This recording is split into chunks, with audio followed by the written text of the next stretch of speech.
Love the flexible seating up to 7, all the cargo room, the advanced tech. Bottom line, Ford is the future at our Desert Ford dealers. Just click buyfordnow.com. I'm Matt Morgan of Morgan & Morgan, America's largest injury law firm. I've had the privilege of seeing miracles, broken families rebuilt, every crash, every workplace injury, every medical mistake. Fighting back can work. We've gone toe-to-toe with insurance giants, and we've won a lot. Over $30 billion recovered. Size matters. Reputation matters. Results matter. There's only one Morgan & Morgan. Morgan & Morgan, forthepeople.com. Arizona lawyer will handle Arizona cases. Prior results do not guarantee a similar outcome. KMPP FM Phoenix, live from the Casino Arizona and Talking Stick Resort Studio. Arizona Sports, the local sports leader. I'm Sammy Cebulka with what's trending now. The Diamondbacks dropped their second in a row to the Padres last night, 10-4, and manager Torey Lovullo was tossed in the fifth inning, arguing a balk call against Jose Cabrera. They're now 2 games below 500, and the buy or sell questions are growing louder as this team has just 4 games until the All-Star break. Still a chance, though, to split the 4-game series tonight with Merrill Kelly on the bump. First pitch will be at 6:40, and you can hear it right here on Arizona Sports 98.7 and the Arizona Sports app.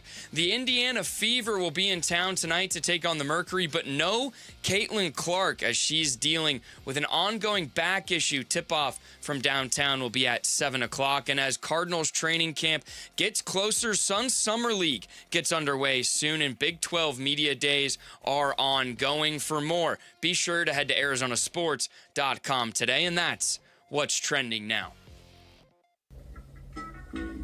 Good morning. Time to get up and go to work.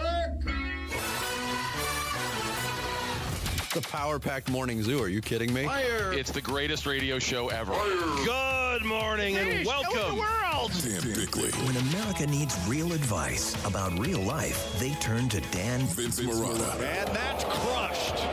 Deep right center field. And Vinny has a 2-home run, 6 RBI night in the first 4 innings. Jared Carlin. This is a ferret. That's a ferret. Ferret. That's a ferret. And Sammy Cebulka. Sammy, you're not going to sing for us, are you? Arizona Sports, the local sports leader. Bickley and Marotta mornings. Shout out to Dan Bickley, my boy, him and Vince. Okay. Time to go to work. Time to go to work. Good morning and welcome to a very special Thursday, the Thursday in which Jared Carlin will be standing in goal, in net, in front of soccer players who want to decapitate him. How you feeling, Ferret? Well, you know, I came up with I believe what we're calling it, the troll in the goal. I like it. Because it works on multiple levels. Oh, I've been trolling them, and some will say that I resemble someone who lives under a bridge. Mm-hmm. The troll in the goal. Now, I want to say off the top, I've always had great respect for soccer players.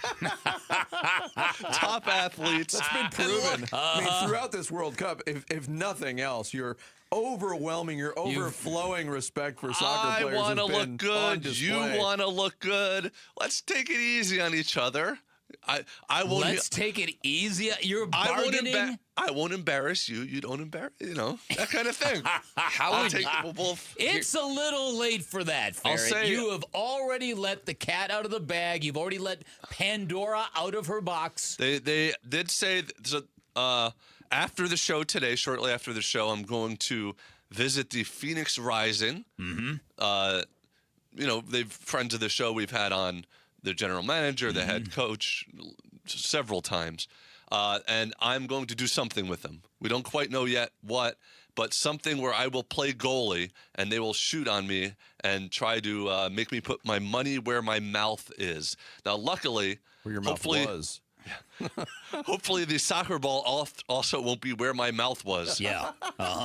They are going to give me big those goalie gloves to use. Mickey Mouse gloves, as you call them. You're going to find out whether that soccer ball is like a girthy baguette, Jarrett. The only protection that I possibly had was I did bring knee pads that I used for my Ultimate Warrior costume back in college.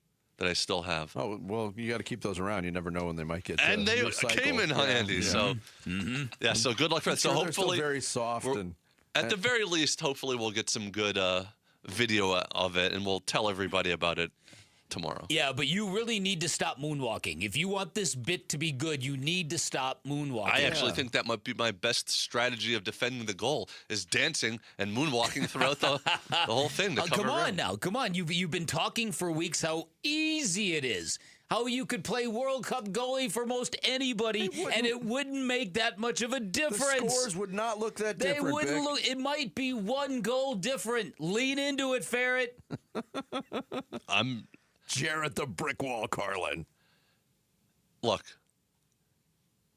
The Rise aren't exactly a World Cup team, let's be honest. So I don't know if this is a one for one. Keep going, Jared. Keep going. Now he's walking forward again. I don't know if this is a one Rule for number one. one, to get out of a hole, stop digging. Well, digging my way out. It's going to be a lot of fun after the show today. It's too bad that we couldn't have invited. I guess we could have, but do we have permission to have listeners show up? We Oh can't no, do that. it's not an open. yeah. It's not. It's after their practice, and it's not. It's they're. That's a shame. They're being nice just to deal with my nonsense. But look, I know how to play the heel.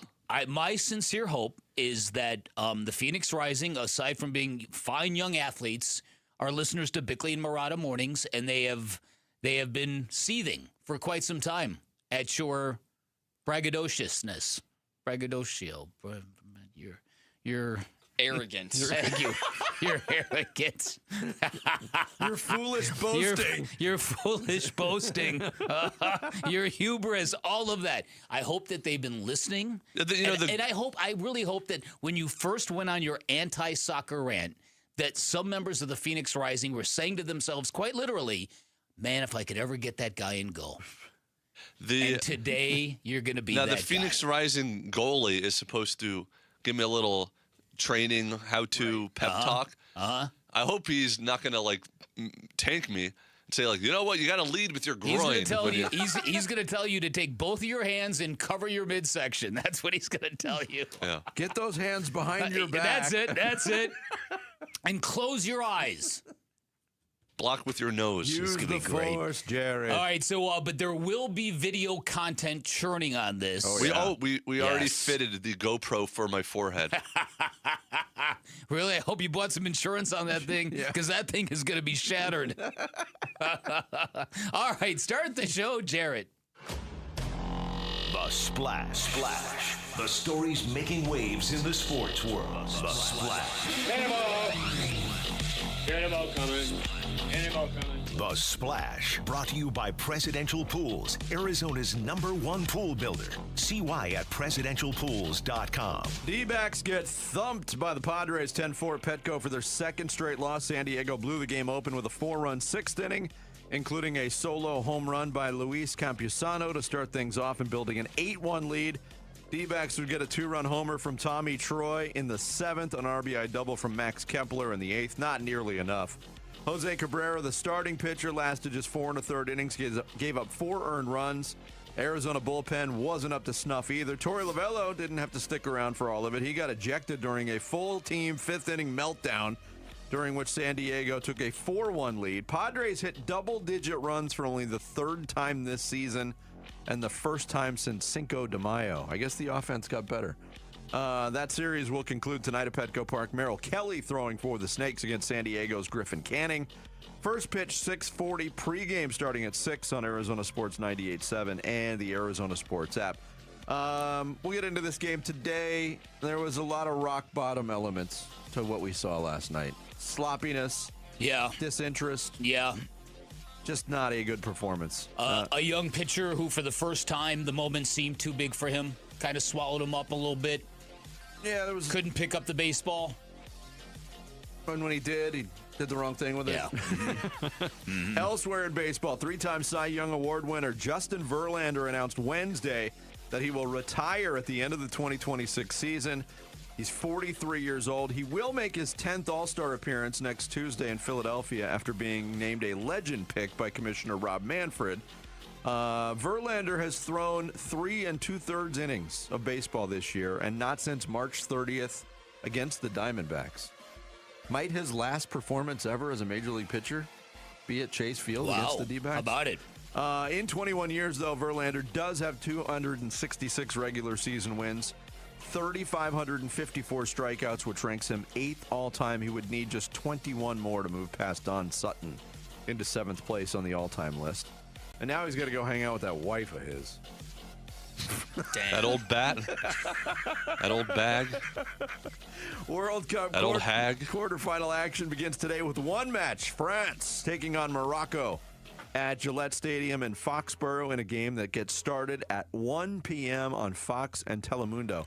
One thing we haven't talked about is the World Cup. I am not abiding by their rules, but their attempts to obscure the names of the stadiums. Yeah. So it's just Boston Stadium. Yeah. It's so frustrating. Why is it frustrating?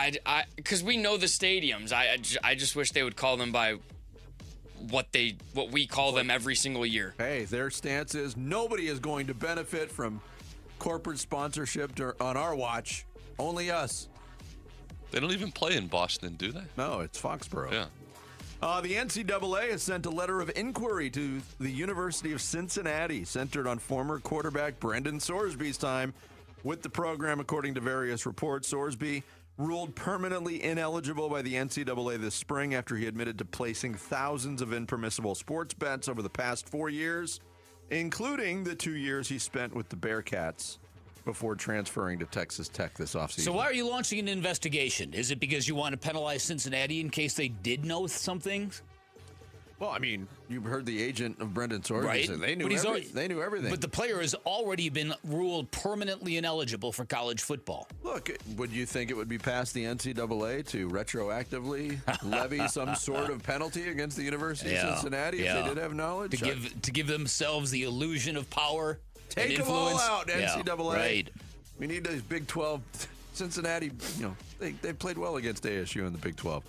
Jerry Colangelo, the longtime owner of the Phoenix Suns and Arizona Diamondbacks and longtime Valley sports legend, heading up a group called the Las Vegas Jacks that is seeking an NBA franchise, an expansion franchise in Las Vegas to the tune of $8 billion.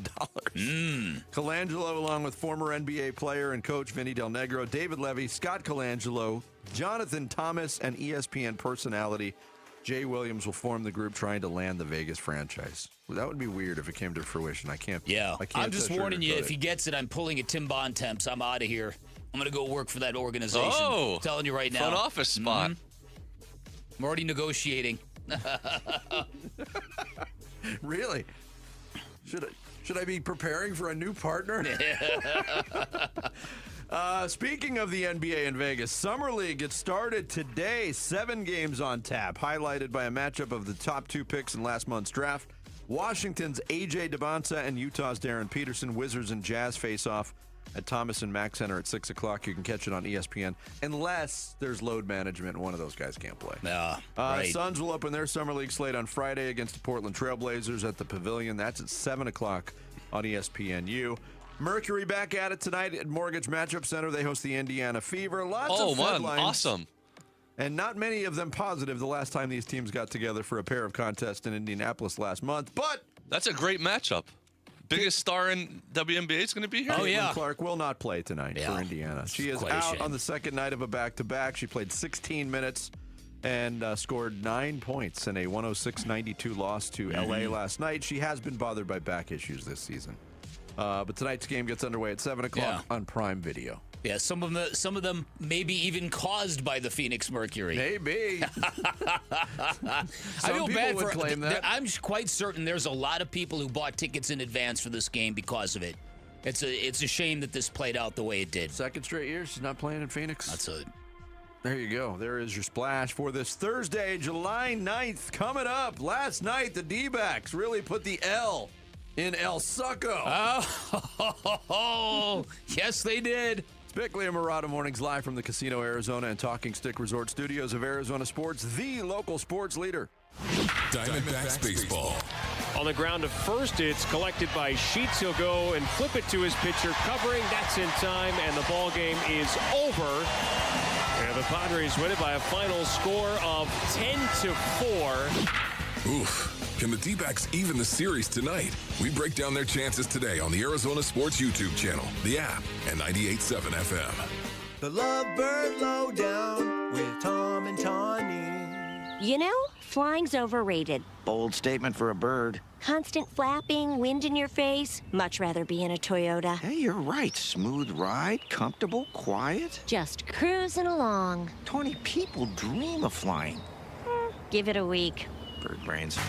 Right now, get 5.99% financing for 60 months on our most popular models, including Camry, Corolla, RAV4, and 4Runner. Or get low 3.99% financing for up to 60 months on Tacoma. With great deals like these, now's the perfect time to visit your Valley Toyota dealer or valleytoyotadealers.com. Toyota, let's go places.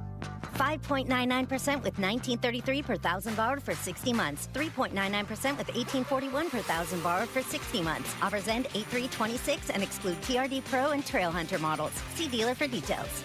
Kids Free Weekend is back. When the St. Louis Cardinals visit Chase Field starting on July 17th, kids get in free, courtesy of Wendy's. Get tickets for the weekend at dbacks.com/kidsfree.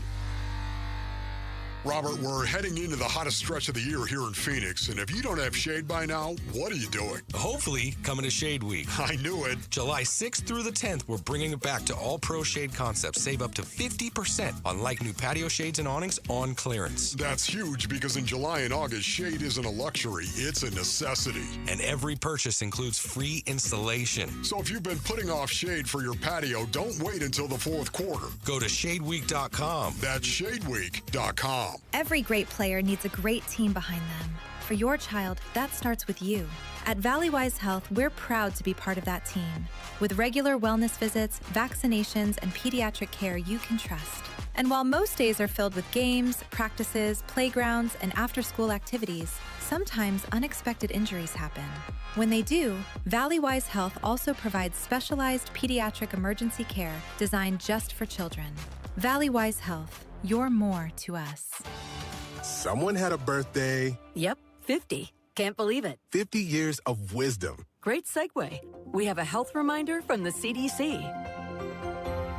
Pneumococcal vaccination is recommended for adults 50 or older. Says here, we're over 6 times more likely to be hospitalized with pneumococcal pneumonia than adults under 50. I don't love those odds. Same. Look what I found. Pfizer's Prevnar 20 is proven to help protect adults against pneumococcal pneumonia and invasive pneumococcal disease in just 1 dose, and millions have already gotten it. Continued approval may depend on a supportive study. Don't get Prevnar 20 if you have a severe allergy to its ingredients. A weakened immune system may lower your response. Common side effects include injection site pain and swelling, fatigue, headache, muscle, and joint pain. For full prescribing information, please call 1-855-213-2138. Visit Prevnar20.com or talk to your doctor or pharmacist.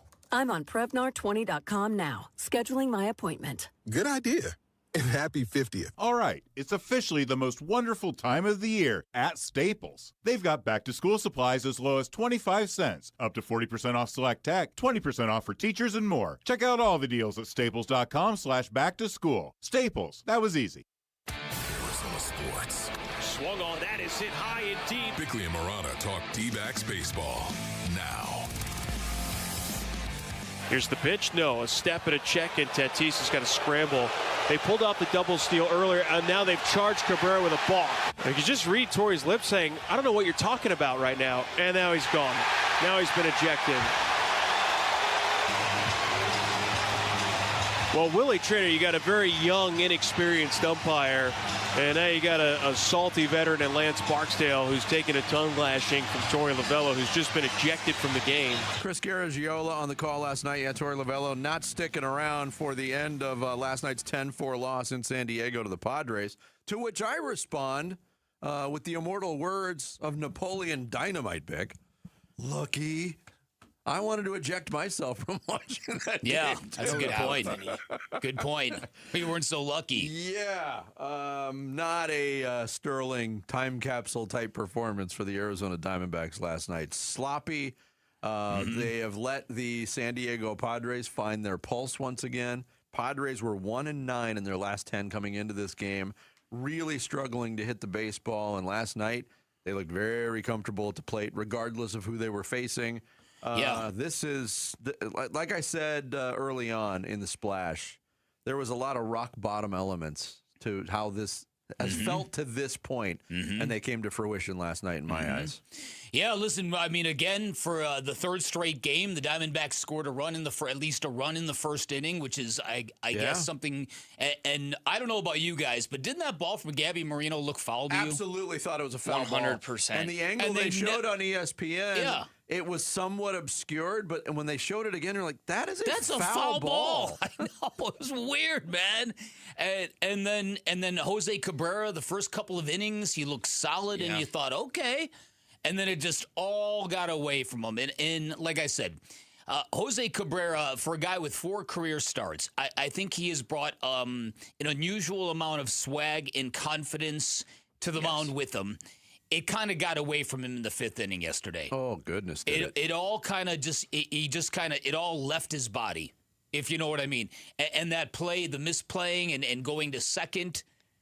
And Vargas is like, what are you throwing me the ball for? Because they said it on the broadcast. He did everything right until he threw the ball to second. Which you got to look back the runner, which he did. Right, which he did, and it was fine. And then once he did that, I think we all probably thought he was just going to go right to first. Go right to first. Plenty of time to pivot and throw to first. So instead of having 2 outs with the runner on second, you have 2 on and 1 out, and now the whole thing's unraveling. And that he wasn't doing himself any favors because it was in his hands, obviously. But and he's a bigger guy on the mound, so the bunt singles, they kind of wore him down, it felt like. No, and last night about the balk that happened in the 5th inning as well, which we heard, which led to the ejection for Torey Lovello.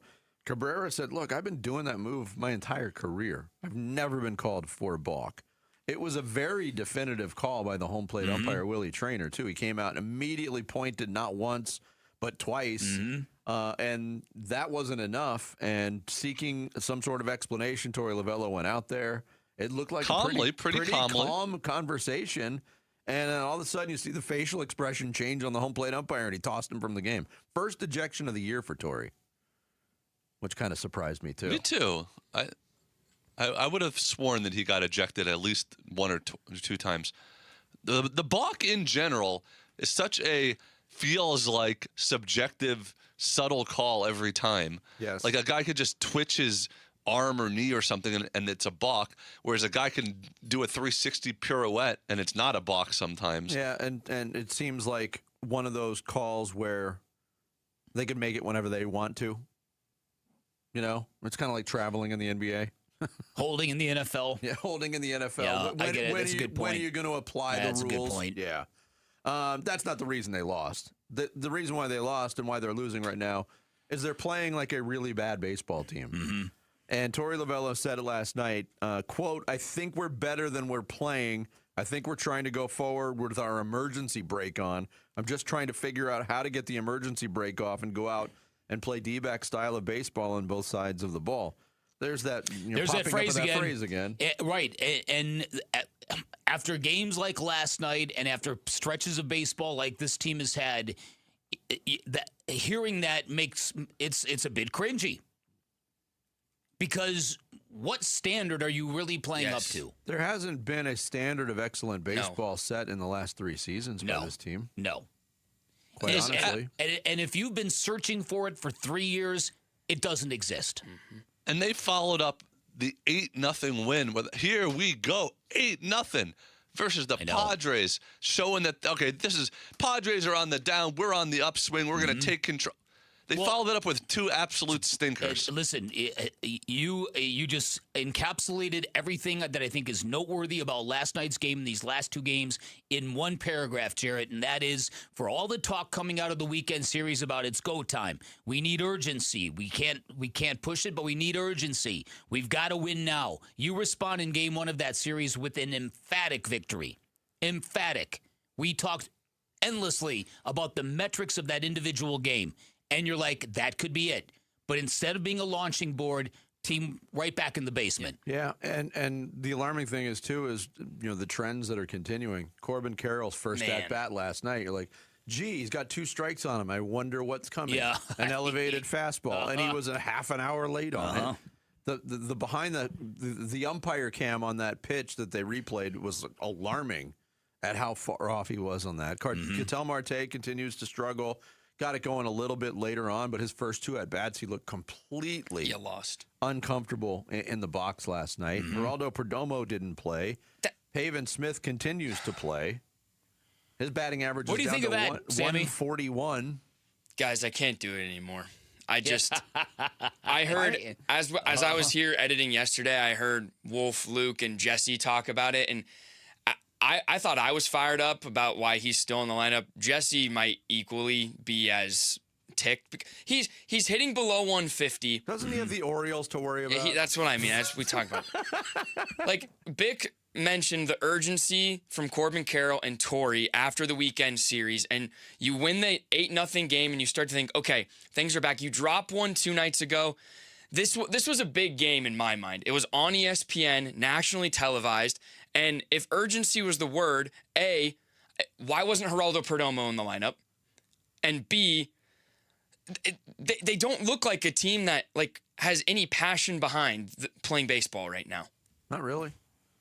I'm right there with you on all of this, and this is why, to me, I think there are some real heavy questions here, and I'm sure we'll get into them today, and that is exactly what are the appropriate expectations for this team given the injuries, and how do you gauge the manager in all of that?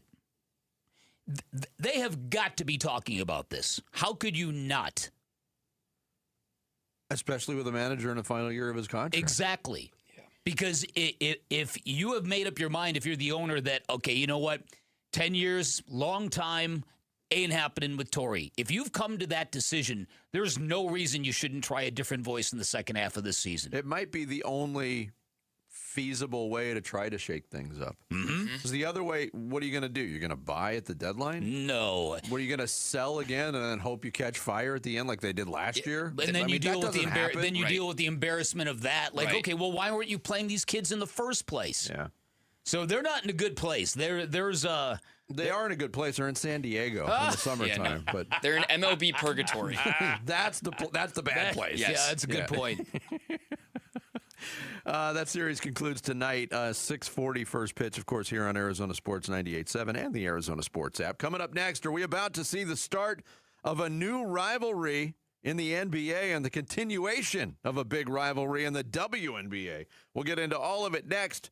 Bickley and Murata Mornings on Arizona Sports, the local sports leader.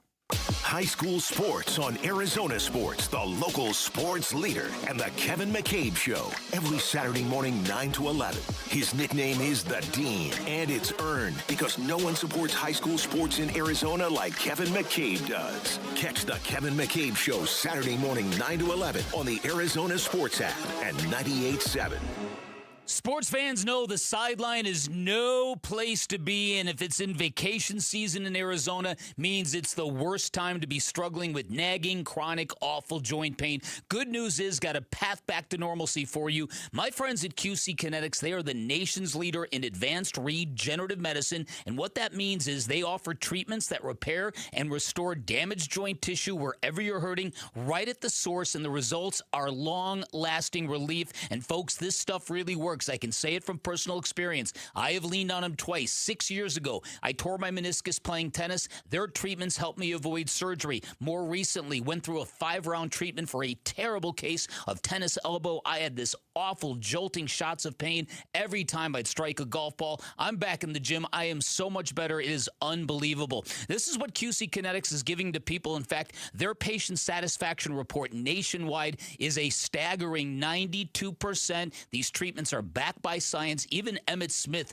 raves about how these treatments have helped him deal with all his chronic joint pain after a long career in the NFL, and they happen right in the office. You're not missing work. There's no surgery. There's no long recovery. If you're dealing with joint pain, go check them out. See what these cutting-edge options might do for you. You can find them in Phoenix, Scottsdale, Peoria, and Chandler. All you have to do, call 602-837-PAIN, 602-837-PAIN for QC Kinetics. Have you noticed all of a sudden there's a bunch of lawyers saying they're going to fight for you? Yeah, until you read the fine print below them. Hi, I'm Mark Breyer. And I'm Alexis Breyer. We're the husband and wife law team. If you look closely at that fine print, you'll see not an attorney in this state or not a law firm. You never trust your future in the hands of someone other than a serious, experienced trial lawyer. And you definitely can't trust someone who won't even tell you who they are. Do your research after a serious injury. Call the husband and wife law team first. Every furniture store says they have a deal. But here's the question. Did they get a deal when they bought it? At The Dump, that's all we do. We only buy deals. And a real deal only comes from the people who actually make furniture. It makes sense for them to dump 80% off their prices now, then wait to get full price who knows when. Each new day, we unload one-of-a-kind design samples and canceled orders. To these days, truckloads from famous furniture, mattress, and rug stores. Out of business forever. You get the real deal. 80% off all the great brand names. All brand new. No frills. No retail overhead. Nothing comes between you and 5 acres of real deals. Why, you'll get $1,000 power recliners with immersive surround sound for $299. $1,000 hand-knotted rugs, $299.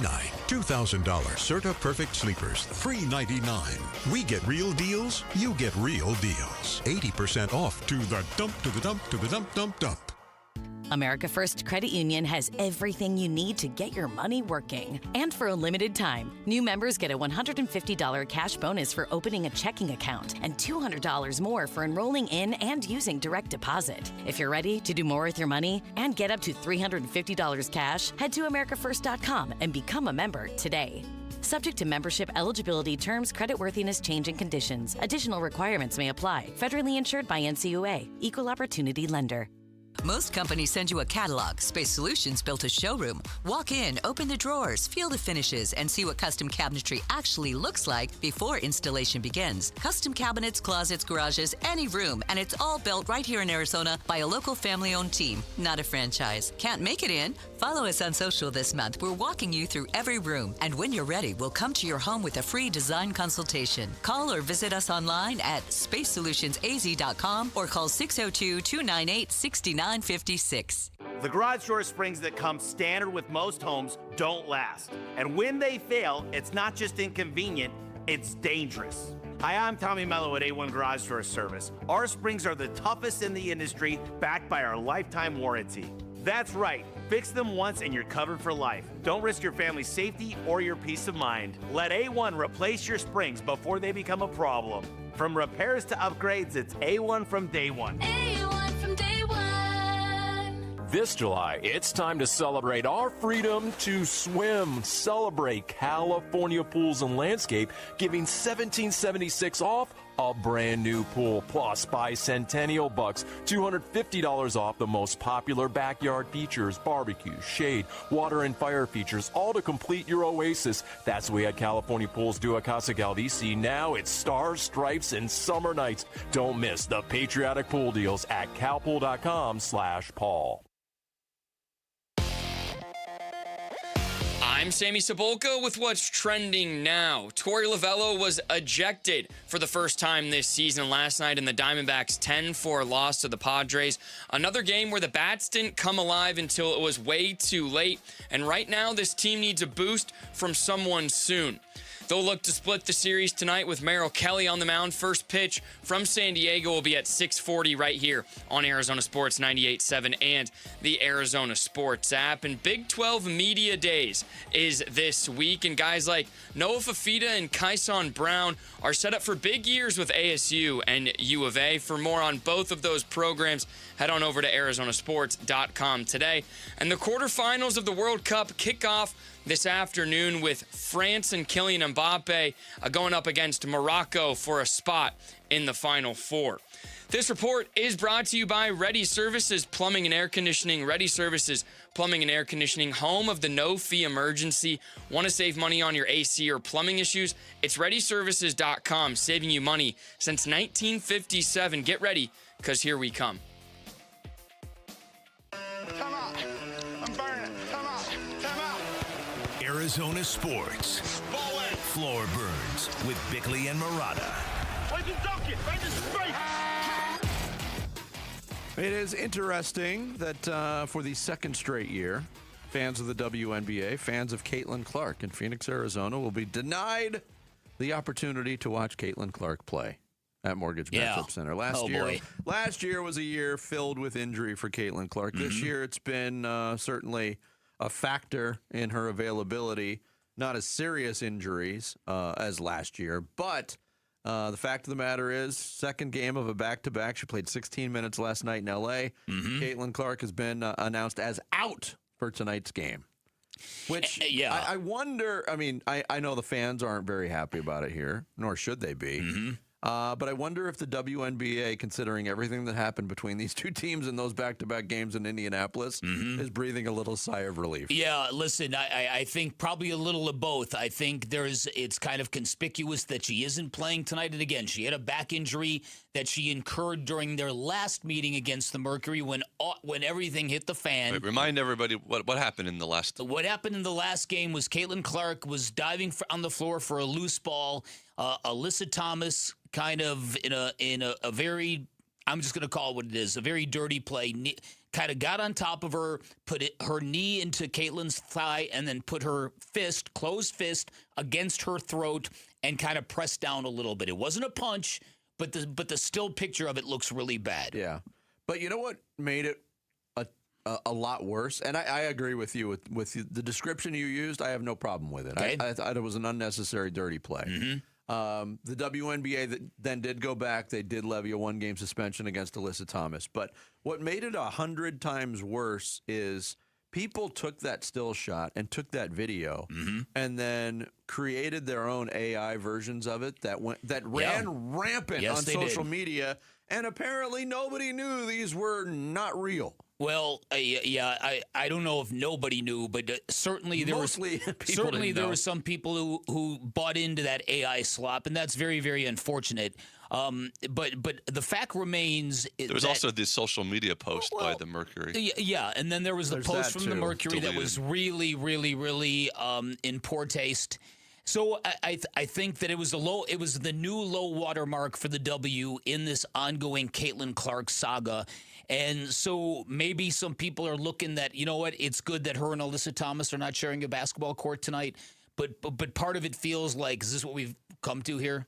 Well, it also led to Alyssa Thomas not only got the suspension, Alyssa Thomas came out and said, look, over this, because it was Caitlin Clark, I'm getting death threats on social media. She called out the commissioner, Kathy Engelbert, for not just stepping up and saying anything. Finally, she did. Which I started thinking about that too. Look, is it when one of your players is going through something like that, your job as a commissioner is to say something, to address it as quickly and as succinctly as you can. That was failed. That was a failed duty by the commissioner of the WNBA. But really, what the hell is a condemnation from Kathy Engelbert going to do to online trolls making threats? Nothing. Absolutely nothing. But again, this is sort of the thing where the Mercury were the instigators in this episode, primarily Alyssa Thomas. Maybe we, in discussing what in the heck is wrong with the W, why can't they celebrate this rare, super popular talent? Maybe we don't know what players on the other side are feeling from pro Caitlin Clark fans, the ones who go down those lanes that they should not be going down. And I'm sympathetic to that, but it was also very weird that after that play happened, it was Mercury, it was Alyssa Thomas feeling more aggrieved than Caitlin Clark. And again, part of me asks, why will this league not get leadership commensurate with the opportunity that they have? So Candace Parker pointed out yesterday, do we got that sound? All right, this is very interesting because Caitlin Clark in the All-Star voting for the WNBA All-Star Game, she ranks second in fan voting, she ranks third in media voting, but among players, among her peers, she ranks 11th. Yeah. Candace Parker had thoughts on that. This is from the Post Moves podcast. It's also kind of crazy. Like, I wholeheartedly believe that there needs to be some rules with the WNBA players because this is getting out of hand. Caitlin Clark voted 11th best guard by WNBA players. That's crazy. Kelsey Plum finished 12th in player rank, but she be percolating all over your defense. You be chasing her downhill on screen. It's unserious work. It's kind of It's kind of crazy. Like I It's wholeheartedly unserious work. believe. I think people need to look at themselves in the mirror and realize, like, man, you got some insecurities. If you sitting down and putting Caitlin Clark as the 11th best guard, like, y'all need to go to a therapist and figure out what childhood issues you have. Because if you're yeah, it's crazy. Yeah, I mean that's the issue at hand. Is like, why doesn't the league get in touch with or get this under control? Well, how do you control the feelings of players? How do you quell the enviousness, the envy, the jealousness? It's a great question. It's apparently third year they're dealing with this. If they were a little more receptive to Caitlin Clark for what she is, would that calm down what they're getting from all the trolls? Now, because we all know that this story lands right in the political crosshairs, it lands right into the fact that Caitlin Clark is white and she's straight in a league that is primarily black and very, very heavily gay. And so there are people who think those two are connected. They don't have to be. My point is that everything about sports, what makes sports so great is this is the arena where this stuff doesn't matter. It really shouldn't matter. And yet in the W it is.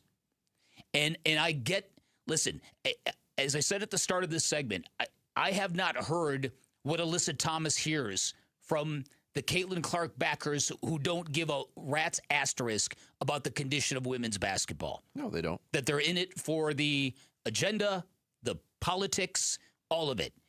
And I'm sure it's pretty pronounced, and I'm sure it's not a lot of fun to deal with. What is the solution here? It's too bad that Clark was injured for most of last year, so she couldn't build off the momentum and actually switch it over to playing basketball stuff. It feels like things have almost reset back to 2 years ago with the narrative and everything that's happening on the court, because she's sort of like re-entering the WNBA and re-entering, getting all the attention and stuff, you know? And just to pay off the other part of that, the tease that I wrote there, the Wizards and Jazz are playing AJ DeBonsa and Darren Peterson, and could that be the next big rivalry in the NBA? The 1 and 2 picks. Well, thank you for scratching that itch, Jarrett. I appreciate it. I just didn't want to. Got to pay off a tease. Well, you should have teased Caitlin Clark, because that was our A block story in this segment. Well, you had said that we're good talking about that too. Well, I thought we're pliable here. If I wanted to tie in we've got a conversation going really good in this lane. Well, we're about to break. So all right, Jarrett. What would you like to talk about next, Jarrett? El Succo. El Succo. The Goozle. It's July and everyone is talking about a football Viking. We're not referring to Kyler Murray. Is that a good nice? Yeah, good bounce back. Okay, thank you. Good bounce back. It's Beckley and Murata mornings here on Arizona Sports, the local sports leader.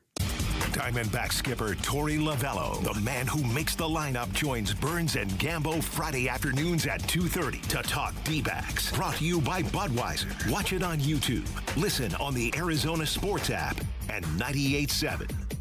Luke Lipinski back to tell you about Orchard. What if you found your dream house and you could just move in right away without waiting around to sell your old place first? That sounds perfect, right? Okay, now what if on top of that, you could maximize the return on your old home? That's even better. See, most home sellers get one offer, and it's somewhere between lowball and not good enough. But Orchard changes that. With Orchard's new Orchard offers, you don't just get one offer. You get multiple cash offers from serious investors who are all competing for your home. That's right. Make investors compete with Orchard's cash offer marketplace. Here's how. You work with an Orchard agent who submits your home to their exclusive network of hundreds of local cash buyers. They come to you with offers, you review them all, and you pick the best one on your terms. So you don't have to settle on one offer or worry about leaving money on the table. You see every offer side by side. That way you know you're getting top dollar. Orchard offers means no repairs, no showings, no drawn-out process. Before you accept any offer, see them all first. Get a free home valuation and see your offers today with Orchard Offers. Go to Orchard.com. That's Orchard.com. This is a special alert to all Americans who own a vehicle with less than 200,000 miles with an auto warranty about to expire or with no warranty coverage at all. Due to a decline in the economy, CarShield is announcing a low-cost month-to-month vehicle protection plan that is now available to the public to save any driver out-of-pocket expenses on future auto repairs. Call now to find out how you can pay almost nothing for covered auto repairs. Yes, you heard that correctly. Pay almost nothing for covered auto repairs. An open phone line has been established for all drivers to call for a free quick quote. Call 800-330-8323 now. Drivers who are covered will not have to pay for covered repairs again. This protection plan is at an all-time low. Additionally, drivers who activate this vehicle protection today will also receive free roadside assistance, free towing, and car rental options at no additional cost. Call us for your free quick quote today. 800-330-8323. That's 800-330-8323. What do you have to lose? Call 800-330-8323. Again, 800-330-8323. Hey, I'm Ron Wolfley, and I'm sitting here with Garrett Lee, co-owner of Moving Team 6. Moving season is quickly approaching, and I didn't even know there was a moving season. How would you advise people? Actually, the month of May is National Moving Month. That's right, we have a National Moving Month. Yes, we will be busy this summer, so we always recommend calling us as soon as possible. Let us come out, do an on-site estimate. Let us meet you. If you've got a move coming up, go to movingteam6.com for more information. Your move is our mission. T-Mobile has an exclusive bundle for customers 55 and up. I'm Sarah Bowl. Yeah, I'm Frank Bowl. A reliable network is key for us. And with T-Mobile, it's been wonderful. And going to the 55 plus plan saved us so much money. A lot. And that's important. Trying to keep costs down. The home internet's been perfect. It's fast, it's quick. The setup was so easy, it took less than 15 minutes. It was like, ta-da! If you want simplicity, coverage, reliability, you want the whole package, T-Mobile has it. Right now, T-Mobile customers 55 and up can get 2 phone lines on America's best network, plus America's fastest 5G home internet for just $30 each.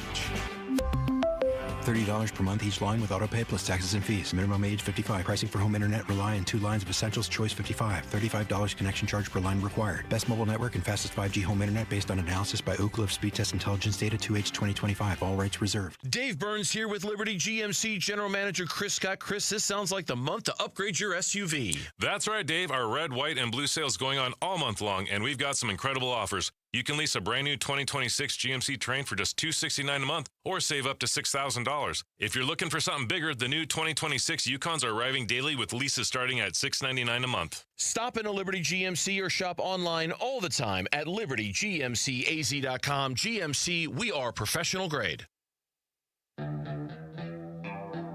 Hey, it's Wolf. Which player has the most on the line when the Arizona Cardinals training camp opens up later this month?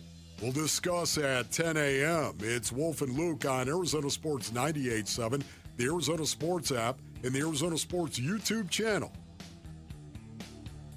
We continue here on the Thursday edition of Bickley and Murata Mornings, live from the Casino Arizona and Talking Stick Resort Studios. Dan Bickley, Vince Murata, Jared Carlin, and Sammy Sabalka taking you up until 10 o'clock. Of course, the World Cup after a one-day gap. Did everybody get through the gap okay? The absence of high-quality football yesterday, were you all right? I actually had 3 different people call me yesterday who felt the same pangs of, what am I going to do today? I actually really could have used it. Yeah. It would have been great. Yeah.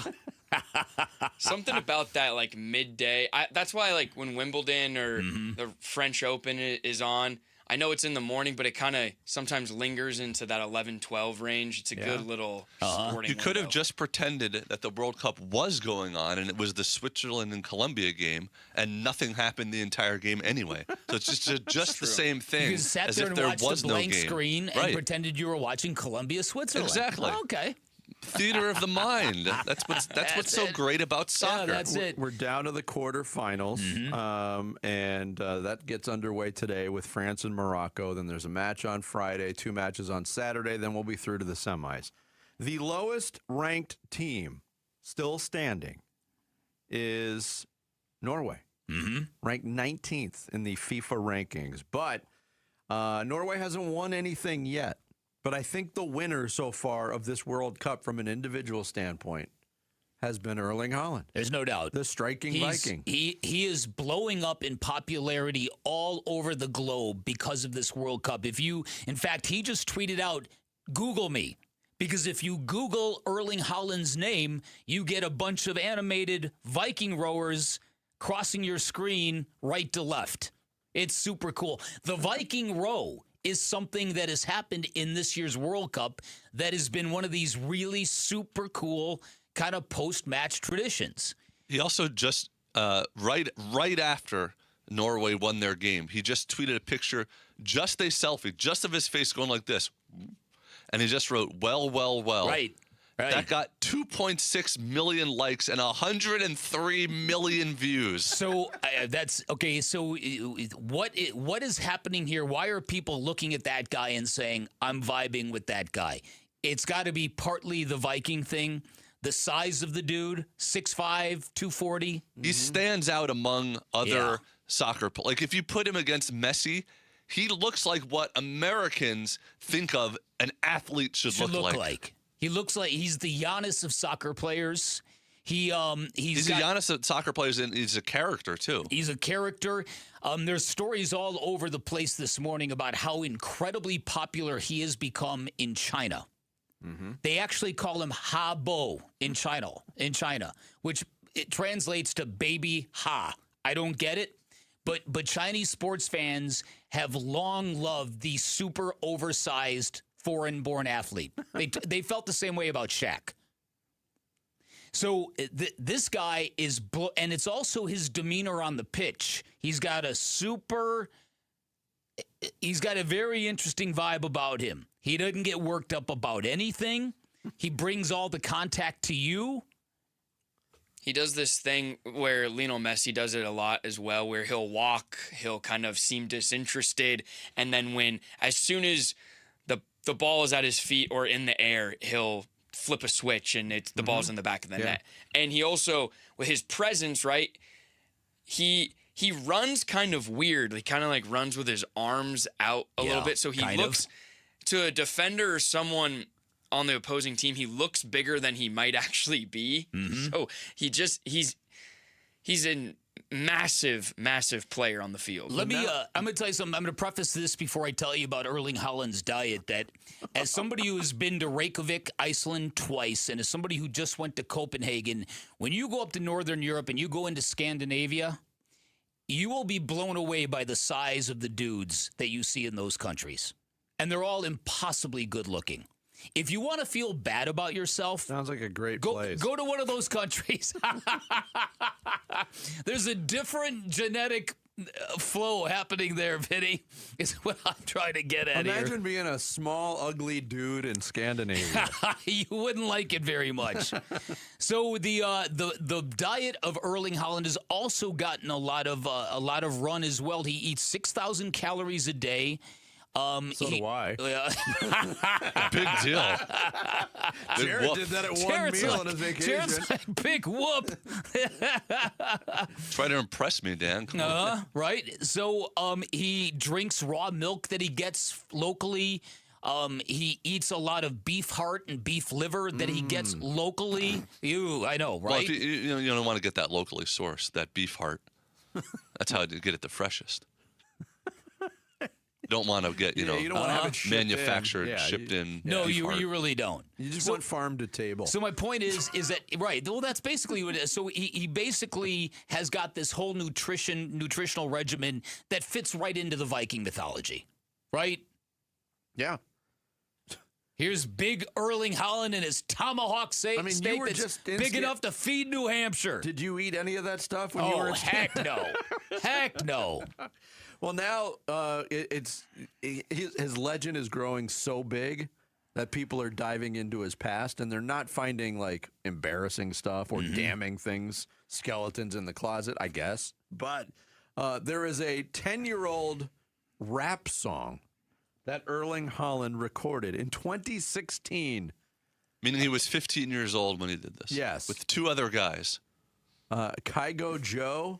That's the name of the song. That's the name of the song. Okay, and it's with the Flow Kings. Flow Kings is the name of the three-person. And Erling Haaland is one of them. He's the third one singing here. Okay. When you play it. You can play it. There's no it's all in Scandinavian. Okay. You're all good. Nordic, Yeah. Nordic, you're all good. If we have any Nordic listeners, that maybe tweet us if there's anything unsavory in this. I've not heard this yet. I'm curious. Our guy Morton might be able to clue us in. Maybe.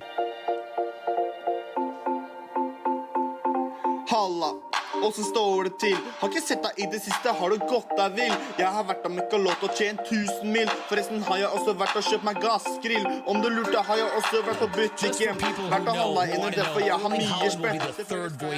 Med deg, min venn, for jeg vet du ikke har altfor mye spenn igjen. Ja, det får han si. Det er jo hyggelig. Du gjorde dagen min, og jeg meget please skal kjøpe mobil med abonnement uten bindingstid, som jeg skal bruke He's also on a grill, working a grill while he does his part. This is him. Da blir det ikke noe løye. Prat heller om verdenskrise. Jeg synes det er mye viktige gutter. Jeg er lyng og alle vet det. Jeg er han så du kan se på TV. Så til og med bra ut når jeg spiser. Jeg synes det er mye riktigere. There's the chorus part. How do you ask the question? Is that a bop in Norwegian? I don't know, but it's very catchy. But the thing has gone viral, and he's even tweeted about that. He's like, dude, does this mean I'm officially an artist now? Sammy knows this. I was You'll be humming it all day. I fell in love with Kylian Mbappe in the 2022 World Cup. After a couple of matches this year, I was texting Sammy, this is the greatest soccer player on the world. And he's like, slow down, buddy, slow down. And now I'm off of Mbappe entirely. Yeah. It's all about Erling Haaland. That song is not great, but it's still better than the theme song to Your Friends and Neighbors. Yes. Yeah, it is. Are we That's a all, good point. I mean, the U.S. is out, obviously, came crashing down. Mm-hmm. There's individual players. You mentioned Mbappe's left. Messi's left. From a team standpoint, are we kind of putting the support by Norway? No I think doubt about it. A lot of the United States has. They want to see the longest of shots come through. And they want to see them. It'd be just even more sweet if they beat England in doing so, right? I don't know. Should we ask the English guy? He's rooting for Norway. I've already told you I'm going to be very traitorous here because A, the Three Lions, the English team, has always let me down, and B, I love this guy. He's my new athletic obsession. I'm cheering Norway. I really am. But you're covered either way. You won't be that upset if England wins, would you? But Holland's still in contention for the Golden Boot too, and that may be significant to some. And what's the match that's today? Gotcha. France Morocco. That's a big time Great match. game. Morocco's striker is. They're all out, big matches now. That's the good thing about being this late in the tournament, is that you might actually see something exciting because they're good teams. Oh my God! Could you imagine had the Team USA beaten Belgium? And USA was about to play Spain with what's going on geopolitically between us and Spain now. Could you imagine the heat in that match? I wish. It's too bad. There was potential. There was a few upsets early in the tournament, like Germany and Netherlands losing. But like something like if Cape Verde could have like made it to this round or something and really had an underdog. Yeah. Like you mentioned that Norway is the lowest ranked team left, but they're still top 20 in the world. And one of the best players in the world on their team, so it's not like that upset, but it should be exciting. I don't think the World Cup is necessarily built for Cinderella teams. Cinderellas, yeah. But also, had the United States won and been playing on Friday, they play at noon. Like what? That makes me so upset. I think they should make it it's prime time. Yeah, but you have to consider the world television audience, too, I guess you're which is right. bigger than the American television audience. Coming up next, did he tip? Did he not tip? There seems to be a debate. We'll get into it. It's Bickley and Murata Mornings on Arizona Sports, the local sports leader. He's the president of the Arizona Diamondbacks. Derek Hall talks D-backs baseball with Bickley and Murata this morning at 7:45. Brought to you by Freeway Chevrolet. Watch it on YouTube. Listen on the Arizona Sports app and 98.7. This has been a great summer for televised sports, football just around the corner, and if you're looking for a new way to enjoy sports as a sports fan, it is time to trade up to a front row seat at Waltz TV and Appliance, your ultimate game day headquarters. At Waltz, they don't just sell electronics, they engineer the perfect fan experience. Get every blade of grass, every drop of sweat, every crucial replay in jaw-dropping detail. The experts at Waltz will match you up with the perfect entertainment set for your home, including the perfect television built for live action sports, the right audio component to pull it all together. They've got all the major name brands you're looking for. They've got inventory you will not find anywhere else. They've got big screen televisions up to 115 inches. They have got a super knowledgeable staff, and they're as price competitive as the big box stores. And to prove it, if you find a price you like elsewhere, bring it to Waltz, watch them match it. At Waltz, you will get the same price as the big box stores and 10 times the service. Remember, while you're at Waltz, make sure you drop my name on top of everything else. You're going to get an additional 10% off installation or a 3-year warranty for free just by dropping my name. You can find Waltz off the I-10 in Warner, right behind the IKEA. You can always shop online at waltz.com. Tired of hearing scary radio ads about the IRS? Tax Relief Advocates is different. TRA is here to tell you that if you owe money to the IRS, whether it's $5,000 or $500,000, we have a solution. TRA can eliminate or reduce what you owe to the IRS with zero risk to you. We have over 1,000 5-star reviews on Google and an A+ with a BBB. End your tax nightmare today by visiting TRA.com or call 800-583-6681. That's 800-583-6681. Finding great candidates to hire can be like, well, trying to find a needle in a haystack, but not with ZipRecruiter. Its powerful technology actively finds and invites qualified candidates to apply to your job. So while other companies might deliver a lot of hay, ZipRecruiter finds you the needle in the haystack. See why 4 out of 5 employers who post a job on ZipRecruiter get a quality candidate within the first day. Try ZipRecruiter for free at ZipRecruiter.com/free. That's ZipRecruiter.com/free. ZipRecruiter. This is the story of the one who keeps multiple buildings running smoothly day after day. Plumbing that flows, HVAC that hums, cleaning supplies that keep surfaces sparkling. That's why she counts on Grainger. With easy reordering online and 24/7 support, Grainger helps her keep the products she needs on hand. So shelves stay stocked and buildings stay ready. Call 1-800-GRAINGER, click Grainger.com, or just stop by. Grainger, for the ones who get it done. From the FIFA World Cup to competitive business environments, grand ambitions lead to game-changing achievements. At Bank of America, we're there to support businesses at every step, providing insights and expertise to help you gain an edge. He shoots, he scores! What would you like the power to do? Explore winning business solutions at BofA.com/gamechangers. Bank of America, official bank of the FIFA World Cup 2026.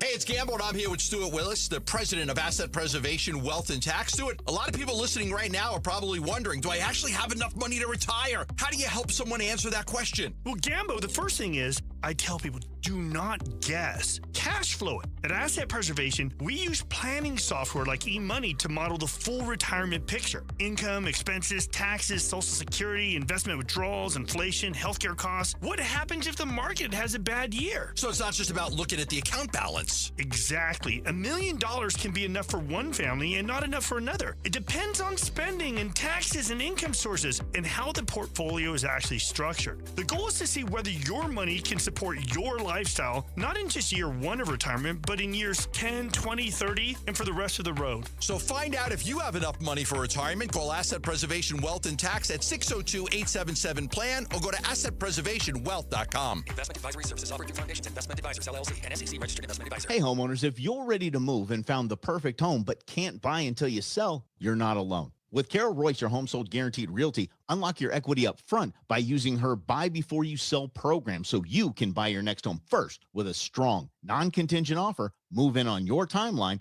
then sell your original home the right way for 100% of market value, guaranteed. Call Carol Royce today or visit carolhasthebuyers.com. That's carolhasthebuyers.com.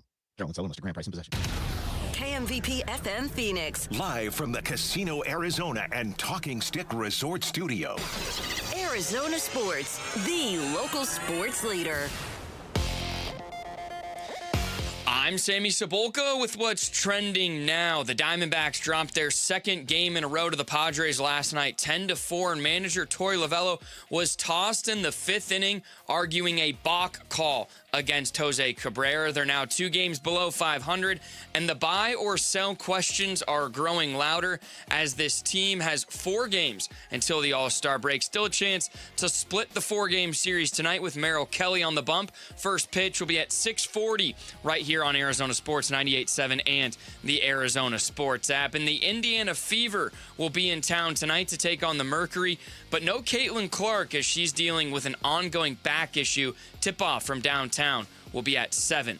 And as Cardinals training camp gets closer, Suns Summer League gets underway soon, and Big 12 media days are ongoing. For more, head to arizonasports.com today. And this report is brought to you by Galaxy Lending Group. Paying off your mortgage in 5 years sounds crazy, but Galaxy Lending Group clients are doing it every day. Text Galaxy to 620-620 to find out how, because 30 years is optional. Arizona Sports. Swung on, that is hit high and deep. Bickley and Marana talk D-backs baseball now. I just think that Zach Gallen's tipping. Really? Just like Brandon Pfaadt was tipping before this. And everyone, all the insiders tell me, and people in and around the team, well, if he was tipping, it would have got back to us. Well, it didn't get back to you on Brandon Pfaadt. It turns out he was tipping. That's why the whole over-the-head thing had to change. That was a tipping issue. All right, we had Jack Summers on from D-backs SI earlier this week, and he said that. In his answer about Zach Gallen, what do you think's happening with Zach Gallen? Because he's been so ineffective this year, and he shared that, and he looped in the Brandon Pfaadt thing, which I had not heard to that point. I had not heard Jack Summers or anybody else say that about Brandon Pfaadt. We had Brandon Pfaadt on the show yesterday, and he kind of addressed that whole issue about was he tipping pitches? No, that is not. And if it was, hopefully Jack can show me that I was tipping, because a lot of people have looked at that in our organization, that's their job to do. And right.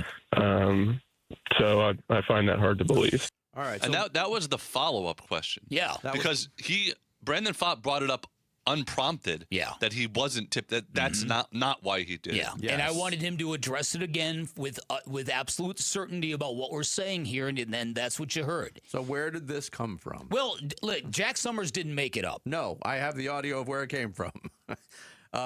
From Monday night, the Diamondbacks played the Padres in that series opener. Brandon Pfaadt was on the mound, pitched very well in that game. They won 8-0.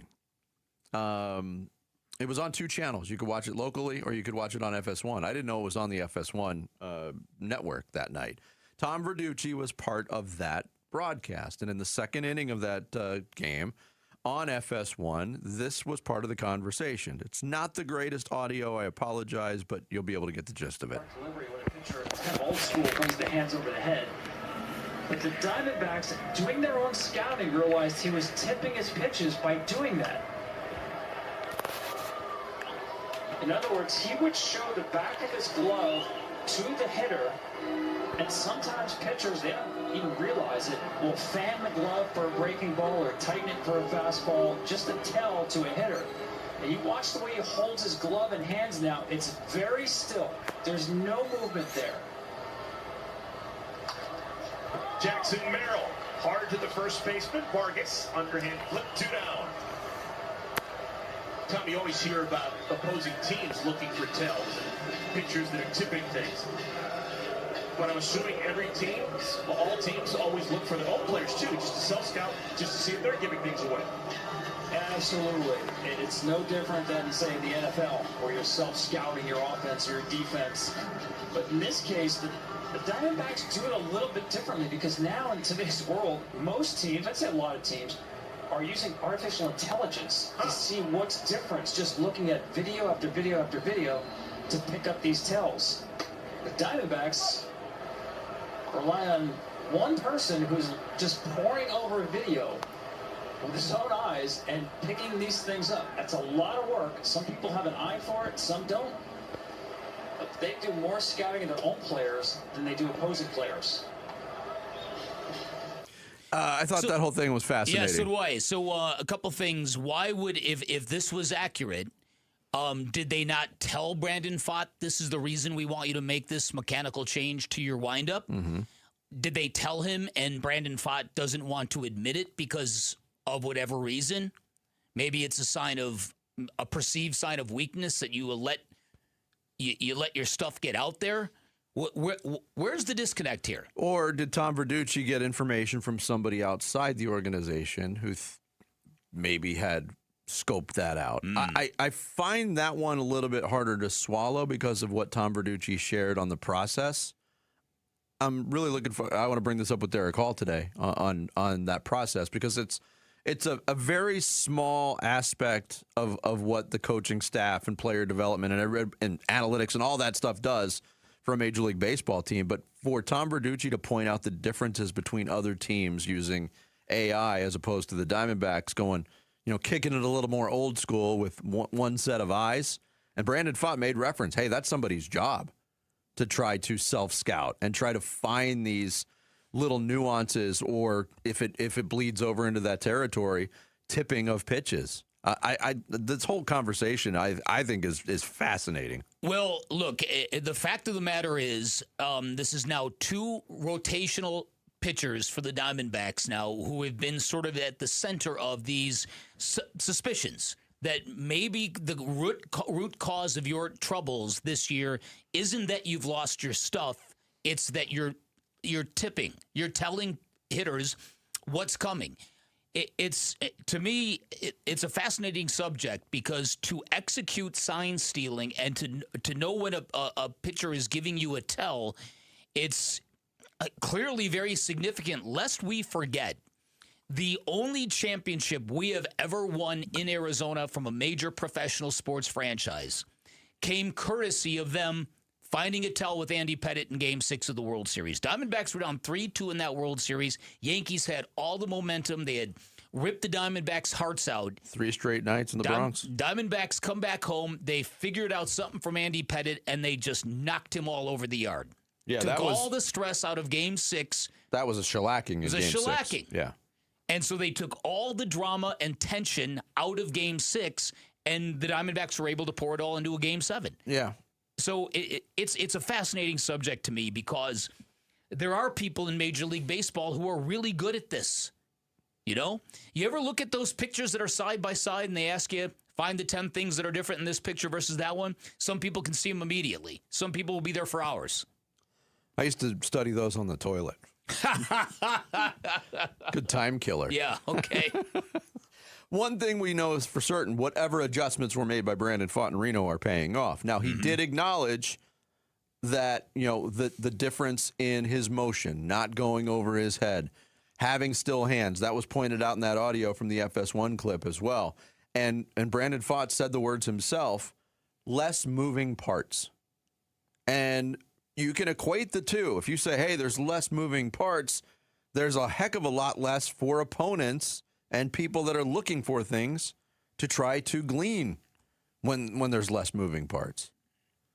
So whatever it was, hopefully it's working. It's nipped in the bud. But Brandon Pfaadt, you can tell this topic, he doesn't like this topic because he even said with us yesterday that who knows, I might go back to my old motion. Yeah, he did say that. So he is in no way conceding that this motion is the reason why he's back to being very, very effective. Yep. Very strange. Half-Day Club returns July 22nd for D-backs and A's. Wolf and Luke are broadcasting live and tossing out the first pitch. You can grab lower-level tickets for just $9.87 before taxes and fees. Text HALF to 620-620 for all the details. Coming up next here on the Thursday edition of Bickley and Murata Mornings. Is Mike LaFleur doomed before he even coaches his first game? Some think so. We'll share who those people and what they had to say is next. Bickley and Murata Mornings on Arizona Sports, the local sports leader. He's the president of the Arizona Diamondbacks. Derek Hall talks D-backs baseball with Bickley and Murata this morning at 7:45. Brought to you by Freeway Chevrolet. Watch it on YouTube. Listen on the Arizona Sports app and 98.7.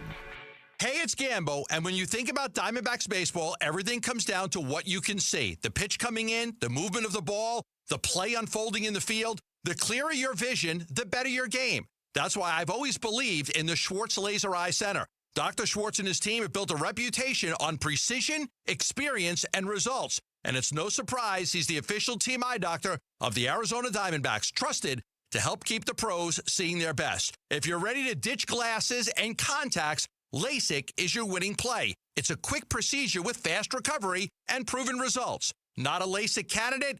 Evo ICL or Clear Lens Exchange could be your next move for sharp, clear vision.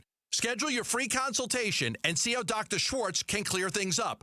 With locations in Scottsdale, Glendale, and Mesa, visit teamidoc.com or call 480-483-EYES. That's 480-483-EYES. The Schwartz Laser Eye Center, trusted for over 25 years. I'm Ultima Morgan of Morgan & Morgan. Every time one of my children started driving, it was terrifying. I am quite aware of the dangers being on the road. Thousands of accidents happen across the country. We see it every day. These families' lives will be changed in an instant. We fight for these families as if they were our own. We've become America's largest injury law firm by winning cases just like these. If you've been injured in a car accident, call us. Injured? Dial # law or visit forthepeople.com for an office near you. This is a special alert to all Americans who own a vehicle with less than 200,000 miles with an auto warranty about to expire or with no warranty coverage at all. Due to a decline in the economy, CarShield is announcing a low-cost month-to-month vehicle protection plan that is now available to the public to save any driver out-of-pocket expenses on future auto repairs. Call now to find out how you can pay almost nothing for covered auto repairs. Yes, you heard that correctly. Pay almost nothing for covered auto repairs. An open phone line has been established for all drivers to call for a free quick quote.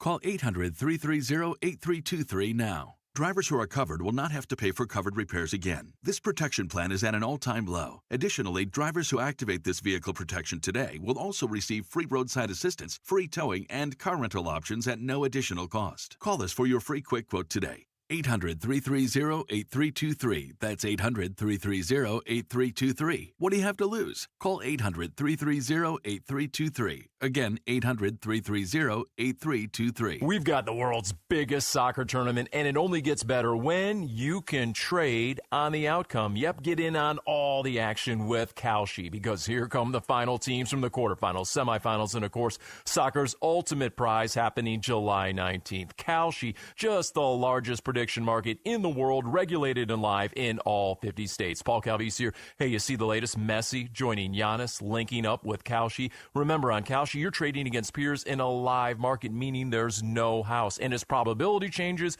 you can buy in, buy out of your position, and for a limited time. Download the Kalshi app and use referral code AZSports, one word, AZSports, to get $10 when you trade 10. Referral code AZSports, one word, on the Kalshi app. Kalshi, Kalshi, trade on anything. 18 plus only. Restrictions and eligibility requirements apply. Event contract trading involves risk and may not be suitable for all investors. Prices, value, and available markets may differ from those mentioned. For more information, see kalshi.com/regulatory. Hey, basketball fans, Tom Chambers here, reminding you that just like in a game, you need a solid defense for your home. And that starts with a reliable roof from Right Way Roofing. Hey, Lori, as owner of Right Way Roofing, what sets you apart from the competition? Our team tackles any roofing challenge, from shingles to tile to foam roofing. We'll make sure your roof wins against the toughest opponents: rain, wind, and even those scorching summer days. Make Right Way Roofing your MVP. We're Right Way Roofing, and we do it right.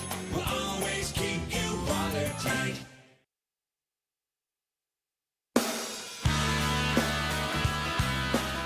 Hey, it's Wolf. Which player has the most on the line when the Arizona Cardinals training camp opens up later this month? We'll discuss at 10 a.m. It's Wolf and Luke on Arizona Sports 98.7, the Arizona Sports app, and the Arizona Sports YouTube channel. Oh, Mike LaFleur with the Arizona Cardinals. I think he's dead on arrival. I see him as a one-and-done coach. I just don't see a path for him being successful. Who's going to be this man's quarterback? Jacoby Brissett or Carson Beck. That's not the answer you want to hear. That's just the factual me reading a roster. Oh, okay. You hope. You hope that everything gets settled out there in the quarterback room. But I think that's going to be an unmitigated disaster in Arizona, especially considering the teams that are in the NFC West. They've got to face off against the Rams, 49ers, and Seahawks twice. Yeah, good luck. it feels like a one-and-done coach every single year. So the idea of Mike LaFleur being one and done is completely logical because it feels like that is a thing now in the NFL. Like, oh, wait, we just hired the wrong guy. Let's get rid of him quickly. Good luck. Yeah, exactly. Chris Canty, Evan Cohen this morning Wow. on ESPN Radio on the subject of coaches on the hot seat going into the 2026 NFL season. And Mike LaFleur wasn't initially talked about. It was kind of as an addition to the conversation that Chris Canty threw in at the end. But one and done, destined to fail, unmitigated disaster, all of those phrases basically used in that conversation. Is it fair? Now, look, we've talked often about the national perspective of the Arizona Cardinals and the propensity to really, the national media, to really pile on when things are not looking good for the Cardinals. Those things exist, and that there's not a doubt in my mind that those things exist. Now, being part of the local scene on the Arizona Cardinals, does it seem like Mike LaFleur is set up for success in year one? We've repeatedly said no. It doesn't look that way. He's been put in a tough situation as a first-year head coach, starting with the quarterback position, but you still got to play the games. We still got to see what this looks like. We don't know what Mike LaFleur's offense looks like. It might turn out that Chris Canty is right on the money, but I want to see what this looks like before I'm ready to throw dirt on him. Yeah, look, it's a very extreme opinion, and it's an opinion based on the fact that not only are the Cardinals going to lose a majority of games like they did last year, but the head coach is going to look very incompetent while doing it. There's no other reason why Mike LaFleur would lose his job after 1 year. I don't think there's anybody expecting the Cardinals to post a winning record this year. Nobody. No. So the bar is very, very low, and I think if Mike LaFleur comes in and shows a spark and he keeps his energy high and he really has a clue and the offense looks coherent, he'll get a second year. Now, but the idea of a train wreck is very possible. It'd be very hard for any young coach to go 0-10 and keep everybody pushing the same direction. And I think that's going back to the context of that discussion. LaFleur was not originally mentioned, probably under the thinking of he is a brand new head coach and he's going to be given a little leeway. Chris Canty's thought was, well, the Cardinals are going to be such a disaster that has no chance of succeeding and that he's going to be sacrificed or whatever. Look, it's not an apples to apples comparison, but if we went back and really, really researched it, last year at this time, if they were having a similar discussion on a national perspective, the team that they would have pointed at was the New Orleans Saints. Oh, my God, the Saints are going to be horrible. Spencer Rattler and Tyler Shuck at quarterback, first-year head coach, and Kellen Moore. I hope he's renting. I hope he didn't buy in New Orleans. And what happened? They played the games, and New Orleans actually got better as the season went on, and they feel really good about Kellen Moore and Tyler Shuck. Again, they play in a different division than the Arizona Cardinals do, but that's also 6 out of 17 games. They have 11 games against non-division opponents. So now, on the other hand, you never quite know totally. Remember how excited people were about Pete Carroll with the Raiders and that roster, and that was a disaster, and he was a one and done. So you never know. Yeah, that is a good point. I can't see. It would have to be, like you were saying, Dan, that not only do they have a really bad season, but they're getting blown out. Everything looks like it's in chaos and disarray. Right. Because otherwise, I can't. Look, we could all say Monty Ossenfort might be on the hot seat, and that might be where they go at the end of the season to make a change. But I can't see a one and done unless it's just, like he said, an unmitigated disaster. Listen, and that's the big thing. Those who know Michael Bidwell, and I don't think he's any different than any other owner this way, the losses bother him, but what bothers him most are the embarrassments, the public embarrassments. And that's what's going to have to be mitigated. That's what made year one of Jonathan Gannon tolerable. They were competitive losses. But it made year 3 of Jonathan Gannon the intolerable end because of the embarrassments in the second half of the season. That's it. When the defense was giving up 35, 40 points a game and they weren't competitive. Well, I think Jared hit on to something here. I do think by the end of the 2026 season, we're going to get a real clear picture on whether Monty Ossenfort deserves to stay or deserves to be replaced, because he has had a ton of draft picks. And a lot of these draft picks that he has authored over the last 3 years, they better come to play this year. And they better be plus players. And I'm talking about Marvin Harrison Jr., Darius Robinson, Walter Nolan. You can go up and down the board. Max Melton. There's a gaggle of them. And they have all got to show up this year. Because if they don't, people are going to go, what in the heck have we been doing? Would you put Jeremiah Love in that category?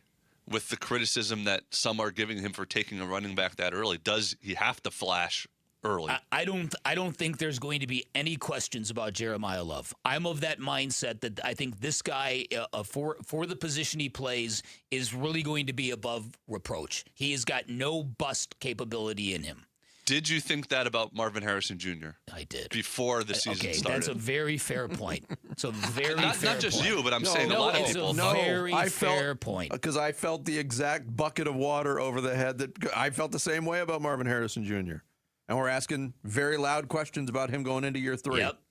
Yes, we are. But right now, I feel exactly like Bick does on Jeremiah Love. Yeah, but you cannot whiff on these first-round picks the way Monty Ossenfort is threatening to whiff on these first-round picks. So, but again, this alignment thing it's kind of goofy here. You've got a brand new coach coming in with a GM who might be on his way out if that worst-case scenario happens.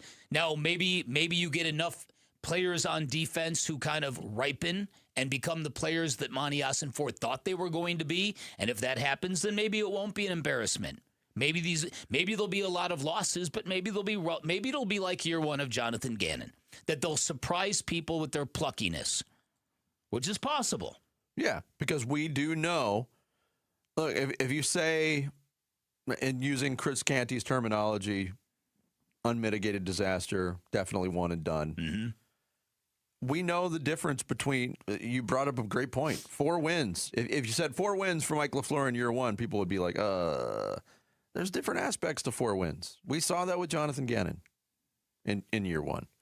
Jonathan Gannon's, this is going to sound outlandish, Jonathan Gannon's 4-win team in his first year was light years ahead of his 3-win team in his last year. Yeah, it was. Point. Yeah, it's a 1-win difference, but it was night and day. Yeah. Like without knowing what the games look like, if LaFleur won four games, you would think he's sticking around, right? Again, I don't think Mike LaFleur is going to be in any danger other than a bunch of unless he's totally clueless. If they win, and it looks like it on Sunday, but he's already vowed that we're procedurally, operationally, we're going to shine, and so he's made that promise.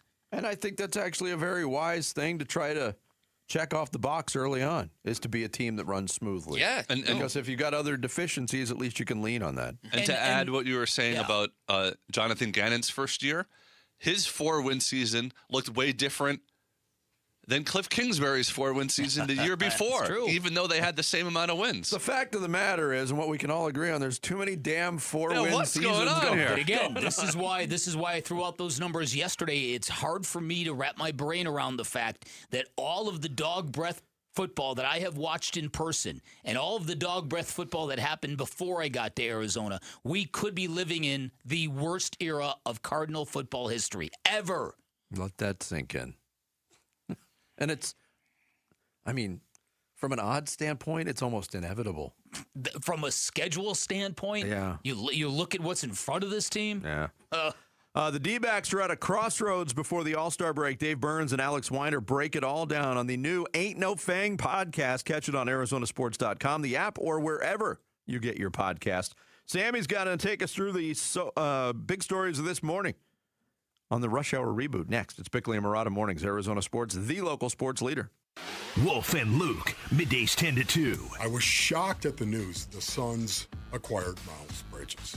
I was. Look at this. They didn't acquire him. Brian Gregory targeted him by all accounts. Yeah. Do you think Brian Gregory and Matt Ishbia did their due diligence on this? Do you think they consulted Tom Izzo on this? I sure hope As so. to what kind of kid are we talking about here?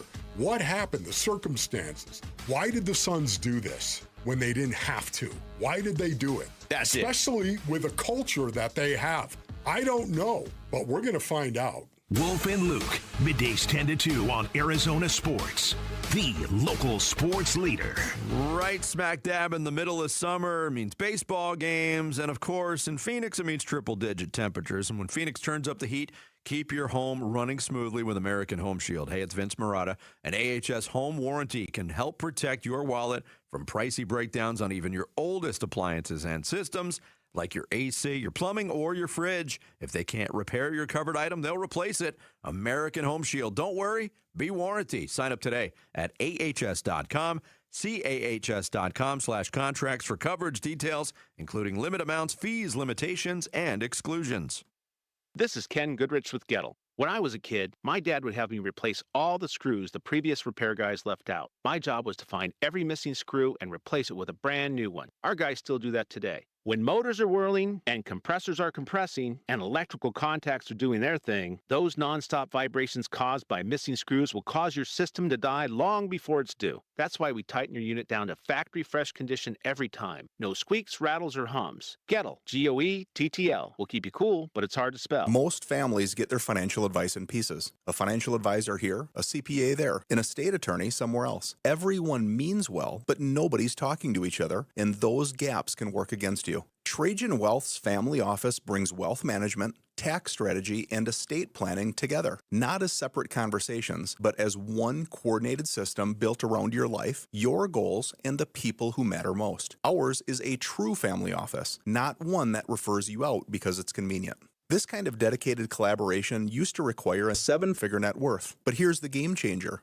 Trajan kicked that door open. Trajan advisors are fiduciaries, always obligated, always honored to act in your best interest. Unlock your Trajan family office at TrajanWealth.com or call 1-855-TRAJAN-1. That's 1-855-TRAJAN-1. Advisory services through Trajan Wealth, LLC, an SEC registered investment advisor. Other services through Trajan Estate and Trajan Tax. For over a century now, Ford has been part of America. In my family, it's been generations. Paul Calvisi here. My grandfather worked for Ford Motor. My first car, a classic Mustang, still have it. But going to our Desert Ford dealers today means getting more than a vehicle. We're talking a full suite of benefits like complimentary Ford mobile service or try Ford pickup and delivery. Yes, to and from your door, and it's easy scheduling in the Ford Pass app. Tough would be built Ford tough. More than a slogan, it's an identity of the F-Series trucks, and the all-new 2026 F-150 is the best yet. With a completely redesigned interior and exterior adventure, how about the Ford Bronco Sport? It says, let's get it, with 5 available trims so you can forge your own path. We recently bought a new Explorer at our Desert Ford dealers. Love the flexible seating up to 7. All the cargo room, the advanced tech. Bottom line, Ford is the future at our Desert Ford dealers. Just click buyfordnow.com. Every furniture store says they have a deal. But here's the question. Did they get a deal when they bought it? At The Dump, that's all we do. We only buy deals. And a real deal only comes from the people who actually make furniture. It makes sense for them to dump 80% off their prices now, then wait to get full price who knows when. Each new day, we unload one-of-a-kind design samples and canceled orders. To these days, truckloads from famous furniture, mattress, and rug stores. Out of business forever. You get the real deal. 80% off all the great brand names. All brand new. No frills. No retail overhead. Nothing comes between you and 5 acres of real deals. Why, you'll get $1,000 power recliners with immersive surround sound for $299. $1,000 hand-knotted rugs, $299. $2,000 Serta Perfect Sleepers, $399. We get real deals, you get real deals. 80% off to the dump, to the dump, to the dump, dump, dump. I'm Sammy Cebulka with what's trending now. Torey Lovullo was ejected for the first time this season last night in the Diamondbacks' 10-4 loss to the Padres, another game where the bats didn't come alive until it was way too late. And right now, this team needs a boost from someone real soon. They'll look to split the series tonight with Merrill Kelly on the mound. First pitch will be at 6:40 right here on Arizona Sports 98.7 and the Arizona Sports app. And Big 12 Media Days wrapped up yesterday, and guys like Noah Fafita and Kyson Brown are set up for big years with ASU and U of A. For more on both those programs, head to arizonasports.com today. And the quarterfinals of the World Cup kick off this afternoon with Kylian Mbappe and France going up against Morocco for a spot in the Final Four, and that's what's trending now. Arizona Sports, the local sports leader. Bentley and Milano Mornings. Rush Hour Reboot. Rush Hour Reboot. Getting you up to speed on everything happening in sports this morning. All right, it is 7:30 on this Thursday. That means it is time for the Rush Hour Reboot. I'm Sammy Cebulka, here to get you guys caught up on the big stories going on in sports, and we're going to start with the Arizona Diamondbacks, right? 4 games until the All-Star break. How bad does this team need the break? I don't know if it needs a break. It needs to win. Okay. You know what I mean? Yeah. There's this team gets plenty of rest. Yeah, I was just having this thought because it's a very, I'm not saying your question is cliche, but Sure. it's cliche to hear it. Is this break coming at a good time? Is the bye week coming at a good time? You always ask those questions. And I was thinking about it. Is this road trip coming at a good time? Is this homestand coming at a good time? They have 4 games left before the break. They need to win some of these damn games. And it doesn't look great because they've played 2 bad games in a row, and they're going to L.A. to face the Dodgers. And they might have to go up against Shohei tomorrow night, maybe. Well, again, listen. So you've got the series finale against the Padres today. Tonight. You can split the series if you win that game. Yes. If you lose that game and you get swept in L.A. going into the break, you're 6 games under 500. That's exactly what I was going to ask next. Like, they can't really afford to go 1-3 or 0-4 into the break, can they? No. I really, again, I'm really disappointed. One thing we're going to ask Torey Lovullo about, or I'm sorry, we're going to ask Derek Hall about is are our expectations too high? I don't think they are, but I keep hearing this Gambo promo where he's claiming the Diamondbacks are playing with pawns while everybody else is playing with rooks and bishops. Chess term. Yeah, he's basically saying Gambo said that? He did. Well, yeah, he said playing with horses and castles. Oh, okay, fair enough. Yeah. He didn't say rooks and bishops. Okay, and, that makes more sense. Yeah, right, and knights. Wait a minute. Isn't everybody afforded the same pieces on a chessboard? Yeah, I know you get eliminated, but still. But my point is, yeah, they've had some injuries, but does it account for what we've seen? Right. I don't buy this idea that this team is so handicapped by injury that they cannot win. Their 3 best offensive players coming into the season have pretty much played all season. Yes. And for the most part had less than expected years. Yeah, and for not having the Corbin Burns, you got a Mike Soroka you didn't really plan on. Right. You got a great version of Erod. And the bullpen has been great. The bullpen has been lights out. So this idea that they've just been too handicapped to win, I don't know where Gambo's getting that. No, I mean, they're 15 games out of first place. They're 5.5 games out of a wild card spot with 4 games before the All-Star break. They're kind of advertising who they are. Exactly. And so we've talked about like the frustration level with this team, but where does a majority of your frustration stem from with this team? The 45 and 46, 3 consecutive years sitting at that same number is what really makes me aggravated. Because as Vinny and I have talked about, you can talk about playing Diamondbacks baseball, but if Diamondbacks baseball means you're 45 and 46 after 91 games every year, what are you talking about? Then that's just Diamondback baseball. Yeah, what are you talking about? What are you bragging about? To this point of the season, to me, the biggest frustration has been the severe dip in the offense. I mean, when back in May, we were talking about this offense being really good situationally, runners in scoring position, number 1 in all of the major leagues, and since that time, it's like somebody shut the faucet off, and they've been unable to kind of figure it out.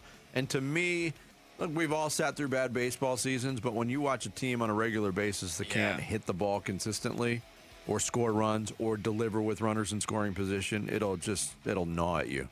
No doubt. Watching it night in and night out, not knowing what you're going to get is just, it's tough. All right, the Phoenix Suns are still finalizing, that deal for Miles Bridges. Are you more optimistic or skeptical about the basketball fit with Miles Bridges? I'm way more optimistic. Okay. There was a need they had. Does he fill the need perfectly with his skill set? I don't think so, but it's hard to identify and collect somebody like that when you're building a roster. From the basketball fit, I'm way more optimistic than pessimistic on this. I'm excited to see what it looks like. I'll say that. I don't know about defensively what this starting five is going to be capable of, because it's not going to be like a starting five that might feature Jordan Goodwin, that might feature Royce O'Neal. I'm a little worried about that. I'm a little worried about what that might mean for this basketball team when so much of it was foundational last year. But I am excited. I mean, they've needed a power forward, and that's what Miles Bridges is. Yep. And yesterday, Brian Gregory, or 2 days ago, he talked about re-signing Colin Gillespie, Jordan Goodwin, and Mark Williams. Of those three guys they're bringing back, who do the Suns need to be best out of those three? I mean, probably Gillespie. That's what I was thinking, too. Overall, in terms of total value of the contract, they invested more in Gillespie than the other two players. So just from that standpoint alone, you could say he needs to be that good. Yeah, that's not a bad guess or a bad selection. I think there's probably more pressure on Mark Williams than any of the three. Yep. But my answer would still be Gillespie. Because I think they lack that kind of point guard skill, and especially with Grayson and Royce out the door, Gillespie's shooting. You can mention Goodwin's shooting in that, but they're going to need him to be the guy he was probably the first 2/3 of the season. All right, stat on him yesterday too. Somebody broke it down. He led the entire NBA in 3-pointers made in the fourth quarter. Wow. It's over 60 3-pointers in the fourth quarter of games. Crazy stat. That's a crazy stat. Yeah. And even he tailed off at the end of the year. Yeah, that's true. Wasn't great down the stretch. All right, the last 8 teams remain in the World Cup. France and Morocco kick off their quarterfinal today. For you guys, who would you want to see in the final? Yeah, I kind of have I've kind of got the benefit / danger of having the two teams I like most play each other next. Right. So I'm going to get one team advancing, but that means I can't have both advancing. Correct. So it's good and bad.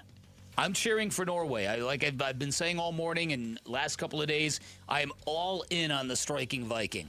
All in. So you would want Norway out of that slot, and then I think Argentina is going to beat Switzerland. Okay. I think France-Morocco is going to be a real tough match. Mm-hmm.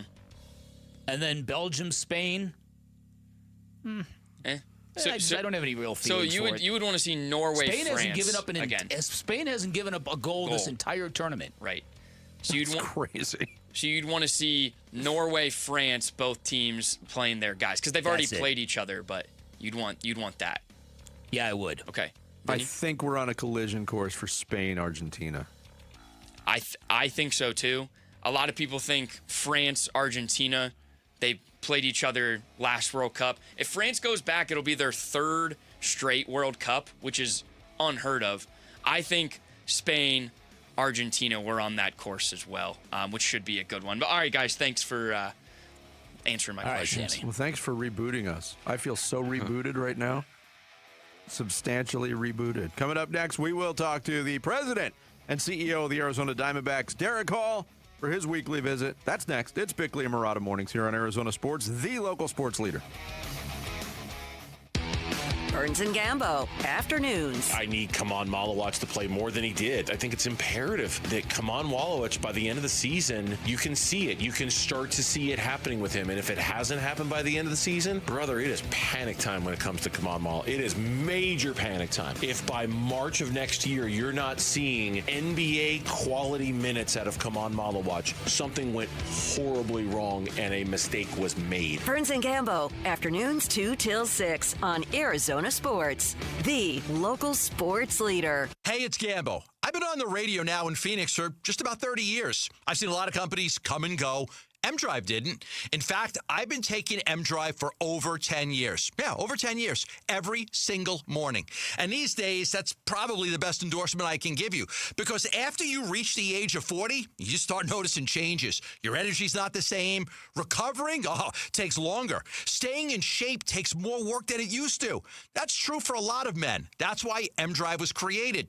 It's designed to support healthy testosterone, energy, metabolism, and recovery with clinically tested ingredients. There's no hype.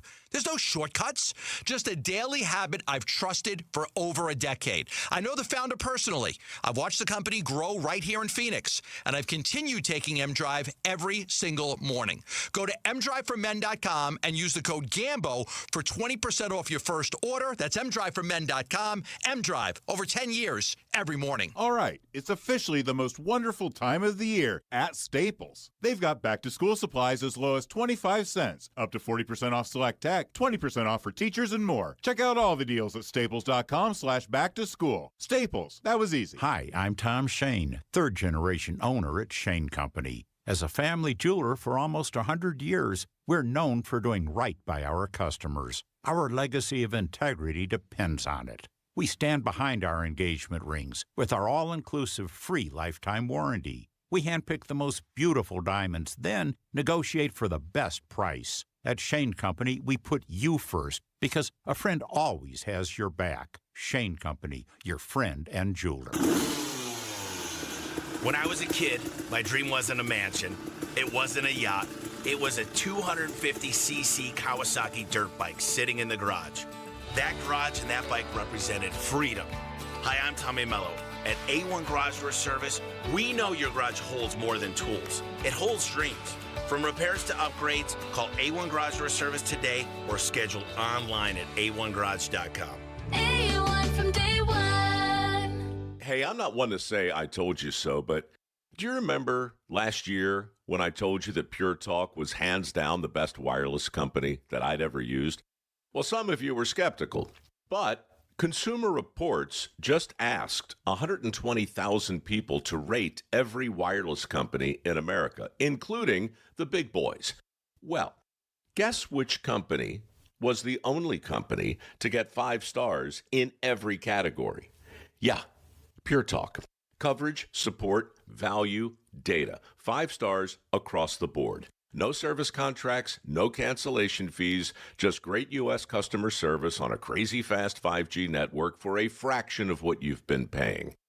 I'm not going to say I told you so, but I will encourage you one more time to dial pound 250, say micro, and switch to a 5-star American wireless company that won't let you down. Pure Talk. Cardinals, D-backs, starting July 17th. Get your tickets now at dbacks.com.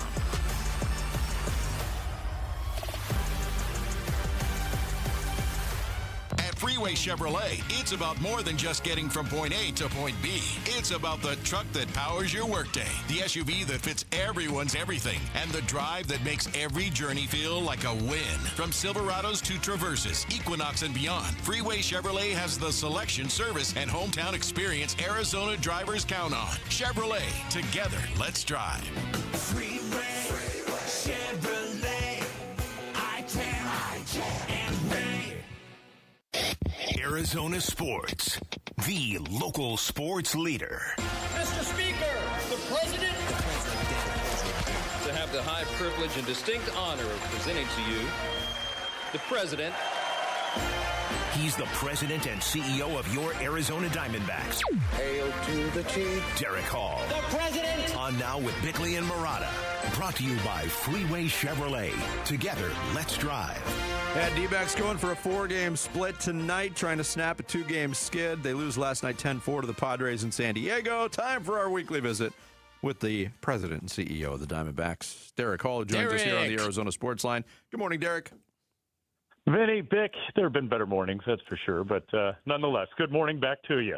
Let me first say I apologize for the way we're playing to all our fans. And second, I only have time for one question. So go ahead. Oh, boy. I won't start with how are you doing then.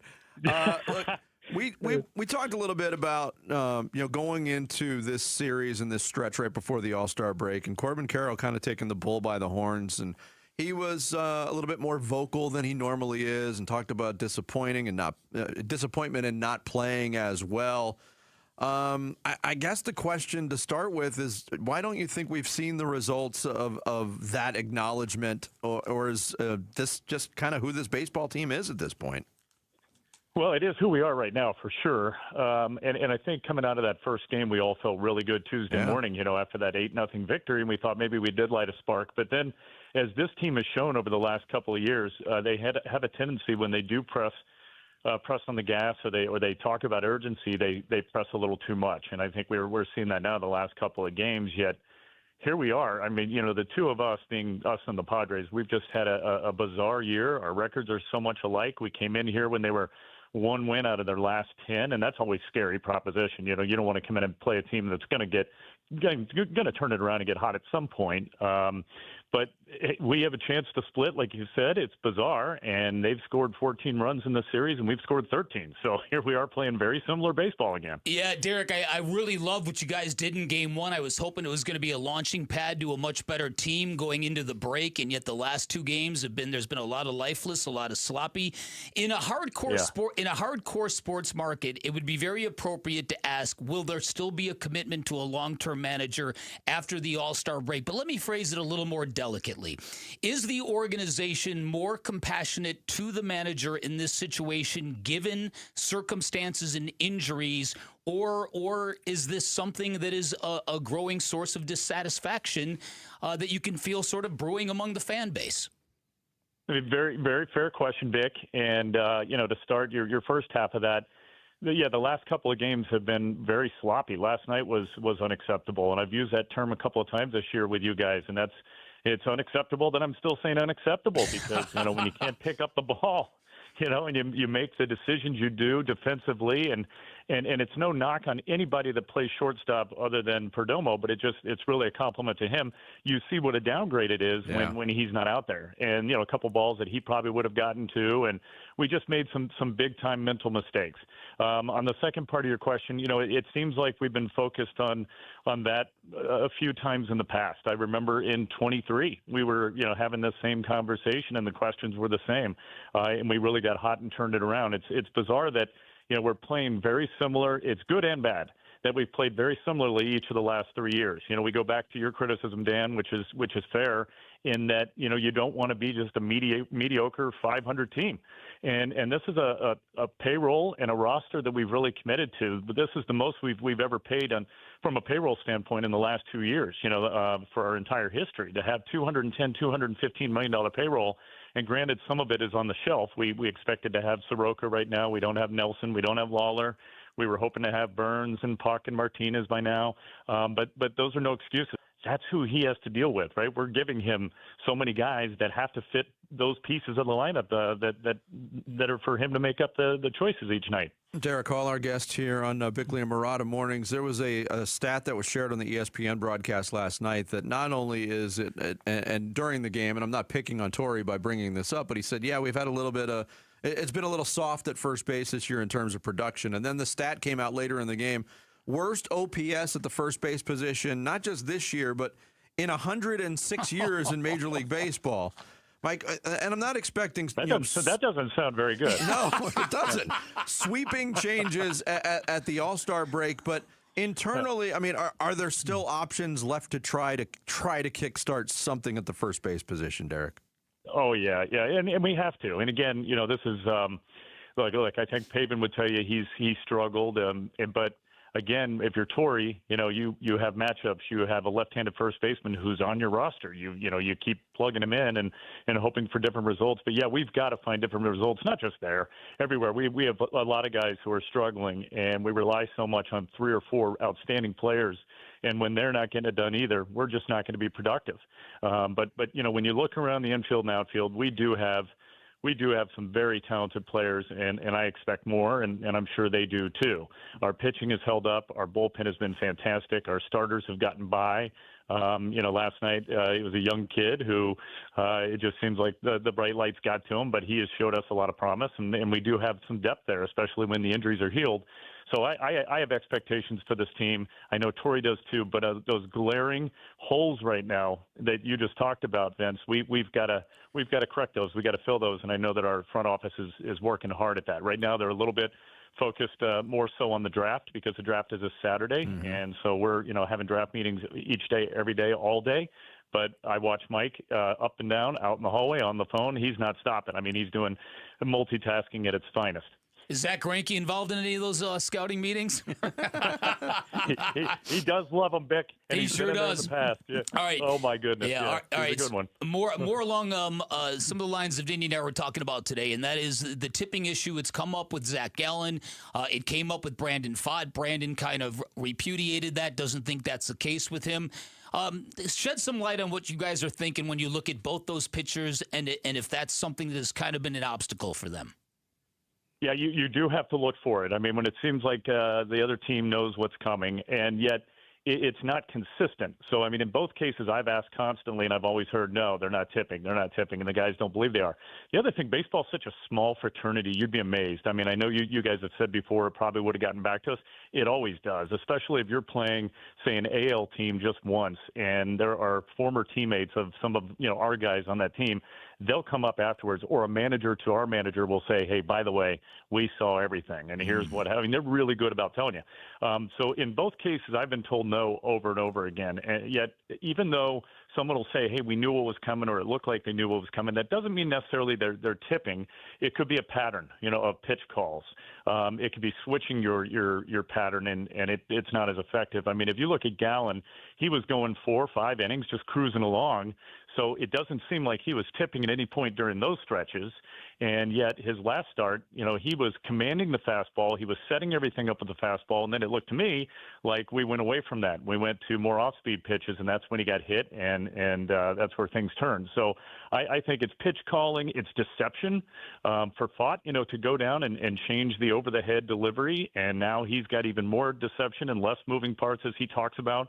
That's going to help him. That doesn't necessarily mean that he was tipping before. It means that, they don't know what's coming necessarily, and he's giving them a completely different look than the way they've prepared against him for the last, say, 3-4 seasons. Derek Hall is our guest here on Big Lee Murata Mornings. On that front, with those two specific pitchers, and we talked to Brandon earlier this week, really enjoyed the conversation, but he talked very freely about what he worked on and the things that he did at Reno. With a younger pitcher like that, even though he has been rewarded with a contract, you have that luxury of putting him down in Reno to get him stretched out, to have him work on some things. I don't think that luxury necessarily exists at this point with Zach Gallen. How far down are you on your list of things that you'd like to exhaust to get Zach right, or is it just a matter of time in the organization's mind that it does click into place for him?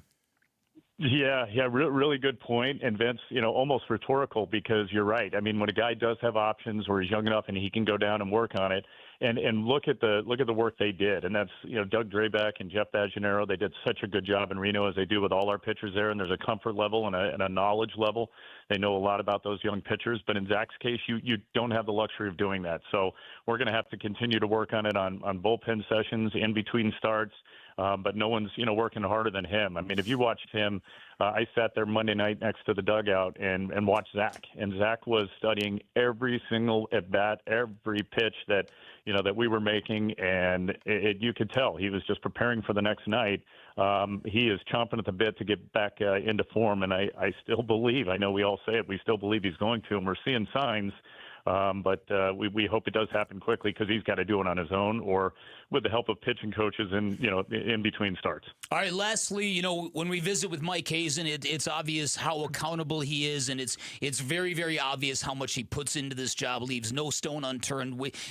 That's very, very obvious. You look at the money that you guys have put back into payroll, that's top 5 across Major League Baseball. So your intent and spending to win, it's beyond reproach. So with all that being said, you started this interview by apologizing to Diamondbacks fans. Is there anything else you want to communicate with them, knowing that there is a great amount of dissatisfaction?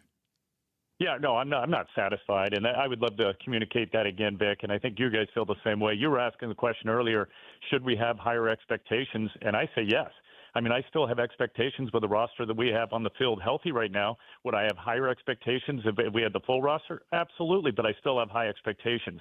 And it just feels like the last couple of years, even in 23, now I'm not comparing this team to 23. That was a team that went to the World Series, and this team is showing me no reasons to get back to the World Series unless they turn it around quickly. But you're seeing the same patterns. I mean, we were a couple of games below 500. We had a record about the same right now in each of the last 3-4 years, and yet we were able to go on stretches. So I want this team to go on stretches.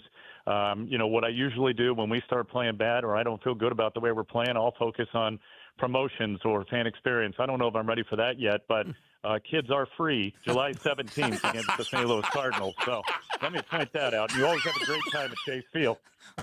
That's fantastic. That is well done. Well done, Derek. No, we appreciate your candor always, absolutely. man. You take every question. We always appreciate that. Always will. You know that, guys. Thank you, Derek. We'll talk to you next week. Good luck to Jared today. We'll see how the Ferret does in goal. Yeah, I don't feel. I don't have expectations. Yeah. We'll put it that way, Derek. I think he's going to be maybe score one more than they usually would. That's how I see it. We're going to call him the Pavin Smith of goalies. Thank you, Derek. We'll see you later. All right, thanks. Right at the buzzer. Thanks, Derek. Derek Hall, President and CEO of the Diamondbacks, joining us on the Arizona Sports Line. Bic's got your blast next. It's Bic Lamorada Mornings, Arizona Sports, the local sports leader. Diamondbacks President and CEO Derek Hall. Brought to you by Freeway Chevrolet. Together, let's drive. Your home for everything Diamondbacks. Arizona Sports, the local sports leader. Luke Lipinski back to tell you about Orchard. Most home sellers get one offer, and it's somewhere between lowball and not good enough. But Orchard changes that. With Orchard's new Orchard offers, you don't just get one offer. You get multiple cash offers from serious investors who are all competing for your home. That's right. Make those investors compete with Orchard's cash offer marketplace. Here's how it works. You work with an Orchard agent who submits your home to their exclusive network of hundreds of local cash buyers. They come to you with offers, you review them all, and you pick the best one on your terms. That way, you don't have to worry about settling on one offer or maybe leaving money on the table without even realizing it. You see every offer side by side. That's how you know you're getting top dollar. Orchard offers means no repairs, no showings, no drawn-out process. Before you accept any offer, see them all first. See, not only does Orchard give you the freedom to buy and move into your new home first and sell your old home later, you still get top dollar for your home. And this is how. If you're ready to find out how much your home is worth, visit Orchard.com to get your free home valuation. That's Orchard.com, Orchard.com. This is a special alert to all Americans who own a vehicle with less than 200,000 miles with an auto warranty about to expire or with no warranty coverage at all. Due to a decline in the economy, CarShield is announcing a low-cost month-to-month vehicle protection plan that is now available to the public to save any driver out-of-pocket expenses on future auto repairs. Call now to find out how you can pay almost nothing for covered auto repairs. Yes, you heard that correctly. Pay almost nothing for covered auto repairs. An open phone line has been established for all drivers to call for a free quick quote. Call 800-330-8323 now. Drivers who are covered will not have to pay for covered repairs again. This protection plan is at an all-time low. Additionally, drivers who activate this vehicle protection today will also receive free roadside assistance, free towing, and car rental options at no additional cost. Call us for your free quick quote today. 800-330-8323. That's 800-330-8323. What do you have to lose? Call 800-330-8323. Again, 800-330-8323. All right, there's talking baseball, and there's trading baseball, not the deadline or baseball cards.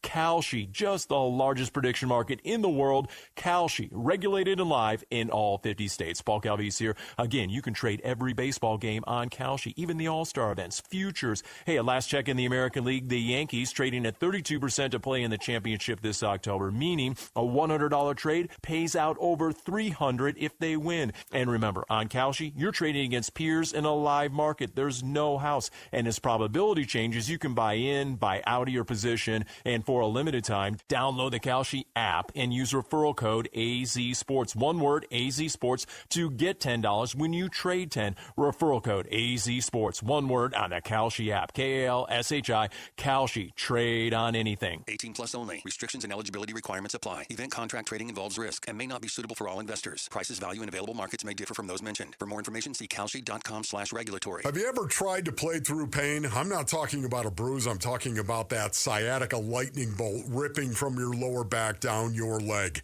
At Desert Institute for Spine Care, DISC, the world-class spine surgeons right here in the Valley, they don't just treat symptoms. They identify the pain generator and attack it with precision.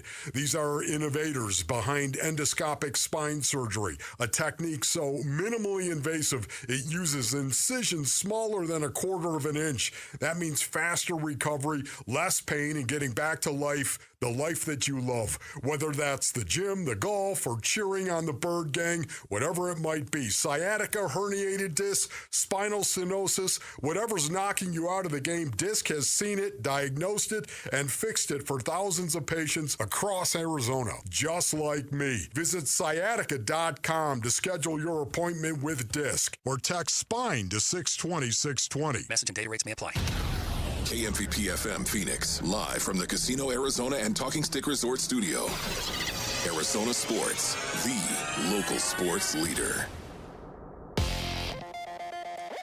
I'm Sammy Cebulka with what's trending now. The Arizona Diamondbacks dropped their second in a row to the Padres last night, 10-4, and manager Torey Lovullo was tossed in the fifth inning, arguing a balk call against Jose Cabrera. They're now 2 games below 500, and the buy or sell questions are growing louder as this team has just 4 games until the All-Star break. Still a chance to split the 4-game series tonight with Merrill Kelly on the bump, but first pitch will be at 6:40 right here on Arizona Sports 98.7 and the Arizona Sports app. The Indiana Fever will be in town tonight to take on the Mercury, but no Caitlin Clark as she's dealing with an ongoing back issue. Tip-off from downtown Phoenix will be at 7 tonight. And as the Cardinals training camp gets closer, Suns Summer League gets underway soon. For more on both the Cardinals and Suns, be sure to head to arizonasports.com today. And this report is brought to you by K2 Vision RLE. No readers, glasses, contacts, or cataracts. Schedule your free Zoom consultation at k2visionrle.com.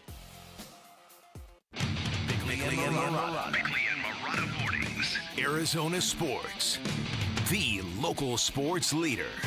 Bickley Blast. 34 men across 4 major professional sports have been entrusted with our championship dreams over the past 3 decades in Arizona. Only one has delivered a title and a parade. That man was Bob Brenly, and it took a 9th-inning rally in Game 7 against the greatest relief pitcher in history to get it done. Which brings us to Torey Lovullo, one of 5 Valley coaches/managers who have played for and lost a championship because his current baseball team is flunking its latest test. They are not playing with urgency. They are not stacking wins. They followed an emphatic victory on Monday with a pair of low-wattage losses, and they are giving Mike Hazen all the information he needs to be a seller at the trade deadline. But there's also very little proof this season that Lovullo can get this group to play with all-in urgency or concentration or hunger and I cannot help but wonder if we might be in the last days of his lengthy tenure. So that's the big question. Does the owner, Ken Kendrick, believe a stronger, harder voice can lift a mushy team, or does he believe that these Diamondbacks are too injured and too compromised to succeed under any circumstances, and that after 10 long years at the helm, Lovullo deserves to finish what he started? The problem is there's also growing dissent among the fan base because lifeless and sloppy is not a function of injury or bad luck. It's the sign of a poorly led baseball team. All right, today's Bickley Blast brought to you by my great friends at Chapman BMW, who make luxury attainable. Find them online at chapmanbmw.com. And a balk has been called. Jose Cabrera balking, according to plate umpire Willie Traynor. And the plate umpire, Willie Traynor, was pointing toward the leg. And that's what he saw from the rookie righty. He may have made a move toward the plate. And now Torey Lovullo's been thrown out. Oh, that was a quick toss, too. Willie Traynor? I don't know. Willie? You barely knew her. That was the ESPN play-by-play of Torey Lovullo getting tossed last night in the fifth inning, where kind of the wheels fell off for the Diamondbacks. They lose last night 10-4. And we were all jealous of Torey because I think at that point in time, we all wanted to be ejected from the baseball game. Yeah. I mean, I don't think that's a balk either. What do you? Right. Throw me out. You should have heard the names I called the umpire, and I had to still stay for the rest of the game. That's it. That's exactly right. Listen, in asking Derek Hall about this and listening to what Derek had to say, I'm not certain any door is closed and or open. I do believe that this is going to be evaluated with cold, hard facts and reality based on what we see in the next few days. But if this team knew that there's an edict here and that you need to produce, try to explain the last couple of days. The idea that, okay, every time you want more urgency from this baseball team, you get the worst version of them because they press too hard. Well, I mean, what does that tell you? Well, let me present it to you this way. All right. There's 4 games left between now and the All-Star break. And again, this is not a team that's going to make gigantic sweeping roster changes across the board at the break. But if they go 1-3 or worse between now and Sunday, would it shock you to see a managerial change? It would not. Listen, what were you going to say? I would be shocked mid-season. I could see end of the season they decide, okay, it's 3 years in a row of this. We love you, Torey. It's time to move on. We needed just a different, fresh voice. I just don't. Listen, I hear what you're saying. Out of respect to a guy who has been here now in year 10, I get that. And that might be an outcome. But don't you see the merit in, let's see, if Jeff Bannister would be the guy you would promote or elevate, and I don't know that he would be, but I'm guessing he would be. He's been a manager before. He's the bench coach. He's second in command. He's second in command. He managed the Rangers. Last night. Yeah, he managed last night. It would seem, why wouldn't you take the opportunity to see if it is a voice that's grown tired and stale? Through no fault of Torey's. Torey has remained the same guy. I want to make that very, very clear here. But this team is not listening to him. And they are not as locked in as they should be. I could cite numerous of little small examples that would support my point, but not necessarily prove my point. I talk about the challenges and how wonky some players have been with it, even though the manager has given them direct instructions of when to do it. You know my thinking, that eventually a manager who is a great caring person, who puts the interpersonal above all else, those are exactly the managers that can get steamrolled by teams that take advantage of long leashes. At the end of it all, it doesn't matter what you think, Jarrett, doesn't matter what I think. It's what Ken Kendrick thinks. And Ken Kendrick has put a lot of money into this team the last 3 years. And that point was made by Derek Hall just moments ago on this very radio show. And whether people, whether the Ketel Marte stands in the audience want to believe this or not, the handling of Ketel Marte over the past 3 seasons has really cost the manager points in some corners of that organization. I know that for a fact. Well, you know what's also interesting? I meant to bring this up. D-backs fans hate Torey Lovullo. They don't hate him. If you go on social media after If you go a on loss, Twitter, everybody hates everybody. well, that's what we're. Oh, I agree. But what I'm saying is that those are the people that we're referring to when we talk about the Ketel Marte defenders. The Ketel Marte stands and defenders that go after us whenever we say anything are the same people that go on social media and say that Torrey needs to be fired and try to run him out of town. It's just that's a good point. That's it's a just very crazy fair how point. they're not loyal everywhere. But those people have been saying that about Torrey for 4 or 5 years. Let's be honest. Well, listen, the thing you need to know about those fans is that we in the media have been proven right about Ketel Marte. Our early reporting and our early comments about Ketel Marte have been validated by the truth. The truth has come out, and yet they still blame us. So what does that tell you? They just want to hate. Haters gonna hate, Jarrett. So listen, would I be shocked? No, I would not be shocked. Would I be surprised? Yes.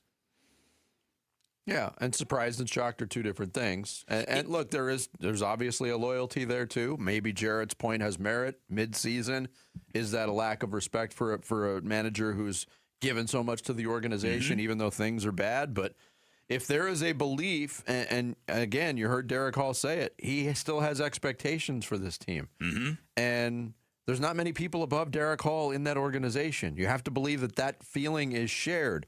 And if that's the case, and there's a glimmer of hope that they think they can get back into this thing and be real players in the postseason, that's what usually churns some change. And again, if you get a free opportunity to look at Banny, whereas you might want to, at the end of the season, open it up to everybody, it's an opportunity. It's a chance to try something different before you close the book on the season. Yeah, you could look at it that way, too. Coming up next, are we a fan of the Cardinals' best player? Calling out the fans. More reaction to Trey McBride's podcast comments. And a lot more coming up next. It's Bickley and Murata Mornings here on Arizona Sports, the local sports leader. In the past, and I will continue to say this, your ERA is your ERA. Like, you can't run from it, right? Yeah. But I do think it's different with different guys. Some guys just can't get outs, and every time they go out there, they're bad. Fott is more like he's good, then he's really bad. Then he's good, then he's good. But he's at least giving you a chance to win 2 of the 3 starts or whatever the number is, you know? And if you can manage, if you can kind of be in tune to when he's starting to unravel whatever inning it is, that's more navigatable as a team, I would think, than what Gallen's doing right now. Wolf and Luke, middays 10 to 2 on Arizona Sports, the local sports leader.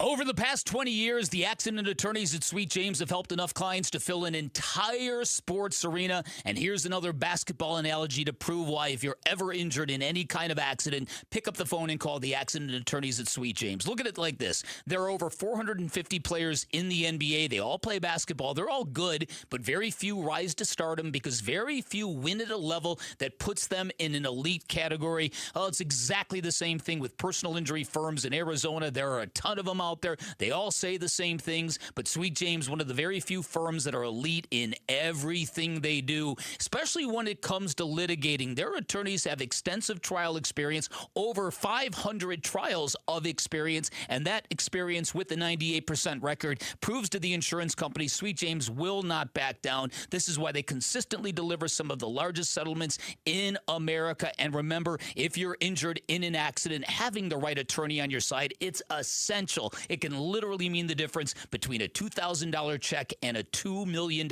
settlement. Remember, at Sweet James, the call is free, the consultation is free. You won't pay anything until they win your case. Here's the number: 1-800-9-MILLION, 1-800-900-0000, online at sweetjames.com. Folks ask me how to spot a termite. I tell them, if you're waiting for a sign, you're letting them get the jump on you. Termite don't want your attention. He wants the bones of your home, and he's been whittling at them longer than you think.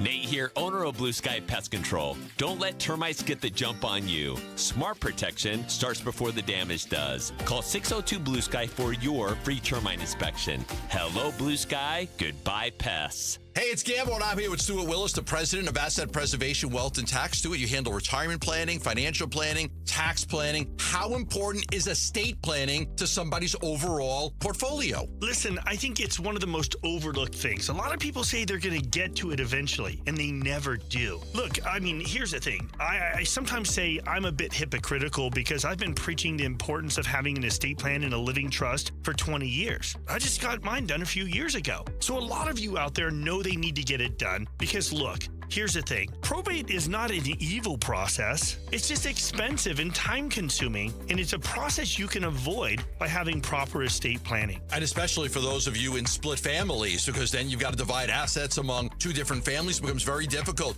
If you want to get an estate plan as part of your portfolio, call Stuart Willis at Asset Preservation Wealth and Tax at 602-877-PLAN. Investment advisory services offered through Foundations Investment Advisors, LLC, and SEC Registered Investment Advisor. This July, it's time to celebrate our freedom to swim. Celebrate California Pools and Landscape, giving $1,776 off a brand new pool. Plus, buy Centennial Bucks, $250 off the most popular backyard features, barbecue, shade, water, and fire features, all to complete your oasis. That's what we at California Pools do at Casa Galdici. Now it's stars, stripes, and summer nights. Don't miss the patriotic pool deals at calpool.com/Paul. I'm Ultima Morgan. Morgan & Morgan isn't just an injury firm. It's our family's life work. It's my husband, it's my sons, it's me. When we take a case, we see a family just like ours. $30 billion recovered is something I'm proud of. But what I'm really proud of are the families we stood beside. It's an honor to fight for you when you need our support the most. Morgan & Morgan, for the people and your family. Morgan & Morgan, forthepeople.com. Arizona lawyer will handle Arizona cases. Prior results do not guarantee a similar outcome. We all hear the radio ads about the IRS. They tell you to be afraid, to be scared, and they try to frighten you into calling. I'm not here to do that. Tax Relief Advocates is different. TRA is here to tell you that if you owe money to the IRS, whether it's $5,000, $50,000, or $500,000, we have a solution. It doesn't matter if you're sitting in your car, at work, or with your kids. No matter where you are, call now. 800-575-8157. Don't lose hope. TRA can eliminate or reduce what you owe to the IRS. Generous programs are now available that can give you a fresh start. Our passion is taxes and helping individuals fix their IRS problems. We have over 1,000 5-star reviews on Google and an A+ with the Better Business Bureau. You don't need to be afraid of the IRS any longer. End your tax nightmare today by visiting us online at TRA.com or call 800-575-8157. That's 800-575-8157. Tax Relief Advocates. Real solutions for real people.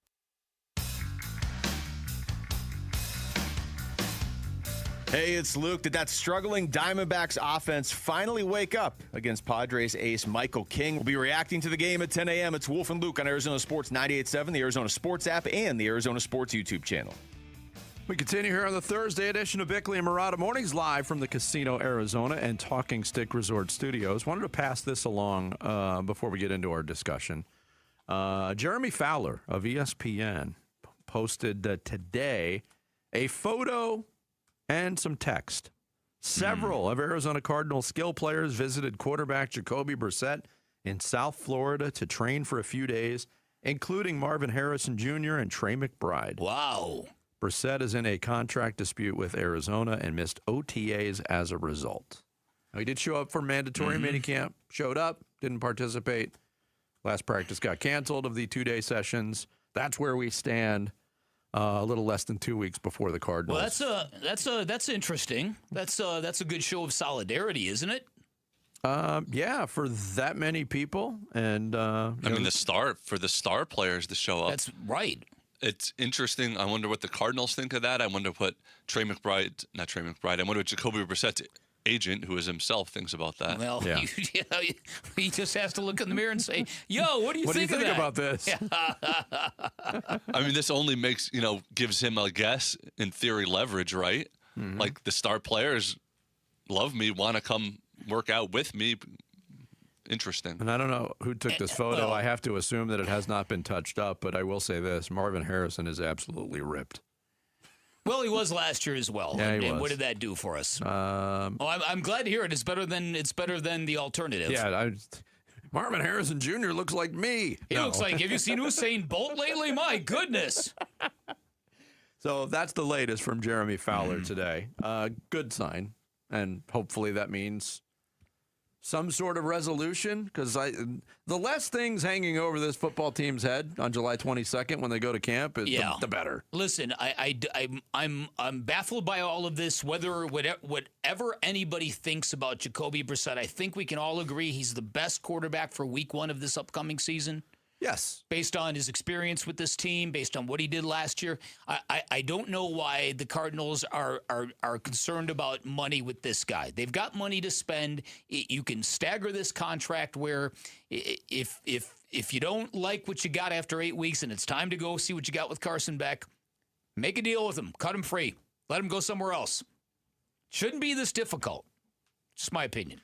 Yep. So that, again, coming across this morning. Now, we had a discussion earlier in the week, and this was stemming from a podcast appearance that Trey McBride, who's now in Florida with Jacoby Brissett, made on Bussin' with the Boys. And let us hair down a little bit and talked about Cardinal fans in Arizona. In case you missed that video, in case you missed our discussion, here's what Trey McBride said on that particular subject. We crush Coop because Coop is a massive Cardinals fan. Which is wild. Yeah. Because there's not even a whole lot of them in Arizona. There's none in Arizona. So the fact that we have some in Nashville is pretty cool. Yeah. Dude, I grew up in Arizona, and what was it, 07, 08 when they went to the Super Bowl. Yeah, it's the first time in my entire, I was like a junior in high school. It's the first time I ever saw like Arizona Cardinal hats out there ever.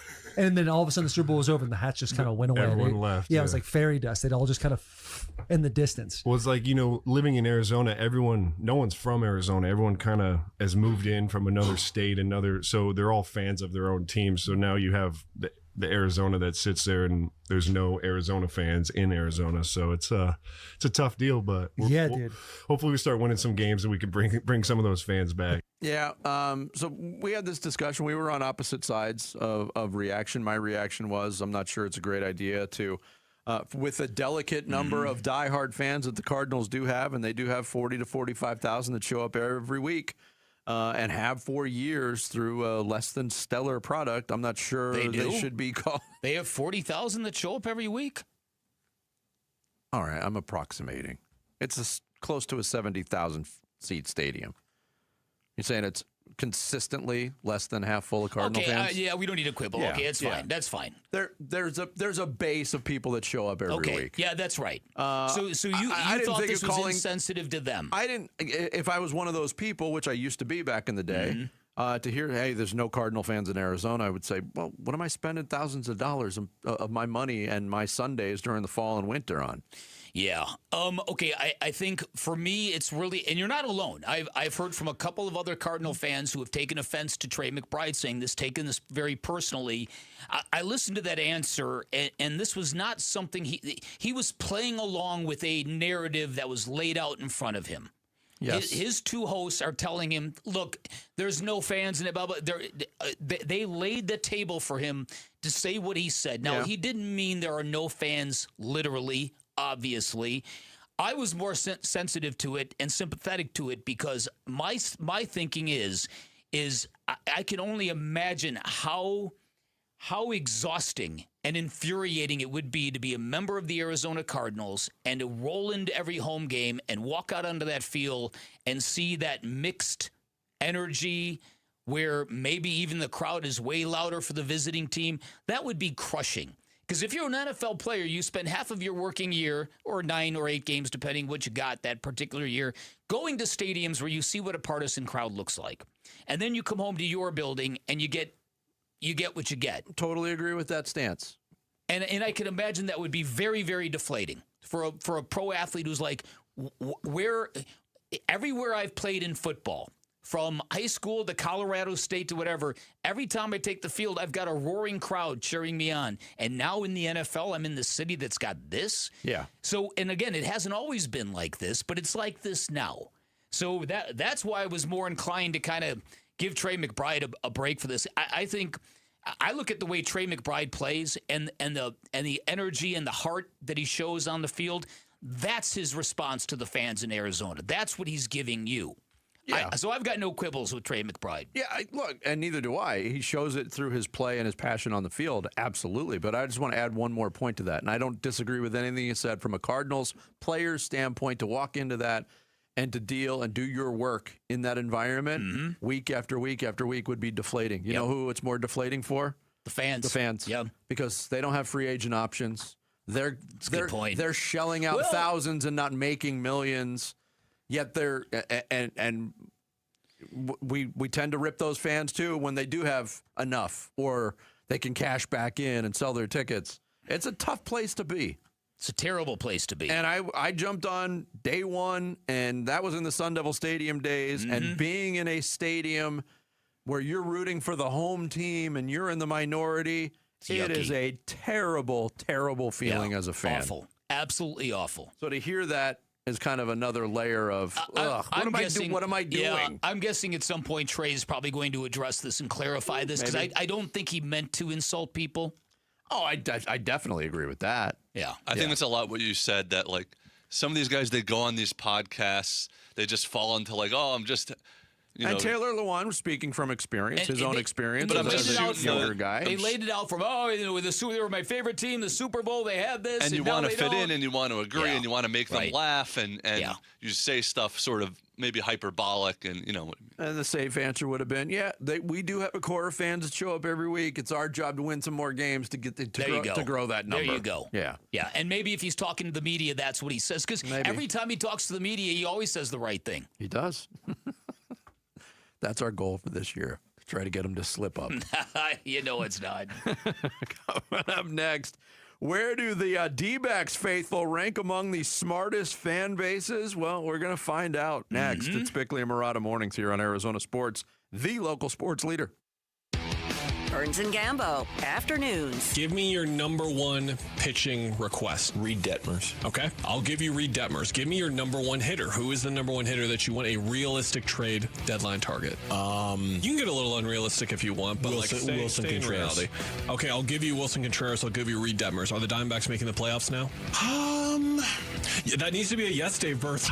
Well, no. I understand that. I mean, you can't go when we're going to give up a lot for Wilson Contreras and Reed Detmers. Burns and Gambo, afternoons 2 till 6 on Arizona Sports, the local sports leader. Hey, everybody. Dan Bickley here with an important financial question for you from Trajan Wealth. Are your retirement, your tax, and your estate plans working together, or are they working against each other? At Trajan Wealth, they believe your financial future is way too important to leave to chance, and as a fiduciary firm, their only priority is your best interest, and that is why, unlike traditional firms, Trajan Wealth provides a true all-in-one family office model. Their dedicated professionals coordinate your asset management, your tax preparation, and your estate planning all under one roof. It's a seamless, integrated strategy. It's designed to protect your wealth, reduce your tax burden, and help you retire with confidence. And that's really important. If you are nearing retirement age,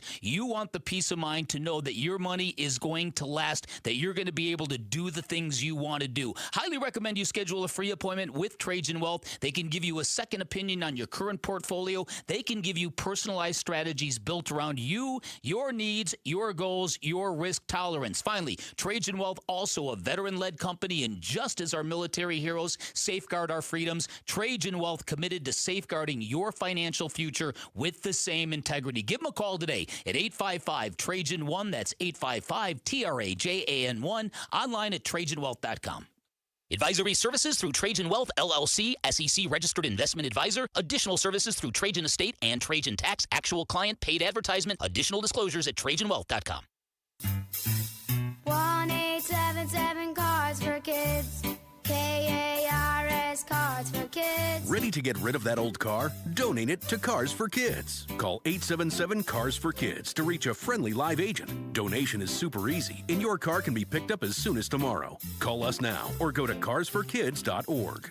1-877 Cars for Kids. Donate your car today. Did you know you can donate real estate too? Every furniture store says they have a deal. But here's the question. Did they get a deal when they bought it? At The Dump, that's all we do. We only buy deals. And a real deal only comes from the people who actually make furniture. It makes sense for them to dump 80% off their prices now, then wait to get full price who knows when. Each new day, we unload one-of-a-kind design samples and canceled orders. To these days, truckloads from famous furniture, mattress, and rug stores. Out of business forever. You get the real deal. 80% off all the great brand names. All brand new. No frills. No retail overhead. Nothing comes between you and 5 acres of real deals. Why, you'll get $1,000 power recliners with immersive surround sound for $299. $1,000 hand-knotted rugs, $299. $2,000 Serta Perfect Sleepers, $399. We get real deals, you get real deals. 80% off to the dump, to the dump, to the dump, dump, dump. Hey, it's Gambo, and when you think about Diamondbacks baseball, everything comes down to what you can see. The pitch coming in, the movement of the ball, the play unfolding in the field. The clearer your vision, the better your game. That's why I've always believed in the Schwartz Laser Eye Center. Dr. Schwartz and his team have built a reputation on precision, experience, and results. And it's no surprise he's the official team eye doctor of the Arizona Diamondbacks, trusted to help keep the pros seeing their best. If you're ready to ditch glasses and contacts, LASIK is your winning play. It's a quick procedure with fast recovery and proven results. Not a LASIK candidate? Evo ICL or Clear Lens Exchange could be your next move for sharp, clear vision. Schedule your free consultation and see how Dr. Schwartz can clear things up. With locations in Scottsdale, Glendale, and Mesa, visit teamidoc.com or call 480-483-EYES. That's 480-483-EYES. The Schwartz Laser Eye Center, trusted for over 25 years. The big box testosterone franchises want to squeeze you in on their schedule. Vital for Men is different. We're Arizona's original men's health clinic, open 5 days a week, Monday through Friday, and we accept most insurance. Personalized care, by men, for men. And right now, your first testosterone test is completely free. Stop settling. Call Vital for Men or visit vitalformen.com today. Vital for Men, where Arizona men go to get their edge back.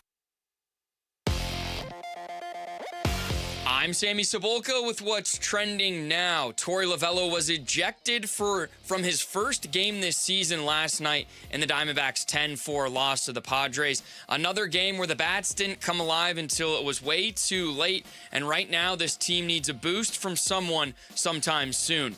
They'll look to split the series tonight with Merrill Kelly on the mound. First pitch from San Diego will be at 6:40 right here on Arizona Sports 98.7 and the Arizona Sports app. And Big 12 Media Days wrapped up yesterday, and guys like Noah Fafita and Kyson Brown are set up for big years with both ASU and U of A. For more on both those programs, head on over to arizonasports.com today. And the quarterfinals of the World Cup kicks off this afternoon with France versus Morocco for a spot in the Final Four, and that's what's trending now.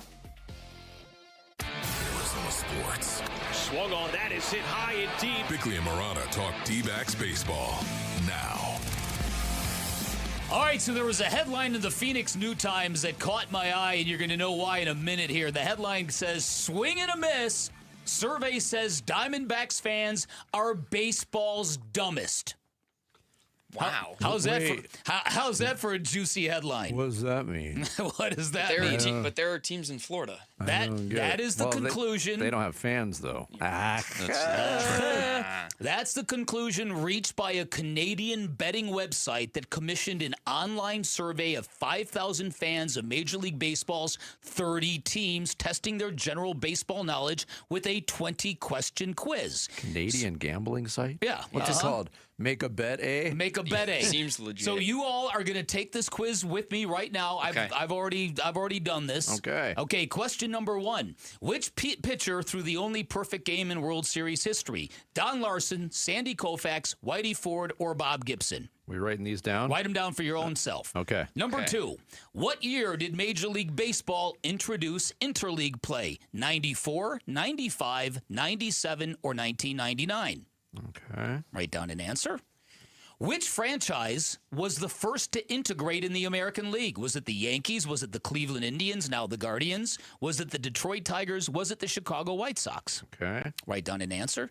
Number 4, who was the first player to win MVP in both leagues? Was it Frank Robinson, Reggie Jackson, Hank Aaron, or Pete Rose? Man, this is tough. Write that down.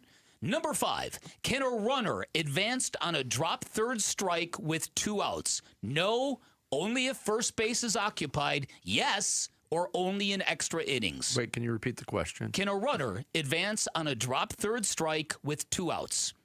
Yes, it goes in order. No, only if first base is occupied. Yes, or only in extra innings. Number 6, what constitutes a balk? Torey Lovello. A, any pitch outside the strike zone. B, a pitcher dropping the ball. C, an illegal motion or deception while on the rubber. Or D, a catcher leaving the box early. Okay. Number 7, can a pitcher switch throwing hands during an at-bat? A, no. B, only once per game. C, yes, but must declare before the at-bat.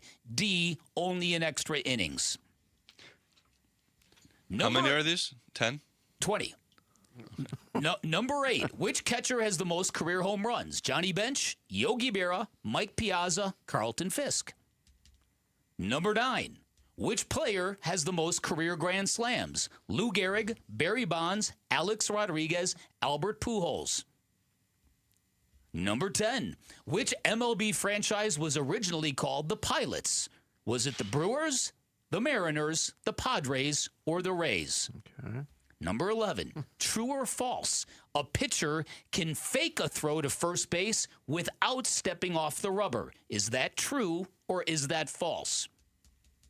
Number 12, if a game is called in the 5th inning due to weather, is it official? A, no, must reach 6 innings. B, no, must reach 7 innings. C, yes, after 4.5 innings if the home team is leading. Or D, only if both managers agree. Number 13, can a batter reach first on catcher's interference even if the pitch is wild? Yes or no? Number 14, is it possible to record 4 outs in 1 inning? A, no, or B, yes, via an appeal play. Number 15, who was the youngest player to reach 500 home runs? Was it A, Alex Rodriguez, B, Albert Pujols, C, Ken Griffey Jr., or D, Jimmy Fox? 16. These are getting hard. Yeah. If a runner misses a base but scores, does the run count automatically? A, yes, or B, no, the defense can't appeal. Number 17, which Hall of Famer was nicknamed the Georgia Peach? Was it Ty Cobb, Rogers Hornsby, Tris Speaker, Honus Wagner? Number 18, which MLB franchise has never appeared in a World Series? A, the Seattle Mariners, B, the Milwaukee Brewers, C, the Colorado Rockies, D, the Tampa Bay Rays. 19, who was the first player to hit 50 home runs and steal 50 bases in a single season?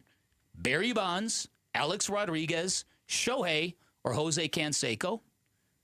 And finally, what major rule change was introduced in MLB for the 2026 season? Universal designated hitter, automated ball strike challenge system, expanded playoffs, or pitch clock removal?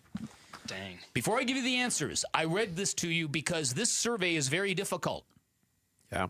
And they're claiming that Arizona Diamondbacks fans only got, on average, 10 of these 20 right. So let's see what you all got. Here are the answers, and you score yourself. Okay. Don Larson, 1997. The Cleveland Indians. Frank Robinson. Yes. Number 6, the answer is C. Number 7, the answer is no. Number 8, it's Mike Piazza. Number 9, it's Alex Rodriguez for the most career grand slams. The Pilots were originally the Mariners. No, that's not true. No, they weren't. Oh, I'm sorry. The Pilots were originally the Brewers. My bad. They were in Seattle. But That's right. That's right. They were originally the Brewers. 11 is false. A pitcher cannot fake a throw without stepping off the rubber. Number 12, I think you all know it's C after 4.5 innings. 13, the answer is yes. 14, B, an appeal play to get 4 outs in an inning. Fastest player to 500 home runs was A-Rod. 16 is no, a defense can appeal. The Georgia Peach is Ty Cobb. The franchise that has never appeared in the World Series is the Mariners. Shohei has got 50 homers and 50 stolen bases in a single season. And finally, obviously, it's B, the automated ball strike challenge system. So I got 18 out of 20. Did you? I got 16. I got both. 16. Okay. I got both A-Rod questions wrong. That was the only two I got wrong. I thought it was Lou Gehrig, and I thought it was Jimmy Fox. Lou Gehrig. A-Rod beat Lou Gehrig's record. And Jimmy Fox, I thought, was the youngest to do like everything. Because That's very, very well done by all of you, because the fans. We work in sports radio. That's side of it. Fair. But the fans, according to this survey, that were the smartest were the Yankees fans and the Mets fans. They each averaged 18 out of 20. They're not that smart. They're Mets fans. True. Also, I will say, so I think some of this has to do with when the Diamondbacks became a franchise in '99, and that a lot of maybe just sports fans weren't baseball fans here in the Valley until the Diamondbacks got here. Yeah. Right? Or no? See, I'm not great on the rule stuff. There's it's a very technical rule book. Yeah. So that's where I missed most of those. Yeah. The Diamondbacks fans, not only did they have to answer these questions, but they also had to self-rate their Major League Baseball knowledge. They ranked themselves among the lowest. They had the least confidence of any fan base going in.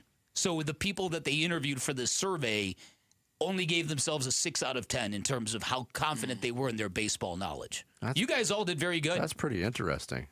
I got the last 10 right.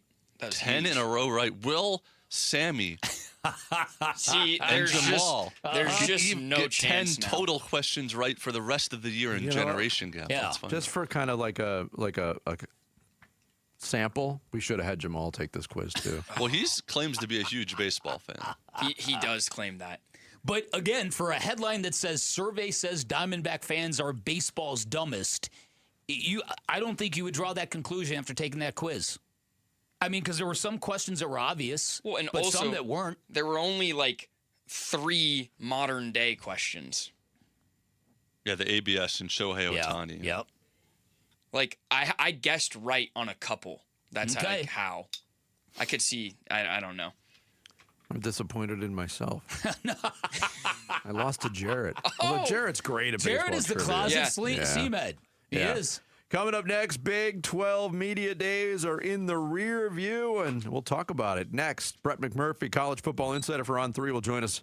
It's Bickley and Murata Mornings, Arizona Sports, the local sports leader. Diamondbacks baseball. On the ground at first, it's collected by Sheets. He'll go and flip it to his pitcher, covering. That's in time, and the ball game is over. And the Padres win it by a final score of 10-4. Oof. Can the D-backs even the series tonight? We break down their chances today on the Arizona Sports YouTube channel, the app, and 98.7 FM. They call Life Changer Loan the loan the big banks do not want you to know about, and that is because for decades, the home buying process has remained archaic. You apply for a mortgage, you make a big down payment, you spend the next 30 years of your life paying off your home, and a lot of people reconcile it because they think they have a really good interest rate. Like one of our listeners whose name is Jack, who found out a couple of alarming things before switching over to a Life Changer Loan. Number one, it wouldn't be until year 22 of those 30 years that he actually paid more principal than interest, and at the end of it, he was going to spend $700,000 for a $300,000 home. Much better way. On a Life Changer Loan, you do your banking inside of your mortgage. All of your income goes to wiping out all of your debt. You do it without any trepidation because you always have access to your equity, which is why you do not change a penny of your spending habits. 5 years, the average length of time it takes a Life Changer Loan client to pay off their home, which does a lot of great things. Obviously, you're debt-free, and now you've got decades to build personal wealth. But having 24/7 access to your equity is a pretty big deal, especially in times of financial uncertainty, because now you've got the power to borrow back from yourself whenever you want it, whenever you need it, and there is no monthly minimum payment. Find out more if you're a good fit. If you are, you're going to love the results. 480-504-0844, online at lifechangerloan.com. Hey, I'm Ron Wolfley, and I'm sitting here with Garrett Lee, co-owner of Moving Team 6. Moving season is quickly approaching, and I didn't even know there was a moving season. How would you advise people? Actually, the month of May is National Moving Month. That's right, we have a National Moving Month. Yes, we will be busy this summer, so we always recommend calling us as soon as possible. Let us come out, do an on-site estimate. Let us meet you. If you've got a move coming up, go to movingteam6.com for more information. Your move is our mission. Hi, I'm Tom Shane. third-generation owner at Shane Company. As a family jewelry business for almost 100 years, we are known for doing right by our customers. Our legacy of integrity depends on it. Here are 3 things we never do. We never cut corners. Our engagement rings are made to high-quality standards, and we stand behind them with our all-inclusive free lifetime warranty. We never buy diamonds without seeing them in person. We travel to the source, eliminate the middleman, and get first pick of the most beautiful stones. Then negotiate the price on your behalf. We never try to trick you on price. We don't mark up the rings just to mark them down and call it a sale. We offer true value from the start, so you get the best price every time. At Shane Company, we put you first because a friend always has your back. Shane Company, your friend and jeweler. We've got the world's biggest soccer tournament, and it only gets better when you can trade on the outcome. Yep, get in on all the action with Kalshi, because here come the final teams from the quarterfinals, semifinals, and, of course, soccer's ultimate prize happening July 19th. Kalshi, just the largest prediction market in the world, regulated and live in all 50 states. Paul Calvise here. Hey, you see the latest? Messi joining Giannis, linking up with Kalshi. Remember, on Kalshi, you're trading against peers in a live market, meaning there's no house. And as probability changes, you can buy in, buy out of your position, and for a limited time. Download the Kalshi app and use referral code AZSports, one word, AZSports, to get $10 when you trade 10. Referral code AZSports, one word, on the Kalshi app. Kalshi, Kalshi, trade on anything. 18 plus only. Restrictions and eligibility requirements apply. Event contract trading involves risk and may not be suitable for all investors. Prices, value, and available markets may differ from those mentioned. For more information, see kalshi.com/regulatory. Hey, everybody, it's Bernsey. Who do we want to shine the brightest for the Phoenix Suns in the Summer League? We'll talk about it starting at 2 o'clock. The Burns and Gambo Show on Arizona Sports 98.7, the Arizona Sports app, and the Arizona Sports YouTube channel. We're getting closer and closer to the beginning of college football season. Several conferences having in their media days, including Big 12 Media Day and Frisco, Texas. Those two-day sessions wrapped up this week. And here to talk college football with us from On3 College Football Insider, Brett McMurphy, our guest here on the Arizona Sports Line. Brett, good morning to you. Good morning, guys. How you doing? Doing well. 2 days of media availability, and it all started with Brett Yormark, the commissioner of the Big 12, kind of sidestepping a lot of questions, or at least one question, that people wanted to hear an answer to on the Brendan Sorsby situation with Texas Tech. Do you think that was handled correctly by Brett Yormark? I do not. I have a lot of respect for Brett, and I actually told him this, a couple of days later. I said, look, you've got to answer that question. You've got to, he said, this is not the place or time to answer that. We're here to celebrate the teams and promote the upcoming season. Well, it's media days. So what other time of the year is it to address this? I think it would have been better if, he would have said, look, it's in our rearview mirror. It's happened. Texas Tech did what they thought was right. The Big 12 did what they thought was right. We're not going to comment on it further, and let's move on. And people would have either said, well, he didn't say anything, but at least he said something. But I didn't expect them to sit there and take, 20 questions about every conceivable angle on the Sorsby deal. But, it probably should have said more than he did. So I'm curious, Brett, what is the fallout from this? Does the Big 12 have a Texas Tech problem, or more specifically, a Cody Campbell problem, or is this just indicative of what big-time college football is in every major conference now? Yeah, I just think it's just another Thursday in college football. Because it is comical. You've got, I don't want to call them journalists because I don't know specifically what their job duties are, what they are. They only have their own websites or anything. I'm not, not criticizing those people at all, but I've saw people with Texas Tech, ties, if you will, saying, well, here's another example why Texas Tech needs to leave the Big 12. I'm like, okay, you guys need a reality check because there's nowhere for you to go unless you want to go to the Mountain West or Conference USA. And you're not getting the SEC. You're not getting the Big Ten. I mean, I guess if you want to go to the ACC and be their 18th member, then more power to you. But, they're upset because they feel like everything's against them. And, it's just it'll all wash away. But I don't think there's a Texas Tech problem. Ironically, a couple of years ago, Brett said we need somebody in the league to kind of step out ahead of everyone else, specifically as far as the college football playoff, and win some games in the playoff where other conferences have done that, where you have an Alabama, the Big Ten obviously has had a 3-year run winning the national title. So the Big 12 hasn't done that, but ironically, Texas Tech is probably the best positioned team to do that, and they're kind of butting heads right now. But they're fine. It's, cliche, water under the bridge. Or as the great Doug Williams once said, water over the bridge. So everything's fine. Brett McMurphy of On 3, our guest here on Bickley and Murata Mornings. You kind of went where I was going with my next question. And, we were hoping here in the Valley that maybe it would be Arizona State. And their first year in the Big 12 went very well, kind of took a step back a little bit last year. But going into this year, I mean, the penalty on Texas Tech is that Brendan Sorsby's not going to play quarterback for them. They still got a really good football team.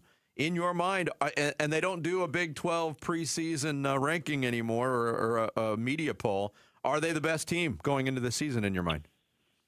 I think they are the best team. I've got them on my, way too early rankings and bowl projections and all that stuff is winning the Big 12. And actually because the Big 12 stopped doing the media polls 2 years ago, blame it on Arizona State. For winning the title when they were picked to finish last.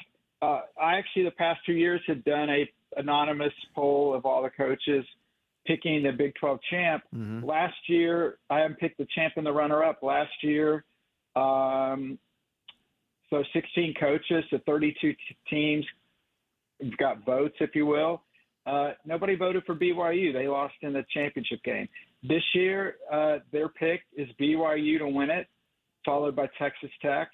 And then Utah and Houston also got a couple of votes to win it. Arizona State did not get any votes. Arizona got 1 vote. But, the good news is they've pretty much been wrong every year, like the media polls. So probably good news for the Sun Devils. Yeah. There was a time after that magical playoff run from the Sun Devils where Kenny Dillingham made headlines by saying he was hoping ASU would be the team of the existing decade, the next big thing in college football. A lot of fans thought that the program had turned a corner and were very surprised to see Arizona's football team ranked ahead of them going into this season. Now you've got the Sun Devils. They've got this challenge of having to manage this trip to London as well. Sketch out from your opinion the state of Sun Devil football, given the fact that we all hoped that they had that breakthrough season a couple of years ago. Yeah, well, I mean, look, last year, you guys know it all too well. You had injuries to Levitt, your top wide receivers, not playing the entire season. You still win 8 games each week. In fact, every Thursday, past few Thursdays and the next couple of Thursdays, I've been ranking different categories in the Big 12. I did my coach ratings a couple of weeks ago, and I had Kenny number 2. I had him second behind Kalani Sitake. And that's based on what he did in 24 and the fact they won 8 games last year with getting decimated with injuries. This year, it'll be interesting. Kenny talked about the challenge of the going to London, and basically they're going to, I guess that they play A&M on the 12th. I think it's a noon kick. And basically as soon as they're done with that game, they're going directly to London after that game. So they'll be there a week. That's obviously a big game. It's a conference game. But we got a chance to talk to Kenny, one-on-one, and he's pumped up, man. He thinks, obviously 2 great additions at wide receiver. Next week I do my top 10 transfer list. Both Miller and Harris are on the top 10 transfers in the Big 12, and he thinks this is the best receiving core he's ever been involved with. Now, you got to get settled at quarterback. I think it'll be Cutter. He mentioned that Kenny mentioned that he actually recruited him to Oregon when he was at Oregon. So the challenge for Arizona State, and they're similar to BYU in that they have a monster non-conference game where if you win that game, like BYU plays Notre Dame, BYU beats Notre Dame and then gets to the Big 12 title game, they would probably get a large bid to the college football playoff based on that non-conference win. I think Arizona State's in the same position. They go win at College Station on the road, and then they can get to the Big 12 title game, and even if they don't win it, you get the auto bid. But if they would even lose that game, again, as long as they're not 7-5, 8-4 in that game, but if they're at 9, 10 wins with a win at Texas A&M, I think they absolutely would have a very good shot to get a large bid. So, you wonder how the game overseas will impact teams. For a lot of teams, it's been tough after that game to kind of regroup or rebound. And then I think they get if I remember correctly, you guys probably have it in front of you, I think they have an off week, and then they may play 9 consecutive weeks. So obviously you got to stay healthy, but he's excited, and I think he kind of relishes the fact that nobody's really paying attention to them. He kind of smiled and said, "I love it." So, he's fine with it. Nobody, only us reporters remember, who we picked to win or didn't win before the season, but everyone remembers how you finished the season. That's true.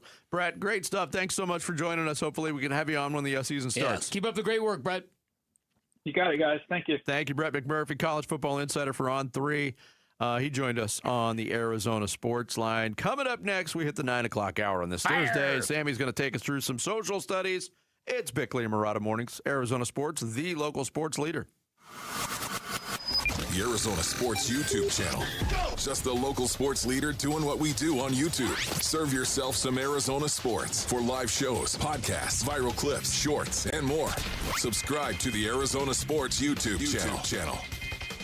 Hey everybody, Dan Bickley here, and every day is a great day to visit Chapman BMW, not just the holidays, and to prove it, their July 4th savings, they are running all month long. You are going to get the best selection you're going to find in the Valley, first of all, and you can find some great incentives, talking about 0.9% APR financing for 60 months on the 2026 BMW X1, the X3, and the X5. All three are great models. Go check out those great financing options. Chapman BMW, the #1, the largest dealer in Arizona, talking about an award-winning family-owned business for nearly 6 decades. That's a rarity in today's corporate automotive world, and they do everything different in all the best ways. They've got employees who've worked at their stores for 30 and 40 years, which is also unheard of in the automotive industry. Also proof that it's not only a great place to work, it is a great place to buy a vehicle. So if you're in the market for a new ride, go check them out. Give them a chance.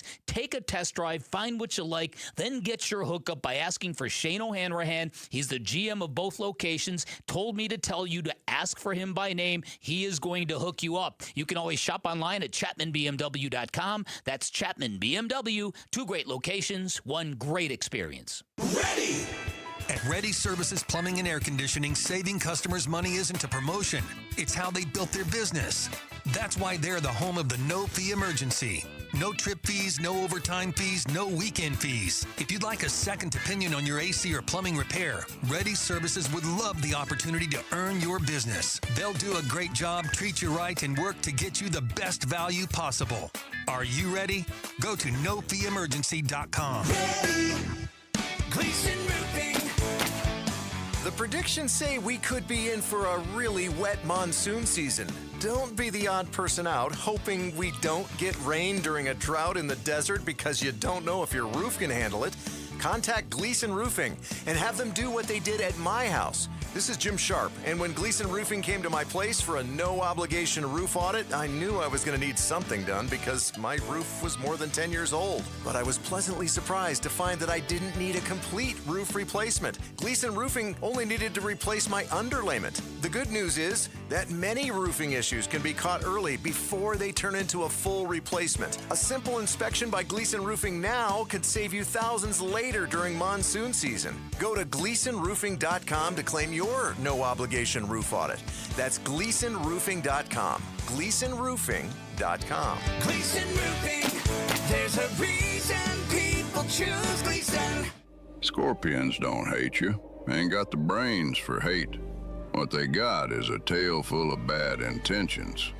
Been living in this desert since the dirt was new. Think they got squatters' rights to your laundry basket. Nate here, owner of Blue Sky Pest Control. Scorpions may have squatters' rights to the desert, but not to your property. Call 602 Blue Sky today. Real pest science, real protection. Hello, Blue Sky. Goodbye, Scorpions. Insurance companies often have a basic strategy: delay, deny, defend. Some try to grind you down, but they have another tremendous weapon, a software called Colossus. They know which attorneys are great and which are not so great. They know who is likely to take the last offer and who will take them by their scalp, kicking and screaming to trial. They know that they have to pay some firms early and fairly. I'm John Morgan of Morgan & Morgan. The insurance companies have done their homework. Before you hire a lawyer for your injury case, do yours. Visit forthepeople.com and see our settlements and verdicts for cases like yours. We became the largest injury firm in the world for a reason. When you hire the wrong firm, you may be beat before you start. All law firms are not the same. Morgan & Morgan, forthepeople.com. Morgan & Morgan, forthepeople.com. Arizona lawyer will handle Arizona cases. Prior results do not guarantee a similar outcome. Hey, it's Tom Chambers with my friend Harold Perkins, the president of Galaxy Lending Group. He always tells me, Tom, when it comes to paying off your mortgage, 30 years is optional. Harold, if I told someone they could pay off their mortgage decades faster without changing their lifestyle, they'd think I was crazy. That's not the only reason they think you're crazy. But that's exactly what the Ownership Accelerator loan does. It puts your existing cash flow to work against your mortgage balance every single day. And your clients are paying off their mortgages in about 5 years? On average, yes. And what really makes us different is that we sit down with you and show you exactly how your money will work to make it happen. Customized specifically to your situation, not just a one-size-fits-all simulator. We'll answer all of your questions with no pressure every step of the way. Visit GalaxyLendingGroup.com/radio to learn more, or text Galaxy to 620-620 for more information. That's Galaxy to 620-620. Galaxy Lending Group, because 30 years is optional. NMLS ID 142766 and Equal Housing Lender. Message and data rates may apply. KMVP FM Phoenix. Live from the Casino Arizona and Talking Stick Resort Studio. Arizona Sports, the local sports leader. I'm Sammy Cebulka with what's trending now. The Diamondbacks dropped their second in a row to the Padres last night, 10-4, and manager Torey Lovullo was tossed in the fifth inning after arguing a balk call against Jose Cabrera. They're now 2 games below 500, and the buy or sell questions are growing louder as this team has 4 games left until the All-Star break, but still a chance to split the 4-game series tonight with Merrill Kelly on the bump. First pitch will be at 6:40 right here on Arizona Sports 98.7 and the Arizona Sports app. The Indiana Fever will be in town tonight to take on the Mercury, but no Caitlin Clark as she is dealing with an ongoing back issue. Tip-off from downtown Phoenix will be at 7. And as the Cardinals training camp gets closer and the Suns Summer League gets underway soon, for more on both those teams, be sure to head to ArizonaSports.com today, and that's what's trending now. Arizona Sports, the local sports leader. Bickley and Murata Mornings. Social Studies. Brought to you by Carol Royce, your home sold guaranteed realty. All right, it is the 9 o'clock hour. That means it's time for some social studies. We're at Bickley_Murata on X, at Bickley and Murata on Instagram and Facebook, and live on YouTube at Arizona Sports. And it's a big day for the show. It's a big day for Jarrett Carlin.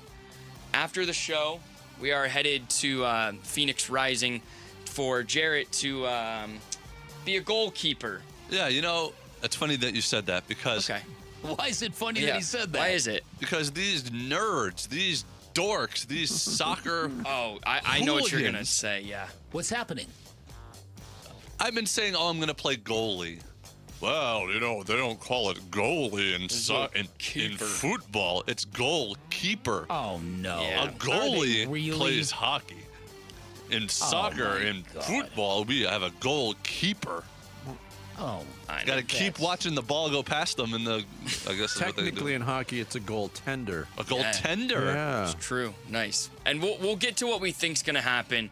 But you won't be keeping or tending anything today. Let's make that perfectly You'll clear. You'll be goal watching. That's what you are. You're the goal watcher. So we'll get to We're going to bring the guy from Telemundo with us so he can go. Guy's going to die of exhaustion. So let's just start with that. What do you think will happen when Jarrett Carlin plays goalie against the Phoenix Rising today? I think Jarrett is going to make a one save early, and he's going to start prancing and dancing and doing his shoulder shimmy thing that he does. And then there's going to be a chorus line of dudes who just fire fastballs by him left and right. My prediction? Pain. That's a good one. That's similar to Chris Anderson's. Yeah. Destroyed. But for all our loyal listeners, we are going to get social media content posted ASAP. Yes, that's the goal. And we have a couple ex goalkeepers chiming in. Ryu said, speaking as a keeper, I hope he gets his nose broken. Wow. Not very nice. And that's not very nice. Daylight Film right says... in the schnoz, Jarrett? Right Get in a the word for a schnoz. nose? Unbelievable. Yeah, that's a good one. And then Schnozaroo. Daylight Film says, having played keeper both outdoor and indoor, they're going to pepper Jarrett with rocketed kicks that will blow up his GoPro. It'd be great footage. So now, piggybacking on that question, what is the hardest sport to try and play professionally if you're just a, quote, normal person? Boxing. MMA. Hockey would be right up there. Hockey is for sure up there. I can't. Every time I watch, I watch when the Stanley Cup and the playoffs roll around. I cannot fathom them moving that fast on skates, getting hit, and changing directions. It is mind blowing. Jay said golf. 100%. 47 plus million people play the game in the United States, and the average score is roughly plus 23 through 25 around. Yeah, I mean, that's a great point. That's probably the highest number of people that participate in a sport. Yeah. That even if you're a weekend warrior and you go out and you're really good, the gap between you and a pro golfer is still light years. And then Daniel said, when I was a kid, we played everything. Most of us looked fairly proficient in all sports rather quickly. Baseball, basketball, hockey, football, tennis, golf. Until we stepped in the batter's box, I couldn't hit a slow pitch beach ball, and I saw every good athlete struggle as well. And hitting in the MLB, or just hitting in general, is so difficult. Yeah, catching up with that kind of velocity that they do on the major league level, that's unbelievable. Can I preview Jarrett's next claim? Yes. I could be in the lineup and play first base for the Diamondbacks every day, and the results wouldn't be that different. Jarrett, if you proclaimed that, I wouldn't. I wouldn't disagree with you as much, if I'm just going to be completely honest. All right. The last question, we had this yesterday, and we didn't get to it. Given the way Argentina won their game against Egypt and VAR being a big topic in the World Cup, what is the best way to use instant replay in sports, and what is the worst way, and why? VAR is the worst. I agree with that. It's just rife. I don't have as much experience, but does it ever lead to anything good? It's rife with danger, and in even some of these calls where you're nitpicking a hair that's across a line, and it's like you might get these are the right calls that are leading to what feels like the wrong result. I hate it. And not to mention the objective nature that, hey, let's get a call down from the booth because we're gonna review this, and yuck. Hawkeye system in tennis is probably the best. I was gonna say. Totally agree. It's bang bang. It's quick. It's taking the arguing out of the game. Yep. Mm-hmm. See, the VAR, I go back and forth with it. A lot of what VAR does, I think, is helpful and good for the game. Like the goal line technology they have, very important. The offsides, as much as people really hate the offsides of it. Like, they get the call right every time, but to your point, they shouldn't be able to go back and slow everything down. Yeah. Vinny and I come from a generation where John McEnroe was must-see television, especially in big tournaments, but you'd watch him with this sense of unease because he was so contentious, and he would just eviscerate chair umpires. Oh. And watching it would become very painful to watch. Well, he would do it. We got to see him on the Champions Tour. He was well into his late 50s, maybe early 60s at the time. And he was still playing competitive tennis, and he was still doing it. Now, I think there was a lot of performance. Yeah. But there was a lot of reality to it as well. Listen, I don't know. I know you probably have seen it, but if you've seen the Borg McEnroe movie, Shia LaBeouf, for a dude that loves to party all night in New Orleans, he did a great job. He's a good actor. Is he on with John McEnroe? Is he on like the Mount Rushmore of complainers? In sports? Absolutely. Maybe 1A. He might be 2 of the 4 spots on the Mount Rushmore. And him and Luca. Oh, man. You said that, not me. And then a couple quick responses. Alex said, baseballs, balls, and strikes is probably the best. NFL determining what a catch is so dumb, i.e. Des Bryant, playoffs versus Green Bay. I don't know if they're ever going to get that right. And lastly, yesterday we did Mock My World of all-time global non-American, non-4 major sport team. A lot of qualifiers. Athletes. And let's just say, Vinny, you're running away with it. Really? Wow. 59% of the vote. Wow. And his team of Lionel Messi, Pele, Martina Navratilova. Or Navratilova. And Manny Pacquiao, 59% of the vote. Jarrett, 16%, and Bick and I are tied with 13%. So this will be up all week. So if you want to go look or vote, head on over to arizonasports.com. I don't think I've ever felt this worldly before in my whole life. There you go. Messi. That's funny. Messi and Pele are those. Getting Pele in the second round. That's pretty good. Deal. Wow. So there you guys go. Thank you, Sammy. It is the Thursday edition. It's Bickley and Murata Mornings here on Arizona Sports, the local sports leader. Wolf and Luke, middays 10 to 2. I was shocked at the news the Suns acquired Miles Bridges. I was. Look at it. They didn't acquire him. Brian Gregory targeted him by all accounts. Yeah. Do you think Brian Gregory and Matt Ishbia did their due diligence on this? Do you think they consulted Tom Izzo on this? I sure hope As so. to what kind of kid are we talking about here? What happened? The circumstances. Why did the Suns do this when they didn't have to? Why did they do it? Especially with a culture that they have. I don't know, but we're going to find out. Wolf and Luke, middays 10 to 2 on Arizona Sports, the local sports leader. T-Mobile has an exclusive bundle for customers 55 and up. I'm Sarah Bowl. Yeah, I'm Frank Bowl. A reliable network is key for us. And with T-Mobile, it's been wonderful.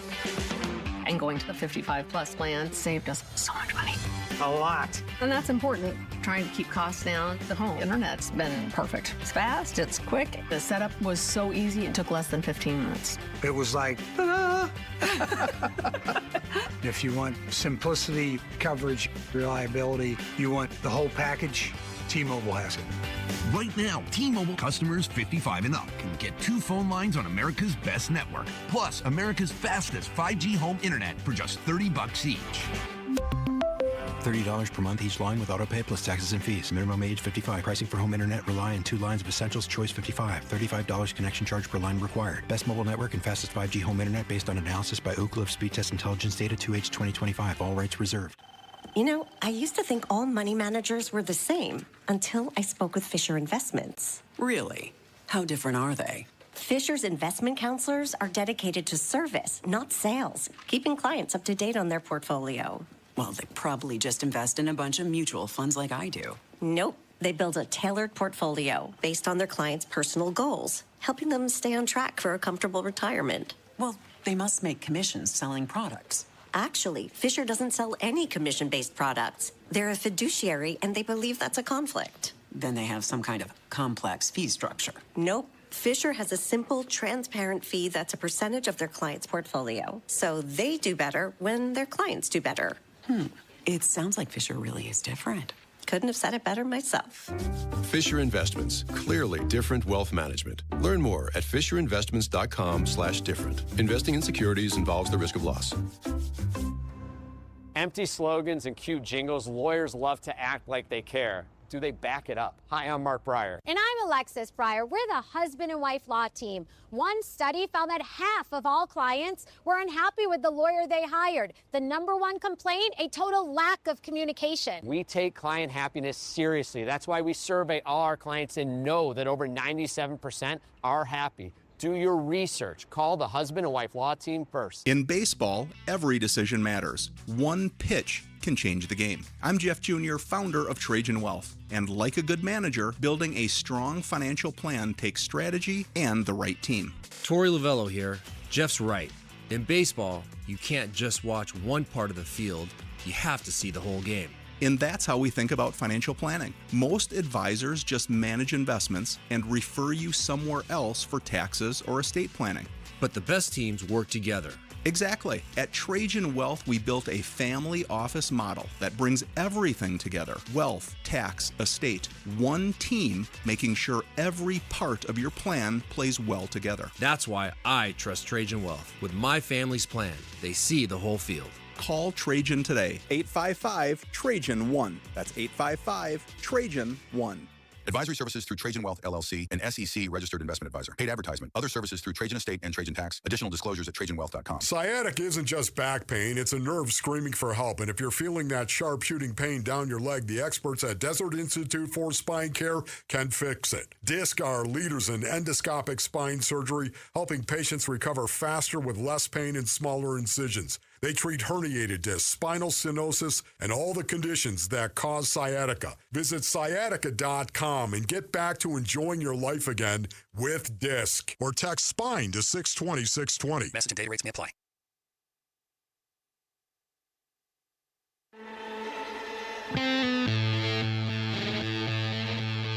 Hey, it's Luke. Did that struggling Diamondbacks offense finally wake up against Padres ace Michael King? We'll be reacting to the game at 10 a.m. It's Wolf and Luke on Arizona Sports 98.7, the Arizona Sports app, and the Arizona Sports YouTube channel. Oh, yeah. And we have to. And again, this is, like I think Pavin would tell you he struggled, but again, if you're Torey, you have matchups. You have a left-handed first baseman who's on your roster. You keep plugging him in and hoping for different results. But yeah, we've got to find different results, not just there, everywhere. We have a lot of guys who are struggling, and we rely so much on 3 or 4 outstanding players. And when they're not getting it done either, we're just not going to be productive. But when you look around the infield and outfield, we do have some very talented players, and I expect more, and I'm sure they do too. Derek Hall, President and CEO of the Diamondbacks, joined us earlier for his weekly visit, talking about the struggles at first base, because it was pointed out on last night's telecast on ESPN that not only are the Diamondbacks struggling this year among other Major League Baseball teams in terms of production or lack thereof at the first base position, we are seeing a historic level of non-production. It was pointed out on the telecast that the OPS collectively at the first base position is the lowest right now since 1920. And you have to correct me because I know you heard this stat too, Sammy. Yeah. I know the 1920 Philadelphia A's, and I believe the other team was the 1920 Pittsburgh Pirates. Were those the two teams that were mentioned? I knew the first one you mentioned was, I didn't hear the second one for sure. The Philadelphia A's 1920, their close to everyday first baseman was Irv Griffin. Classic Irv. Not Merv Griffin. Oh, Irv no. Griffin. I was going to say, what a How could you show forget? host. Yeah. He Creator hit of 238 with 1 home run, 20 runs batted in, and 16 extra base hits in 508 plate appearances. The 20 Pirates, Charlie Grimm, hit 227, 2 home runs, 54 runs batted in, 22 extra base hits in 581 plate appearances. And it's not all Pavin Smith. He's got like 85-plus plate appearances. Whoever they put in the first base has done nothing offensively. Even when Vargas was playing there, not much offensive production. Well, they had a minute from Jose Fernandez. They had a couple of minutes from Drip and a minute from Groover. But for the most part, you're right. It's been a It's been a black hole of El Succo. And I hate to do this, but I mean, it doesn't take much to get a reaction from Pavin Smith critics on social media, because he went 0 for 4 again last night. The batting average has dipped to 141. Oh boy! Jack Summers did a stat head search today. The lowest 10 OPS figures in Diamondbacks franchise history, with a minimum of 85 plate appearances. Pavin Smith is number 2 on that list right now. Oof, who's one? Jerry Gill of the 2004 Diamondbacks. That was the Baby Backs team. He had an OPS of 403 in 88 plate appearances. Jerry Gill didn't. He had, like, after that stretch, he had, I think, one more Major League plate appearance after that. It's just so rough to watch right now. And you feel for the guy because he's out there trying. He may have returned early from an injury before he was ready to go, but we have not seen any production at all. And your stat, Bick, about, Ryan O'Hearn having more RBIs in one game than Pavin Smith has since July of 25. Almost a calendar year. Yeah, and look, Pavin Smith was Mike Hazen's very first draft choice, if I'm correct about that. And he was a top 10 pick. I believe he was 7th overall. So this is a player who at one point in time had a lot of expectations. And we've seen on a couple of occasions throughout his time in Arizona him go on home run binges. But I don't know what's happened to him this year. It's the rollover double plays, the 4-3 groundouts. It's the problem I think that a lot of Diamondbacks fans have with Pavin Smith is the same one that they have with Zach Gallen. Don't you have a better option? Yeah, like at this point, you just expect him to be in the lineup because Torrey keeps trotting him out there every day, and with Gallen every 5 days, right? I get from a pitching standpoint, you don't know what you have with some of these guys that are going to come up and maybe replace Gallen. So maybe you think Gallen is your best option. And with Pavin, he's probably your only left-handed first baseman that maybe you have in the farm either. But the fact of the matter with Pavin, left-handed, right-handed, he's not hitting. So whoever is at first base is going to have a better chance. Well, that was part of the question I asked to Derek Hall, too, was like, look, you're not going to change your entire roster over the All-Star break regardless of what happens, but, how far down are you on your list of options of what you can do organizationally? And I'm kind of saying Tyler Locklear's name without saying Tyler Locklear's name. Tyler Locklear right now has an OPS of 797 at Reno. It's not jumping off the page. 3 for 4 last night, 2 doubles. He's hitting 289 on the year, but he is a right-handed hitter. Yeah. But that's the one guy they really haven't tried yet at the position. That's a fair point. To give you an idea of how things have changed, because we've all felt it over the last 3 to 4 weeks. We've all felt this team kind of just get diminished. 28 days ago, their odds of making the playoffs were 43.8%. Today, it's down to 14.5%. Ooh, yikes. That's how bad, that's how damning the last 4 weeks of baseball have been for this baseball team. Yeah, it's not great. And like I said, I really looked at that first game against the Padres, and I really hoped, okay, this team now really understands it's now or never. They understand the urgency of this, and maybe they are going to lock in for a lengthy period of time. And then the last 2 nights have just been awful. Yeah, it Monday night appeared okay. You're getting another resurgent performance from Brandon Pfaadt. You got the offense stepping up. You got a wire-to-wire easy victory, which had been hard to come by for this team. And it was coming against a division opponent who was really struggling going in. Yep. And all of that in 2 nights has flown out the window. Yeah. And it's a shame because Zach Gallen was really good for 5 of the 6 innings, but giving up 4 runs in the first inning kind of led the team to just kind of wave the white flag. It's the way it felt that, okay, Zach just put up another crooked number in the first inning. We're toast. And then last night there was just a lot of, like I said, lifeless and sloppy. Those are words that are hard to reconcile. You can be injured. You can be missing key players. You can be dealing with bad luck. None of that explains lifeless and sloppy. Would you be shocked if I told you this? That Pavin Smith, among all players this year in Major League Baseball, with 80 or more plate appearances, is only the 8th worst hitter in terms of batting average? I would believe you because some people are worse. Ha-Seong Kim of the Atlanta Braves has 82 plate appearances and is hitting .068. Oh, boy. 5 for 73 so far this year. Wow.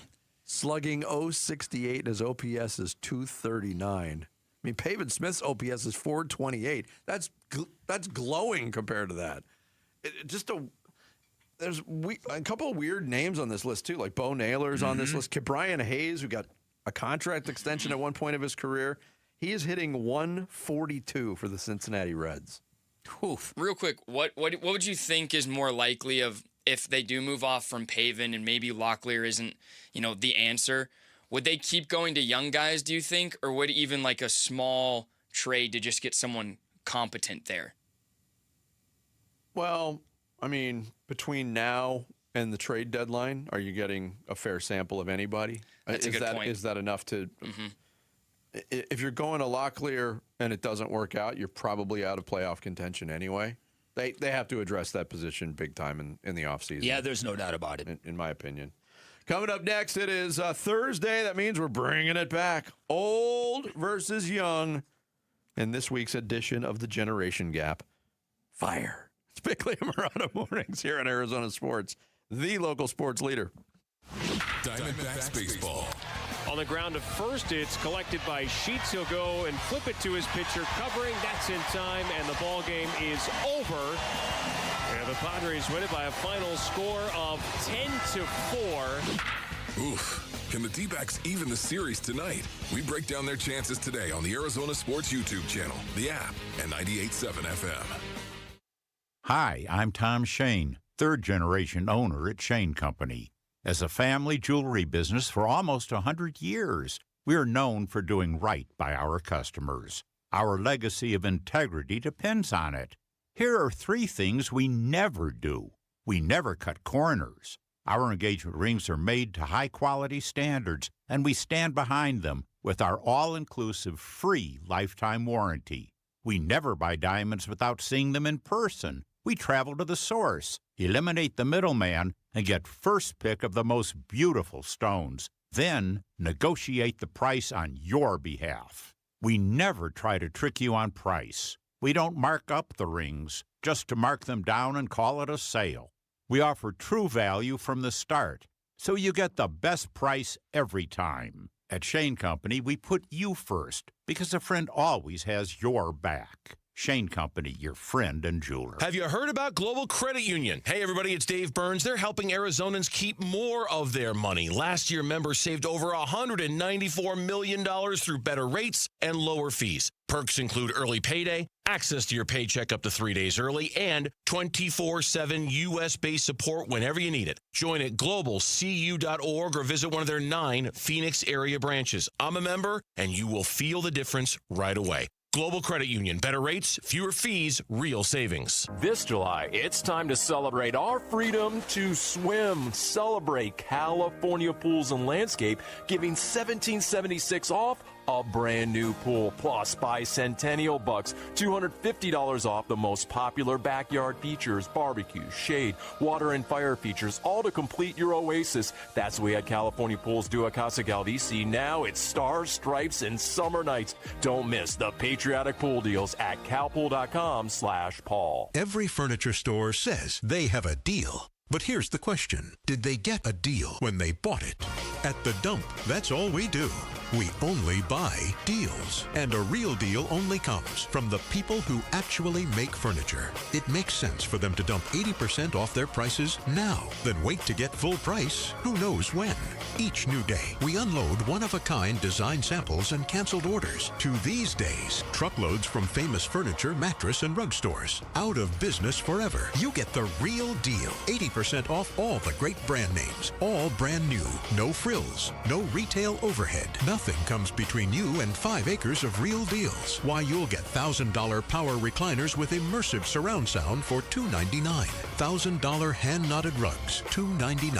$2,000 Serta Perfect Sleepers, $399. We get real deals, you get real deals. 80% off to the dump, to the dump, to the dump, dump, dump. Scorpions don't hate you. Ain't got the brains for hate. What they got is a tail full of bad intentions. Been living in this desert since the dirt was new. Think they got squatters' rights to your laundry basket. Nate here, owner of Blue Sky Pest Control. Scorpions may have squatters' rights to the desert, but not to your property. Call 602 Blue Sky today. Real pest science, real protection. Hello, Blue Sky. Goodbye, Scorpions. Robert, we're heading into the hottest stretch of the year here in Phoenix, and if you don't have shade by now, what are you doing? Hopefully, coming to Shade Week. I knew it. July 6th through the 10th, we're bringing it back to all pro shade concepts. Save up to 50% on like new patio shades and awnings on clearance. That's huge because in July and August, shade isn't a luxury, it's a necessity. And every purchase includes free installation. So if you've been putting off shade for your patio, don't wait until the fourth quarter. Go to shadeweek.com. That's shadeweek.com.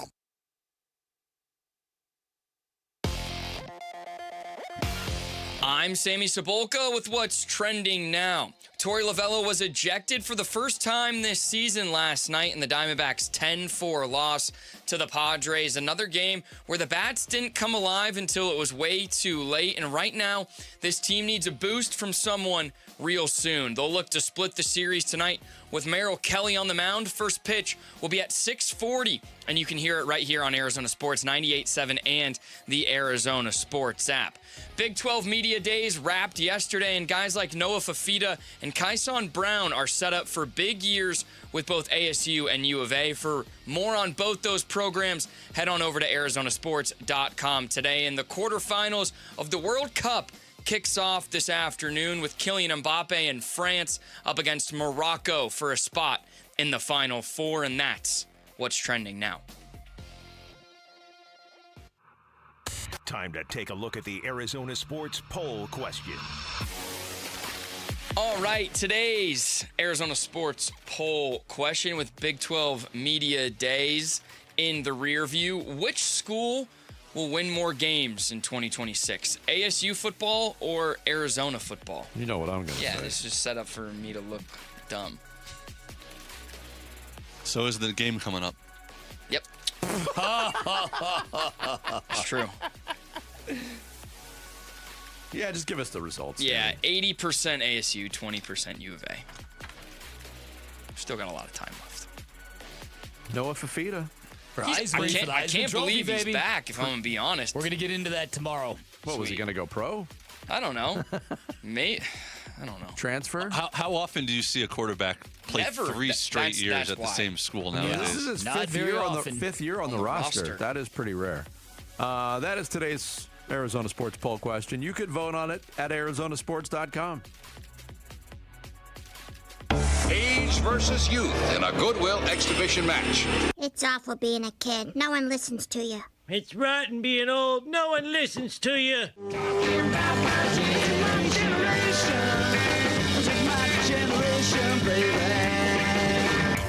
Oh, yes, it is back after a brief break while I was out. Oh, we don't want that to play. Don't want that. That is... Okay. All right. All right. We're it's back. Yeah. We'll be playing a game of generations here, a trivia game that will pit Dan Bickley and Vince Marotta representing the older generation versus Sammy Cebulka and Jamal Gumo, the midday show assistant and associate producer. All the above. All of the above. In trivia, I will ask them questions about the opposing generation, stuff that happened before Jamal and Sammy were born, current day stuff to Dan and Vince, and you can steal. And today, there are 4 big topics to win big. The categories are sports, music, slang, and history/pop culture. History, you might do good today. I'm feeling optimistic about it. I don't know. My brain was. Did you dumb down the questions? No. Dumber than Jamal, my brain did wake up. Dumber than who? What was the name of the war in 1812? Dumber than that? It's a good question, though. It's a great point, Jared. Yeah, it's a Okay. good question. All right, let's But roll. because of that, let's let the young people choose let's the do it. first category. Yeah, let's go with history. Get it out the way. Stop culture. Starting off with way. history. Yeah. Facing their fear. Okay. Here we go. Gotta go Here head we on go. here. Ready? Yep, here we go. Simple question. Dang. Who is credited with inventing the light bulb? Okay. Who invented the light bulb? I think I know this one. Okay, Jamal. Oh. Yeah, go for it, my man. Okay. Okay. Just to double check. Let's talk about it. Okay. Yeah. First name that came to my head, Thomas Edison. Yeah, that was mine as well. Okay. Final answer? Yeah, final answer. Thomas Edison. You got it. Come on. You got a basic history question Well right. done, Jamal. Wow. Vinny, I think we got our hands full today. Oh, I think these youngins have been tired of taking L's. Oh, my goodness. All right, let's see? do it. Okay. Good job, Jamal. That was one of the ones you're supposed to get wrong and make a viral clip out of. Yeah, I know. I almost did. Think about the content, fellas. I know. We've been thinking about the content too much. All right, pop culture question for you guys. What movie franchise features a language with such words as poupée, bidu bidu bidu, and tatata bala 2? Oh, I got this. Okay. You got this one. Got this one. We're going to go with, together, Vic? Minions. You are correct. Yep, Anyone see the new Minions movie? No, but I am a Minions fan and of the Monsters. franchise. Oh, very strong start from both teams right now. All right, old people. What Do you know category? Thomas Edison also invented Minions? I didn't hear that. Slang, sports, or music? Let's go slang. Sure. Slang, old people. What does the slang word huzz mean? H-U-Z-Z. Let's Oh, go. Jamal, right away. I got this one, yeah. Huzz. H-U-Z-Z. I have no clue. But if it's short for something, doesn't husband make the most sense? It does, but I don't think. So would it be a boyfriend? Do you think in slang? Yeah, let's go with Let's try that. that. Yeah, a boyfriend. That is acceptable. It is. Jamal, what's the answer?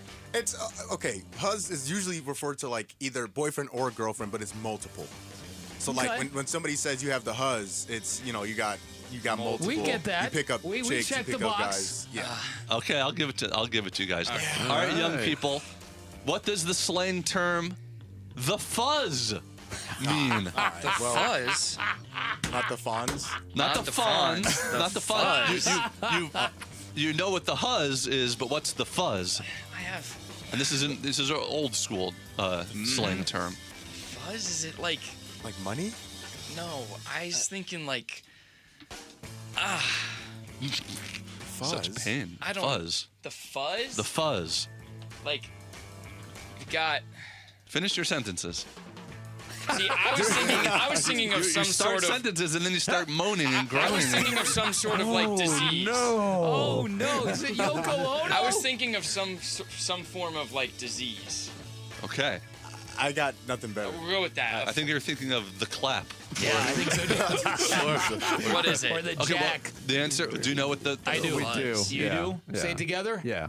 The police. The police. What? Oh yeah, I never. Here comes the fuzz. Here Used comes- to watch be out for the fuzz, Old yeah. school. Old thing about school. The police. Yep. Okay, Man. so it's 3-1. Oh, All right, no. Jamal, It's the fuzz. let's get this. Exactly. Do you know how people say that, guys? No. Okay. Sports. 3-1 old. Sports or music? Music. Okay, music. This is an audio clue. Okay. Oh. And we'll start. Okay. Is it a daily double? It's not a. It's an audio clue. What band had a hit song that began like this? Oh. Let me just make sure. I think I got it, Jamal. Okay. Yeah. Okay. Journey. No. You were so Oh my- confident. You Sammy, gave that's what me I thought hope. too. You That's thought my it first too? guess. Okay. First guess. You guys What? both. You Oh both. my gosh. What song did they? You want to hear it? You don't need to hear it again. Yeah, we know. We're going to steal it. That's Van Halen. That is Van Halen. It's the song Jump. That's the a first very song off the 1984. That's Van Halen? A very, very famous intro to a song. Well, and it's tricky because that is the song that Eddie Van Halen, the greatest guitar player maybe in history, is playing keyboards. Right. But that's a very, very famous intro to a song. Okay. Dang it. Old people. Yeah. What artist had a recent hit song that began like this?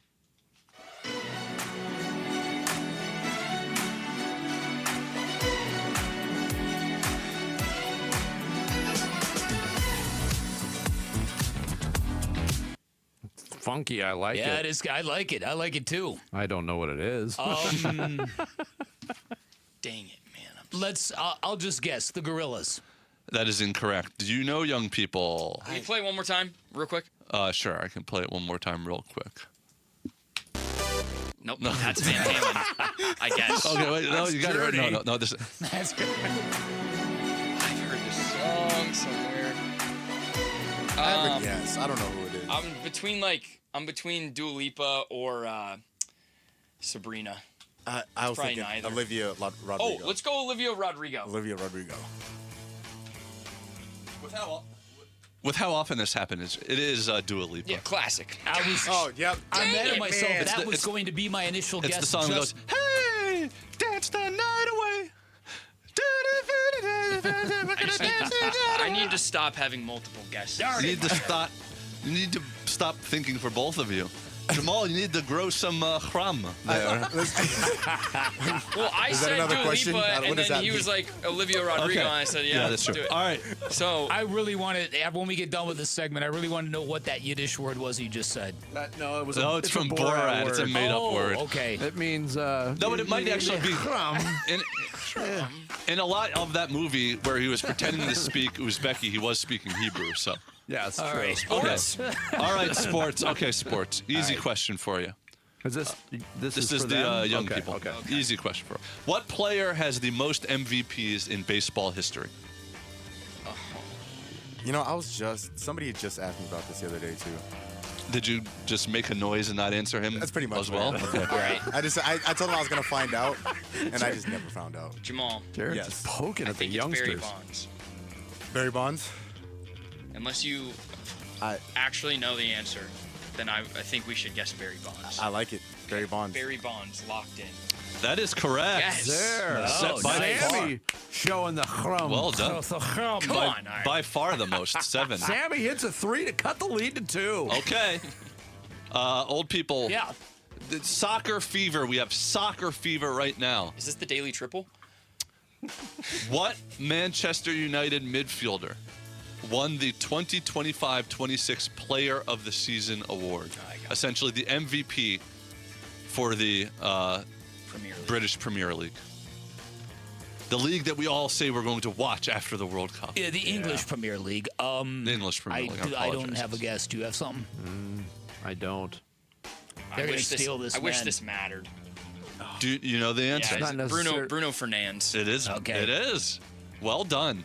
This is a good, strong performance Yeah, by the young people. We're built. This is a building block performance. Yes. Yes. It's a morale loss. So where are we at, Vinny, score-wise? 4-3. That's it. You won. It's over. Yeah. That was the end. Okay. That was the end. They couldn't catch up. And in the words of the Minions, beedle, beedle, beedle, beedle, beedle. Would you just call me? Yeah. Where's the fuzz? Exactly. Gosh, Kids out there. So concludes. Remember, use protection so you don't get the fuzz. This concludes another edition of the Generation Gap. We'll have some final thoughts on this Thursday. Straight ahead, Bickley and Murata Mornings, Arizona Sports, the local sports leader. Live streaming audio, podcasts, video highlights. The Arizona Sports app has all this and more from the local sports leader and D-backs play-by-play. Marte grounds it to first, and it's under the glove of Sheets. That's into right field. Download the Arizona Sports app, presented by Ready Services Plumbing and Air Conditioning. The extreme weather has arrived in Arizona, the summertime heat when your windows are the only thing standing between you and 115-degree temperatures. And if your windows are shot, if your windows are in bad shape, your windows are about to cost you a ton of money in electric bills, which is why now a great time to call my friends at Advanced Window Products. Here's why. They're Arizona's #1 window replacement company. They've got their own factory right here in the valley. They build windows that are designed specifically for our harsh climate, and they build windows specifically for the dimensions of your home. They're never retrofitted on site. I am a happy customer of Advanced Window Products. I had them replace all of my windows. Could not be happier with the result. They look incredible, and everything from the installation process to the cleanup process was fantastic. And that's because they're installers. They're all vetted full-time employees. They're never random subcontractors showing up at your home. At Advanced Window Products, they'll build your windows, install your windows. They'll guarantee them for life. That warranty is transferable if you ever sell your home, which adds value to your home. And here's my buddy Joe to tell you about a great deal they've got going on right now. Thanks, Bickley. For 40 years, Advanced Window Products has been the name people trust for replacement windows. Hi, I'm Joe from Advanced Window Products. For a limited time, we are doing a free labor event. If you call today and mention Bickley, you will get $3,000 off when you buy 10 windows or more. And this week only, we are offering free installation. Call right now, 480-676-3600. At Advanced Window Products, we build every window right here in Tullison. No middleman markups, no out-of-state delays, just factory direct quality, custom made for your home. Imagine a quieter home and, more importantly, a cooler home. Our high-efficiency vinyl windows are engineered to lower your energy bills and boost your comfort all year long. You must call today to get this offer. Advanced Window Products, built here, installed here, trusted here. Call right now, 480-676-3600 for that $3,000 off and the free labor, or visit advancedwindows.com to schedule your free in-home estimate. For over a century now, Ford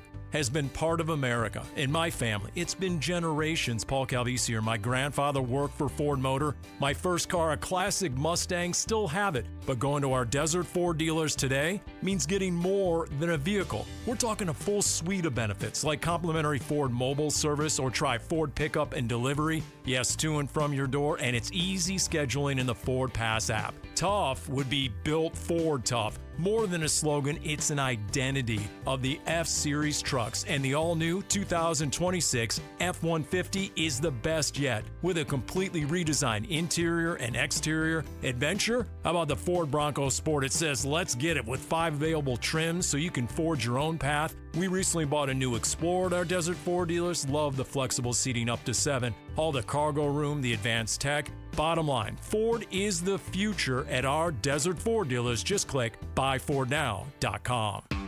T-Mobile has an exclusive bundle for customers 55 and up. I'm Sarah Bowl. Yeah, I'm Frank Bowl. A reliable network is key for us.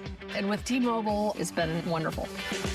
And going to the 55 plus plan saved us so much money.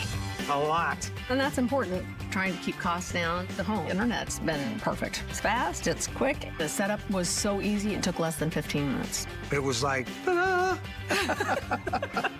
If you want simplicity, coverage, reliability, you want the whole package, T-Mobile has it. Right now, T-Mobile customers 55 and up can get 2 phone lines on America's best network, plus America's fastest 5G home internet for just $30 each.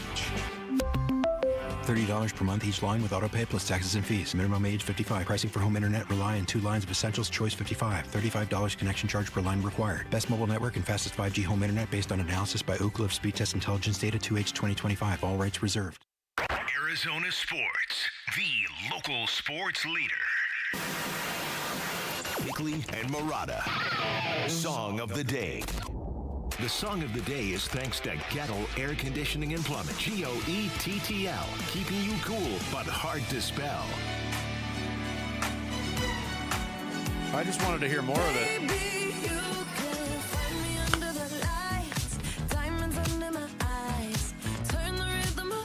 Yeah, this is definitely a vibe. This is from the Barbie soundtrack. I still haven't seen the Barbie movie. Really? Yeah. Oh, good movie and a phenomenon at the time. Yeah, I started watching it once and I don't know, I got a few minutes in and I shut it off. I did start watching the Song Sung Blue, Neil Diamond. Oh, yeah. I movie. enjoyed that. I have to finish it today. After, of course, our time out on the pitch. Oh, yeah. Which is happening. Which is coming up in the hour. How you feeling, Ferret? 45 minutes away. Good. Make sure you You know, stretch people out. say I'm going to get injured, but this is just a bunch of soccer players. What could they do to me? You know, I've known you long enough to know a couple things about you. Number one, you're tricky athletic. You are not quite the dork you come off as. Does that make you laugh? I thought that was going to get a laugh Well, out I'm of you, thinking Vinny. about it because I do agree with that assertion. He's mostly. tricky athletic, and number two, But when it comes to swinging a golf club, he's got a ham element to him. When we golfed together at Eagle Mountain, Sammy, I think I told you this, maybe I didn't. I broke out the video camera once, and Jared off the tee box, he's all over the map. Yeah. All over the map. Long left, short right, out of bounds, left, out of bounds, right. The minute I pulled out my camera, he swung from his heels and hit this gorgeous draw. So you're saying he's got a thrill for the extravagant. What I'm saying is that he's got, and I hate to kind of even admit this, but he's got a little bit of a clutch gene to him. That if he's got all eyes on, even at the pickleball tournament. Jarrett, how many times would you estimate that you've played golf in your life? I don't know, a lot. How many times have you actually 100. sat in a soccer goal? I never. I don't know if I've ever played goalie. There we go. I played goalie. I played goalkeeper. I played soccer growing up, but never goalie. Never goalkeeper. But just watching soccer on TV a lot the last month. Mm-hmm. People say I'm going to get hurt. People say I'm not going to keep up with this. I would agree if these were real athletes. These are soccer players we're talking about. Here he goes. See, Love it. Now it's getting deeper. Well, that's the thing, though. Is like, wow. Like if I'm gonna do this, I got to heal it up, right? You have to. I got to play the You heel. have to. So you're not necessarily going to wear anything extravagant because they're providing you a They're kit. gonna give me a Rising jersey, and I can't even wear normally I wear like a headband. They're giving me. I'm wearing a GoPro on my head, so I can't do that. I do have Ultimate Warrior knee pads. Those are good. Those are good. Those will come in handy. You will need those. That's Dance the Night from the Barbie soundtrack from Dua Lipa, today's song of the day. Bickley and Murata going off the grid. Brought to you by Sweet James Accident Attorneys. If you've been hurt in an accident, call Sweet James at 800-500-5200 or sweetjames.com. We do have a soccer note to share with you that Christian Pulisic, his diagnosis came out today. He sustained a bone bruise and a microfracture in his lower leg against Belgium. He will be sidelined for several weeks, according to sources. Oh. And he got a lot of criticism for his comments after the match, including from Carly Lloyd, U.S. WNT legend, who said, "You rest when your playing career is over, period." One of the criticisms that I have seen come out in arguments that have broken out post the U.S. loss, where people have been chewing on this idea, why aren't we better at soccer? There's a big debate going on now on social media about how much it costs if you've got a young athlete in youth programs that are now so predatory in terms of just being ridiculously expensive to do travel teams and tournaments. Yes. And you feel like you have to do it or your kid is falling behind. Mm-hmm. And it gets financially draining. Mm-hmm. And hard, yeah. I don't know. So many people have pointed it out. The difference in the United States is that's what the landscape is for young athletes here. Mm-hmm. In European countries. When you're 8 years old and they find you on the pitch and they're like, "Hey, we want you. Here's your education paid for. Right. You're in our program." The academies, there aren't a lot of times the parents are paying for the kid to go to the academy, where in Europe they find these kids and they're like, "We can help take care of you as well." So wait till you find out about healthcare. So listen, when I was in Copenhagen and when I met up with our great listener Morton and I got to meet his daughter, she was illuminated. She was taking a gap year from school, which is free. So even if you want to be a doctor, they pay for your schooling. 7 years, they pay for it for you. And I bring this up because it's the free healthcare, it's the free education. Why do all those countries that have that accessibilities to them, are they always rated the happiest countries on the planet? Wonder. I wonder why. Yeah. And people are wondering, what are these crazy Norway fans? How are they affording to go and travel with their team everywhere and do the rowing thing? They answer that's the other thing. Everybody gets 7 weeks vacation a year. 7. Oh. 7. They pay very high taxes. Of course they do. And if you rode the subway in Copenhagen like I did, it cost you a fortune. But what they're doing is they're investing in the common good. Mm-hmm. Not just investing for one person, you're investing for everybody. Dan Wetzel wrote a good column on the problem with youth soccer and development for ESPN. I got a daily dose of Vinny Joe trivia for you today. Nice. Real quick. Coco Gauff lost in the semis. So it'll be another year without an American champion on the women's side. My question to you is, who was the last woman not named Serena or Venus Williams from the United States to win a Wimbledon singles title? Not Sloane Stephens, no. Jennifer Capriati? Nope. You're in the right time frame. She was a one-shot wonder at Wimbledon. You still see her on the broadcast from time to time. Lindsay Davenport. Lindsay Davenport is the correct answer. Dan Bickley, you've got control of the board. Wait, no. We're out of time. That's going to do it for us. Thanks to Derek Hall for joining us. Thanks to Brett McMurphy. And thanks to you. We are back tomorrow morning at 6 for the Friday edition. Wolf and Luke are up next. Wish Jarrett luck, everyone. We'll fill you in tomorrow. Here on Arizona Sports, the local sports leader. Have a great day, everybody. Diamondbacks baseball. On the ground to first, it's collected by Sheets. He'll go and flip it to his pitcher, covering. That's in time, and the ball game is over. And the Padres win it by a final score of 10-4. Oof. Can the D-backs even the series tonight? We break down their chances today on the Arizona Sports YouTube channel, the app, and 98.7 FM. Progressive knows you've got plenty of things to worry about. What time does the kids' practice end? How long has that check engine light been on? Are takeout containers microwave safe? So the last thing you should have to worry about is what to do if something unexpected happens on the road. That's why if you're ever in a major accident, Progressive's accident response can detect it and send help. It's just one less thing to worry about. How long does chicken last in the fridge? Progressive Casualty Insurance Company and Affiliates. Limited availability in California. Driver is responsible for emergency and towing charges not covered by the policy. Get in the zone, AutoZone. Annie's first oil change wasn't as hard as she thought because she went to AutoZone, where a friendly AutoZoner helped her find the right oil and save on an oil filter. He explained the job and showed her free how-tos on AutoZone.com. When she was done, AutoZone recycled her old oil for free. Get a free oil filter and more during the Celebrate Free event at AutoZone, now through July 27th. Get in the zone, AutoZone. Restrictions apply. Meet Lee Platts, a renter whose possessions fill not only her apartment, but also the darkest corners of a mini storage unit. A land of both truth and fiction. Truth, everything inside is protected by Progressive. Fiction, one day Lee will fit into her clothes from senior year of high school. Renters, discover coverage for what you love and what you can't get rid of in Progressive's Protection Zone. Get a quote at Progressive.com. Progressive Casualty Insurance Company affiliates and third-party insurers. Get in the zone, AutoZone. Annie's first oil change wasn't as hard as she thought because she went to AutoZone, where a friendly AutoZoner helped her find the right oil and save on an oil filter. He explained the job and showed her free how-tos on AutoZone.com. When she was done, AutoZone recycled her old oil for free.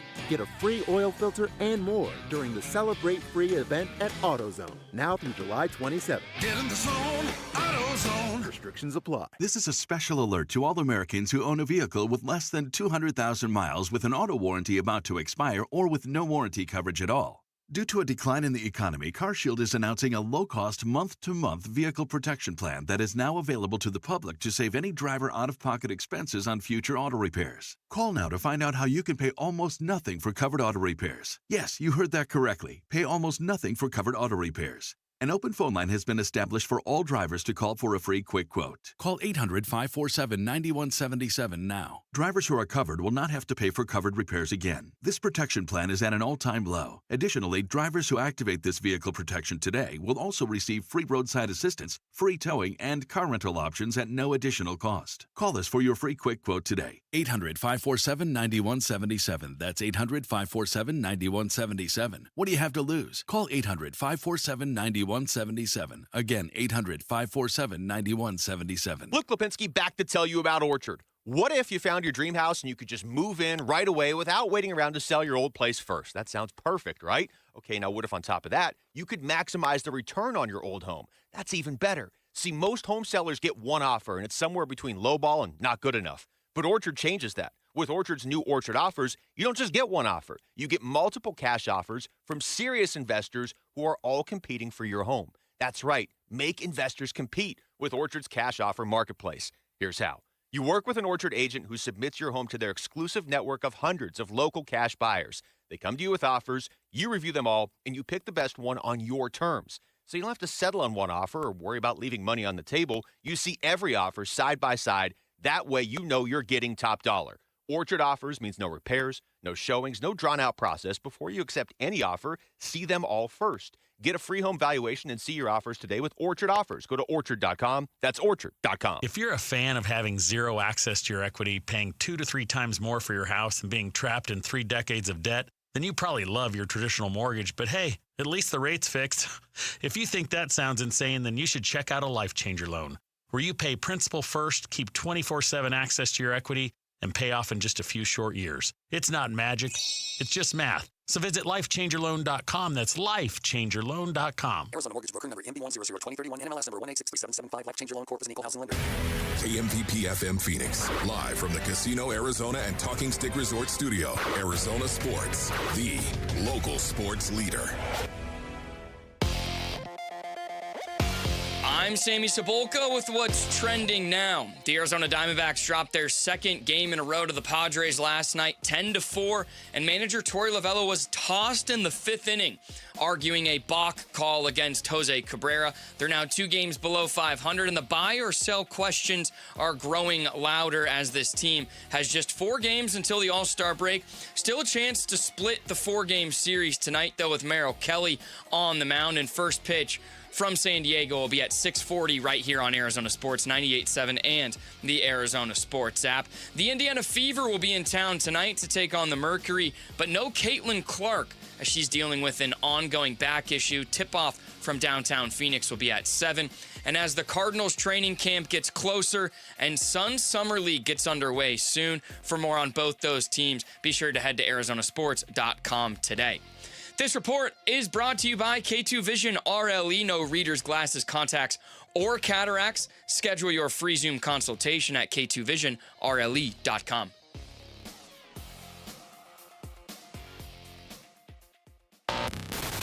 Check 1, 1, 2, 1, 2, 3. Ha! Chaw! Arizona Sports, 98.7 FM.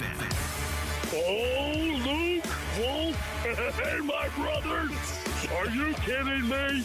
This does not suck buttermilk, right? Ron Wolfley. Hey, I was a Wedge Buster. How are you? Luke Lipinski. Hey, guys, welcome back to the show. It's Wolf and Luke. Live from the Casino Arizona and Talking Stick Resort Studios on this Thursday morning. It's the Wolf and Luke Show. Wolf, what is going on? What's going on, man? How you doing, Luke? You doing well? Doing great. All right, that's good. Good. Just totally doing awesome today. Yes. How about you? Broadcasting. I'm doing very, very well, man. That's no nice. doubt about it. Here Good to hear. we go. Are you kidding me? The weekend looms, ladies and gentlemen. Tomorrow, of course, is Friday, and I can tell you right now, we're all going to be jacked up because that means we are one weekend closer to the start of the blood sport. Thank you very much. Does somebody have a mouth guard? You have a mouth guard. Just go ahead and slip that in right now, if you don't mind. No, I'm not going to. You have one. I have one at the house. I can bring it in. I did that last year, remember? It's kind of hard to broadcast with a mouth guard in your mouth. From every time to time, and I know this is not what we're going to be talking about here in this first beautiful part of the program, but ladies and gentlemen, I can tell you many times I get distracted. Especially the older I get here. There's no doubt about it. Many times I get distracted. I'll have a dream occasionally about busting a wedge. Okay. And you would imagine this is something that is it's prevalent. Let's put it that way. I would think that probably doesn't leave you. When I sit around and I think about playing the game of football, I equate football with running into a dude who's 325 pounds. Okay. Okay. Well, that was your experience. I'm just saying full speed. Think about it. I just want everyone right now to think to yourself how fun that really is. That you have all this equipment on, you have all this protection, you have a mouth guard in, and you can sprint 60 yards, 60, without breaking stride and hitting a dude who's 325 pounds. I'm just saying right now, honestly, how many people would love that kind of stress relief in their daily activity? I think a lot of people. Jamal has would love that. No. I think there's a lot of people. There's definitely, everybody has a day like that, right? You're just at the office. I just rather run full speed into somebody right now. You know what you can do? Not about every day, though. Yeah, you know what, Luke? You know what you can do? You can actually just go out in your backyard. Okay. You can just stand about, 8 yards away. This already sounds like a bad idea, but away go ahead. from your wall. Okay. And just run into it Just full run into your speed wall. without breaking stride. Do you have a camera at my house? That's what. How'd you know what I was doing on Saturday morning? I don't recommend that to anybody that is listening. You right just now. did, but go I ahead. I do not recommend it. I'm just saying you'll know what it feels like to bust a wedge after you do that. And you'll say that you're saying that's stress relief to just run into a wall for a little bit. It was. Are you kidding me right now? It was. I was one of the most chill individuals on the face of the planet. Well, look, going and standing in your backyard and running into your own house, not through the door, but into the wall, maybe not the most appealing idea, although I would say around the fifth inning of last night's Diamondbacks game, it sounded like not a bad idea, that's for sure. Boy, did you segue. Boy, it felt like we all kind of ran into a wall. Jose Cabrera ran into a wall. Torey Lovello got ejected. The D-backs ran into a wall, and they ended up losing 10-4 to a team that can't hit. Yeah. So now they're a couple games back of the Padres. They're game back of the Padres, but they're 5.5 back of a wild card spot. It feels like this is slipping away, Wolf. And I don't want to over-dramatize things, but at the same time, can you argue that it feels like it's slipping? It feels like it's slipping away right now. Okay, what would you point to as evidence as it's slipping away right now? I point to a lot of things. Okay. I mean, they can't get timely hits. Their rotation is stretched so thin that it's stretching their bullpen really thin. The bullpen wasn't good last night. You're losing games to the teams you need to beat. Yeah, no, you're right about it. Where should I stop? Because this is getting depressing. What you just said right now. No, right, Luke. That's okay. Don't worry about it. We'll talk in the break. All right, good. I'll pick you up. Good. But having said all that, this game really sucked buttermilk, as the Amish say. Yes. All right. It did. It really did. And watching it, brothers, it made me think of how it might be inside that clubhouse. Does this surprise you at all? That's where my brain goes? No. That's what I'm thinking of. You can point to all the things on the diamond in the ballpark in which these guys are playing and not performing up to their potential. But for me, it's inside the clubhouse. I mean, Corbin Carroll calls the media over for some choice words on Sunday, correct? Did that happen on Sunday? Yes, that was Sunday after they lost to Milwaukee. And then Torey gets tossed 3 days later. Yeah. Are they feeling the pressure right now inside that clubhouse? Yeah, you have to. Do they know it? Do they know it feels like it's slipping away? You can have a lot of big picture conversations that maybe we don't need to have just yet. But again, you're 5.5 games out of a wild card spot. So, and you're 8th in the 8-team race for 3 spots. So is it impossible for them to make up 5.5 games on the Marlins? No, it's not. But you're also going to have to jump the Padres, who you're losing to. Yep. You have to jump the Pirates. You're going to have to jump the Nationals. You have to jump St. Louis to get there. And if they can't do that, Wolf, then you've missed the postseason 3 straight years. And they're going to ask big picture questions. There's just no way around it, whether that's Torey or something else. If you own this team, you're looking around saying, okay, we're spending money. Derek Hall earlier today on Bickley and Murata said, we're spending more money than we typically do these last few years, and they're not getting the results they want. So I'm not saying it's Torey's fault. I don't think it is Torey's fault. But I do think you can see the pressure mounting on this team, and I wonder if he went out there and was like, "I'm getting tossed because we need something to jumpstart this team right now." Yeah, and once again, when I think of Corbin Carroll, I'm gonna Jamal, you need to rip that sound from Corbin Carroll that we actually have, okay? Because what he was talking about once again was just going out and bringing urgency and an intensity without trying to create pressure on yourself. And again, I'm paraphrasing what he said, brothers. I'm paraphrasing here. But if we get that cut, it's really interesting that those were the words that he used. Yeah. Those were the words that he used. And I'm wondering if the pressure, how bad is the pressure starting to mount inside that clubhouse right now? They just got outperformed. The Padres pitched better. The Padres fielded better, way better. Did you see that sixth inning, by the way? Yeah. The Diamondbacks sixth inning defensively? Yes. Oh, my goodness. It was just absolutely brutal. The Padres hit better. The Padres just outplayed the Diamondbacks, and they have really in the last two games.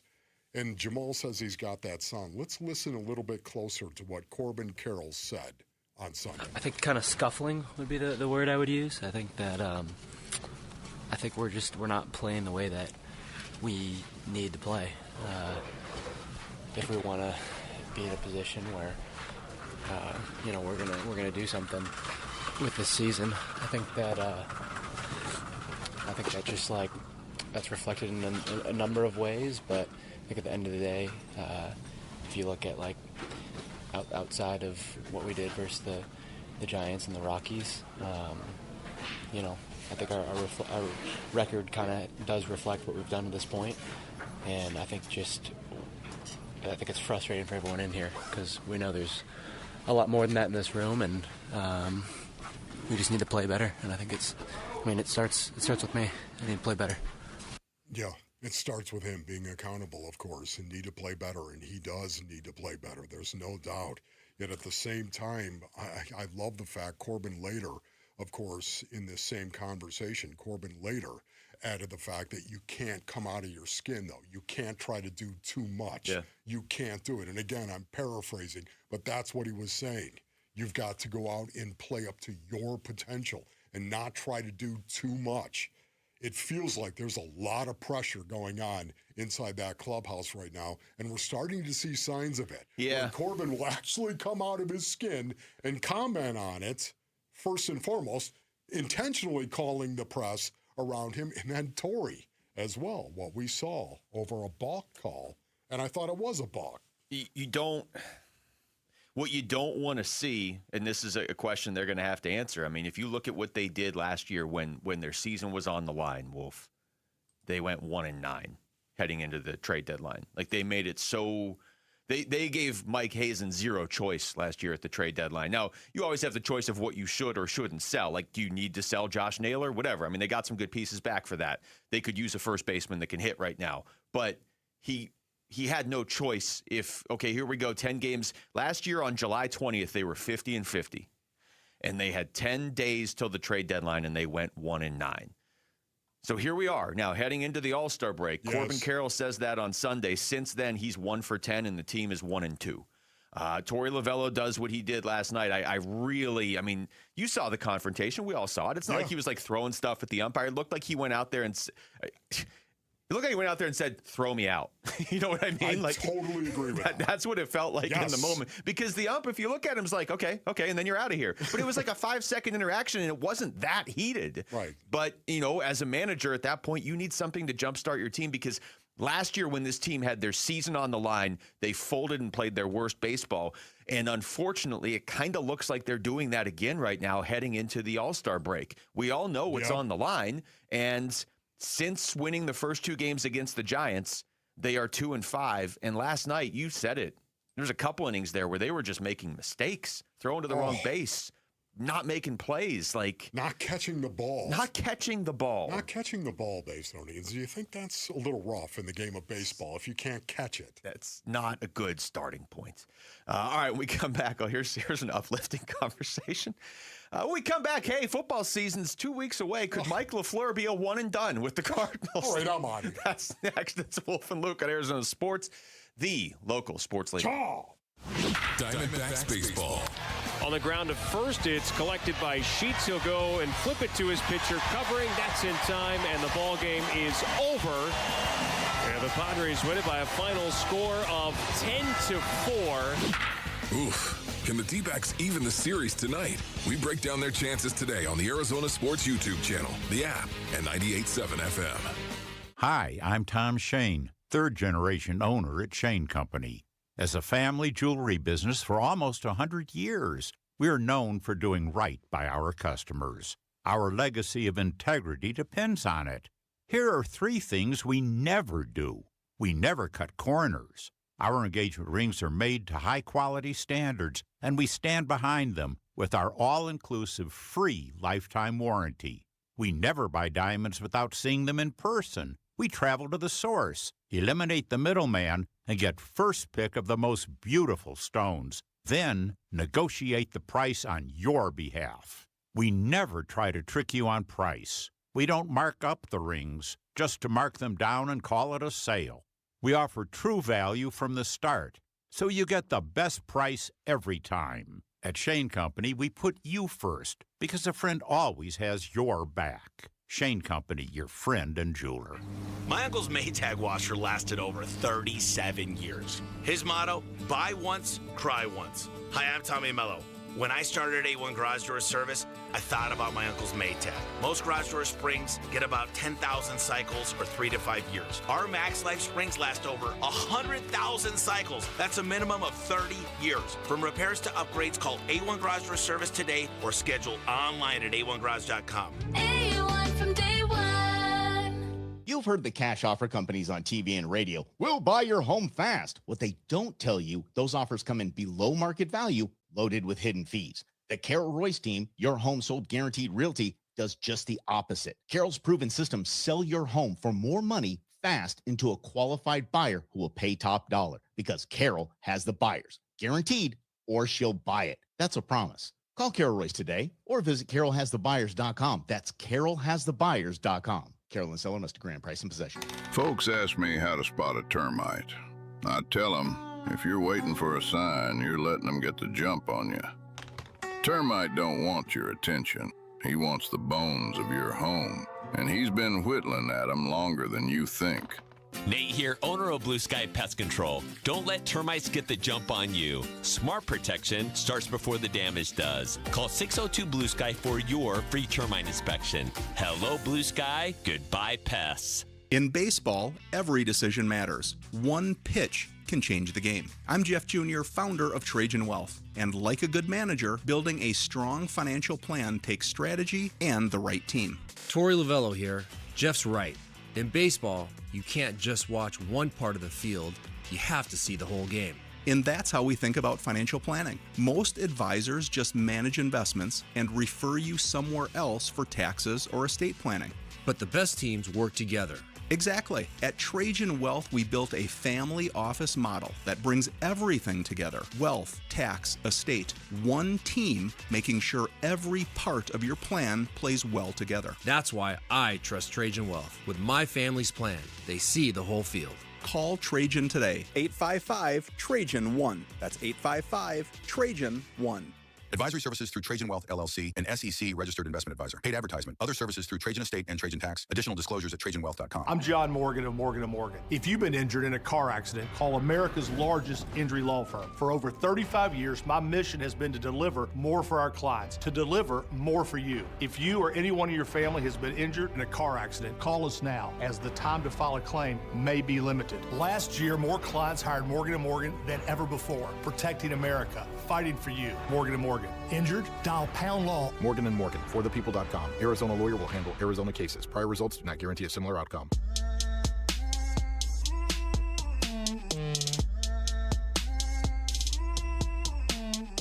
Hey everybody, it's Dan Bickley and it's Darren Peterson versus AJ DeBonsa tonight, which means we're talking Summer League basketball. Fun begins at 6 a.m. on Friday. Join us on Arizona Sports, the Arizona Sports app, and the Arizona Sports YouTube channel.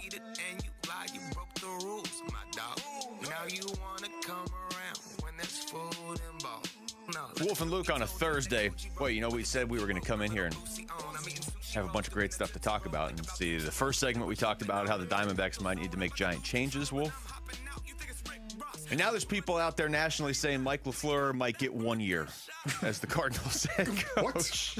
What? Let me play the audio, and then we can respond to this. Okay, so this is Chris Canty this morning talking about. They weren't just talking about the Cardinals. Jamal, correct me if I'm wrong, but I think the context here is they were talking about potential coaches that could be on the hot seat this year. Yeah, it was kind of like the idea of like who. Yeah, like pretty much hot seat. Okay. I think that was perfectly put. So I don't think the original plan was to talk about Mike LaFleur. I'll play the cut, and then we can react. Here's Chris Canty. Oh, Mike LaFleur with the Arizona Cardinals. I think he's dead on arrival. I see him as a one-and-done coach. I just don't see a path for him being successful. Who's going to be this man's quarterback? Jacoby Brissett or Carson Beck? That's not the answer you want to hear. That's just the factual me reading a roster. Oh, okay. You hope. You hope that everything gets settled out there in the quarterback room, but I think that's going to be an unmitigated disaster in Arizona, especially considering the teams that are in the NFC West. They've got to face off against the Rams, 49ers, and Seahawks twice. Yeah, good luck. We have, it feels like a one-and-done coach every single year. So the idea of Mike LaFleur being one and done is completely logical because it feels like that is a thing now in the NFL. Like, oh, wait, we just hired the wrong guy. Let's get rid of him quickly. Good luck. Yeah, exactly.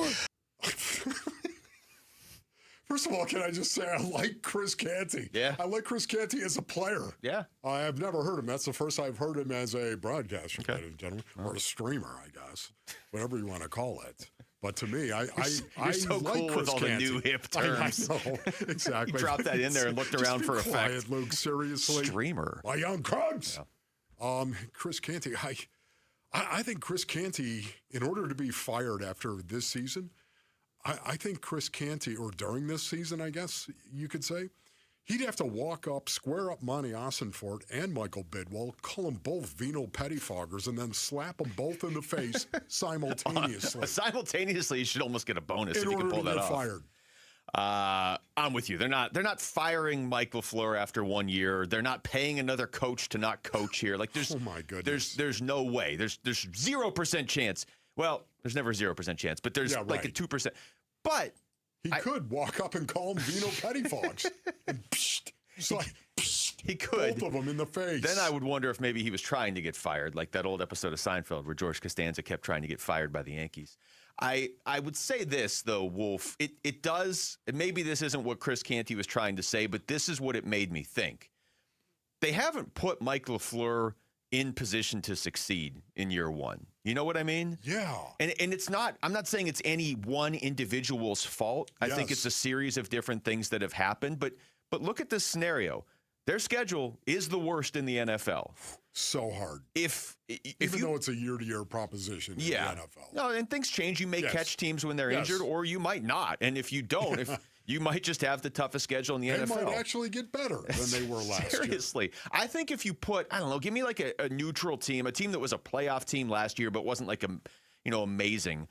Give me Houston or somebody. Maybe even give me the Patriots. If you gave them the Cardinals schedule this year, I don't think they make the playoffs. Wow. So, and that's just my opinion, but it's a tough schedule. He doesn't have a quarterback yet. His quarterback, who was supposed to be his guy, is holding out. He's in the toughest division in football. Mike LaFleur is not in position to succeed in year one. Now, what is not succeed? Oh, the Cardinals went 4-13. They're not firing him for that. But the one thing I would say is if they get off to some horrible start where they're like 0-9, that makes life real tough for him to not lose his locker room. Yeah, you're right. But at the same time, why? You're the player. Go play. Do your job. You're not playing well enough. In a perfect world, I agree. In a perfect world. Okay. Again, though, I'm going to say this. The only scenario I see a head coach being hired in his first year and getting fired in his first year is you've got a talented team. You have a talented team. Everyone knows you have a talented team. And yet you're underperforming grossly. That, to me, is the only scenario, that short of walking up and slapping the owner in the face and calling him a vino pettifogger, once again. I don't even think you have to call the owner or anything if you slap him in the face. Okay, yeah, if you slap him in the face for the most part, yeah, you don't even need words at that point in time. Okay, but for me, again, if you've got a very talented team and they underperform, yeah, you better believe it. That's when suddenly you're going to start looking at the head coach, what is going on. Nobody, and I mean nobody, is looking at the Arizona Cardinals roster right now saying that's one of the best rosters in the league. And I'm talking about people inside the industry based on needs. I'm talking about general managers. I'm talking about scouts and executives from other teams, coaches from other teams. They're not looking at the Arizona Cardinals and saying that's one of the most talented rosters in the NFL. So because of that, there's no way in the world Mike LaFleur is going to be fired. Facts. I agree with you on that. I 100% agree with you. He's not getting fired after year one. He hasn't even coached a game yet. So this is the definition of the hot take era of sports talk. The guy hasn't coached a game yet. We're talking about him getting fired nationally. But I do worry that they've put him in this position. And again, it's the schedule. It's a bunch of different things that have put him in this position where if he comes in and if they really do start like 0-8 or 0-9, which isn't crazy with the schedule, I'm not saying he get fired, but it's just like, how do you want this guy to succeed if he goes out there and starts, he doesn't have a quarterback, they're in this division, the schedule's brutal, and they go out there and they win 2 games this year? How does that set him up in year 2? You know what I mean? Well, like, because let's give him a chance. 2027, here we go. That's the only out. 2027. We here got we our go. quarterback in 2027. Here we go. That's the only thing. Well, again, this is the reason why if I'm Mike LaFleur in the Arizona Cardinals, I'm coming into the 2026 season. And what is it about, Luke? What is it? And what is I believe it's about player development. Player development. Player development. That's right.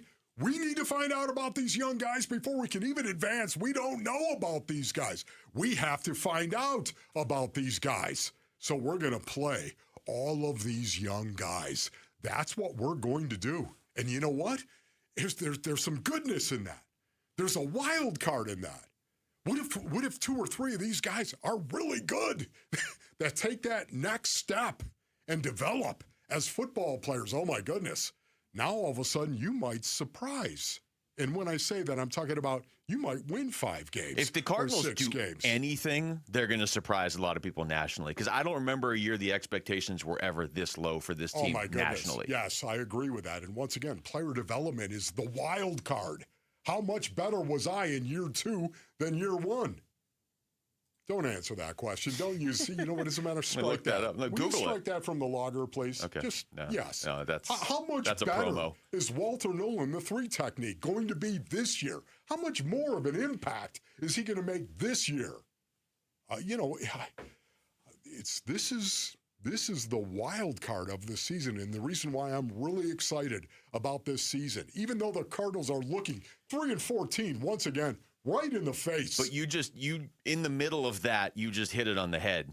If they're in a position, if they go 3-14 or 2-15 or whatever, and they're in a position to draft a quarterback next year in the draft, I know we've talked about this. It's been a few months. We got to put it back on the record.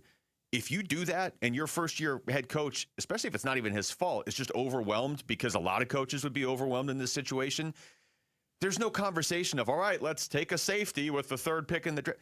You have to take a quarterback if you're picking in the top 5 next year. Yes. You have to. There's no way around it. Well, it depends what we see from Carson Beck. If you're picking in the top 5, we didn't see enough from Carson Beck. Okay. I said something in the middle. You're right. I did. I said something in the middle, the beginning, and the end. Yes. Interesting. But the part I wanted to highlight was what you said in the middle. Well, more on the beginning and the end as the show unfolds. All right, when we come back, let's actually get a little positive here. Interesting. Phoenix Suns pretty deep into the offseason. There's been some ups and downs. I know people have mixed feelings about a lot of it. But when we come back, we're going to highlight what your favorite part has been of the Phoenix Suns offseason so far. What are you most encouraged about? That's next. It's Wolf and Luke on Arizona Sports, the local sports leader. Gambo, afternoons. Jack Summers is pitching the idea of an opener. That's desperation. Is it worth a shot at this point? If you're not going to DFA him, is it worth a try? I would argue you shouldn't be there because don't do anything to your bullpen. Don't touch it. It's working. Like, don't start doing different things with it. I like that. That's a good counter argument. I don't like doing that for the sake of a pitcher who has the worst ERA and whip and you don't have under contract beyond next year. Burns and Gambo, afternoons 2 till 6 on Arizona Sports, the local sports leader. All right, Basinonians. Ron Wolfley here from our brothers over at Aria Dental Implant Center. Go to ariadentalimplantcenter.com for more information. Listen, I spent years in professional football, taking a lot of hits, of course, and you know what? Not backing down, ladies and gentlemen, of course. No pun intended. But living with teeth that are broken and falling apart, that wore me down in a big way. Oh, my goodness. Every meal was a battle, every smile a gamble. I got all on 4 implants, Basinonians, and what a game changer that is. Eating what I want, smiling without thinking twice. Trust me, if you need this done, you want the best hands in the game, do you not? Well, that's Dr. Joe Moranfer, as a matter of fact, at Aria Dental Implant Center in Phoenix. Over 3,000 full-mouth cases. 3,000, man. That's what he does, right? Day in and day out. Right now, Aria Dental is running their summer promotion. They're all on 4 with premium zirconia teeth starting at $12,500 per arch. This deal will not last. 602-877-0429. Man, I love this place. I've been surfing here since I was a kid. Now, seeing my grandson out on the water, it means everything to me. Watching him and taking in the blue waves, the sea breeze, the blurry horizon. If you have geographic atrophy, or GA, subtle changes in vision could mean it's progressing toward irreversible vision loss. Izervay is proven to slow GA progression and could help preserve your vision for longer, so you may keep seeing the world around you. Izervay, or avacincaptad pegol, is an eye injection. Don't take it if you have an infection or active swelling in or around your eye. Izervay can cause eye infection, retinal detachment, or increased risk of wet AMD. Izervay may cause blood in the white of the eye, blurred vision, or a temporary increase in eye pressure. Do not drive or use machinery until vision has recovered after an eye injection or exam. Ask your retina specialist how you can slow your GA with Izervay. To learn more, call 1-855-IZERVAY or go to izervay.com. Paid for by Astellas Pharma. Every furniture store says they have a deal. But here's the question. Did they get a deal when they bought it? At The Dump, that's all we do. We only buy deals. And a real deal only comes from the people who actually make furniture. It makes sense for them to dump 80% off their prices now, then wait to get full price who knows when. Each new day, we unload one-of-a-kind design samples and canceled orders. To these days, truckloads from famous furniture, mattress, and rug stores. Out of business forever. You get the real deal. 80% off all the great brand names. All brand new. No frills. No retail overhead. Nothing comes between you and 5 acres of real deals. Why, you'll get $1,000 power recliners with immersive surround sound for $299. $1,000 hand-knotted rugs, $299. $2,000 Serta Perfect sleepers, $399. We get real deals, you get real deals. 80% off. To the dump, to the dump, to the dump, dump, dump. Message and data rates may apply. Hey, this is Dave Burns. And John Gambadoro. And every year we hear far too many heartbreaking stories involving children in water. Please take 2 seconds out of your day to help prevent these tragedies. To learn life-saving water safety tips, go to Fulton2seconds.com or text the word SWIM to 620-620. And never forget that 2 seconds is too long to take your eyes off kids near water. This is Doug Fulton of Fulton Homes, proud to partner with KTAR to keep your kids safe around water. Hey, it's Tom Chambers with my friend Harold Perkins at Galaxy Lending Group. Harold, the average pro basketball career is only about 5 years, and your clients are paying off their mortgages in about the same time? They are. Galaxy's Ownership Accelerator loan puts your existing cash flow to work against your mortgage balance so you can pay off your home in a fraction of the time with no lifestyle changes. Visit GalaxyLendingGroup.com/radio or text Galaxy to 620-620. Galaxy Lending Group, because 30 years really is optional. NMLS ID 142766 and Equal Housing Lender. Message and data rates may apply. I'm Jamal Gumo, and this is what is trending now. The Arizona Diamondbacks came up short once again last night to the San Diego Padres. After a rough 5th inning headlined by a Jose Cabrera balk and a Torey Lovello ejection, which was followed by an even tougher 6th inning where they gave up 4 runs. The D-backs dug themselves in too deep of a hole and fell to the Padres 10-4. Merrill Kelly will be given the baseball and the opportunity to lead the Snakes to a series split tonight in San Diego. He will be opposed by Griffin Canning for the Padres. First pitch for that one is at 6:40 with pregame starting at 6, and you can listen to it all right here on Arizona Sports 98.7 and the Arizona Sports app.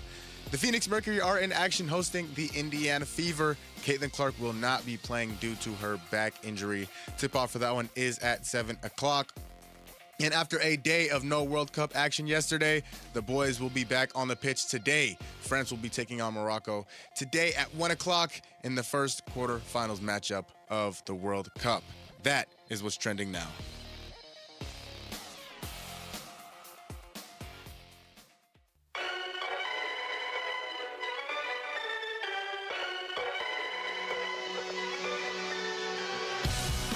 Hey everybody, it's Bernsey. Who do we want to shine the brightest for the Phoenix Suns in the Summer League?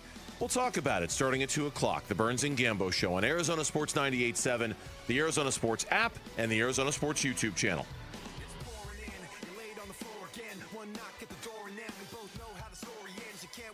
All right, let's go with some optimism here, Wolf. Okay, yeah. It's been a pessimistic morning. It has been. Let's talk Suns, okay? Suns, right now, they are our lifeline. Diamondbacks are struggling. Cardinals are taking a lot of national hate right now. Yes. The Cardinals will have their chance to shut everybody up when the season starts. Yes. The Diamondbacks may need to switch something up here right now. But let's talk Suns, because 45 wins last year, and then everybody kind of has a different opinion of, do you just stay on the track you're on? Do you need to do something radical this offseason? Well, we're past, I would say, the bulk of the offseason. You could make a case the roster they have is the roster they're going to run out there to start training camp and next season. So with that in mind, what's the part of this offseason that you've liked the most? Oh, my goodness. This is a really, really complex and difficult conversation. Before you answer it, truly then? is. Yeah, I have a feeling your answer is going to take up the segment. Yeah, so what do you say? You go ahead. You go first. You answer that. No, I think I know where you're going, and that's the better conversation. So I'll just simply say mine is a much smaller, more subtle move. I did like trading up and getting Koa Pete in the draft. Okay, yeah. You gave up some second rounders. You basically got Koa Pete with the 47th pick. There's upside there. If he doesn't pan out, okay, it's a wasted pick. That happens at 47. I know you got him at 30, but you traded up. I think there's some upside there. And even more than that, we don't have to judge it based on this year. I think that's something that really could take off a year from now. That's mine. Mine is more subtle. What's yours? For me, it's the continuity overall. I'm talking big picture here. The continuity overall that the Phoenix Suns are going to employ BG, Brian Gregory, going forward. I love the fact that Royce O'Neal and Grayson Allen were guys that were in the rotation. Would you say they were in the rotation for the Phoenix Suns? Yeah, they played big There's roles. No doubt about that. Well, they went ahead and they made a move. They targeted this move to go get Miles Bridges. For me, we can sit here and we can argue all day long, Basinonines, because I was standing up. What are you doing in Amish country? Literally holding my arms out at Hoopie's, this farmhouse up on a hill, looking out at this moon shining. What are you doing? What is going? Why in the world would you do this to your culture? You're bringing Miles Bridges in, this guy right now. Ladies and gentlemen, there's just no incentive to do it unless you know something that everyone else doesn't. This is the ultimate. Remember when they moved up to pick Rasheer Fleming? Yes. Remember when they did that? And what did I say about that? I loved it because they targeted Rasheer Fleming and said, we've got to go get this kid. The fact that he's still up there, we got to go get him. And they targeted him. First pick of day 2, and everybody around the NBA was like, who's going to move up to get – the Suns were never even really mentioned. That's I right. know Gambo mentioned it a little bit, but I'm saying nationally, they weren't after – it was like Minnesota's going to get him or this team's going to get him, and the Suns moved up and got Rasheer Fleming. And I think that's the moment when most Suns fans got on board with this new regime. Yes, exactly. And it was kind of like, man, they targeted him. They targeted him. They said, there's something about you we see, and we want to go get you. Same thing could be said for Koa Pete. And what they did with Koa Pete, they saw that there was an opportunity to get Koa Pete, and they targeted him, and they went after him, and they got him. There's a reason why they did what they did with Koa Pete, to a lesser degree than Rasheer Fleming. This Miles Bridges thing, this goes beyond targeting. This goes beyond saying, we see something in this guy, and we like it. We're going to go get him. It's not just that. It's we know something about this guy. There was no real incentive to actually do it. Again, I'm trying to think. The PR hit alone of going after Miles Bridges to me. And there's no way they're oblivious to that. There's no way they're like, oh, are people going to be upset about this trade? Right. You know full well. So you're right. There's on some level, you used the word in the pre-show meeting, I think is the perfect word. I don't think you've used it here yet. Why desperation right now? It's not like you're one player away from winning the title. You're on a good path. I think most of us agree you're going to have to make some sort of significant move. But why make a move like this that doesn't guarantee you win more games and potentially kills a lot of the good vibes that you had built unless you know something behind the scenes? Unless you know something behind the scenes. And they do know him. What they did, and they do know him. What is the thing that they know behind the scenes? Again, we all laugh at it, the Michigan State thing. Yeah. But it's Tom Izzo. Do you think that Matt Ishbia and Brian Gregory said, hey, Tom, this guy Miles Bridges, man. Kind of sounds like Brian Gregory. I'm just saying though, right? Do you think they talked to him and had in-depth conversations about who this guy is and what happened? It's fascinating to me. Why would you go ahead and do this? Why would you extend yourself? Why would you go out on a limb? Unless you knew something nobody else really knew or understood. Listen, it is still baffling to me that they did what they did because of the culture. And I care about the culture and think about it all the time. Yeah. But they did it. It's the ultimate example of Brian Gregory targeting, and the Phoenix Suns targeting somebody and going after him. Don't you think Ishbia also targeted somebody in this case? No doubt. There's no way you can make this move as a GM without having either your owner's blessing or your owner pushing for it, because you had built, and it was remarkable, really, what the Suns had done in the span of a year. You had built up so many good vibes. Goodness. Think back to the end of the Big Three era and how fans were just apathetic. Just like, can we just end this, please? Wow. The thought was it's going to take a while to get everybody back on board. They did it. They did it in 12 months. They built a team that surprised people and that the Suns fans loved. Like, I love this team. I want to see where it goes. Like, Suns fans invested emotionally, not just in the wins and losses. And you risk throwing a lot of that away. I know every fan's not going to be like, oh, Miles Bridges has been horrible off the court, so I don't like the Suns. But you're living in denial if you don't think a good chunk of your fan base is like, great. Now I go to a game and my kid asks me a question about Miles Bridges. I got to have a weird conversation. My kid wants a Miles Bridges jersey. I don't want to buy it for him. You've just killed some of the fun vibe around your team. You must have weighed that behind the scenes and thought it's worth it. Oh, my goodness. I don't think it was worth that and an unconditional pick that teams would overpay you for, but they did. They acted with conviction. There's something to it. What you just said blows my mind. You say it out loud. I know. You went out and you got him and you brought him in. You were all about culture, and the chemistry.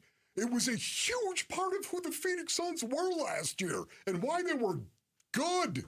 They were a playoff team. All right? Why? So much of it because of their culture. And now all of a sudden you're going to go out there and you're going to risk that by bringing Miles Bridges into a guy Charlotte wanted to get rid of. Especially, a guy Charlotte wanted to get rid of. And not only that, Grayson Allen and Royce O'Neal, would you say they were good culture guys? Yeah. Pretty good squared away Two guys that do pretty much everything you ask them to do. Exactly. So this is why this is the most intriguing, fascinating move the Suns have made this entire offseason, and it's not They put themselves out there. This feels like a turning point we're going to look back at in a couple years, for better or for worse. They put themselves out there. They pushed most of their chips to the middle of the table when they didn't need to. All right, when we come back, the Diamondbacks are heading in the wrong direction. If they have to sell at the deadline, what does that even look like? That's next. It's Wolf and Luke on Arizona Sports, the local sports leader. East Valley, West Valley, North Side, South Side, and Central. Arizona Sports covers high school sports all over the Valley. Saturday mornings 9 to 11 on The Kevin McCabe Show. If it involves competition on a court, field, pitch, rink, or track, the Dean is talking about it on the Arizona Sports app and 98.7. The Kevin McCabe Show. Saturday mornings 9 to 11. Gleason Roofing. This is Jim Sharp with a reminder to get your roof inspected. And I don't mean doing it yourself from the inside of your house, because by the time the untrained eye realizes there's a problem when water's staining your ceilings or running down your walls, you're looking at major repairs to more than just your roof. Trust the pros at Gleason Roofing, like I did. Gleason Roofing's 25 plus years of doing Arizona roofs means they're experts on what the summer heat and our monsoon season can do to your roof. A Gleason Roofing no obligation roof audit now can save you thousands upon thousands later. And with Gleason Roofing's flexible financing options, including 12 months same as cash for qualified homeowners, you don't have to wait until there's a big problem to get your roof repaired now. Go to GleasonRoofing.com to schedule your no obligation roof audit today, especially if your roof is more than 10 years old. That's GleasonRoofing.com. GleasonRoofing.com. Gleason Roofing. There's a reason people choose Gleason.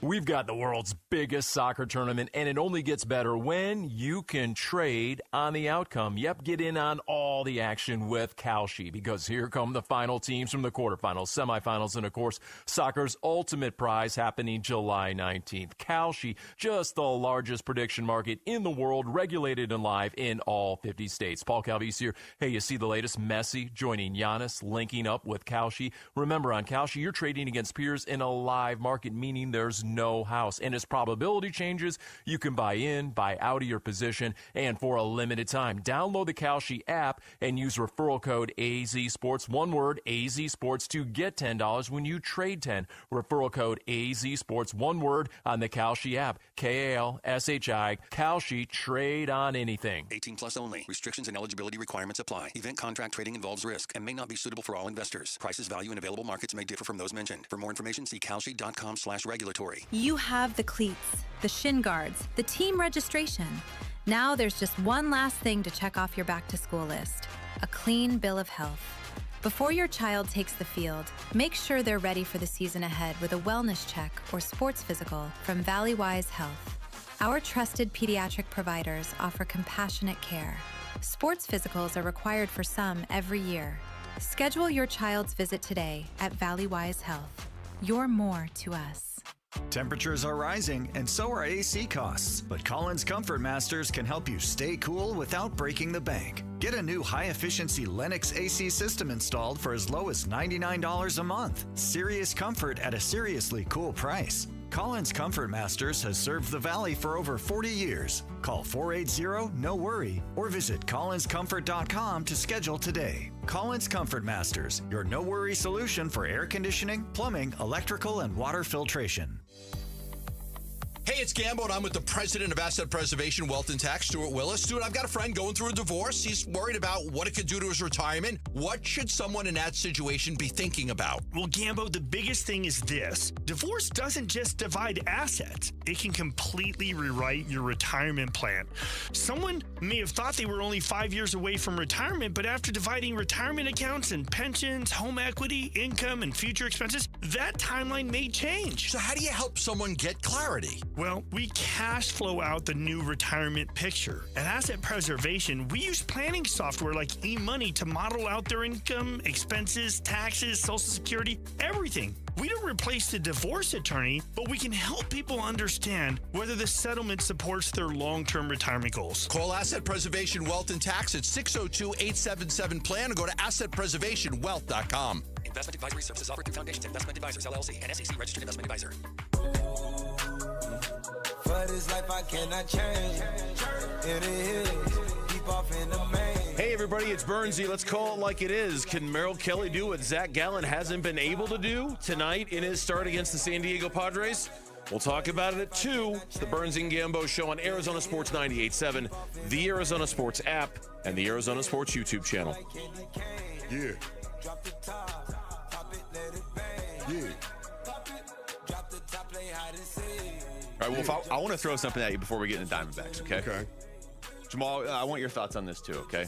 Jamal's like on the fly back there. He's command and control today. Jamal, doing it all. Interesting. Jamal or nothing. Today it needs to be all. It can't be nothing, or we're not going to go on the air. We need you. So this is a hockey story, but if you don't like hockey, it's more than a hockey story, okay? So Tom Dundon, who just bought the Blazers, there was that documentary out there on him. Everybody's kind of like, wow, this guy's really cheap. He cuts corners, doesn't need to be cutting corners. He obviously has a lot of money, right? Dundon. There's a lot of talk he might move the Trailblazers. He's not real popular in Portland. Oh, I bet. And even just around, I think NBA fans are like, man, I'm so happy my owner's not like that. You watch that documentary on him, and it makes you appreciate having an owner in Matt Ishbia who wants to actually spend money on the team and isn't trying to cut corners. People who don't like him, they call him Dumdin. Okay, I'm just saying. Good one. But I'm dumb. Jamal, can you pull that? Oh, he got close. Anyway, somehow he owns a hockey team that just won the Stanley Cup. I see. So despite him cutting corners behind the scene, Carolina just won the Stanley Cup. Yes. Did you see this story? No. So you win the Stanley Cup, and I forget what the number is. I think it's 53 names can go on the Stanley Cup. Like the most hallowed trophy in sports. I don't even think anybody argues with that. No, I don't think so. He took up Lord Stanley's Cup. Yeah, it's like the greatest honor to have your name carved. Oh, you won the Stanley Cup. Okay, you have to play a certain amount of games or a certain amount of shifts in the playoffs, even if you're hurt or whatever, to get your name on the cup, or they have to get like an exemption to make sure your name's on the cup. So you look back and you're like, wow, okay, here's all these players from the 1933 Maple Leafs, or whenever the last time it is the Maple Leafs won the cup, 1967, I guess. Yeah.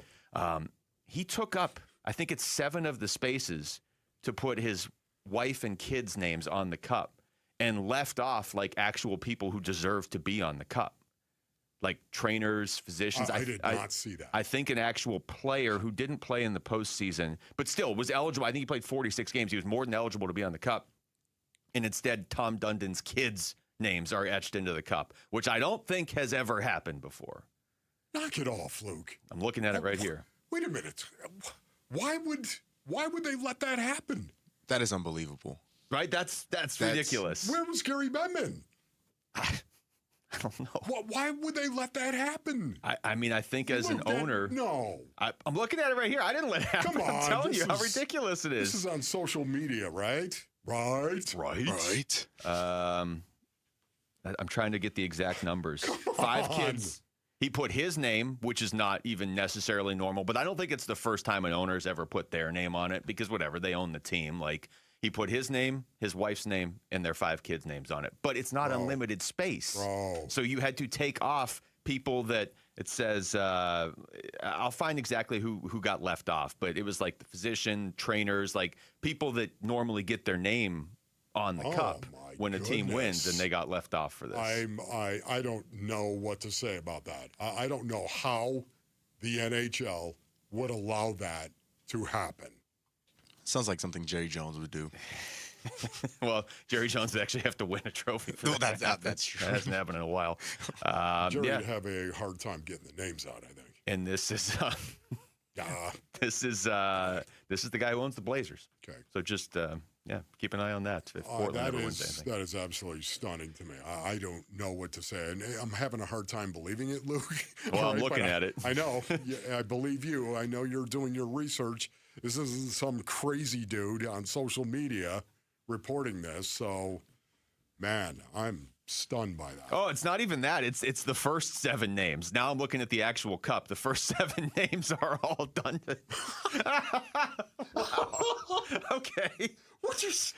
We're turning Lord Stanley's Cup into something personal. It's like a family reunion. Before you get to like Jordan Stahl, who was the captain and won the playoff MVP, or like Taylor Hall or Sebastian Aho, here's Tom Dundon and Dax Dundon and Drew Dundon. By the way, here's my cell phone.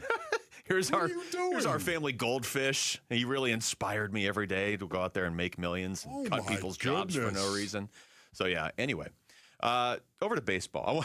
I wanted to see if that was the look that was going to be on your face when I said that. I don't know what to say, Basinonian, seriously, because I cannot believe Gary Bettman in the NHL would allow that to happen. I cannot believe it.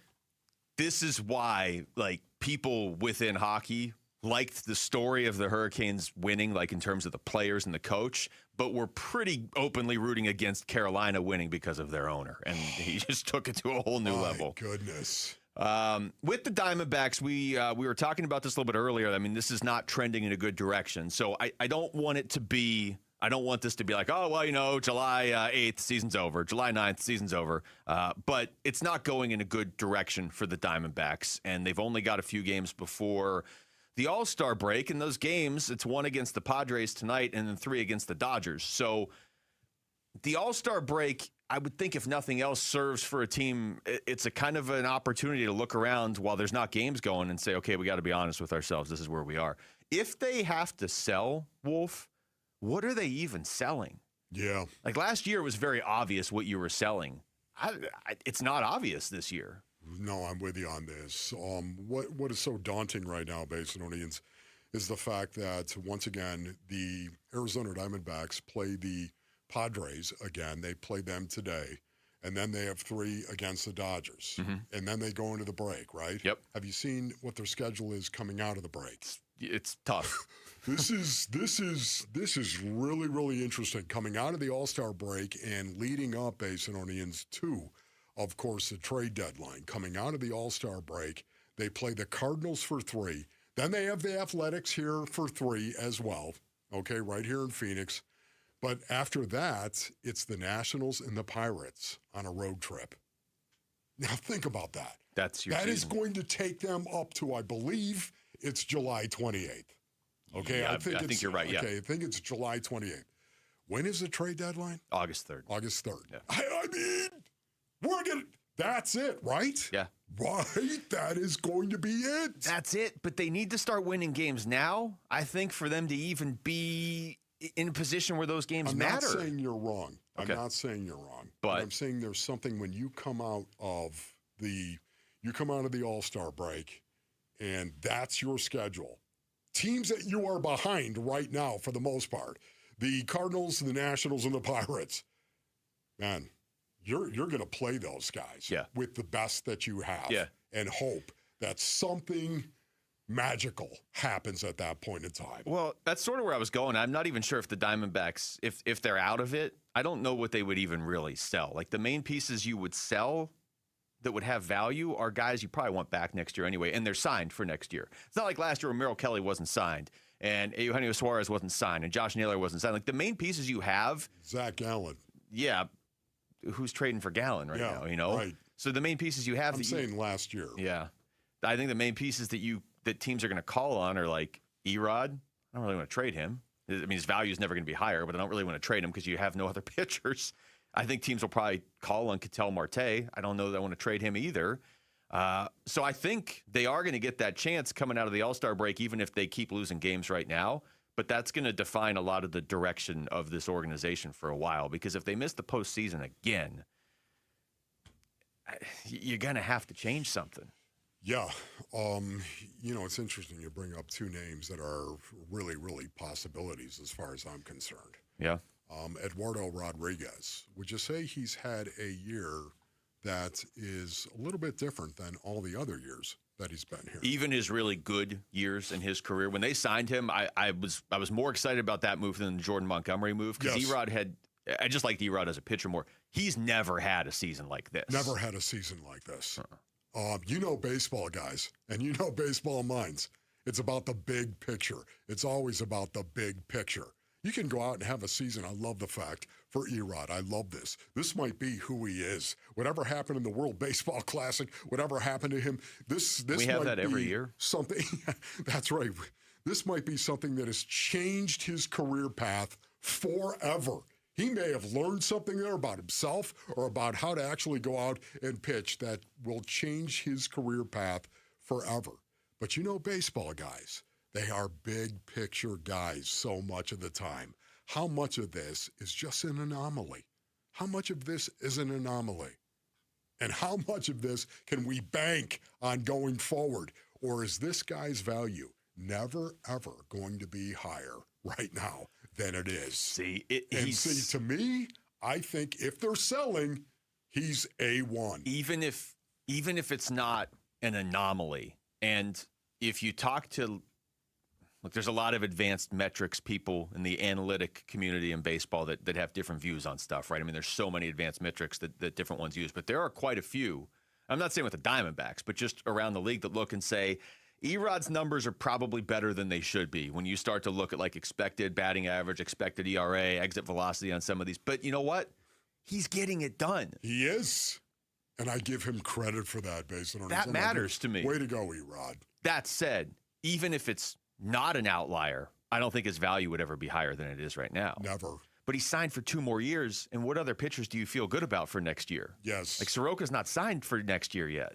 Yes. No, I agree with that. And also, too, I cannot get over the fact that Ketel Marte, this is something, can we talk about this again? Let's do it again. Because we need to talk about Ketel Marte. I'm going to write this right here. Yes. Okay. I'm going to write Ketel Marte as well. And How's then that for a tease? And then in an hour, I'm just teasing. I'm not going to remember what that meant. And I sort of crossed it out. All right. When we come back. I just blow it. I mean, it's innate. It comes naturally. When we come back, where would you rank Jacoby Brissett among starting quarterbacks in the NFL? Assuming he still is a starting quarterback in the NFL. That's next. It's Wolf and Luke on Arizona Sports, the local sports leader. You're late. Live streaming audio, podcasts, video highlights. The Arizona Sports app has all this and more from the local sports leader and D-backs play-by-play. And now the 1-2 pitch. Swing and a miss. He struck him out. Download the Arizona Sports app. Presented by Ready Services Plumbing and Air Conditioning. All right, Basinonians, Ron Wolfley here from my brothers over at Moving Team 6. Go to movingteam6.com for more information, man. I love the fact they have added a East Valley location as well. That's right, ladies and gentlemen. They have a Phoenix location, and they've added the East Valley location in Mesa, and they're doing it just to be able to serve you and give full coverage, of course, not only to the Basin, but the state. And they are hiring right now. Well, what an amazing opportunity for college students this summer. Dudes, seriously, earn a great wage, stay active, build relationships and a brotherhood as well, and make an impact. And they also, Moving Team 6, they have very competitive pay and bonuses as well. No one wants to move in the summer, but it's inevitable. We all know that. You get a new job, a new home, changing schools. Let the trusted professionals take that burden and stress away so that you can focus on what matters. Go to movingteam6.com. Your move is their mission. I'm John Morgan of Morgan & Morgan. My best advice to you when hiring a lawyer for your injury case is simple. If you know court personnel, ask them who they'd hire. They know. If you know an insurance adjuster, ask them. They know. And then ask them about us. Ask them about Morgan & Morgan. They know. I look forward to talking to you soon. There's only one Morgan & Morgan, America's largest injury law firm for the people. Injured? Dial pound law. Morgan & Morgan, forthepeople.com. Arizona lawyer will handle Arizona cases. Prior results do not guarantee a similar outcome. Tired all the time? Gaining weight? Lost your edge? Those aren't just signs of getting older that could be low testosterone. Vital for Men is Arizona's original men's health clinic. Not a franchise, not a side hustle for some med spa. We're open Monday through Friday. We accept most insurance, and right now your first testosterone test is free. Find out where you stand. Call Vital for Men or go to vitalformen.com. It's time to stop guessing and start living. At Freeway Chevrolet, it's about more than just getting from point A to point B. It's about the truck that powers your workday, the SUV that fits everyone's everything, and the drive that makes every journey feel like a win. From Silverados to Traverses, Equinox, and beyond, Freeway Chevrolet has the selection, service, and hometown experience Arizona drivers count on. Chevrolet, together, let's drive. Freeway Chevrolet. Scorpions don't hate you. Ain't got the brains for hate. What they got is a tail full of bad intentions. Been living in this desert since the dirt was new. Think they got squatters' rights to your laundry basket. Nate here, owner of Blue Sky Pest Control. Scorpions may have squatters' rights to the desert, but not to your property. Call 602 Blue Sky today. Real pest science, real protection. Hello, Blue Sky. Goodbye, Scorpions. Hey, homeowners, if you're ready to move and found the perfect home but can't buy until you sell, you're not alone. With Carol Royce, your home sold guaranteed realty, unlock your equity up front by using her buy before you sell program so you can buy your next home first with a strong, non-contingent offer, move in on your timeline, then sell your original home the right way for 100% of market value, guaranteed. Call Carol Royce today or visit carolhasthebuyers.com. That's carolhasthebuyers.com.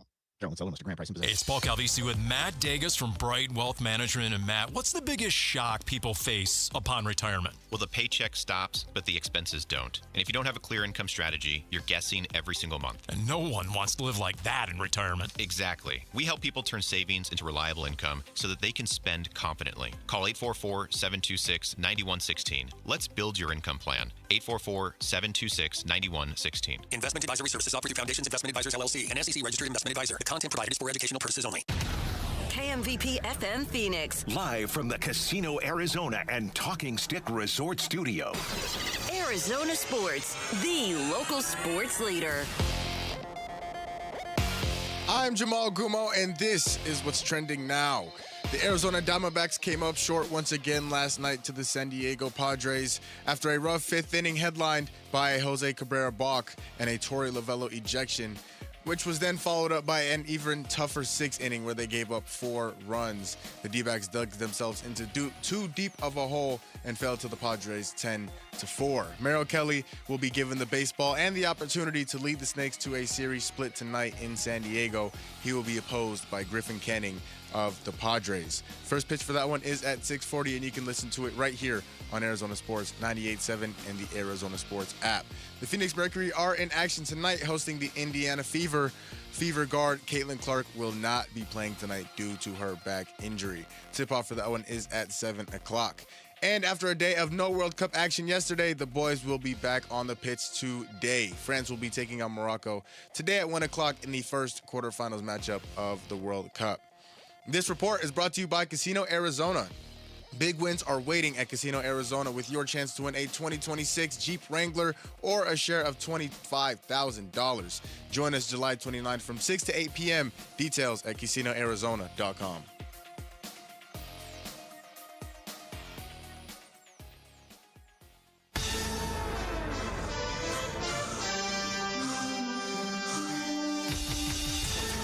Hey everybody, it's Dan Bickley and it's Darren Peterson versus AJ DeBonsa tonight, which means we're talking Summer League basketball. Fun begins at 6 a.m. on Friday. Join us on Arizona Sports, the Arizona Sports app, and the Arizona Sports YouTube channel.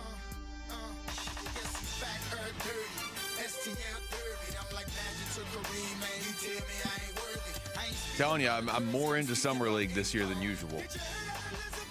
DeBonsa versus Peterson. Okay, that in itself is just great. But the Suns Summer League roster this year, I'm more into than usual. We'll get into that in a little bit. Yes.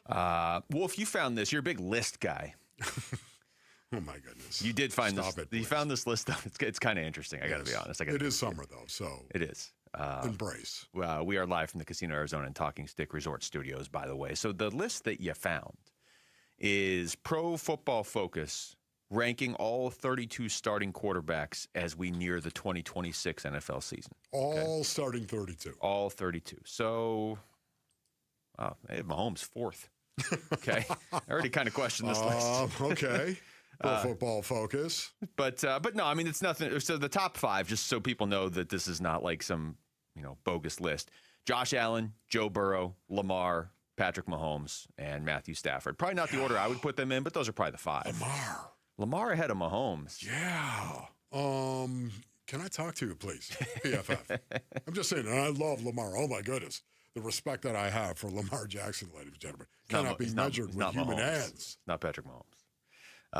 Incidentally, if you're going to say, let's just say this. Okay. If you're going to go ahead and put together a quarterback list, and Pat Mahomes is not 1 or 2. Or 2, yeah. You've got issues. He's got to be 1 or 2. Okay, yes, thank you. Completely agree with that. That said, Jamal, if you want to call Rick at home, you can tell him that they have Jalen Hurts 15th, since he thinks Jalen Hurts is the best quarterback in the NFL. I've never heard anything better in my life. That might have been the... Yeah, I'm sort of like this list. They have him behind Trevor Lawrence and Sam Darnold. Suddenly there's credibility. They've regained credibility. But as I'm scrolling down and down and down and down, let me read up from the bottom, okay, Wolf? Number 32, Deshaun Watson. Deshaun Watson, oh, man. How the mighty have fallen. Number 31, Jacoby Brissett. Okay, let's stop there. Okay, can I just say Deshaun Watson? I love Deshaun Watson. I did. When he first came into the league, I got to tell you, based on it, This guy, I love this guy and how he went out and played the game of football. And it's just sad to me, the mighty have fallen on that one. Jacoby, you said, is number 31. 31. Okay, so are you outraged by that? Are you surprised by that? Are you shocked by that, Luke Lipinski? No, in fact, I was a little surprised they consider him the starter. So is that where we're all going right now, that he's still the starter?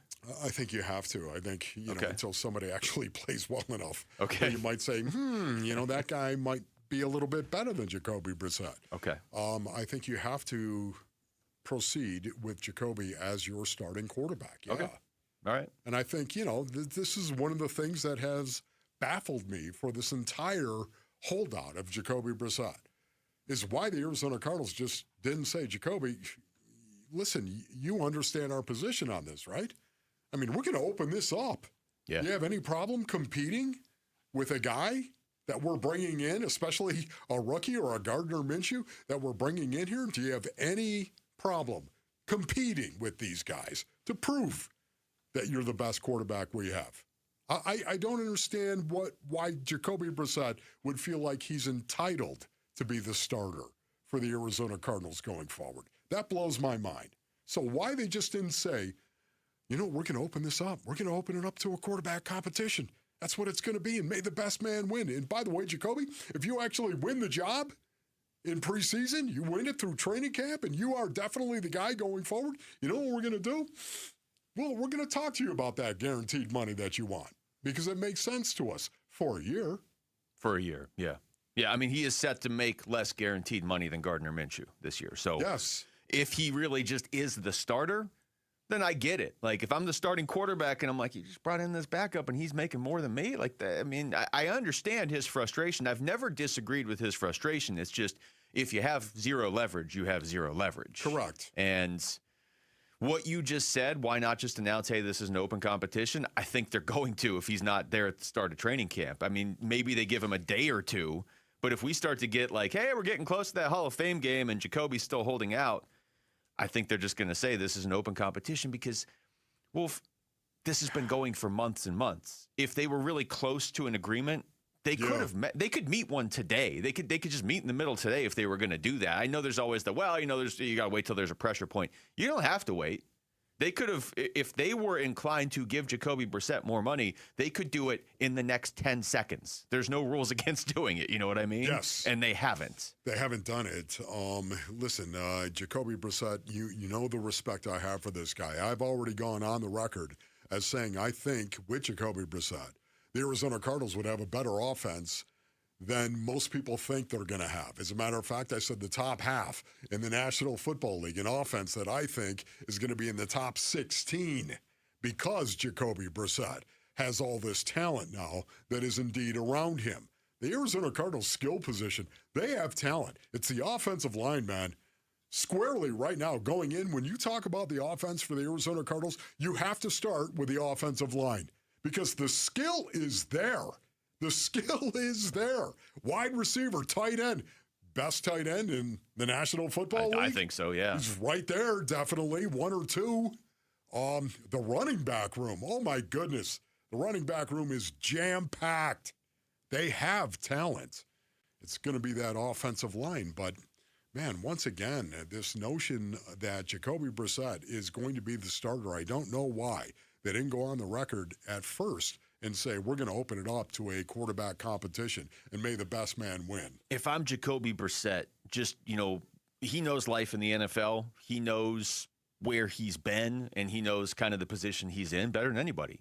If I'm Jacoby Brissett, I'm looking at what you just said. Okay, I've got Trey McBride. Yeah. I know me and Michael Wilson click on the field. Now you've added Jeremiah Love. James Conner, hopefully he'll be back. You've added Tyler Algier. I'm in a better position to put up numbers regardless of if we win or lose. The knock on Jacoby Brissett last year was, okay, you only won one game. Maybe you put up numbers, maybe you put up inflated numbers because you guys were down by so much in the second half. That's probably going to be the case again this year, and you have more weapons to put up the numbers. Set yourself up to start somewhere in 2027. Yes. By the way, did you happen to see where Kyler Murray was rated? I did, 21. 21. I thought he'd be in the top half. I thought he'd be 16, 15, somewhere in there. maybe even get a little kooky, go 14. Yeah, there's some of these guys in front of him that I like Kyler more than, but I think with him, we're getting our definitive answer on Kyler Murray this year, one way or the other. Yes. In Minnesota, chance to succeed. Facing more scrutiny, I would say. There is a group of people there that just love J.J. McCarthy, even though he hasn't done anything yet. I know. So I would also say, I know we're late to break, but the guy they have right in front of Jacoby Brissett is Malik Willis. Yes. Miami just spent a lot of money on, I would rather just be, as weird as it sounds, in the position the Cardinals are in, where they don't have all that money tied up in Malik Willis if he isn't good. Right. Now they have all that money tied up on Kyler Murray, who's not even on the team. Man, you're late. Yeah, again.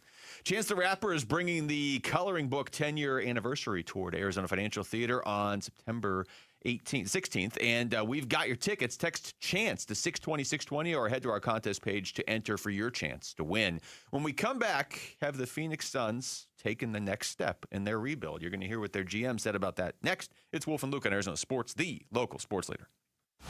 Diamondbacks baseball. On the ground to first, it's collected by Sheets. He'll go and flip it to his pitcher, covering. That's in time, and the ball game is over. And the Padres win it by a final score of 10-4. Oof. Can the D-backs even the series tonight? We break down their chances today on the Arizona Sports YouTube channel, the app, and 98.7 FM. Hey, it's Gambo. I've been on the radio now in Phoenix for just about 30 years. I've seen a lot of companies come and go. M-Drive didn't. In fact, I've been taking M-Drive for over 10 years. Yeah, over 10 years. Every single morning. And these days, that's probably the best endorsement I can give you. Because after you reach the age of 40, you start noticing changes. Your energy's not the same. Recovering, takes longer. Staying in shape takes more work than it used to. That's true for a lot of men. That's why M-Drive was created. It's designed to support healthy testosterone, energy, metabolism, and recovery with clinically tested ingredients. There's no hype. There's no shortcuts. Just a daily habit I've trusted for over a decade. I know the founder personally. I've watched the company grow right here in Phoenix, and I've continued taking M-Drive every single morning. Go to mdriveformen.com and use the code GAMBO for 20% off your first order. That's mdriveformen.com. M-Drive, over 10 years, every morning. We wouldn't be celebrating America 250 if it wasn't for a strong foundation set by the framers. Hamilton built America's financial foundation on sound money, later embodied by the gold standard. But we abandoned that discipline in 1971 and have seen inflation erode the dollar's value. What's the foundation of your savings? Is it gold or something that can be devalued? Hi, it's Dr. Ron Paul, and I encourage you to speak with my friends at Birch Gold Group about diversifying an existing IRA or 401k into a tax-sheltered IRA in gold. Learn more by requesting a free info kit on gold IRAs. Just text the word SECURE to the number 989898. Let Birch Gold help you build your foundation with gold. Text the word SECURE to the number 989898. Text SECURE to 989898. Hey everybody, Dan Bickley here, and joint pain is awful when you're the person who's fighting through it, but I'm betting you aren't the only ones affected by it. Maybe you love someone who struggles with joint pain. You see what they don't say, what they've slowly stopped doing. For instance, it's July, the days are long and hot, it's time to be in the pool, moving, living, and you're on the sidelines sitting it out. Let's talk about getting that life back, because at QC Kinetics, that's what's happening every day. People who were stuck in that cycle of pain are finally stepping out of it with regenerative treatments done right there in the office. No surgery, no long recovery, no putting your life on hold, just real relief. The inflammation eases, the pain lets go, and you suddenly feel like your old self again. Go find out what's possible with a free consultation. They have clinics in Phoenix, Scottsdale, Peoria, and Chandler. Get on the books by calling 602-837-PAIN. That's 602-837-PAIN for QC Kinetics. With Progressive's Name Your Price tool, you can choose the best coverage option for you. Because you know you. Like, you know you can't cook. You're not one of those people who say that they can, but when people come over for dinner, they find out the hard way, you can't. You can't even microwave popcorn, and that's literally just one button. Plus, measuring and patience are huge parts of cooking, and that's just not you. Only you know you. So get coverage options within your budget with Progressive's Name Your Price tool. Progressive Casualty Insurance Company and affiliates. Price and coverage match limited by state law. Tired of hearing scary radio ads about the IRS? Tax Relief Advocates is different.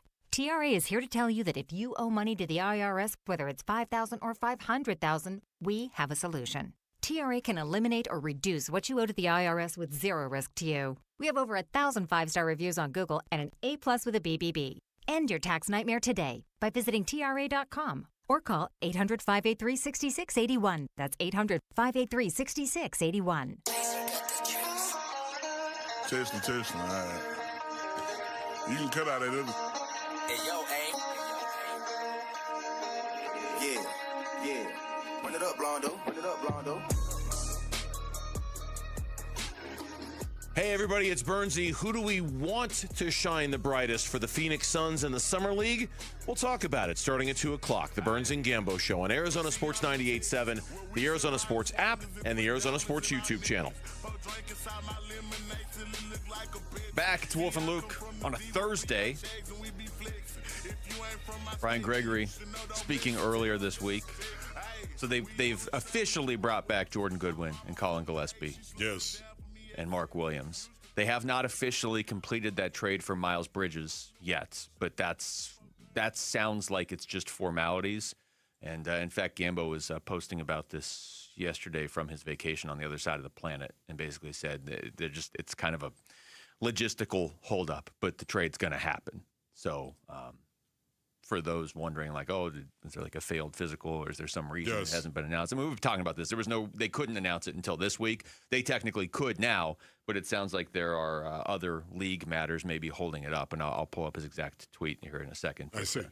He said, the Miles Bridges trade and Luke Kennard signing, because that also hasn't been officially announced, are expected to be completed early next week. The initial trade with Charlotte, Minnesota, and Brooklyn should be done this weekend, and then the Suns can't complete that until that trade is complete. And then, obviously, that starts with, this is me talking now, that throws off the Kennard signing, so they have to wait.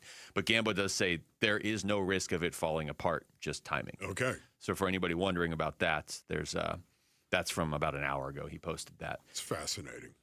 This has now been a pretty eventful offseason for the Phoenix Suns, and Brian Gregory spoke about where they are now compared to where they were when the season ended. Yeah, I think obviously when you have things in place, standards in place, terminology, when it comes to actually being on the court,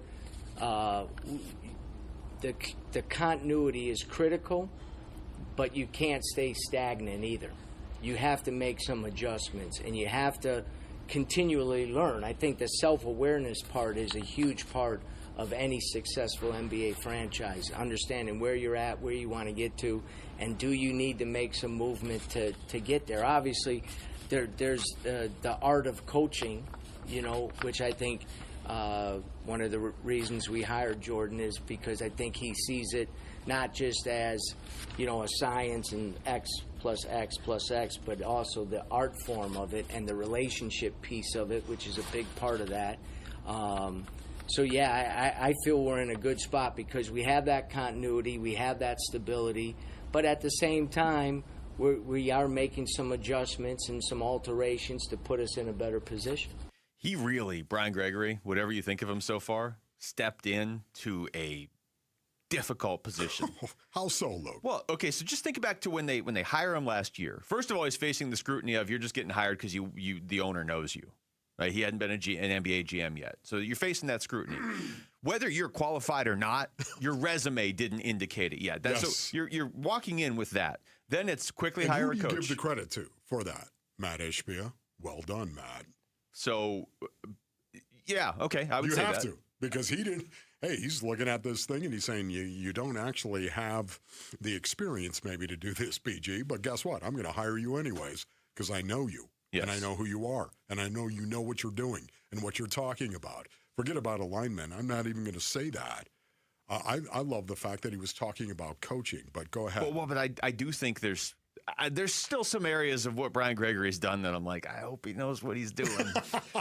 But either way. And this is one of them right now. Yeah, we're in the middle of it. We are in the middle of it. But Miles Bridges. He steps in, and it's like, okay, now hire a coach, trade Kevin Durant, get rid of Bradley Beal, and find a way for us to get young talent while doing all that. And by the way, get something back for KD when everybody on the planet knows you're trading him. And by the way, you have no real draft capital. Or time.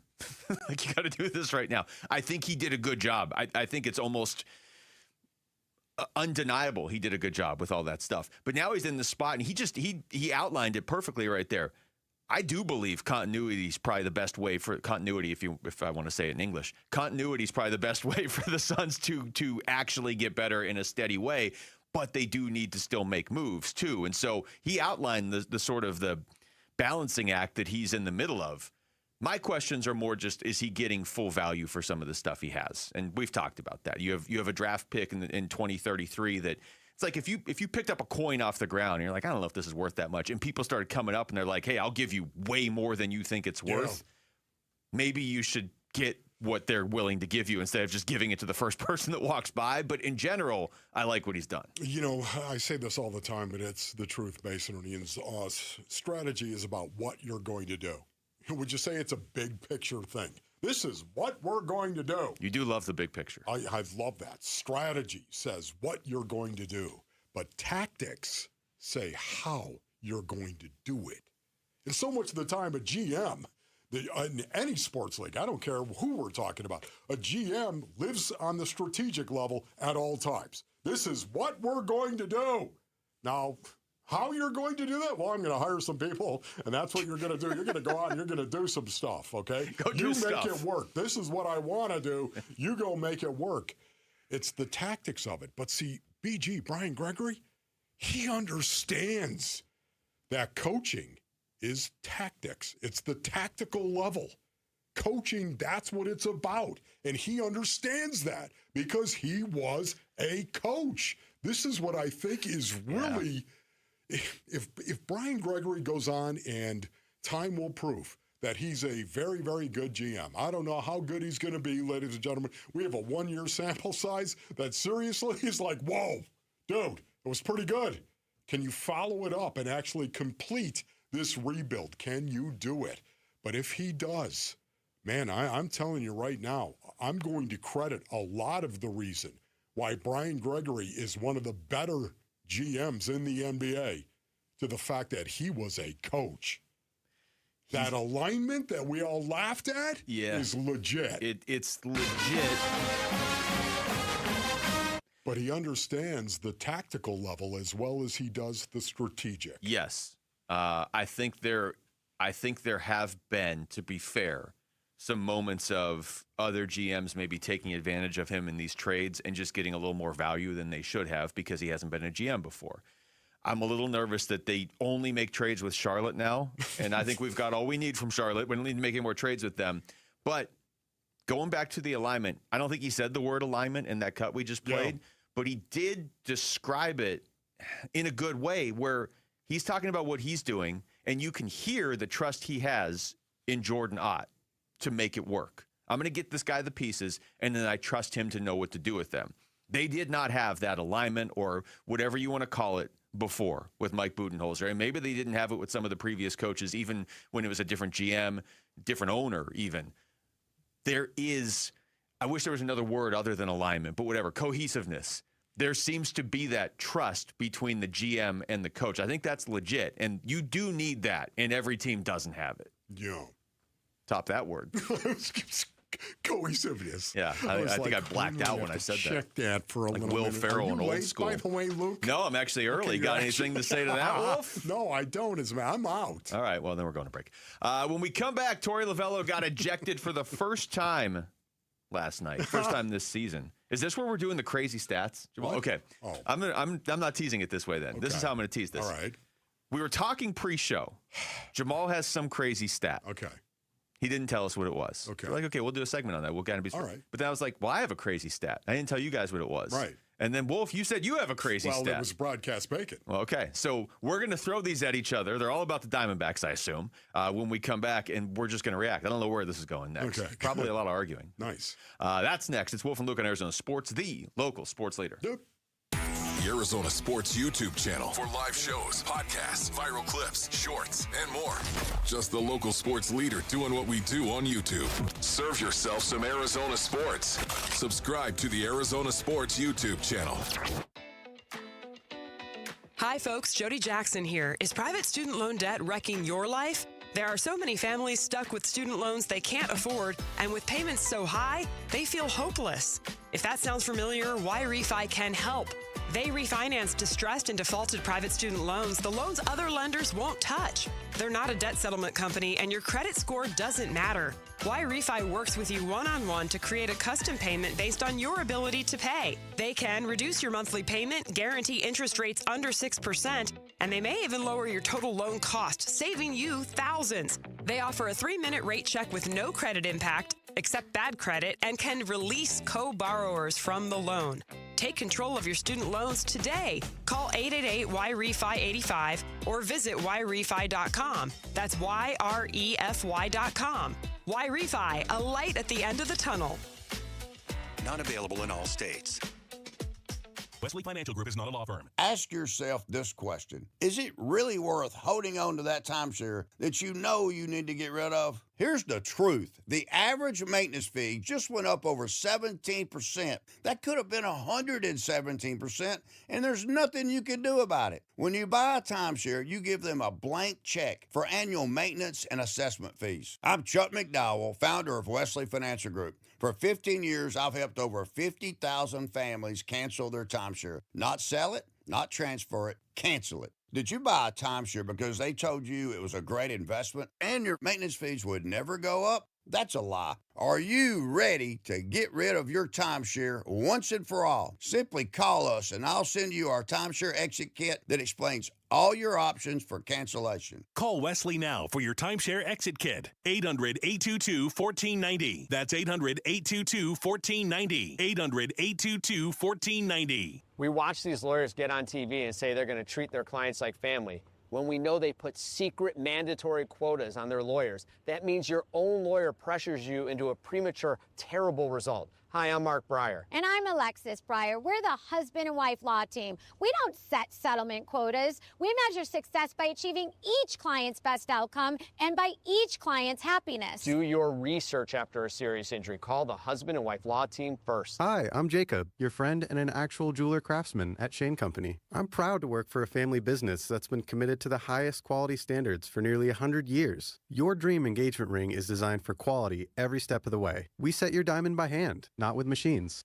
Prong tips are beautiful and secure, and intricate details are thoughtfully crafted. At Shane Company, there's no shortcuts, just craftsmanship. Because a friend knows true love deserves the highest quality. Visit us in store or at shaneco.com. Shane Company, your friend and jeweler. Every furniture store says they have a deal. But here's the question. Did they get a deal when they bought it? At The Dump, that's all we do.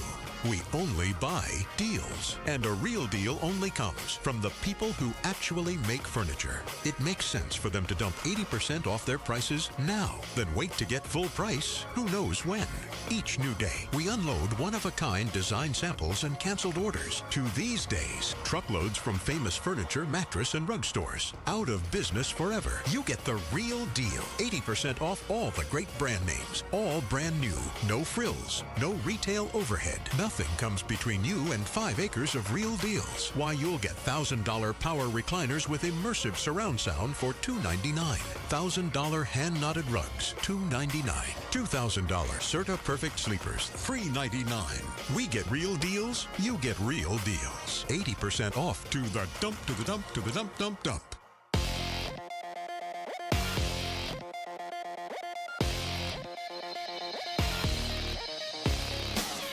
I'm Jamal Gumo, and this, it is what's trending now. The Arizona Diamondbacks came up short once again last night to the San Diego Padres after a rough fifth inning headlined by a Jose Cabrera balk and a Torey Lovullo ejection, which was then followed by an even tougher sixth inning where they gave up 4 runs. The D-backs dug themselves in too deep of a hole and fell to the Padres 10-4. Merrill Kelly will be given the baseball and the opportunity to lead the Snakes to a series split tonight in San Diego. He will be opposed by Griffin Canning of the Padres. First pitch for that one is at 6:40 with pregame starting at 6, and you can listen to it all right here on Arizona Sports 98.7 and the Arizona Sports app. The Phoenix Mercury are in action tonight, hosting the Indiana Fever. Caitlin Clark will not be playing due to her back injury. Tip-off for that one is at 7 o'clock. And an anomaly, a day yesterday without World Cup football. We are back today. France will be taking on Morocco at 1 o'clock today in the first game of the quarterfinals of the World Cup. And that is what's trending now.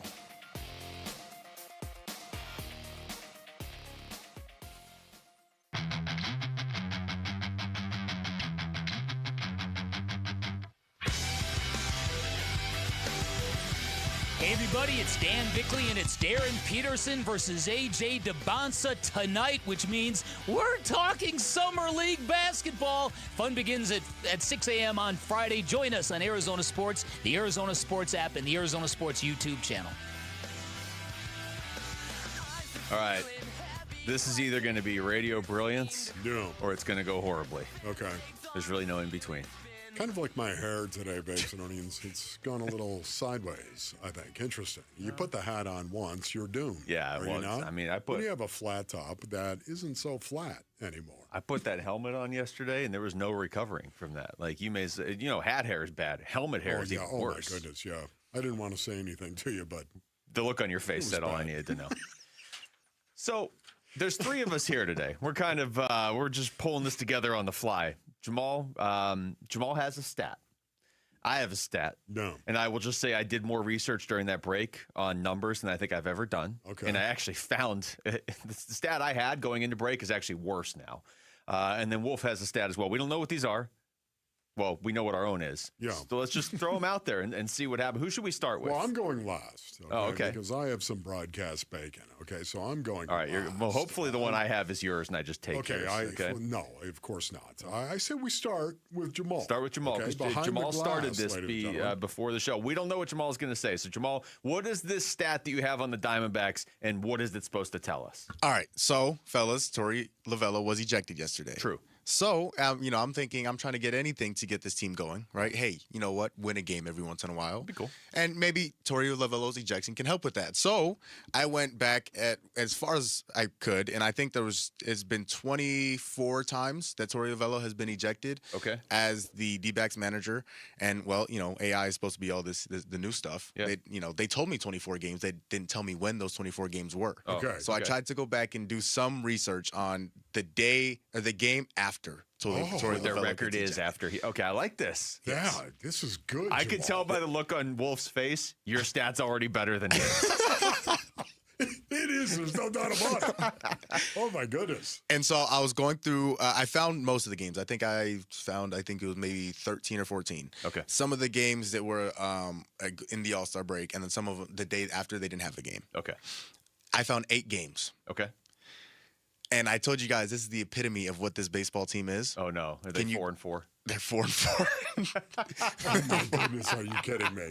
Okay. And this is going back years. This is going back 2017, since his first year as the manager. All right. Can't get away from 500. The 500 thing. Okay, that's that, Jamal. And that's big. Jamal's is good. I don't know if I can beat it. Yeah. What about you, Luke? Okay, well. that's good, Jamal. That really did fit into we're just stuck at 500 year after year. Okay, so here's the one I have, Wolf. If you look at OPS. Oh, no. By position. Yeah. Do you know where I'm going with this? Yep. Okay, it's even worse than you think it is, because Okay. I double-checked the numbers. The stat that was out there has been updated, and it's worse. So OPS by position. Let's look at first base, because we've been talking on this show for a while now. Man, where they're really missing hitting on this team is at first base. That is a hitting position, okay? Yes. Do we have to? Well, we have to now because we've already gone down this path. The league average, and this isn't for a player, this is for position, your OPS, the league average is 780. Like the Dodgers have a 921 OPS at first base. Yes. Again, that's a hitting position. You typically get a lot of your, the Phillies have that. The Dodgers have an 879. The league average is 780. The Diamondbacks' OPS at first base is 554. Oh, my goodness. which is worse than 29th place, which is the Mets, by 81 points. The Mets are 635. The D-backs are 554. Okay. And you might be thinking, man, the worst in baseball. No, not just the worst in baseball. The worst in baseball in 106 years. I don't want to play this game anymore. Okay. Honestly, give me the broadcast bacon anyways. Luke Lipinski just ripping me off, ladies and gentlemen. I thought we might have the same. That's why I went deeper. Because the stat that was out there was actually from a couple weeks ago. I had to update it during the break. That is great because the Diamondbacks have the lowest OPS on first base of any team since 1920. That's what they reported on the broadcast last night. Yeah. It was 565, their OPS by a first baseman, 565. Luke says now it's 554. 554. It's even worse than what they actually had on the broadcast last night. Yeah. Give me the bacon anyway. It just smells good. Is that even broadcast bacon when the stats that? That's like broadcast vegan bacon or something. Like broadcast broccoli. Yeah. That honestly, man, it really hit home, did it not? Yeah. And, man. Doesn't it feel like that, though? It does feel like that. It really does. Abandon all hope, ye who enter here on first base. Yeah, the stat where it's the worst in 106 years is when it was 565. But I believe that the research that was done on that's about a week or two old, and it's obviously only gotten worse. And now it's down to 554. So it might actually even be in 109 years by now. I don't know. But you have to be able to hit at first base. You don't have to be the best at first base, but you have to be able to hit. And I know that if you talk to the Diamondbacks, if you talk to their front office, off the record, if you talk to players, if you talk to managers, they would all have different theories as to why this season isn't going the way they want. That, to me, is the biggest one. You are not just getting no hitting from first base. You're getting historically bad hitting from first base. You know, it's interesting, too, because just watching the Diamondbacks last night, I thought was also one of their worst defensive games that they've actually played as well. Pavin Smith over there on first base, typically does a solid job, not a great job, does a solid job. I didn't think that was the case last night. I thought the Diamondbacks also booted the ball or misplayed the ball. Go back and look at that sixth inning. That, to me, I'm not going to. Something is going on, Basin Earnings. I really do believe this, that they're at a fulcrum point of the season. Something is going on. When you've got guys that are playing and don't look like the same type of guy. When you have a situation where suddenly guys are struggling, whether it's in the field or at the dish, wherever it may be, I wonder what is going on. And when you have defensive errors, this team prides itself on playing their position and fielding their position and playing well defensively. And you see them just misplay balls and boot it around the way that they did. The concentration and the intensity that it takes to show up every day at the ballpark and be ready to play, that to me is the hardest part about it. And that's not my opinion. That's Buck Showalter's opinion. And I'm seeing a team that looks a little distracted. And I think Corbin Carroll, once again, calling the people around him, the media people. When has he done that, by the way? After a loss to the Brewers. That's about the only time I can remember off the top of my head. Like never. No, and I'm talking about Sunday. When I say after, I'm not saying last year. No, exactly. Sunday. Sunday is when we've seen Corbin Carroll do that. And then, of course, Torrey getting booted. It's just something isn't right. Something isn't right inside that clubhouse. I think they have an idea what it is, but we don't. It looks like, whether this is right or not, it looks like they are feeling the pressure and not responding well. And when you see a guy like Corbin Carroll say what he said on Sunday, and it wasn't controversial. No. It was leadership. No. It was after one loss. I mean, if you just look at the stretch, they were 3-3 in their last 6, but the players know before anybody else. The manager knows. Spot on, Luke. To hear Corbin Carroll talk like that on Sunday, to see Torey Lovullo 3 days later get thrown out on a play that's like, okay, I get it. You know, I get that you're frustrated. You're trying to maybe protect your rookie starting pitcher. He's making his fourth start. He was unraveling that inning. Fernando Tatis Jr. got in his head at second base. He ends up balking him over, and that was kind of it for Jose Cabrera. But that's not typically something that your manager, who hasn't been thrown out all year in the first, 91 games, that's not typically the thing that pushes him over the top, and he runs out there and gets thrown out for that. Right. So I feel like maybe Torey wanted to get thrown out. No doubt about it. For stuff like that happens 3 days apart, I think they're feeling it. Since June 1st, the last 34 games, the Arizona Diamondbacks are 14-20. 14-20 in their last 34 since June 1st. That's why Torey went out there. Yeah. Had enough. That's why Corbin's talking the way he is. That's why Torey's getting tossed, because it's crunch time now, and it's not working. The Diamondbacks are at a crossroads before the All-Star break. Dave Burns and Alex Weiner are going to break it all down on the new Ain't No Fang podcast. Catch it on the Arizona Sports app, arizonasports.com, or wherever you get your podcasts. When we come back, is this maybe the most anticipated Arizona Cardinals preseason ever? Wolf's going to explain next. Not to put you on the spot. It's Wolf and Luke on Arizona Sports, the local sports leader. What? Burns and Gambo, afternoons. I need Kaman Malawich to play more than he did. I think it's imperative that Kaman Malawich, by the end of the season, you can see it. You can start to see it happening with him. And if it hasn't happened by the end of the season, brother, it is panic time when it comes to Kaman Malawich. It is major panic time. If by March of next year, you're not seeing NBA quality minutes out of Kaman Malawich, something went horribly wrong and a mistake was made. Burns and Gambo, afternoons 2 till 6 on Arizona Sports, the local sports leader. Hey, it's Paul Calvisi with Matt Dagas, president of Bright Wealth Management. All right, Matt, estate planning. People know they need it.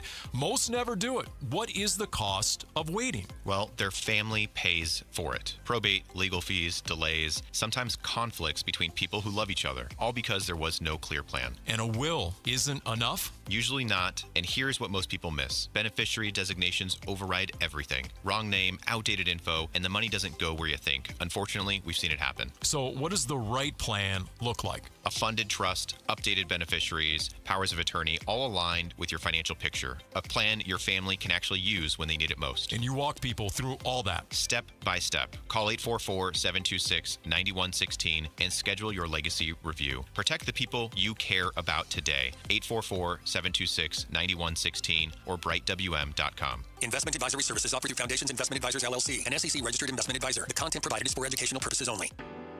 Hey everybody, Dan Bickley here with my great friend and the guy who will hook you up, Shane O'Hanrahan, GM of Chapman BMW, where the summer sales event is already in full effect. That's right, Bick, and the savings are incredible. So if you want to spend your summer in the ultimate driving machine, now is a great time to make it happen. And to all your listeners, remember to ask for me by name. I'll make sure you get the best price you're going to find in the Valley. That's Chapman BMW, 2 great locations, 1 great experience. Lanny went to college and racked up huge debt. A little bit over $100,000.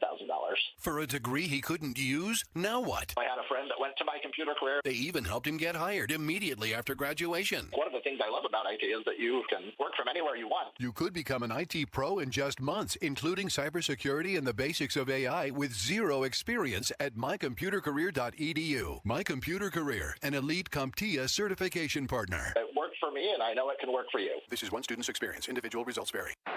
From the FIFA World Cup to competitive business environments, grand ambitions lead to game-changing achievements. At Bank of America, we're there to support businesses at every step, providing insights and expertise to help you gain an edge. He shoots, he scores! What would you like the power to do? Explore winning business solutions at BofA.com/gamechangers. Bank of America, official bank of the FIFA World Cup 2026.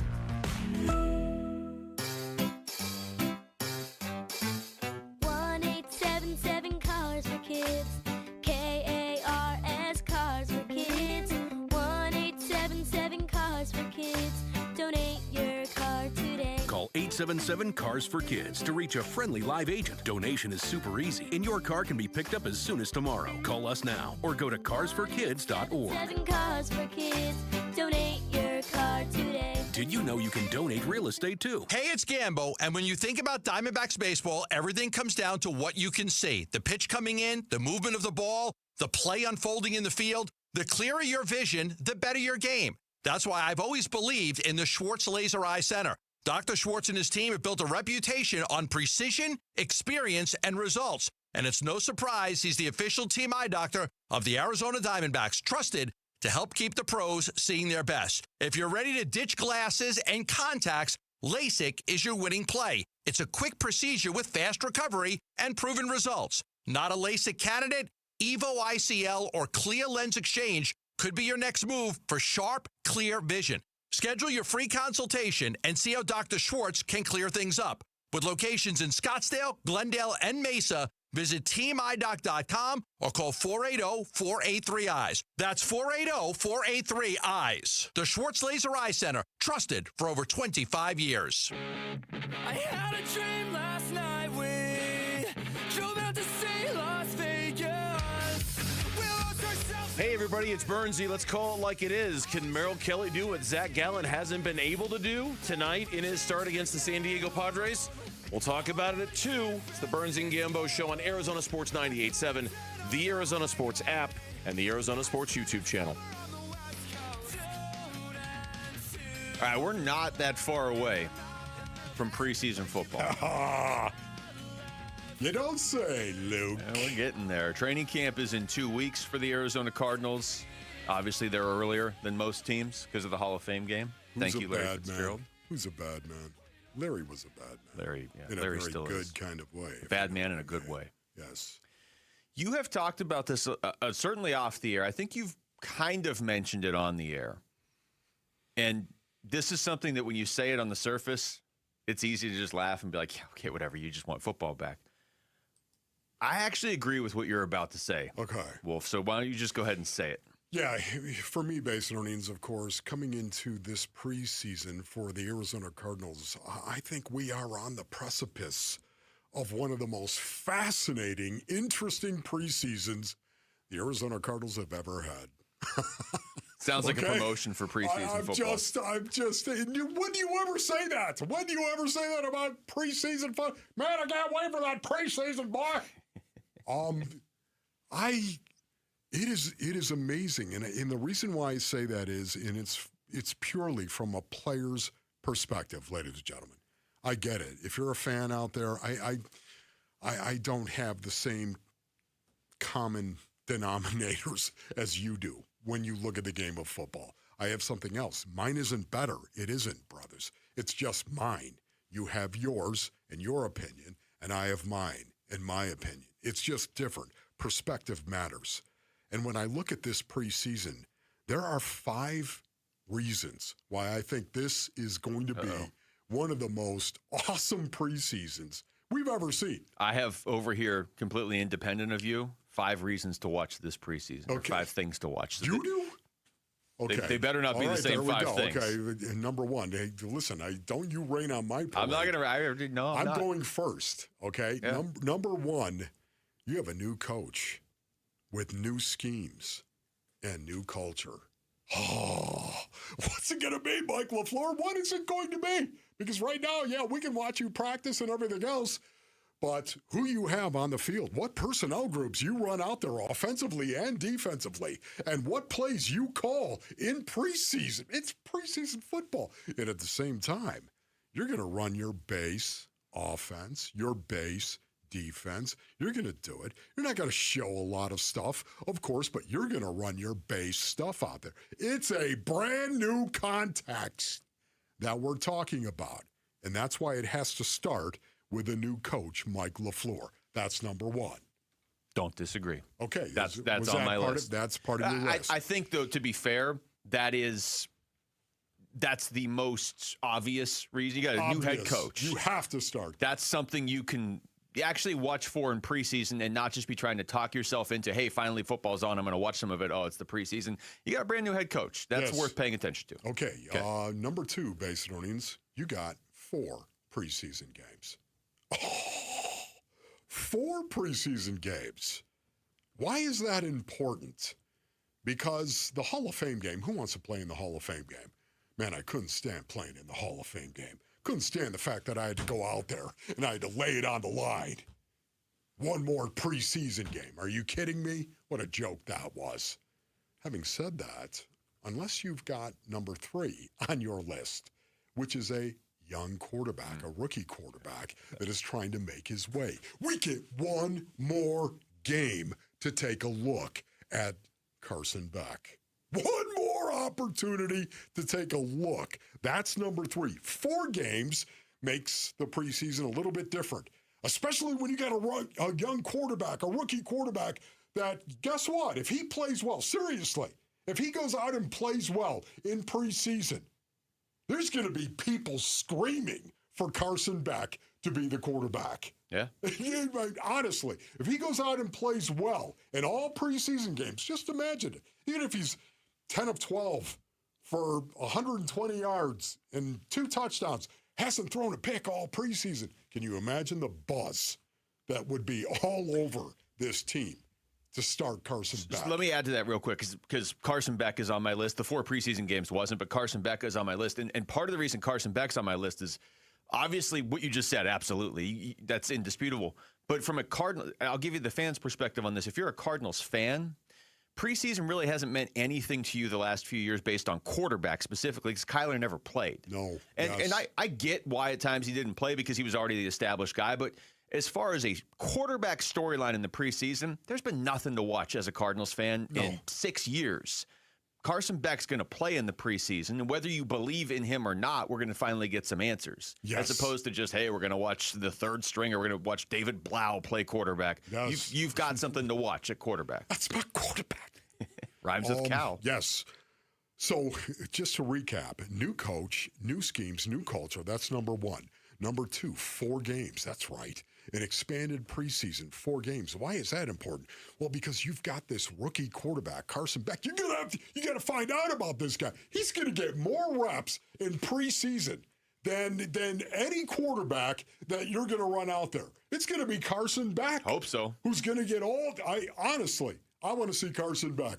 I know what I got in Jacoby Brissett. I know what I got in Gardner Minshew. I know what I got. I want to see Carson Beck take as many snaps as he can, okay? So that's number 3. Number 4, you got a rookie running back that is a game changer. How many reps is he going to get, by the way? And don't you dare read into how many reps he gets with Carson Beck as well. Don't you dare look at that, because am I going to read into this stuff? Yes. Sounds like you might be prone to reading into this stuff. I'm definitely going to do it. I'm going to read into it. And Jeremiah Love, oh my goodness. How many angle routes do you run, Jeremiah Love? How many angle routes have you run, Christian McCaffrey? How many angle routes and flat routes will you be running? That's what I want to know. So it's fascinating to me. You got a rookie running back that is the number 3 pick overall, who is a game changer. Will he change games? That's one of the reasons why we're all going to watch and judge. And then finally, I would say, Basinonians, conservatively, there are 10 or 12 young players. I'm talking about rookies, year 2 and year 3 guys that have to develop this year, have to develop and get better. And yet you got 4 preseason games to do it. Again, I'll go back to the 4th preseason game. You got all these young guys that you're counting on to develop. You want to know what the wild card is for the Arizona Cardinals in 2026? That young guys, year 2 guys specifically, or 3, year 3 guys, that they suddenly blossom and bloom and play up to their talent level. And if they do that, suddenly you might win more games. I would just add to that list. Trey Benson, I think I'd give him like 9,000 carries in the preseason. Okay. Let him drive up his trade value and then probably trade him. I don't think you need 4 running backs. Wow. And there's still questions as to, like, is Marv fully healthy after some of the comments he made? Garrett Williams? Yeah. Walter Nolan sounds like he's like, this year in the preseason, we're still kind of watching to see if guys from last year are actually healthy.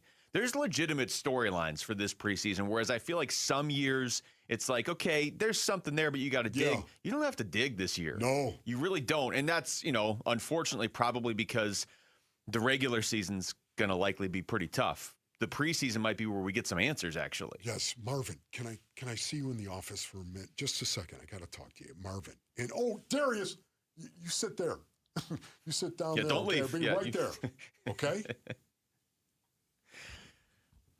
Just saying. How'd that feel? Conversation is what needs to be had here. Development. This season is about player development. That's the most fired up I've seen you to talk about the preseason in a long time, honestly. I'm jacked.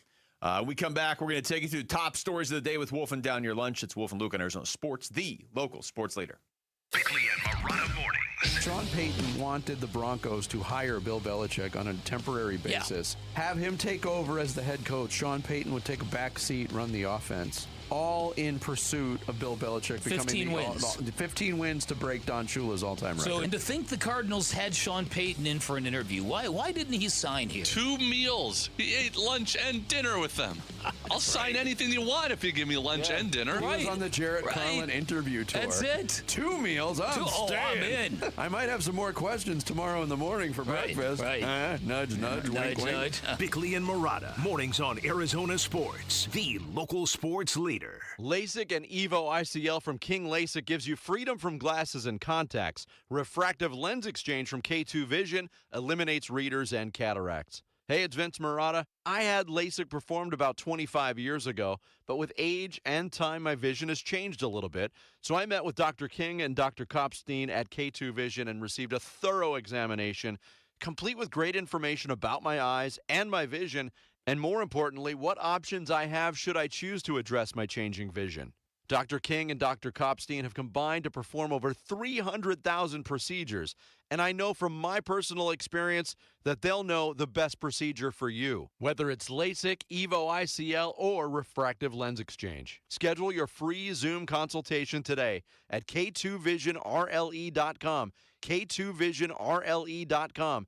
K2 Vision RLE, no glasses, contacts, readers, or cataracts. K2VisionRLE.com. With Progressive's Name Your Price tool, you can choose the best coverage option for you. Because you know you. Like, you know that hiking isn't for you. Sure, it sounds nice to be in nature while exercising, but that's what a gym and houseplants are for. I mean, you don't even like walking upstairs. So why would you walk up a hill for miles? To what, end up high in the air? Come on, you know you're scared of heights.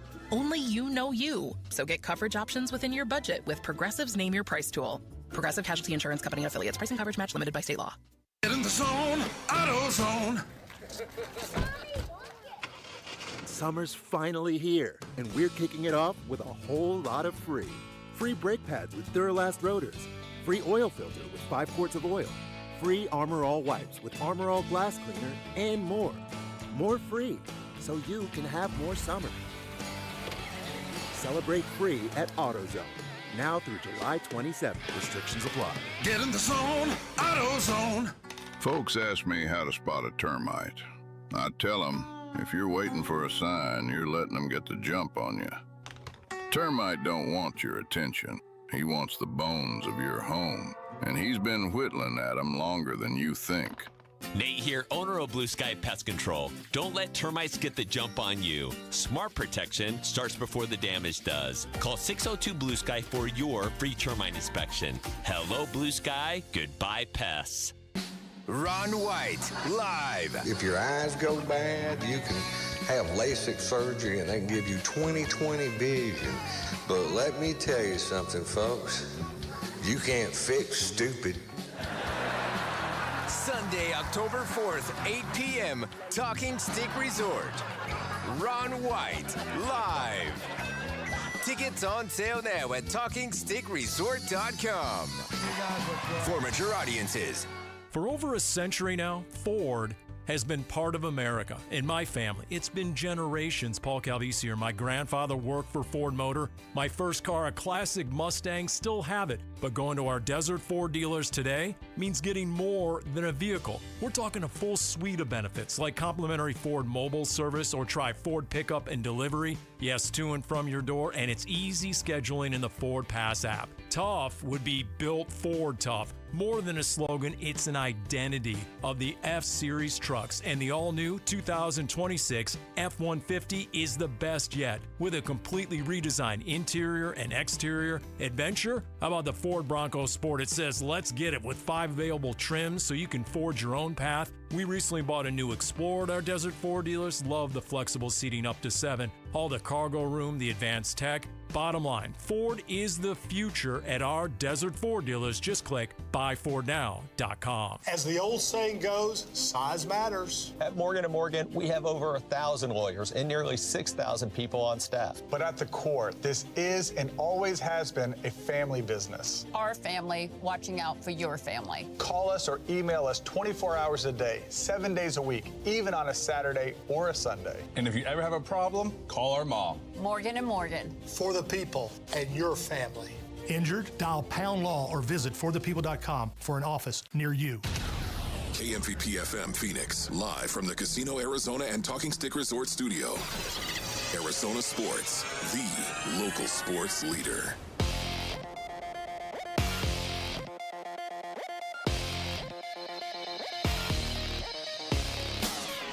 I'm Jamal Gumo, and this is what's trending now. The Arizona Diamondbacks came up short once again last night to the San Diego Padres after a rough fifth inning headlined by a Jose Cabrera balk and a Torey Lovello ejection, which was then followed by an even tougher sixth inning where they gave up 4 runs. The D-backs dug themselves into too deep of a hole and fell to the Padres 10-4. Merrill Kelly will be given the baseball and the opportunity to lead the Snakes to a series split tonight in San Diego. He will be opposed by Griffin Canning of the Padres. First pitch for that one is at 6:40 with pregame starting at 6, and you can listen to it all right here on Arizona Sports 98.7 in the Arizona Sports app. The Phoenix Mercury are back in action tonight hosting the Indiana Fever. Caitlin Clark will not be playing tonight due to her back injury. Tip-off for that one is at 7 o'clock. And after a day of no World Cup action yesterday, the boys will be back on the pitch today. France will be taking on Morocco today at 1 o'clock in the first quarterfinals matchup of the World Cup. This report is brought to you by Talking Stick Resort. The 20th annual Arizona State Poker Championship is back at Talking Stick Resort August 13th through the 19th with an estimated $3 million prize pool. Don't miss it.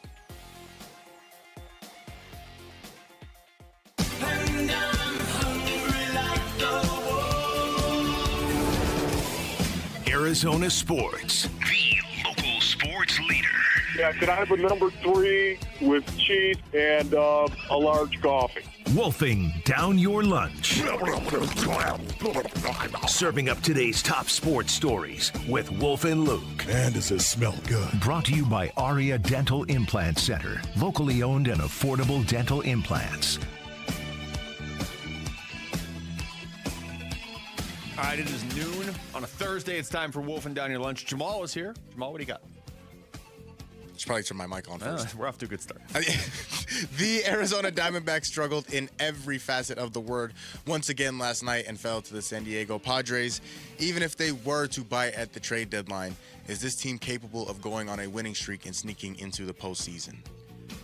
Capable, yeah, but they would need to really knock it out of the park with their trade deadline buys, because now it's like, you talk to baseball managers or even players and they're like, okay, well, the goal is to just win series, right? Stack series wins. That's not enough now. They're going to have to go on a run where they win like 8 out of 10 or whatever, 17 out of 21, or like they're going to have to go on a pretty crazy run because you're 5.5 games back now and we're approaching the 100-game mark of the season.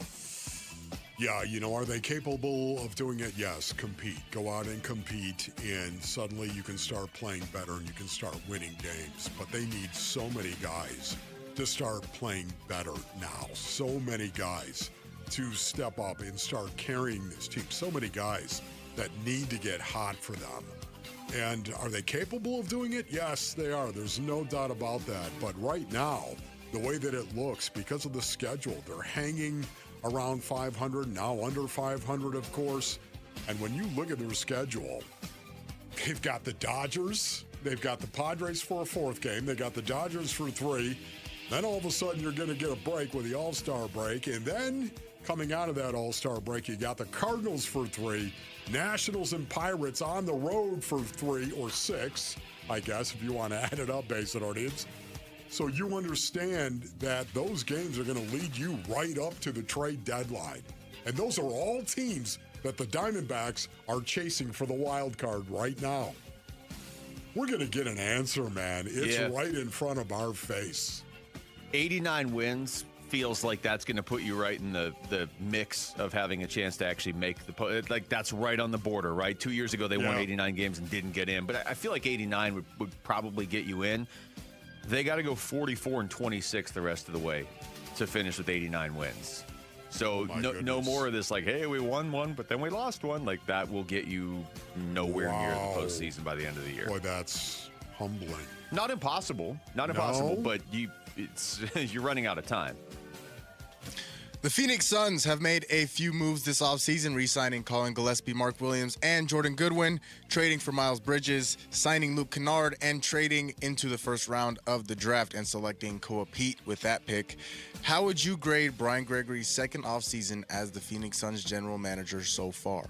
That's a good one. I liked his first offseason better. Is that a fair answer? Yeah. But, we got to see how this goes. I did like the Koa Pete move. I do like them leaning into continuity, but not leaning 100% into continuity, just because they never get continuity. They switch coaches every year. How many different coaches has Devin Booker had in his 11-year career? It's like 9 or 8 or 9 coaches. It's only the second time he's going to have the same head coach for 2 straight years in his career. So I like the continuity. I like adding Koa Pete, but I also like the idea of we know we do need to make some moves. I just think they spent more than they needed to on Miles Bridges. Okay. To answer your question, Jamal, it's a great question, by the way. You're doing a great job back there behind the glass. Even though the frat house is, it doesn't have a lot of people in it. It's divided. Right? Let me just say this, Basin audience. Can I just see what happens with Miles Bridges? Can I just see that? Is that okay? Wait, was that an option? Let me change my answer. What happens with Miles Bridges? This is the move of the entire offseason that is just stunning. It's stunning. Why would you walk out onto that limb? What are you doing? I can't wait to see it. Okay, I'm just telling you right now. The Miles Bridges move is the move of the offseason, as far as I'm concerned. They targeted him. They went and they were specifically going after him to bring him in. Get rid of Royce O'Neal, Grayson Allen, okay, in the process, bring him in. Okay, yeah, they gave up an unprotected pick. I understand that. That's a big deal. There's no doubt, but still, what is it about this guy you see and you know that nobody else does? Man, this is going to be a career-defining move, I think, ultimately, in the end, by Brian Gregory. That answer your question, Jamal? I wish I was graded like that in school. Yeah. Hey, can I take the test, but then can I grade myself after? Can I see the answers first? Yeah, see the answers first, and then you take the test. What does he see and know that we don't? Big 12 Media Day, or the Monster Big 12, whatever it's called nowadays, has come and gone, which means college football season is dangerously close. It's just a little over a month away. That takes us to our Arizona Sports Poll question that asks, which school will win more games in 2026, ASU football or Arizona football? Yeah. I'm going to say ASU. Yeah, I'm just going to say ASU because I love ASU. By the way, there's a legitimate reason why. You just don't know.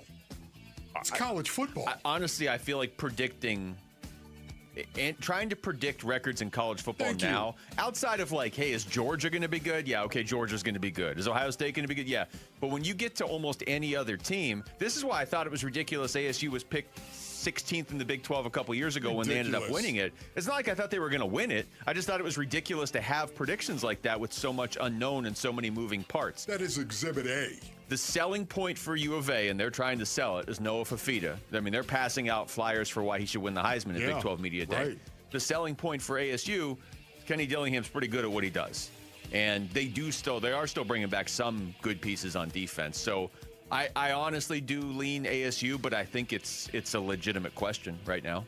Yeah, no, I totally agree with that. I just think making any type of prediction in college football is a joke.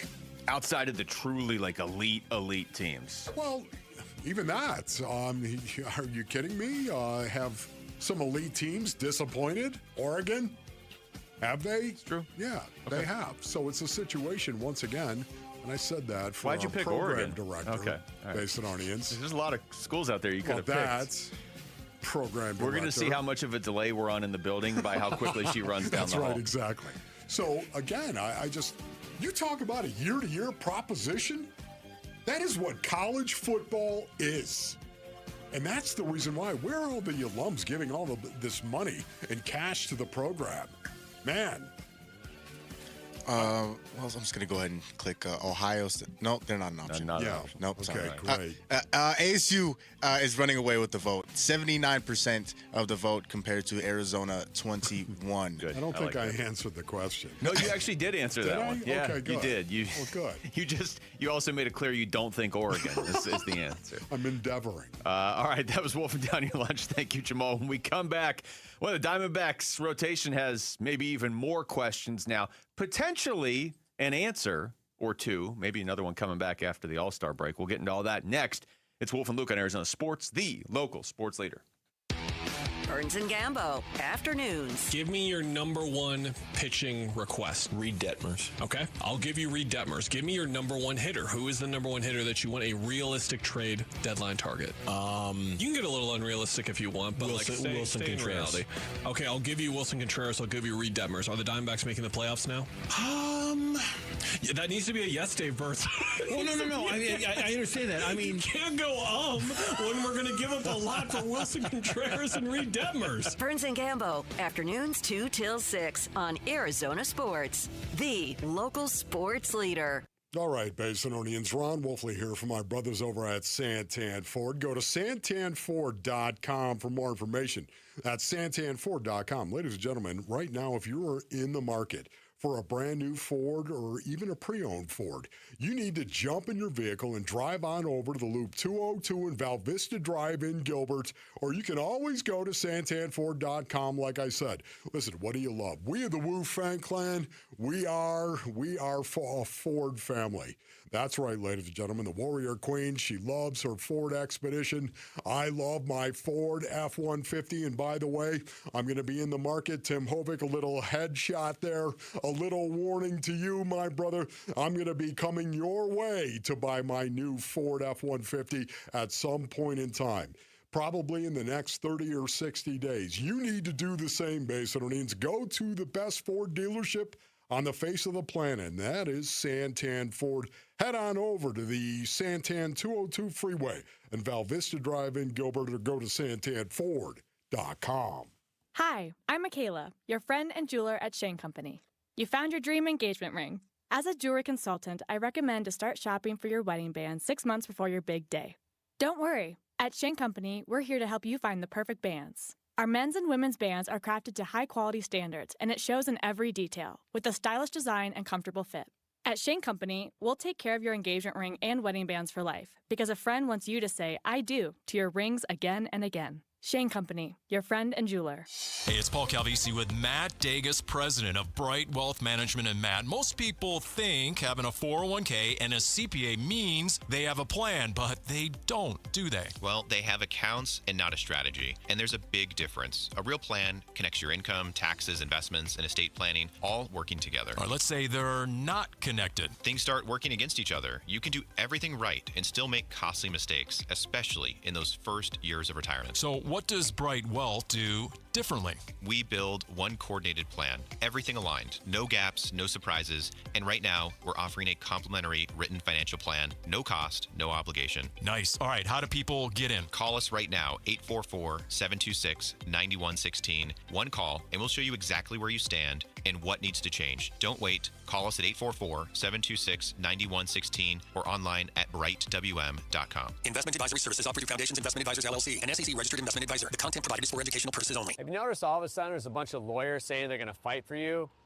Yeah, until you read the fine print below them. Hi, I'm Mark Breyer. And I'm Alexis Breyer. We're the husband and wife law team. If you look closely at that fine print, you'll see not an attorney in this state or not a law firm. You never trust your future in the hands of someone other than a serious, experienced trial lawyer. And you definitely can't trust someone who won't even tell you who they are. Do your research after a serious injury. Call the husband and wife law team first. I've had a number of surgeries, and frankly, I don't have time to rehab a surgery and an operation at this point in my life. I didn't want to take time off my kids' activities. That's why former college and pro football player Bobby Carpenter turned to QC Kinetics. We couldn't be happier saving our patients like him from operating rooms and long recoveries. They will resume like normal activity for me, which is a lot of running. It's a lot of workouts. I've been very, very blessed with how it's been able to hold up. For so long, patients have accepted surgery as the only solution. But with new technologies, the medical professionals at QC Kinetics use regenerative treatments, your body's own biologics, to help heal and restore knees, hips, shoulders, and backs. I actually ran into a friend of mine over at our golf course, and he had his knee done. It felt so well. He'd got his shoulder done. He goes, I can't thank you enough. He'd heard the commercial on the air, and so it's feeling great. Find out how you can avoid surgery and finally get relief. Call QC Kinetics now for your free consultation. Call QC Kinetics, 602-837-PAIN. That's 602-837-PAIN. 602-837-PAIN.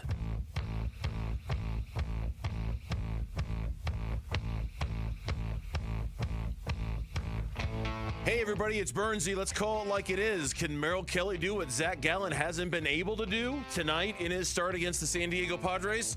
We'll talk about it at 2. It's the Bernsey and Gambo Show on Arizona Sports 98.7, the Arizona Sports app, and the Arizona Sports YouTube channel.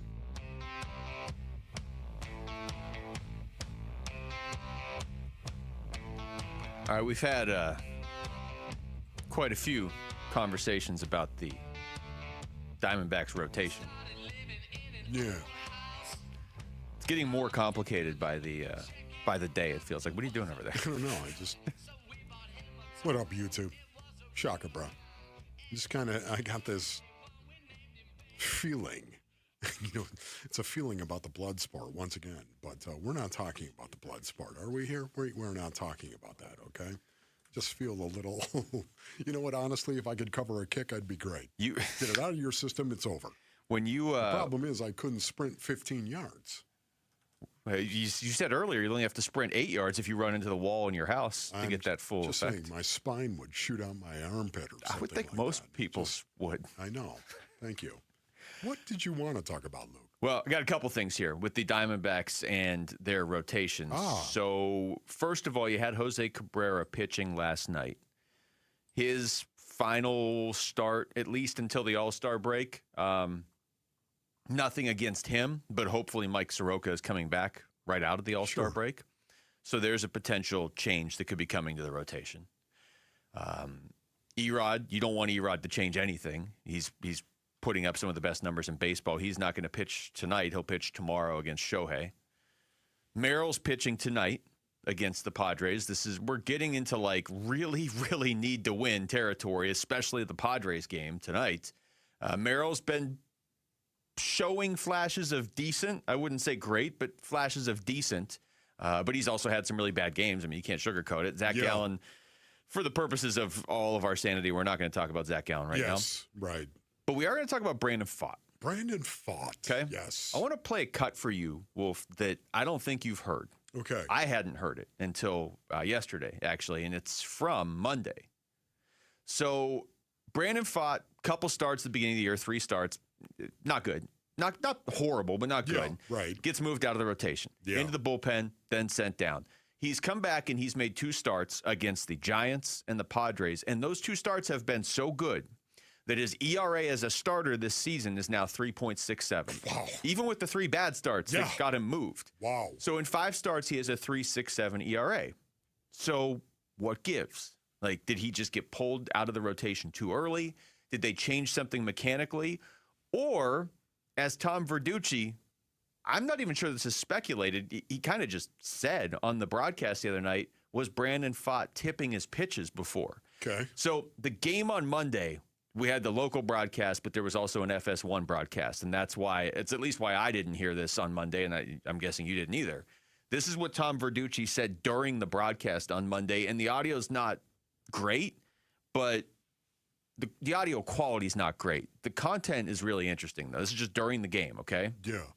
Delivery when a pitcher, kind of old school, brings the hands over the head. But the Diamondbacks, doing their own scouting, realized he was tipping his pitches by doing that.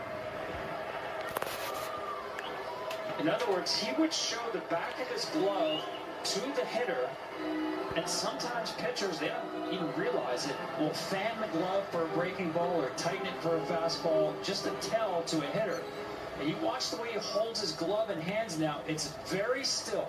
There's no movement there. Jackson Merrill, hard to the first baseman. Vargas, underhand flip, 2 down. Tom, you always hear about opposing teams looking for tells and pitchers that are tipping things. But I'm assuming every team, all teams always look for their own players too, just to self-scout, just to see if they're giving things away. Absolutely. It's no different than, say, the NFL, where you're self-scouting your offense or your defense. But in this case, the Diamondbacks do it a little bit differently because now in today's world, most teams, I'd say a lot of teams, are using artificial intelligence to see what's different. It's just looking at video after video after video to pick up these tells. The Diamondbacks rely on one person who's just poring over a video with his own eyes and picking these things up. That's a lot of work. Some people have an eye for it, some don't. But they do more scouting of their own players than they do opposing players. All right. Wow. There's a lot to unpack there. There's a lot there, Luke. And I have Brandon Pfaadt's response, but let's go through that first. Okay. There's only one person for the Diamondbacks That's the thing that jumped out to me, man. Yes, that's the first thing. Oh, my goodness. I think it's real risky to just be like, oh, I'll just have AI do it, no matter what the job is. Like, oh, I'm just going to be lazy now. But I get if major league teams have 4 or 5 guys working on something or 4 or 5 people working on something, and then, okay, we have the computer for this and AI for this. The way Tom Verducci, who's not like some rando when it comes to baseball, the way he described it, there's just one person somewhere in the Diamondbacks front office or stadium just watching every pitch of the year. Yeah. That was the first thing that jumped out to me. But he went into pretty specific detail there on how Brandon Pfaadt was tipping his pitches too. So I don't think he was just making it up. Yeah, no, I think you're right. I would agree with you on that. I can also say this, the subject matter of this, Basinonians, is it a big deal? Is it a big deal if you know a guy is tipping his pitches? Well, if your pitcher's tipping his pitches, it's not going to work real well for you. I think once again, what an advantage that truly is to a hitter. What an advantage. If, in fact, you are tipping your pitches. Especially a major league hitter. A major league hitter who knows, oh, here comes the heat. Here comes the heat. Oh, it's off speed. Here comes off. I mean, you're done against a major league hitter. And the reason why I know that's so huge, Basinonians, is because you also heard him mention the NFL and the self-scouting that goes on in the NFL. There's no doubt about it. It really does. But can I say specifically, one of the reasons why is you can look at an offensive lineman and a defensive lineman can actually look at his hand and see if he's heavy in his stance or he's light in his stance. Now, that's not big. If he's light in his stance, it means here's a pass. If he's heavy, the weight is on his hand, he's leaning forward, he's coming off the ball. Why is he coming off the ball? Because he's going to be running. It's a big deal for a defense to actually know. He's heavy. Guys used to say it all the time. He's heavy. He's heavy. And then they realize, why am I telling you that? Why am I saying he's heavy so you know that I see that you're heavy in your stance? They didn't want to do it. So you know what they started doing? Just coming up with any call. Bear, bear, bear. Bear might mean he's heavy. Black, the color black, whatever it is. They come up with different words for different games to say he's heavy. So the other team light. doesn't know. So you know. It's a huge advantage when you know. The same thing applies, obviously, in tipping pitches. The subject matter alone is shocking to me when we say there's only one Diamondback guy who's actually in charge. If that part's true, well, let me play. That is surprising. If that part's true, then it makes me wonder if Zach Gallen's tipping pitches, honestly. I mean, that would explain a guy going from really good pitcher to, okay, decent pitcher to having one of the worst years in recent memory of anybody. Yes. Anyway, here's Brandon Pfaadt. Brandon Pfaadt was on Bickley and Marotti yesterday, and he said something. I didn't hear this whole interview live, but going back and listening to it, he brought up the whole pitch tipping thing, and then they asked him for clarification. They asked him, okay, do you think you were tipping them? No, that is not. And if it was, hopefully Jack can show me that I was tipping, because a lot of people have looked at that in our organization, that's their job to do. And right. So I find that hard to believe. The Jack he was referring to was Jack Summers, who also weighed in on this earlier in the week, too. But so you have Tom Verducci right there going into pretty specific detail on why he was told Brandon Pfaadt was tipping his pitches and how he was doing it. And you have Pfaadt saying, I wasn't tipping my pitches. Yes. So maybe Erod was tipping his pitches. Okay. And this year he came into it. He's not tipping his pitches. Erod's not tipping anything right now. Exactly.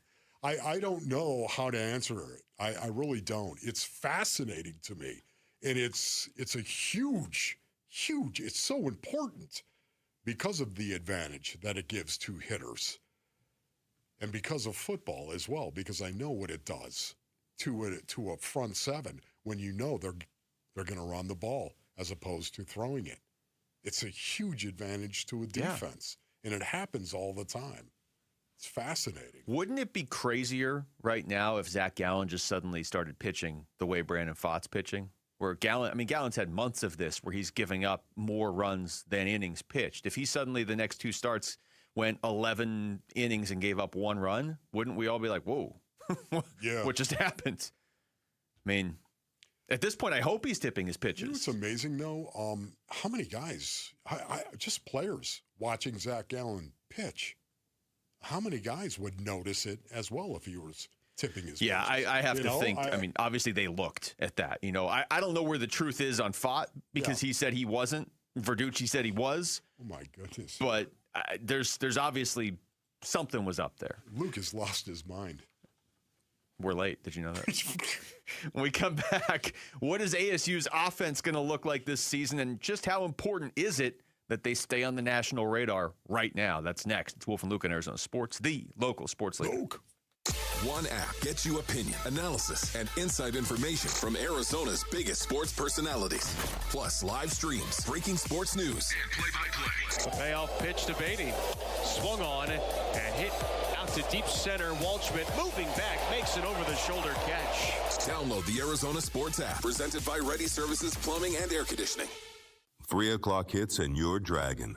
No energy, no drive. Can't remember the last time you made it to the gym? It could be low T, and it happens to most men as we get older. Vital for Men specializes in getting you back. A personalized plan, a team that actually listens. You're not just a number. Schedule your free testosterone test today. Know your numbers. Real men, real results. Visit a Vital for Men location near you and take your life back. Dan Bickley here, and when life throws you a curveball, Life Changer Loan helps you knock it out of the park. And that is because in times of unrest and financial uncertainty, you have the power to pay down, pay off, or borrow back whenever you want, and you become instantly more liquid by always having access to your equity. And remember, it's not magic, it's just math. Find out more by calling 480-504-0844, online at lifechangerloan.com.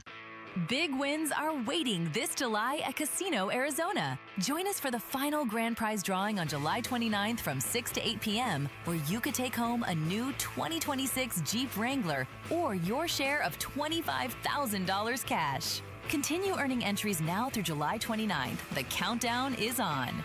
Get all the details at CasinoArizona.com. Casino Arizona, uniquely Arizona. Must be 21 or older. Problem gambling? Call 1-800-NEXT-STEP. We're hiring at A1 Garage Doors. No experience? No problem. We provide full training, a brand new van, top-of-the-line tools, a gas card, and steady jobs with weekly pay. This isn't just a job. It's a career with real growth, great pay, and job security. Our team members go from training to 6 figures, and we're ready to help you do the same. Don't wait. Apply now at a1garage.com/careers. A1garage.com. A1 from day one. Wesley Financial Group is not a law firm. Ask yourself this question. Is it really worth holding on to that timeshare that you know you need to get rid of? Here's the truth. The average maintenance fee just went up over 17%. That could have been 117%, and there's nothing you can do about it. When you buy a timeshare, you give them a blank check for annual maintenance and assessment fees. I'm Chuck McDowell, founder of Wesley Financial Group. For 15 years, I've helped over 50,000 families cancel their timeshare. Not sell it, not transfer it, cancel it. Did you buy a timeshare because they told you it was a great investment and your maintenance fees would never go up? That's a lie. Are you ready to get rid of your timeshare once and for all? Simply call us and I'll send you our timeshare exit kit that explains all your options for cancellation. Call Wesley now for your timeshare exit kit. 800-822-1490. That's 800-822-1490. 800-822-1490. Hey, it's Gamble, and I'm here with Stuart Willis, the president of Asset Preservation Wealth and Tax. Stuart, a lot of people listening right now are probably wondering, do I actually have enough money to retire? How do you help someone answer that question? Well, Gambo, the first thing is, I tell people, do not guess. Cash flow it. At Asset Preservation, we use planning software like eMoney to model the full retirement picture. Income, expenses, taxes, Social Security, investment withdrawals, inflation, healthcare costs. What happens if the market has a bad year? So it's not just about looking at the account balance. Exactly. $1 million can be enough for one family and not enough for another. It depends on spending and taxes and income sources and how the portfolio is actually structured. The goal is to see whether your money can support your lifestyle, not in just year one of retirement, but in years 10, 20, 30, and for the rest of the road. So find out if you have enough money for retirement. Call Asset Preservation Wealth and Tax at 602-877-PLAN or go to assetpreservationwealth.com. Investment advisory services offered through Foundations Investment Advisors, LLC, and SEC registered investment advisor. I'm Jamal Gumo, and this is what's trending now. The Arizona Diamondbacks came up short once again last night to the San Diego Padres after a rough fifth inning headlined by Jose Cabrera walk and a Torey Lovello ejection, which was then followed by an even tougher sixth inning where they gave up 4 runs, and the D-backs dug themselves in too deep of a hole and fell to the Padres 10-4. Merrill Kelly will be given the baseball and the opportunity to lead the Snakes to a series split tonight in San Diego. He will be opposed by Griffin Canning of the Padres. First pitch for that one is at 6:40 with pregame starting at 6, and you can listen to it all right here on Arizona Sports 98.7 in the Arizona Sports app. And the Phoenix Mercury are in action tonight hosting the Indiana Fever. Caitlin Clark will not be playing due to her back injury. Tip-off for that one is at 7 o'clock. And an anomaly yesterday. No World Cup football happened yesterday, but we are back at it today. France will be taking on Morocco in the first game of the quarterfinals. That starts at 1 o'clock. And that is what's trending now.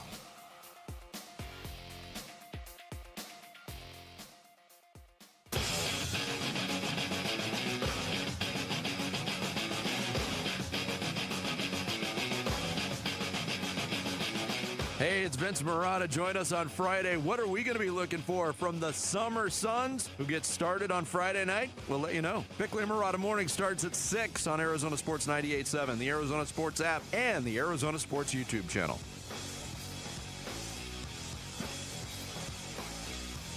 I was looking around at some of the names that got left off the Stanley Cup.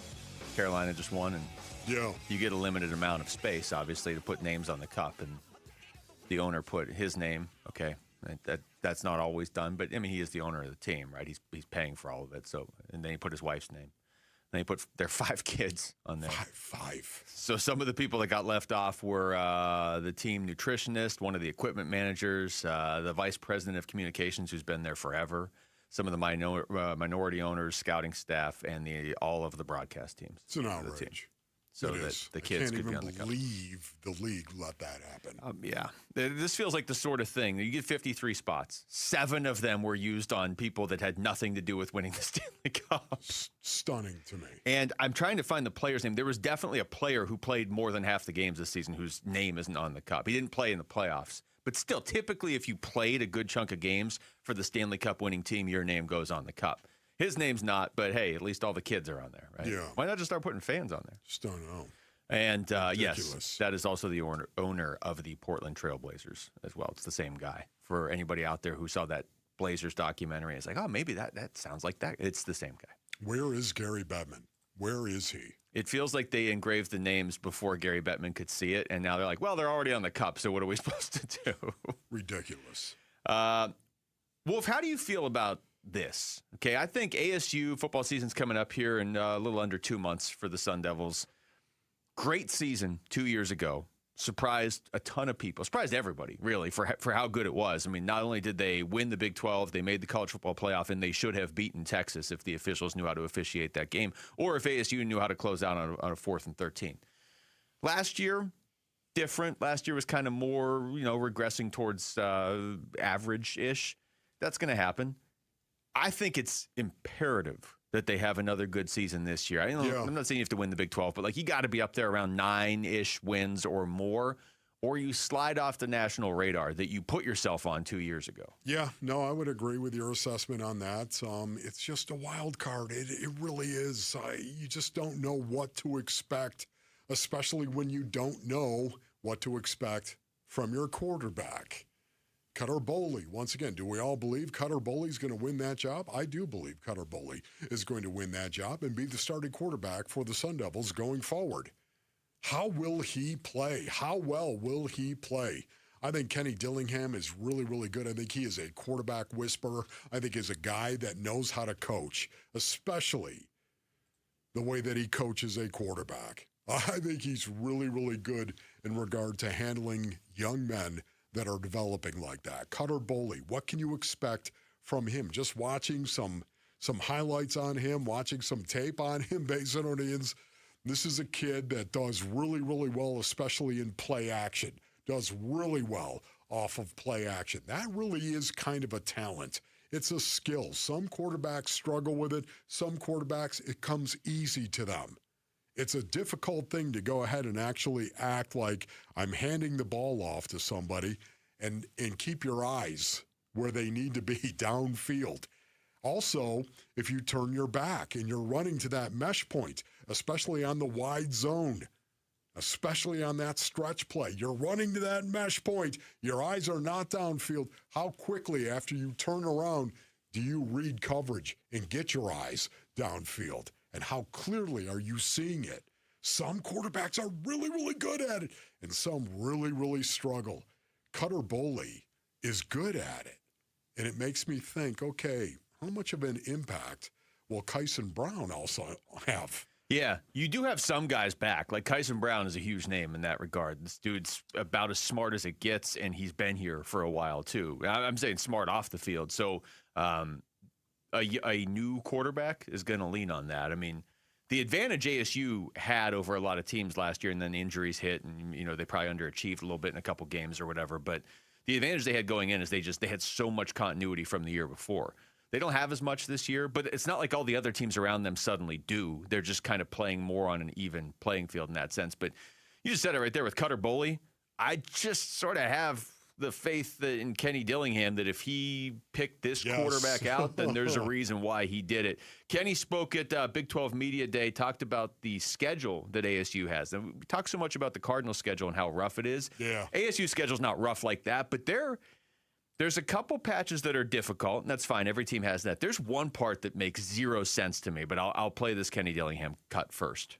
Yeah, I mean, it's definitely a challenge. I mean, I told our team the biggest challenge is us this year in managing the schedule, going on the road at A&M and then going straight from A&M straight to London week 3. That's a challenge of its own. And I want to do the London game because at the end of the day, college football is still about these players. It's still about 18 to 22-year-olds and their experience. in college and the memories they make, hopefully good memories. But it's about those memories, and sending 105 college kids to London to experience something they may never experience again is a once-in-a-lifetime opportunity. And even though it makes our schedule more challenging, everything's challenging in its own light, and we're going to have we created a challenge for ourselves, but if we go take care of business, play the game we want to play, prepare how we want to prepare, it could also bring us together, and we could turn it into a positive. It's all about the team. Yeah, well, he just highlighted what I was going to say, but go ahead. What was he? What? That part of the schedule is weird. So last year, let's say Kansas State. What was the Kansas State game where Avery Johnson's whole family got in a fight in the crowd? They were in Ireland. They played Iowa State. That was week 0. Yeah. There was no game before week 0. They went to Ireland. They played. They came home and played North Dakota. ASU's schedule, and I didn't realize that whole cut was Kenny saying this, but this is a very clear, weird part of the schedule. They start with Morgan State. Okay, that should be a win. They go on the road to Texas A&M. That's going to be tough. Texas A&M's pretty good. 7 days later, they're playing in London. Yeah. Usually you get the week off before you go all the way across the planet to play. Right. So that is going, new quarterback, a lot of new players. 3 weeks into the season, you got your biggest challenge of the year, I would say. You know what's really cool about it, too? How much time did Kenny spend on talking about the experience for the kids? That was most of it. And that's Kenny. That's who he is. It's one of the reasons why I really love and respect the guy. He does care about these young guys and the once-in-a-lifetime opportunity that this is going to be. And also, too, I love the fact that he was talking about the team and the biggest challenge, and the fact that it's going to be more about them than anybody else. Yeah. And he cited the schedule because of how difficult the schedule is going to be. For me, I love that too, especially in college football, Basedonians, because you really don't know until you get a couple of games, a few games, until you get 3 or 4 games stacked up of a college football team. You really don't know what it is that they do. It's more about you. If you can focus on yourself and how good you are, and if you can control yourself and how you play, individually, of course, and collectively, offense, defense, and in transition with special teams. I love the fact he was talking about his team and focusing more on them and what they're doing and what they can do to handle this difficult schedule. It's going to be really, really key going forward for any coach in college football because it's a year-to-year proposition, bro. It's your fault we're late this time. Oh, my goodness. Tickets are now on sale. Don't miss your chance to see Darius Rucker live at Arizona Financial Theater Thursday, July 23rd. It's the Songs of Summer Tour 2026 with Austin Williams and Old Crow Medicine Show. Head to the contest page on ArizonaSports.com for more details. And just to be fair, Kansas also plays the week before, too. It's not like they have an advantage, although they play on Friday. And ASU plays on Saturday. All right, when we come back, would you say the 2024 draft is the one that's maybe being most scrutinized when it comes to the Arizona Cardinals? 2 first-round picks. Somebody redrafted that first round. I'll tell you where they have Marv and Darius Robinson next. It's Wolf and Luke on Arizona Sports, the local sports leader. Bickley and Marotta mornings. In the last week, the tone of the key members of this team, Torey Lovello and Corbin Carroll, said it's time to go right now. We need a greater sense of urgency. Well, that's another thing that's remained consistent from year to year to year. 24, 25, 26 is here we are, 91 games into the season, and now there's a call for increased urgency. In 2024, did they not learn their lesson? Right. It was talked about ad nauseum going into last season. That's a great point. We can't coast into the season. We're going to hit the ground running. It's the same That's stuff. a great point. Bickley and Marotta, mornings on Arizona Sports, the local sports leader. LASIK and EVO ICL from King LASIK gives you freedom from glasses and contacts. Refractive lens exchange from K2 Vision eliminates readers and cataracts. Hey, it's Vince Marotta. I had LASIK performed about 25 years ago, but with age and time, my vision has changed a little bit. So I met with Dr. King and Dr. Kopstein at K2 Vision and received a thorough examination, complete with great information about my eyes and my vision, and more importantly, what options I have should I choose to address my changing vision. Dr. King and Dr. Kopstein have combined to perform over 300,000 procedures, and I know from my personal experience that they'll know the best procedure for you, whether it's LASIK, EVO ICL, or refractive lens exchange. Schedule your free Zoom consultation today at K2VisionRLE.com, K2VisionRLE.com. K2 Vision RLE, no glasses, contacts, readers, or cataracts. K2VisionRLE.com. Increase your vehicle's performance with Lucas Fuel Treatment at O'Reilly Auto Parts. Add it to your tank to eliminate carbon and varnish deposits. Get 2 bottles of Lucas Fuel Treatment for just $9, plus receive 2 times O reward points at O'Reilly Auto Parts. I'm John Morgan of Morgan & Morgan. Why should you hire America's largest injury law firm for your case? There's lots of reasons. Just like there's a reason millions of people called us last year in their time of need. When it comes to fighting for justice and compensation, millions of people across the country trust us to go to battle for them. We became the largest injury law firm in the world for a reason. There's only one Morgan & Morgan, forthepeople.com. Injured? Dial pound law or visit forthepeople.com for an office near you. Plumbing problems never knock. They kick down the door at the worst possible time. A burst pipe turning your kitchen into a water park? A clogged drain bubbling like a swamp monster? Don't panic. Gettle wrestles plumbing nightmares for a living. Our perfectionist plumbers handle it all with the precision of a surgeon and the enthusiasm of a game show host. From sewer line repairs to water filtration to tankless water heaters, your home sparkles like we've never even been there, except your plumbing actually works now. Gettle, Goettl, will fix your pipes, but it's hard to spell. Every furniture store says they have a deal. But here's the question. Did they get a deal when they bought it? At The Dump, that's all we do. We only buy deals. And a real deal only comes from the people who actually make furniture. It makes sense for them to dump 80% off their prices now, then wait to get full price who knows when. Each new day, we unload one-of-a-kind design samples and canceled orders. To these days, truckloads from famous furniture, mattress, and rug stores. Out of business forever. You get the real deal. 80% off all the great brand names. All brand new. No frills. No retail overhead. Nothing comes between you and 5 acres of real deals. Why, you'll get $1,000 power recliners with immersive surround sound for $299. $1,000 hand-knotted rugs, $299. $2,000 Serta Perfect Sleepers, $399. We get real deals, you get real deals. 80% off. To the dump, to the dump, to the dump, dump, dump. It's where every home run memory and walk-off victory is stored. Your brain shapes you, defines you, makes you you. But as any ball player knows, a brain or spine condition can change the game. That's why Barrow Neurological Institute is always swinging for the fences, pushing the boundaries of neuroscience medicine. Ranked top 10 in the U.S., Barrow helps patients hold on to their dreams, their memories, and themselves right here in Arizona. Barrow Neurological Institute, minding what matters most. Visit barrowneuro.org to learn more.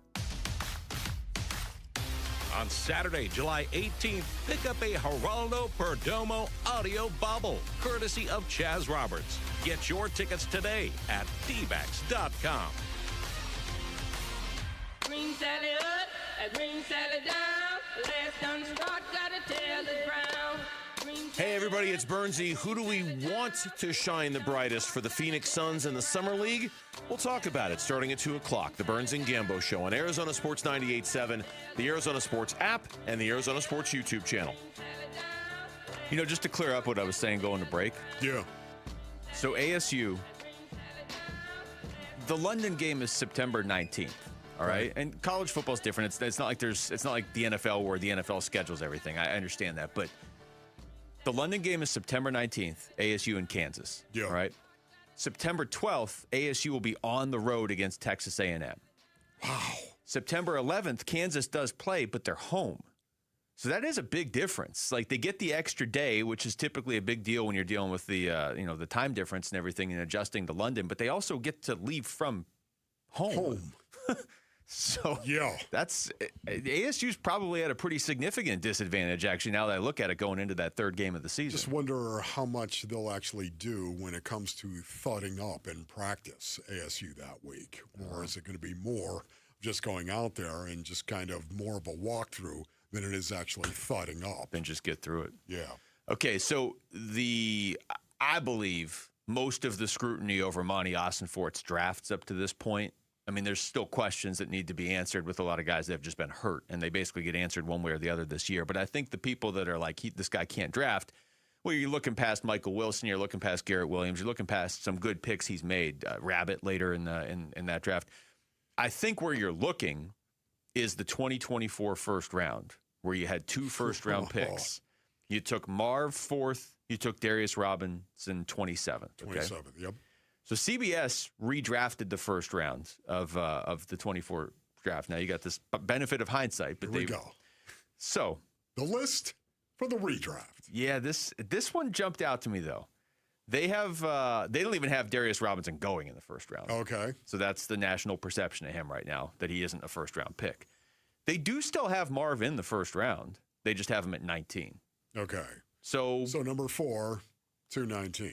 Yeah. It's interesting how they have it working out.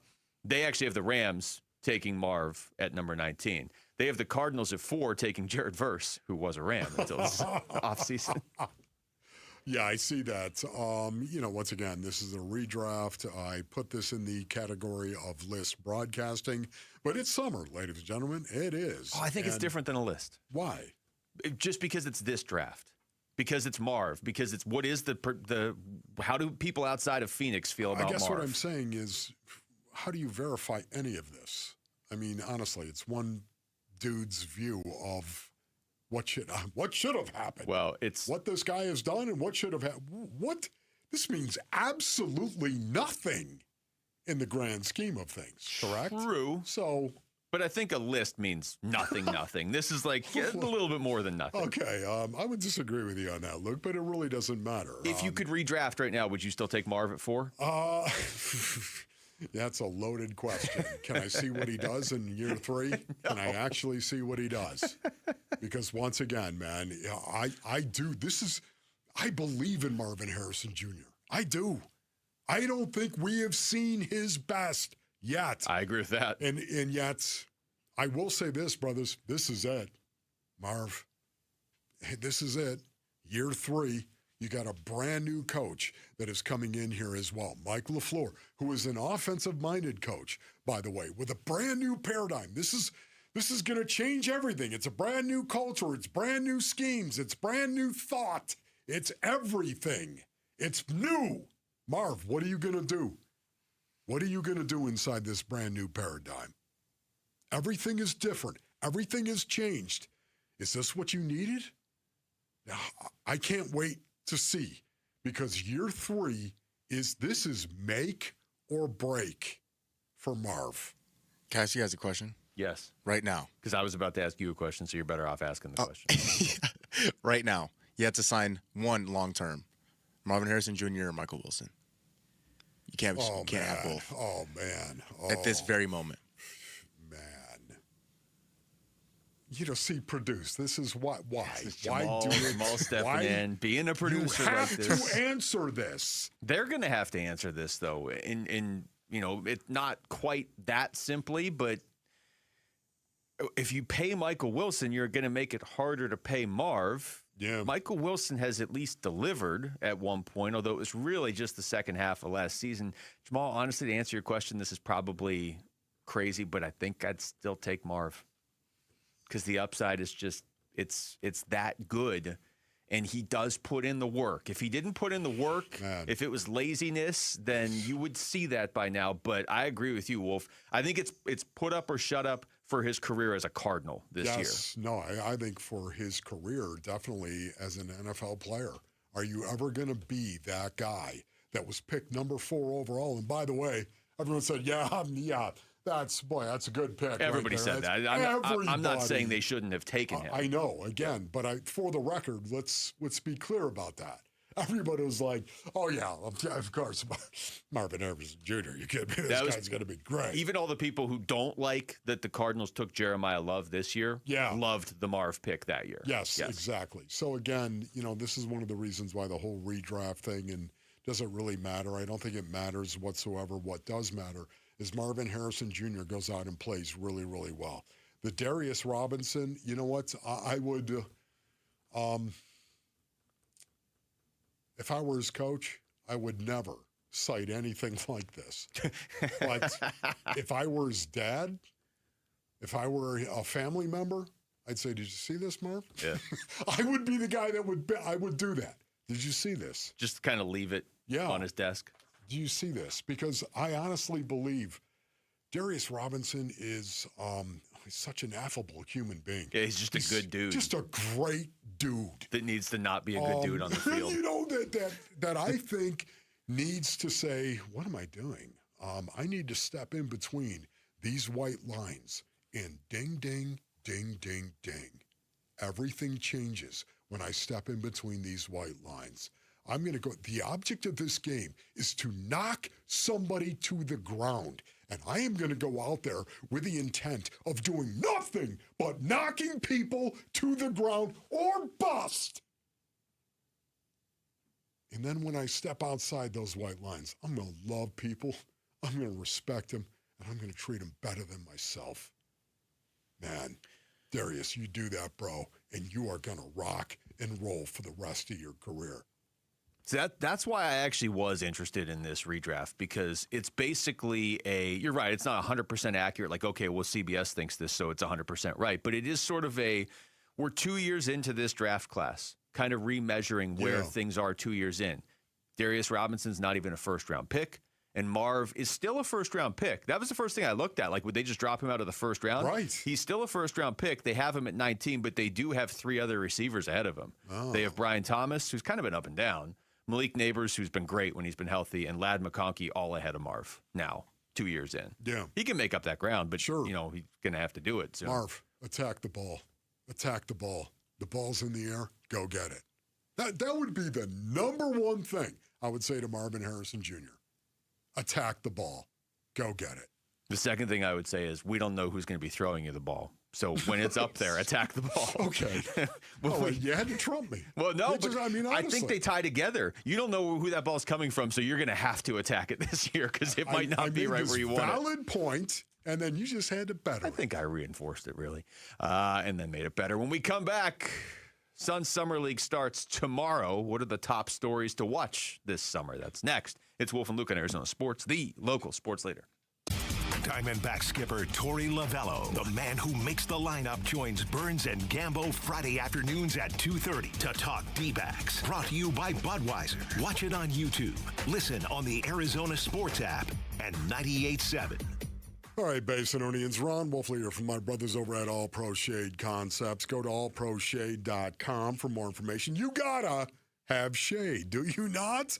There's no doubt about that, man. These shades, by the way, are commercial grade. They're industrial strength, and installation is all done by their in-house team. There's never any subcontractors with All Pro Shade Concepts. The installers are shade experts, and they've installed thousands of shades right here in the Basin.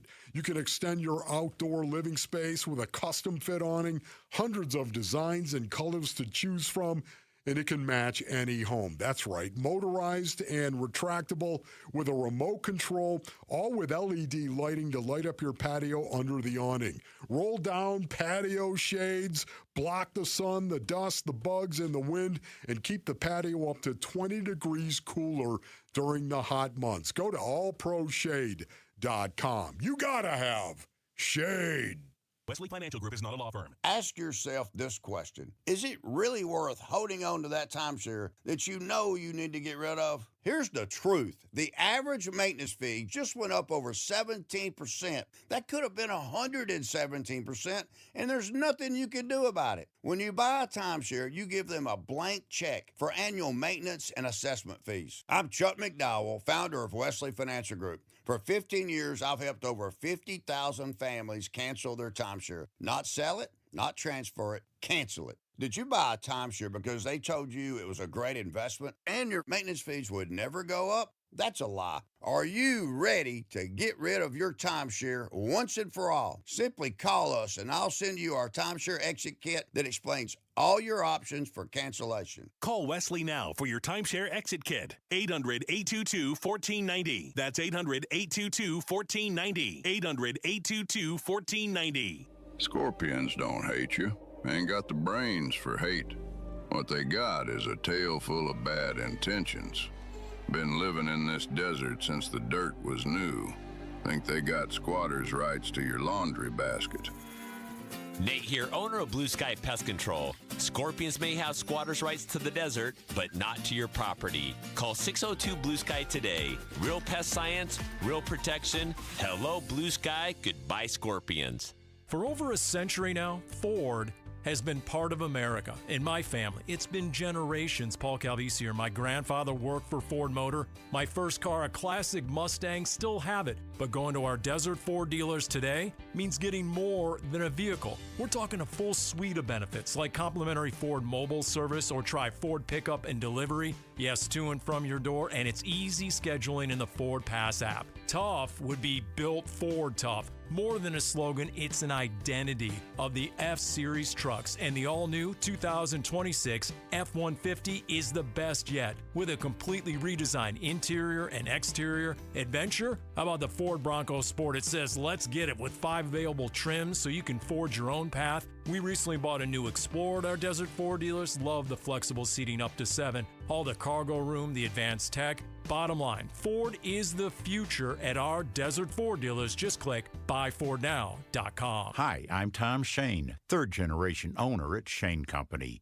As a family jeweler for almost 100 years, we're known for doing right by our customers. Our legacy of integrity depends on it. We stand behind our engagement rings with our all-inclusive free lifetime warranty. We handpick the most beautiful diamonds, then negotiate for the best price. At Shane Company, we put you first because a friend always has your back. Shane Company, your friend and jeweler. Message and data rates may apply. Hey, this is Dave Burns and John Gambadoro. And every year we hear far too many heartbreaking stories involving children in water. Please take 2 seconds out of your day to help prevent these tragedies. To learn life-saving water safety tips, go to Fulton2seconds.com or text the word SWIM to 620-620. And never forget that 2 seconds is too long to take your eyes off kids near water. This is Doug Fulton of Fulton Homes, proud to partner with KTAR to keep your kids safe around water. KMVP FM Phoenix. Live from the Casino Arizona and Talking Stick Resort Studio. Arizona Sports, the local sports leader.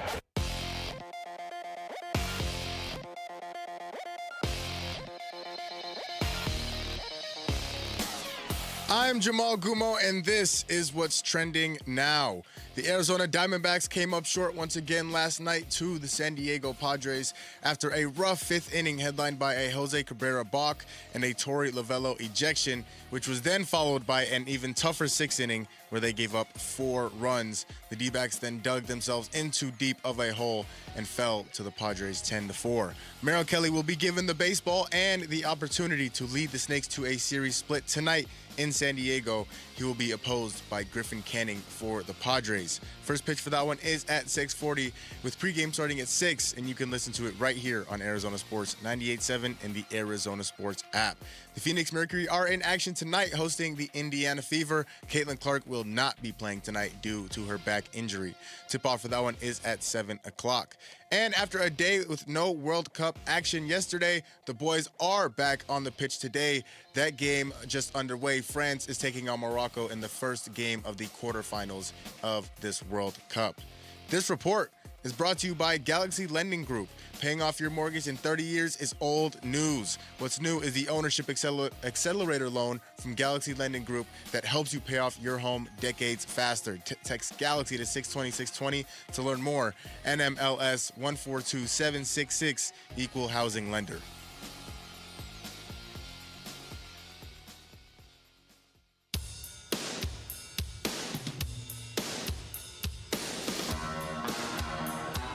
Hey everybody, it's Dan Bickley and it's Darren Peterson versus AJ DeBonsa tonight, which means we're talking Summer League basketball. Fun begins at 6 a.m. on Friday. Join us on Arizona Sports, the Arizona Sports app, and the Arizona Sports YouTube channel.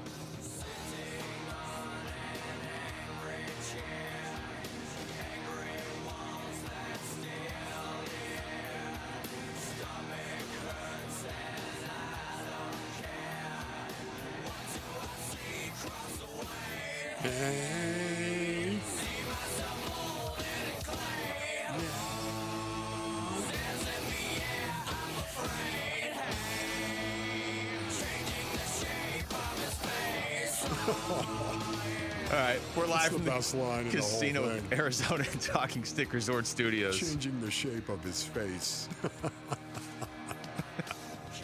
This is exactly what Come On Malawatch needs.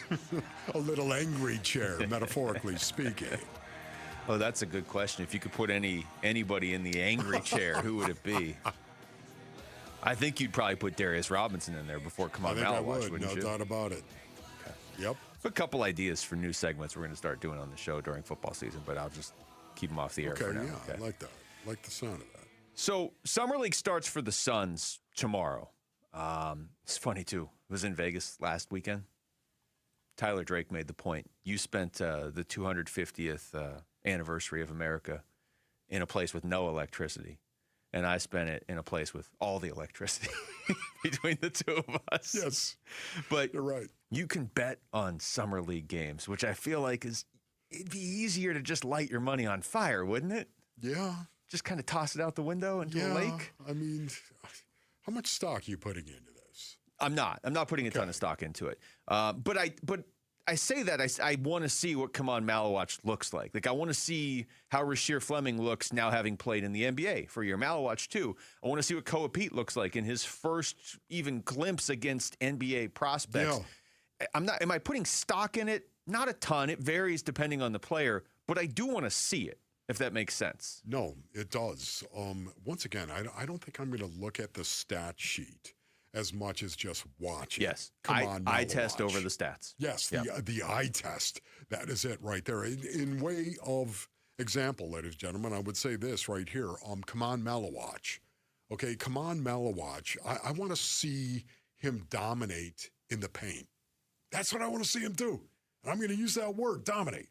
Like rebounds, I'm not going to sit there and count the rebounds. How many rebounds? How many times did he block out on the defensive end of the floor? How many times did he turn and do it fundamentally sound in a sound way? How physical was he in the paint with blocked shots or altering shots? Not even the number of block shots, altering shots in the paint. What kind of presence did he have in the paint? That's what I want to know. Was he getting pushed around in the paint? I want to see more effort from Come On Malawatch in the paint specifically. I really thought you were going to say rebound that basketball. That's No, you I were was dancing not going around to it say for 30 seconds there. Well, okay, you're talking about Come On Malawatch. He was asked about having clear-cut objectives from the organization about what he is going to work on. It's the same thing I said. I mean, it's a process. At the end of the day, I just got to trust the work. I just got to trust the process. I mean, my time eventually going to come, but I just got to be ready for an opportunity that I don't have, than me having an opportunity and I'm not ready for it. He was also asked what he's focused on improving this summer. Really, it's just playing the right way. I mean, playing the right way and being really good out there defensively so that I can be a leader in defense and help my team win. Oh, I love that. Focus on the defensive end of the floor. I love that. Why? Because effort. So much of playing defense is effort. And if he gets to the point where he is at his ceiling defensively, that changes things for the Suns. That changes the other team's offense. If Come On Malawatch, who apparently was 7'1" and is now 7'2". Yeah, he's growing. If he's getting bigger and better defensively, that's a growing boy. That's right. He's 7'2" and he's growing. So yeah, get that defense going. He also talked about going back to Summer League. Now this is year 2 with Rasheer Fleming and Kobe Bryant. It's really great. I mean, these are my brothers. I mean, we're going through this the second time. We've been here for 6 weeks or 7 weeks now getting ready for this, and we just got to take care of the opportunity. And the difference between going to Vegas last year as a rookie and now going back this year as a guy who didn't play a ton of NBA minutes, but he did play last year. This is what he said. It's just knowing more now, more knowledge. I mean, coming in, I was 18 last year. I mean, it's more knowledge now, and it's different going to year 2. I mean, I know what it looks like. I know what the Summer League is going to be like. I know what it's going to feel like after you play, after you have a bad game or a good game. So I know the process, and I'm confident. I'm not going to come off my stance. I think actually we all on the show kind of agreed that Rasheer Fleming's the one we're all the most interested in seeing this season. But I will concede that Malawach is the one who it should be the easiest to see the development in. You know, because he's still relatively new to basketball, and he's still only 19. And you hear the way he talks, and it's like, it's probably going to be pretty obvious watching him evolve this season. I think you're right on that, no doubt. Rasheer Fleming, again, Basinonians, what I saw from him last year, this is an athlete. This guy is long, he is whippy, he is explosive, he is an athlete, man. And he shot 35% from three, did he not, last year? Yeah, I believe you're right. 35% from three. I way better than what I thought he was. Do you have that memorized? What are you not even looking at? I think I wrote it down on my notes. Oh, okay. 35% from three, man. This guy developed as the season unfolded, too. Cannot wait to see what we get from him this year. But having said that, again, I think it'll be a little bit different with Rasheer Fleming and grading Rasheer Fleming because I think I expect more from him when it does come to the stat sheet with Rasheer Fleming. I think that's a good way to put it. Okay, yes. With Kaman Malawach, it's all about the eye test. It's all about the effort. What kind of efforts are you really bringing, especially in the paint? What are you doing, Kaman? Especially in the defensive end of the floor. It's the eye test with Kaman Malawach, and it's more about maybe the stat sheet with Rasheer. When we come back, D-backs Padres final game of the series tonight. The Padres are running a guy out there with a worse ERA than Zach Gallen. So can the Diamondbacks take advantage? Can Merrill Kelly take advantage? That's next. It's Wolf and Luke on Arizona Sports, the local sports leader. Diamondbacks baseball. On the ground to first, it's collected by Sheets. He'll go and flip it to his pitcher, covering. That's in time, and the ball game is over. And the Padres win it by a final score of 10-4. Oof. Can the D-backs even the series tonight? We break down their chances today on the Arizona Sports YouTube channel, the app, and 98.7 FM. All right, Basinonians, Ron Wolfley here from my brothers over at Desert Institute for Spine Care, also known as DISC. Have you ever tried to play through some pain? I'm not talking about a bruise. I'm talking about that sciatica lightning bolt ripping from your lower back down your leg, man. At Desert Institute for Spine Care, DISC, the world-class spine surgeons right here in the Basin, they don't just treat symptoms, they identify the pain generator and attack it with precision. These are the innovators behind endoscopic spine surgery, a technique so minimally invasive it uses an incision smaller than a quarter of an inch. That means faster recovery, less pain, and getting back to the life you love. Whether that's the gym, the golf course, or cheering on the Bird Gang, whatever it may be, sciatica, herniated discs, spinal stenosis, whatever's knocking you out of the game, DISC has seen it, diagnosed it, and fixed it for thousands of patients across Arizona, just like they did for me. Go to sciatica.com. That's sciatica.com. Dan Bickley here, and when life throws you a curveball, Life Changer Loan helps you knock it out of the park. And that is because in times of unrest and financial uncertainty, you have the power to pay down, pay off, or borrow back whenever you want, and you become instantly more liquid by always having access to your equity. And remember, it's not magic, it's just math. Find out more by calling 480-504-0844, online at lifechangerloan.com. This July, it's time to celebrate our freedom to swim. Celebrate California Pools and Landscape, giving $1,776 off a brand new pool. Plus, bicentennial bucks, $250 off the most popular backyard features, barbecue, shade, water, and fire features, all to complete your oasis. That's what we had California Pools do at Casa Galvisi. Now it's stars, stripes, and summer nights. Don't miss the patriotic pool deals at calpool.com/Paul. You know, I used to think all money managers were the same until I spoke with Fisher Investments. Really? How different are they? Fisher's investment counselors are dedicated to service, not sales, keeping clients up to date on their portfolio. Well, they probably just invest in a bunch of mutual funds like I do. Nope. They build a tailored portfolio based on their clients' personal goals, helping them stay on track for a comfortable retirement. Well, they must make commissions selling products. Actually, Fisher doesn't sell any commission-based products. They're a fiduciary, and they believe that's a conflict. Then they have some kind of complex fee structure. Nope. Fisher has a simple, transparent fee that's a percentage of their client's portfolio. So they do better when their clients do better. It sounds like Fisher really is different. Couldn't have said it better myself. Fisher Investments. Clearly different wealth management. Learn more at fisherinvestments.com/different. Investing in securities involves the risk of loss. Two different companies can install exactly the same air conditioner, and it will perform entirely differently in your home. If not installed correctly, that system will break down often and die an agonizingly expensive death. At Gettle, we install air conditioners the right way, not the easy way. From measuring and adjusting the static pressure in the ducts to cleaning out the pre-existing copper lines, because it doesn't make any sense to install a new heart without cleaning out the arteries. Gettle, Goettl, will keep you cool, but it's hard to spell. Have you heard about Global Credit Union? Hey, everybody, it's Dave Burns. They're helping Arizonans keep more of their money. Last year, members saved over $194 million through better rates and lower fees. Perks include early payday, access to your paycheck up to 3 days early, and 24/7 U.S.-based support whenever you need it. Join at globalcu.org or visit one of their 9 Phoenix area branches. I'm a member, and you will feel the difference right away. Global Credit Union. Better rates, fewer fees, real savings.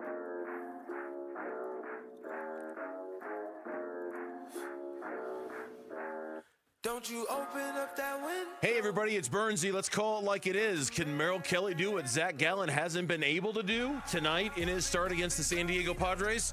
We'll talk about it at 2. It's the Burns and Gambo Show on Arizona Sports 98.7, the Arizona Sports app, and the Arizona Sports YouTube channel.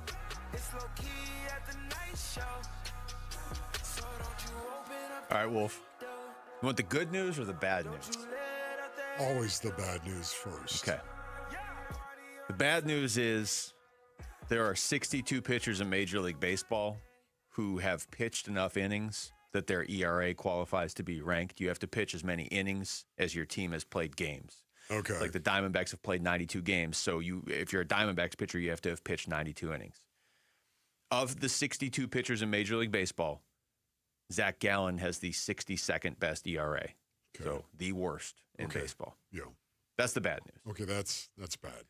The good news is the guy they're facing tonight on the mound for San Diego, his ERA isn't qualified because he's only thrown in 51 innings, but his ERA is worse than Zach Gallen's. Okay. Griffin Canning has a 6.71 ERA this season. Okay. You know what? I'm not rooting against Mr. Canning. I am not. And tonight. But I will tell you, if he wants to give up a couple of home runs tonight, I'm all for that. They got to take advantage of this. This feels like the sort of game where the onus falls on your bats. You need to be able to score against this guy. He is giving up nearly 7 runs every 9 innings. If you've watched the Diamondbacks this year and you're like, man, Zach Gallen's struggling, Griffin Canning has struggled more. Okay. So you better be able to score some runs off him. So think of that right there. What you just said about Griffin Canning and what happens if somehow, some way, Mr. Canning goes out there and pitches well, better, let's put it that way, better, and suddenly the Padres win this series. Can you imagine? We're talking about what's going on inside that clubhouse right now. The fact that it looks like it's getting ready to boil over, that something is getting ready to boil over. Yeah. It'll boil over if that happens. Can you imagine? This is a big game. I'm going to say that, as a matter of fact, Mike Hazen. I'm going to say that. This is a big game. What game Freaky number is Mike Hazen, wheeling and dealing. He might be wheeling and dealing after this game if they don't start winning. I mean, just right. This is game 93. 93. There it is. 93 base earnings. I know. They play at 162. Well, what are you doing? It feels that way.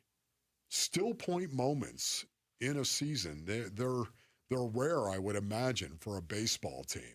For a football team, not so rare base earnings. One game can really change everything. But for a baseball team, I think in order to start playing better, you need to be truly confident. And right now, it just seems like there's probably a little bit of pressure and chaos that is inside that clubhouse based on how they've performed over the last 34 games, where they're 14-20. Yeah, I mean, to answer your question, if Griffin Canning goes out there and shuts down their offense, I'm going to have more bad news for you tomorrow when we play this game, okay? Yeah. Here's a trivia question for you and Jamal. Okay. So Merrill Kelly's starting tonight.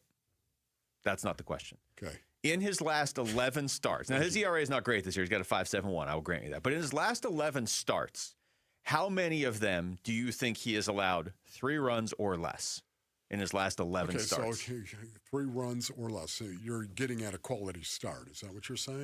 He hasn't necessarily gone 6 innings in all these. Okay, all right. Although, actually, now I'm looking at it, most of them he has. Not all of them. I would say, okay. This is going back to early May. Saying 4. Okay, 4 out of 11. Jamal, what do you think? 5. I'll price this right, you wolf. It's 8. Oh, wow. 8 of Merrill Kelly's last 11 starts, he's allowed 3 runs or less. Wow. Okay, that blows me away. What that happened was in the whole those point. 3 other games? Well, those weren't great. Yeah, I'm just saying because, man, I'm thinking about Merrill Kelly, and I'm not. Wow. So I'm sorry. Let me give you the full context on that stat. So the other 3 starts, he gave up 7 and 5 innings against Washington, 6 and 5 1/3 against the Angels, and 5 and 6 innings against Tampa. So those are 3 bad starts. But the other 8 starts, he's at least giving them a chance to win. Now, there's a few games in there where he's given up 2 or 1 runs. He's given them 5 innings in all of them. Most of them he's given them 6 innings. The reason his ERA is so bad is because the last 11 starts don't account for his first 4 starts of the season. So the bulk of his earned runs this season came in his first 4 starts. Okay, so hopefully Merrill Kelly is starting to right the ship. That's what I'm trying to say. I mean, he's had some bad starts in the last month, so I'm not saying he has righted the ship. Sure. But I'm just saying in general, I don't think it's been quite as bad as his ERA looks. Yeah, you know what's amazing about that? Once again, when you think of Merrill Kelly base earnings in 32 starts last season, of course, he only had 2 starts in which he gave up 5 or more. Yeah. that is what you know. He's already done it 6 times this year. Yeah. Whoa. That blows your mind when you stop and think about it. Compare those 2 seasons, juxtapose those 2, and that's the reason why we're feeling the way that we are in regard to Merrill Kelly. Mm-hmm. Yeah, I mean, don't get me wrong. I'm not saying he's having a good year. He's got a 5.71 ERA.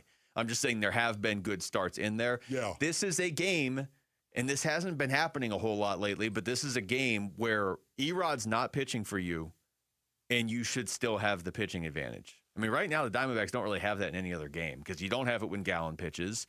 You don't have it when Cabrera pitches because he's only made 3 or 4 starts. And when Fott pitches, he's still kind of an unknown this year. Merrill, you actually have the advantage tonight. It helps that Griffin Canning's got a 6.71 ERA, but still. Honestly, I really do believe the Arizona Diamondbacks, they must win. I'm not going to say must. He said must. Not going to say must. They have to win this game. Okay. I didn't say must. I did not. I tried to, but I didn't.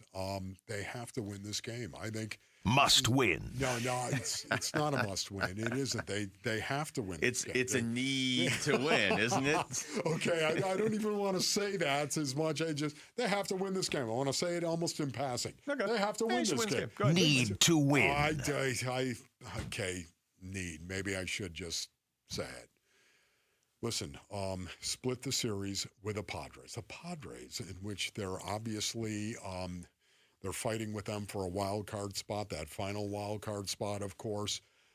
This is a bigger game than usual. Than most. I don't want to call it a big game. I don't want to say that, Mike Hazen. I don't want to say that right now. Game number 93 is a big game. And yet, it feels that way to me. It does. Well, I mean, psychologically, why? I can double and triple down. Jamal, we need to get that need to win stretched out like 15 times, so you can barely even tell what he's saying. This is why it's such a big game. Okay, you just said it. You're playing the Padres. If you lose 3 or 4 in the series, you're now 8th out of the 8 wild card, and you're well behind the Padres. Wow. But the other part of it is, you sort of painted this dark picture earlier. if you can't score off Griffin Canning and you lose, yeah. Well, you got Shohei tomorrow, and you got the Dodgers the rest of the games into the All-Star break. Yes, okay, thank you. Appreciate that. No problem. Once again, Shohei and then Yamamoto on Saturday. And by the way, the San Diego Padres, it's not like there's some juggernaut offensively in Major League Baseball. Coming at the start of this season, or this series, ladies and gentlemen, the start of this series, the Padres had the fewest hits in all of baseball and the fewest runs in all of baseball. Okay? Yes. So now all of a sudden, here you are, and you're in this Game 4. You could split the series if you could just win this game. And Merrill Kelly and Luke just documented the fact he's been better as of late. No doubt about it. He's been better. Merrill Kelly's taking the ball and, pitching against a team that has had issues scoring runs, unless you were talking about the last game that they played. You should win this game. You should. You should. And if you don't, man, what's it going to be like inside that clubhouse? I ask you that, Luke Lipinski. Even when you try to say Padres the normal way, you still say it like a baseball announcer. Padres. You're like, well, the Diamondbacks have a big game against the Padres. Yeah, and then you just go right back into normal. I can't help it. Okay. All right, when we come back, who's going to be the breakout player for the Arizona Cardinals in 2026? There's a few candidates, so we'll dive into that next. It's Wolf and Luke on Arizona Sports, the local sports leader.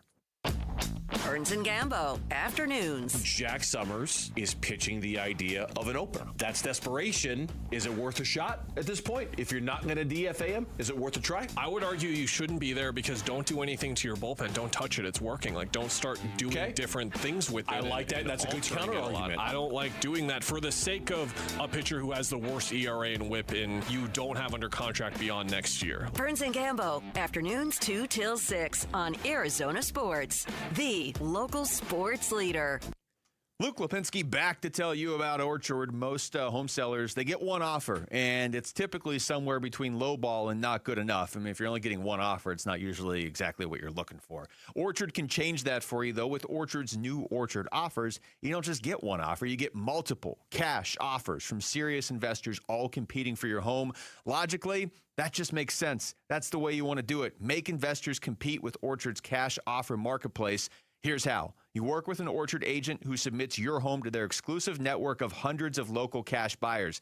They have that network, so you may as well tap into it. Then they'll come to you with offers. You can review them all and pick the best one on your terms. Pick the offer you actually want, so you don't have to settle on one offer or worry about maybe even leaving money on the table that you didn't know about. This way, you see every offer side by side. You have a better idea that you're getting top dollar. Orchard offers means no repairs, no showings, no drawn-out process. Before you accept any offer, see them all first. Get a free home valuation and see your offers today with Orchard Offers. Go to Orchard.com. That's Orchard.com.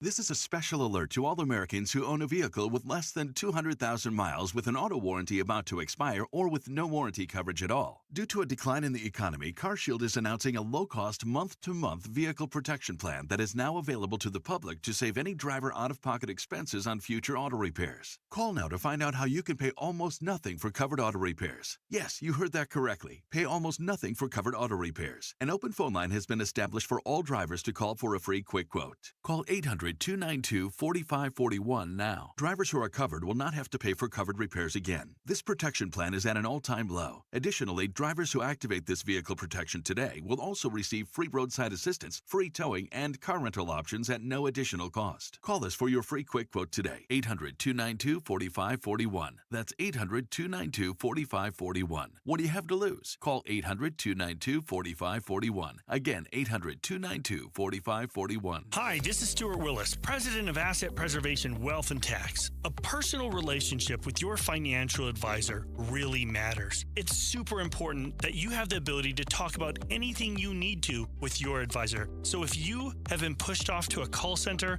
and you don't have a one-on-one relationship with your financial advisor, then reach out to us at assetpreservationwealth.com. That's assetpreservationwealth.com. Investment advisory services offered through Foundations Investment Advisors, LLC, an SEC registered investment advisor. Dave Burns here with Liberty GMC General Manager Chris Scott. Chris, there's a lot of excitement around the dealership this month. There is, Dave. Our red, white, and blue sale is here. Lease a 2026 GMC Train for just $269 a month, or drive home a new 2026 Canyon for only $319 a month. Plus, you pay what we pay employee pricing on our 2026 GMC Sierra 1500 or take advantage of 0% for 36 months. Visit Liberty GMC or shop online all the time. LibertyGMCAZ.com. GMC, we are professional grade.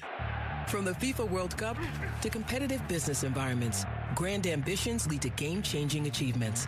At Bank of America, we're there to support businesses at every step, providing insights and expertise to help you gain an edge. He shoots, he scores! What would you like the power to do? Explore winning business solutions at BofA.com/gamechangers. Bank of America, official bank of the FIFA World Cup 2026. On BritBox, there is a place where stories twist like cobblestone roads, grand manners hide secrets, and stakes are higher than seaside cliffs.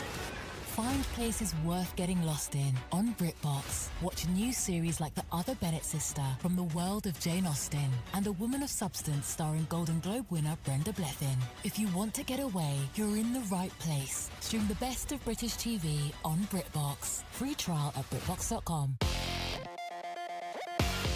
I'm Jamal Gumo, and this is what's trending now. The Arizona Diamondbacks came up short once again last night to the San Diego Padres after a rough fifth inning headlined by a Jose Cabrera walk and a Torey Lovullo ejection, which was then followed by an even tougher sixth inning where they gave up 4 runs. The D-backs dug themselves in too deep of a hole and fell to the Padres 10-4. Merrill Kelly will be given the baseball and the opportunity to lead the Snakes to a series split tonight in San Diego. He will be opposed by Griffin Canning for the Padres. First pitch for that one is at 6:40 with pregame starting at 6, and you can listen to it right here on Arizona Sports 98.7 and the Arizona Sports app. The Phoenix Mercury are in action tonight hosting the Indiana Fever. Guard Caitlin Clark will not be playing tonight due to her back injury. Tip-off for that one is at 7 o'clock. And after a day with no World Cup action, the boys are back at it on the pitch right now. France is taking on Morocco in the first quarterfinal matchup of the World Cup. It is currently scoreless around the 30th minute of the game. This report is brought to you by Galaxy Lending Group. Paying off your mortgage in 30 years is old news. What's new is the Ownership Accelerator loan from Galaxy Lending Group that helps you pay off your home decades faster. Text Galaxy to 620-620 to learn more. NMLS 142766, Equal Housing Lender.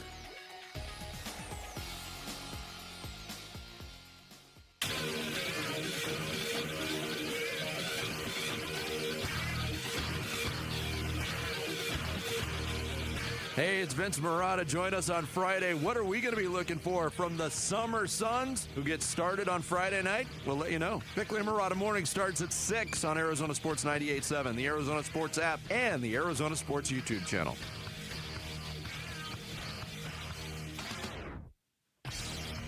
As Summer Suns get Portland tomorrow night, New Orleans Sunday, Milwaukee Monday, Detroit Wednesday. That's how much of the schedule we know. You should do an entire hour just as James Hetfield. Because you have the impression down. Yes, I like a large cheese and pepperoni pizza. Pizza with 6 A's at the end. You know, I don't know who that is, but now that's all I think of. It's the guy who was singing. That was Metallica's lead singer. Yes. You know what? Wolf did it better. He actually sounded more like James Hetfield than James Hetfield did. Interesting. Just building on Jamal's update from that France-Morocco game. Yeah. Okay. Kylian Mbappe had a penalty kick, and he hit that ball about as well as like a low-level college kicker. Yeah. I don't know what just happened right there. Jared actually might have been able to save that one. That's true. That's true. Jared Carlin, a penalty kick, and Mbappe just kind of rolled it towards the net. Man, that was bad. It looked like he was doing something after. He's pointing you. Yeah. What was going on with that? I think he was pointing. Understand what that is. YouTube. Do you see me right now? Looked like Brian Windhorst with the pointing right there. He looked like, who was the dude? Who was the Giants kicker? Remember, he like stubbed his toe kicking the field goal and it went like Younghoe Koo? Yes, that's what Mbappe looked like. Anyway, enough of this. Okay, let's get into the NFL. Less football, more football. ESPN did a story looking at who they think is most likely to break out for each team in the NFL this year. Okay, it's one of the things where Ben Solak wrote it. They kind of go around and talk to their NFL Nation people, and he put his piece. Who do you think they chose for the Cardinals, or who would you choose for the Cardinals most likely to break out in 2026? Wow, I actually like their choice. Okay, most likely. Yeah, not somebody that needs to. Not needs to. Most likely. Most likely. Needs to is Marv. That's the answer, right? Yeah, right. Yeah, no doubt about that. Walter Nolan, the 3 technique. Yep. Is that what? Seriously? That's who they put. I did not see that. You know why? Because he is most likely to break out, isn't he? And that'd be my pick too. So that means you, me, and Ben Solak all independently picked Walter Nolan. Okay, there you go. Walter Nolan, the 3 technique. Are you kidding me? The most destructive force on the football universe. This could be a real possibility for the Arizona Cardinals. This is going to be, plus, he's got to stay healthy. He's got to stay healthy, of course. But, man, this could be a real possibility. It's one of the wild cards I keep talking about, especially a great 3 technique. Yeah. You know how much better that front 7 could be with a great 3 technique because of a great 3 technique? Whether you run away from him, or at him. This guy, if he develops to where he's going to be one of the better 3 techniques in the league, man, he can impact run at me. Look, I'm going to do a great job stuffing it. Run away from me. Oh, that's exactly what I want you to do, is run away from me, because I'll get you on the backside. It is so critical that if you tell me that is the dude, if I could pick one on the defensive side of the ball, if I could pick one guy that I would want to develop big and reach all of that potential that he has, it'd be Walter Nolan, the 3. On the defensive side of the ball, I agree with you.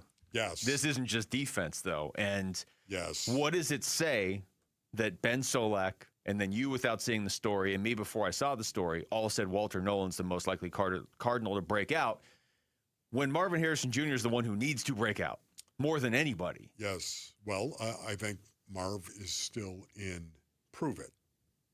Walter Nolan, the 3 technique last year, when he played, when he was healthy, he proved it. Well, so along those lines, Solak put a specific stat in here on Walter Nolan, because it's kind of tough to quantify, right? Somebody playing his position who didn't get to play a whole lot last year.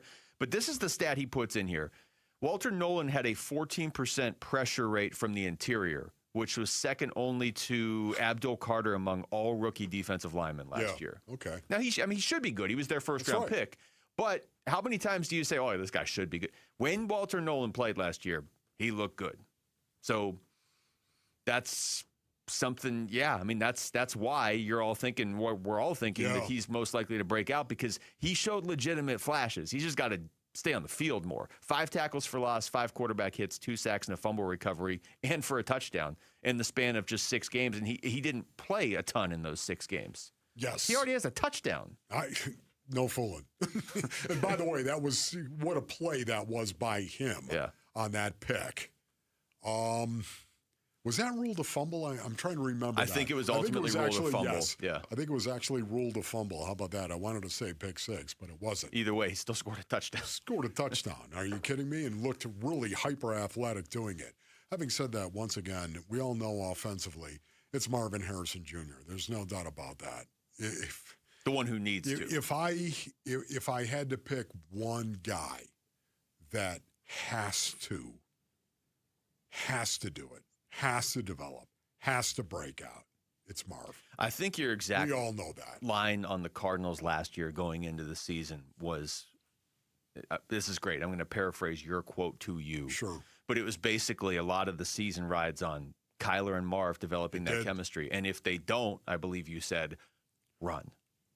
And that's kind of where we are now. Yes. They didn't. Kyler's gone. The head coach is gone. The offensive coordinator's gone. They ran. Yes. Like, here we go. They did, as a matter of fact. Marv's still here, though, so. Yeah, it's just a must. It is a must. Yeah. It's a must year for Marv. And my heart kind of goes out to him, Basinonians. It does. This is a kid that works super hard. This is a kid that cares. A kid that is trying. I love him because of that. And it's hard to go out and dominate in the National Football League. It's hard to do it. and I never had talent, Basinonians. Marv's got talent. He just needs to play better.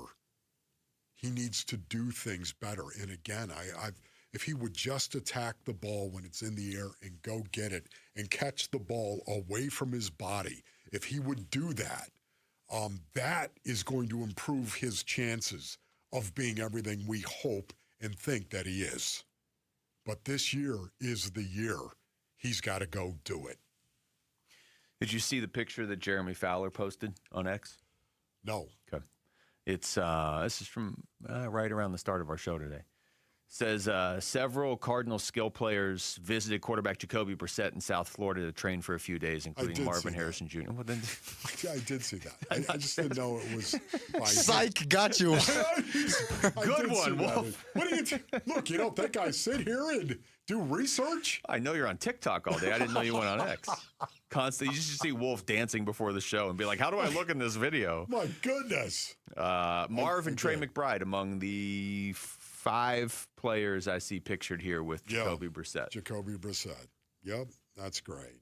So those guys still certainly believe he's going to be the guy. Oh, there's no doubt about it. Listen, if somebody asks me right now, who do you think is going to be the guy, the starting quarterback in Week 1?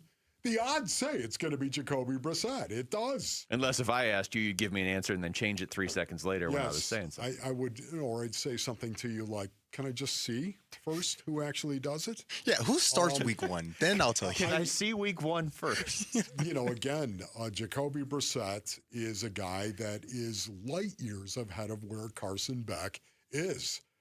But this is why, and we were talking about preseason once again, how awesome preseason is going to be. Because guess what? There's going to be a lot of people looking at Carson Beck saying, could he be the guy? Could he be the guy? Could this be the guy? Especially if he goes out and plays well in the preseason.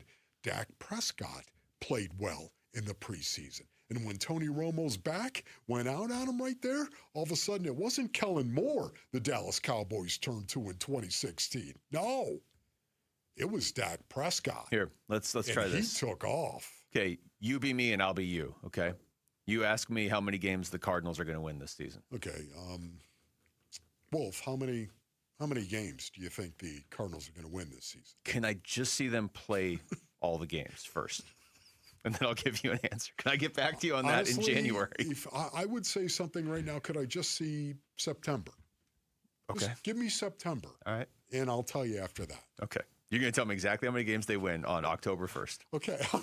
Okay. All right, I'll put the shorts on or actually put the pants on at that point in time. That's true. I'll have the long pants on. It's October 1st, and I'll answer your question. Day 1 in pants.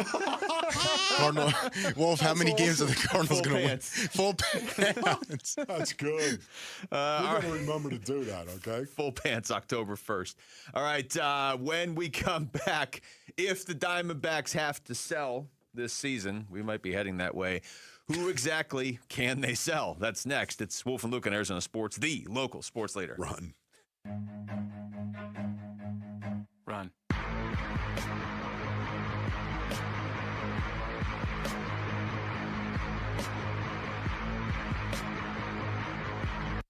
High school sports on Arizona Sports, the local sports leader, and the Kevin McCabe Show. Every Saturday morning, 9 to 11. His nickname is The Dean, and it's earned because no one supports high school sports in Arizona like Kevin McCabe does. Catch the Kevin McCabe Show Saturday morning, 9 to 11 on the Arizona Sports app on your phone and 98.7 in your car. All right, Basinonians. Ron Wolfliger from my brothers over at Trajan Wealth. Go to TrajanWealth.com for more information. Want a second opinion on your financial plan? Well, Trajan Wealth's fiduciary advisors will look at the full picture. Your investments, taxes, and estate plan, and tell you honestly whether the pieces are working together. You can schedule a complimentary meeting at TrajanWealth.com right now. Listen, Basinonians, I thought it was in good shape until Trajan Wealth. They took a second look at my plans. Well, it turns out my investments, taxes, and estate plans weren't as coordinated as I thought. Now they are. One team, one strategy, and a lot more confidence about where I am headed. They're fiduciaries. They put your interests first, period. Call Trajan Wealth, 855-TRAJAN-1, 855-TRAJAN-1. Advisory services through Trajan Wealth, LLC. SEC, Registered Investment Advisor. Additional services through Trajan Estate, Trajan Tax. Actual client, paid advertisement. Additional disclosures at TrajanWealth.com. I'm Dan Morgan of Morgan & Morgan. Last year, millions of people called us for representation. Why? Because trust grows when you win, and we've won a lot. Over $30 billion and counting. When you call America's largest injury law firm, you're calling a family. You're calling an army, our army. You're calling somebody who will fight for you. Injured? Let our family fight for your family. Morgan & Morgan, forthepeople.com. Morgan & Morgan, forthepeople.com. Arizona lawyer will handle Arizona cases. Prior results do not guarantee a similar outcome. Hi, I'm Tom Shane, third-generation owner at Shane Company. As a family jewelry business for almost 100 years, we are known for doing right by our customers. Our legacy of integrity depends on it. Here are 3 things we never do. We never cut corners. Our engagement rings are made to high-quality standards, and we stand behind them with our all-inclusive free lifetime warranty.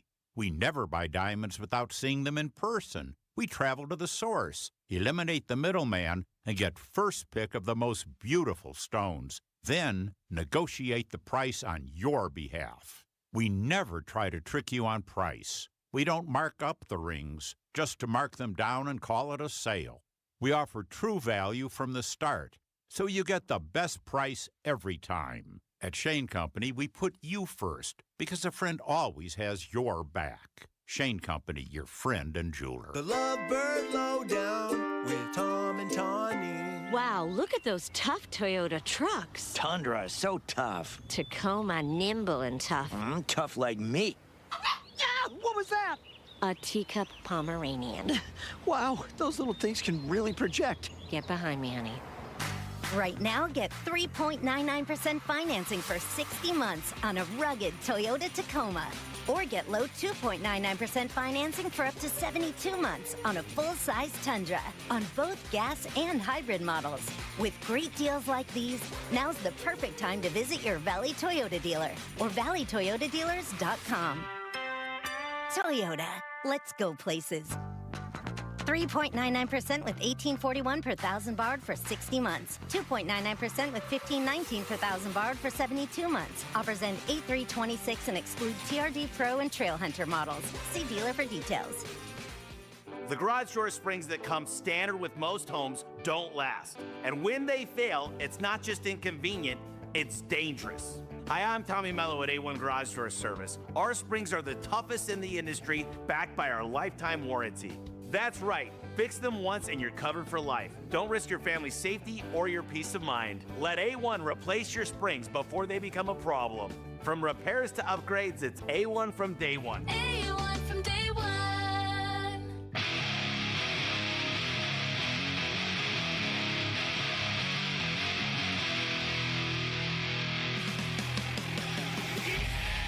Hey, everybody, it's Burnsy. Let's call it like it is. Can Merrill Kelly do what Zach Gallen hasn't been able to do tonight in his start against the San Diego Padres? We'll talk about it at 2. It's the Burns and Gambo Show on Arizona Sports 98.7, the Arizona Sports app, and the Arizona Sports YouTube channel. All right, we kind of got into this earlier in the show, Wolf. Yeah. Hopefully it doesn't come to this. Hopefully the Diamondbacks just start winning games and don't have to sell. Yes. But we are 4 games away from the All-Star break. 3 of those games are against the Dodgers. 2 of them are against Shohei and Yamamoto. So, better win tonight, man, against the Padres. If they have to sell, last year it was pretty obvious. Merrill Kelly was probably getting dealt. He was an unrestricted free agent at the end of the year. Josh Naylor, I don't know that they should have dealt him, but he was an unrestricted free agent at the end. We thought Zach Gallen. Doc Gallen, yeah. Gino. I mean, these guys were not signed past last year, and they all had value. So if you're trading them, it made sense. This year, if they have to sell, I don't really know who you would sell. We brought up Erod earlier, not necessarily advocating for it, but just more like, here's a guy with a couple years of control left, and his value is never going to be higher. I wouldn't sell him because they need starting pitching for next year. The other name that pops up is Ketel Marte, another guy I wouldn't sell. He's got a great contract, and I know he has the 10-5, but that doesn't mean he can't be traded. It just means he'd have to approve it. I wouldn't move him either, but if we get to the point where the Diamondbacks are out, they're going to get calls on him. Yeah. See, and that is the thing about it. They're going to get calls on him. It's going to be a situation where another general manager from another baseball team, basically, he's going to pick up the phone and he's going to say, hey, Mike, what do you want for Ketel Marte? It changes the whole leverage, the dynamic of leverage as well when you're the one getting the call. Yeah, we saw the Arizona Diamondbacks already put Ketel Marte out there. Remember, waved him around a little bit, of course, and they got no action on it, nothing that they really liked. But I can't get that thought out of my head, Basinonians, that they already went there. They already went there and gave it a go, if you know what I mean. And wouldn't you do it again, especially if somebody calls you? Because they're trying to target Ketel Marte. Would you say that he has some talent, some value? Yes, there's no doubt about that. If you already tried it once, why did you try it once? Why? Yeah. And wouldn't you do it again? It depends. That contract's so good for what he does. Oh, yeah. I'm sure teams are going to call for a variety of reasons. If I were a team, I would call for this reason. When the Diamondbacks went to the World Series in 2023, they played 17 games, and Ketel had at least one hit in 16 of the 17 games. Yes. So I know he shows up in the postseason, too. 17 games, he had 24 hits. He hit 329 for the entire postseason that year. Yes. And you know what? You still waved him around. Now, you didn't trade him. You didn't do it. There's a difference between waving him around and actually trading a guy. A huge difference, of course. Many times, this is just me, Basinonians, and Mike Hazen might hear this. Just laugh. I don't know if Mike Hazen's laughing a lot right now, to be honest. I'm just saying, though, many times you might want to just jab somebody in the ribs. Just wake them up. Hey, you know what? I'm going to wait. Yeah, we waved them around a little bit. Yeah, they did. Maybe you need to change your attitude a little bit about something. Maybe that will get your attention. Sometimes you can do that, brothers, to actually just make an impact on a person. I'm not talking about actually doing it, but maybe you want somebody to think about what you're doing. Yeah.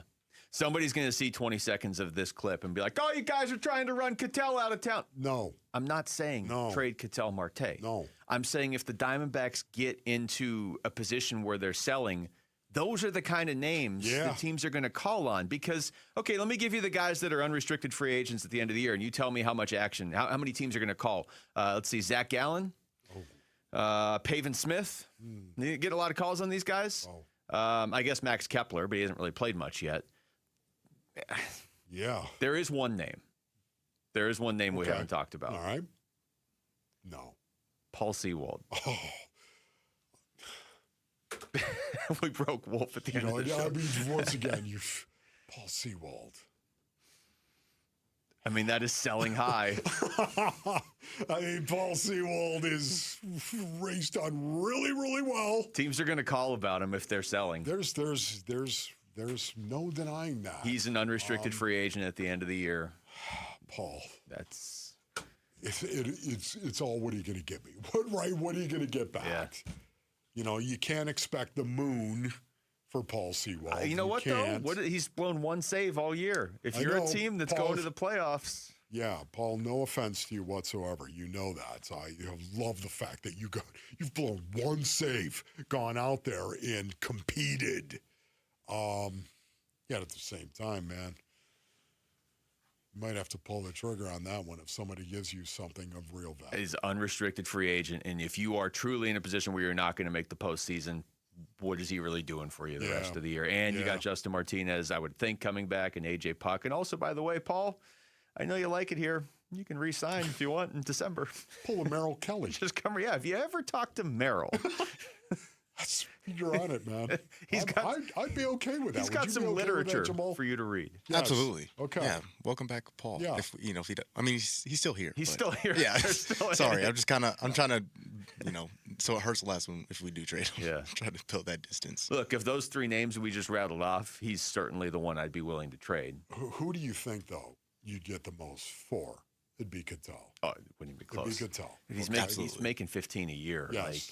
Who do you think, though, is most likely to be traded if you're selling? See, I think it's Erod. Most likely. I think it's Seawald. You think it's Seawald? I think it's Seawald. I think it's Seawald, too. Because teams... Rental. There's going to be teams, once we kind of know who's in the postseason, there are some that don't have a closer that are going to look at Paul Sewald and be like, hey, this guy converts every save. Pretty good. Yeah. My goodness. You could trade him back to one of the teams that's already had him. And not only that, happens to be a leader in the clubhouse. Yeah. Interesting. And then hear me out. Come back again. Okay. Pavin Smith. Is he on the trade block? Man. No. All right. I mean, yes. Yeah. What are you going to give me for him? I will give you a half a bag of chips and a yogurt. Okay. What kind of chips? Not funny. This is a dark way to end the show, but we're going to end the show. Okay. We're ending this show right now, though. Thanks to Jamal. Wow. Behind the glass, only Jamal. Rick hopefully coming back tomorrow, though. For Wolf, I'm Luke. We got Burns and Gambo next on Arizona Sports, the local sports leader. Peace and strength. The Arizona Sports YouTube channel. Just the local sports leader doing what we do on YouTube. Serve yourself some Arizona sports for live shows, podcasts, viral clips, shorts, and more. Subscribe to the Arizona Sports YouTube channel. Hey, I'm not one to say I told you so, but do you remember last year when I told you that Pure Talk was hands down the best wireless company that I'd ever used? Well, some of you were skeptical, but Consumer Reports just asked 120,000 people to rate every wireless company in America, including the big boys. Well, guess which company was the only company to get 5 stars in every category? Yeah, Pure Talk. Coverage, support, value, data. 5 stars across the board. No service contracts, no cancellation fees, just great U.S. customer service on a crazy fast 5G network for a fraction of what you've been paying. I'm not going to say I told you so, but I will encourage you one more time to dial pound 250, say micro, and switch to a 5-star American wireless company that won't let you down. Pure Talk. The spotlight is on Talking Stick Resort for Arizona's biggest showdown. The 20th annual Arizona State Poker Championship runs from August 13th to the 19th, celebrating 20 years of high-stakes action. This year's tournament boasts an estimated $3 million prize pool. It's a monumental week of poker right here in the Valley. Get all the championship details at TalkingStickResort.com. Must be 21 or older. Problem gambling? Call 1-800-NEXT-STEP. Every furniture store says they have a deal. But here's the question. Did they get a deal when they bought it? At The Dump, that's all we do. We only buy deals. And a real deal only comes from the people who actually make furniture. It makes sense for them to dump 80% off their prices now, then wait to get full price who knows when. Each new day, we unload one-of-a-kind design samples and canceled orders to these days, truckloads from famous furniture, mattress, and rug stores. Out of business forever. You get the real deal. 80% off all the great brand names. All brand new. No frills. No retail overhead. Nothing comes between you and 5 acres of real deals. Why, you'll get $1,000 power recliners with immersive surround sound for $299. $1,000 hand-knotted rugs, $299. $2,000 Serta Perfect Sleepers, $399. We get real deals, you get real deals. 80% off to the dump, to the dump, to the dump, dump, dump. This is Ken Goodrich with Gettle. Think your water's just H2O? Think again. It's full of minerals, chlorine, and mystery guests crashing through your pipes. Our Gettle water purity system blocks that bad stuff, so only clean water makes it through. Happier appliances, shinier hair, no more soap scum. With 85 years of Gettle know-how, it's more than a filter, it's peace of mind. Gettle, G-O-E-T-T-L. We'll keep your water clean, but it's hard to spell. Scorpions don't hate you. Ain't got the brains for hate. What they got is a tail full of bad intentions. Been living in this desert since the dirt was new. Think they got squatters' rights to your laundry basket. Nate here, owner of Blue Sky Pest Control. Scorpions may have squatters' rights to the desert, but not to your property. Call 602 Blue Sky today. Real pest science, real protection. Hello, Blue Sky. Goodbye, scorpions.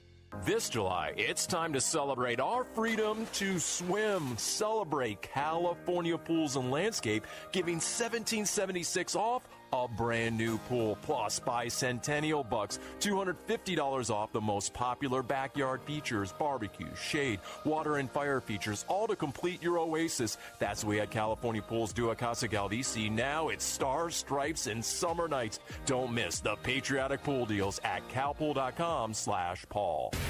KMPP FM Phoenix, live from the Casino Arizona and Talking Stick Resort Studio. Arizona Sports, the local sports leader. I'm Jamal Gumo, and this is what's trending now. The Arizona Diamondbacks came up short once again last night to the San Diego Padres after a rough fifth inning headlined by a Jose Cabrera balk and a Torey Lovullo ejection, which was followed by an even tougher sixth inning where they gave up 4 runs. The D-backs dug themselves in too deep of a hole and fell to the Padres 10-4. Merrill Kelly will be given the baseball and the opportunity to lead the Snakes to a series split tonight in San Diego. He will be opposed by Griffin Canning for the Padres. First pitch for that one is at 6:40 with pregame starting at 6, and you can listen to it all right here on Arizona Sports 98.7 and the Arizona Sports app. The Phoenix Mercury are in action tonight hosting the Indiana Fever. The Fever guard Caitlin Clark will not be playing due to her back injury. Tip-off for that one is at 7 o'clock. And that is what's trending now. Arizona Sports, the local sports leader. Burns and Gambo starts now.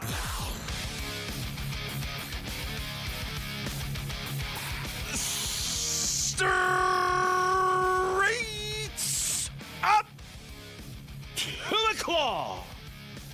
On this Thursday afternoon, good afternoon, and welcome into today's edition of the Burns and Gambo Show here on Arizona Sports, the local sports leader. My name is Dave Burns, alongside the one, the only, Kellen Olson, filling in for Gambo. Hi, Kellen.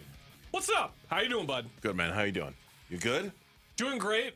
Nearly falling asleep watching the first half of France-Morocco, so if you've got any concerns for me in the first hour of our show during the second half of that match, the only concern would be me falling asleep if I watch it, because it's just brutal stuff. You know, I mean, unless you're... Was it Mike Francesa who once infamously kind of fell asleep when he was in the middle of doing a radio show? Like, you can kind of see him nodding off. I think it was Francesa. Now, of course, he's had a Hall of Fame career, so I don't mean to pick on him. Just don't fall asleep during the radio show. Won't happen. I'm good. Are you sure? Did you see our boy's working from his vacation?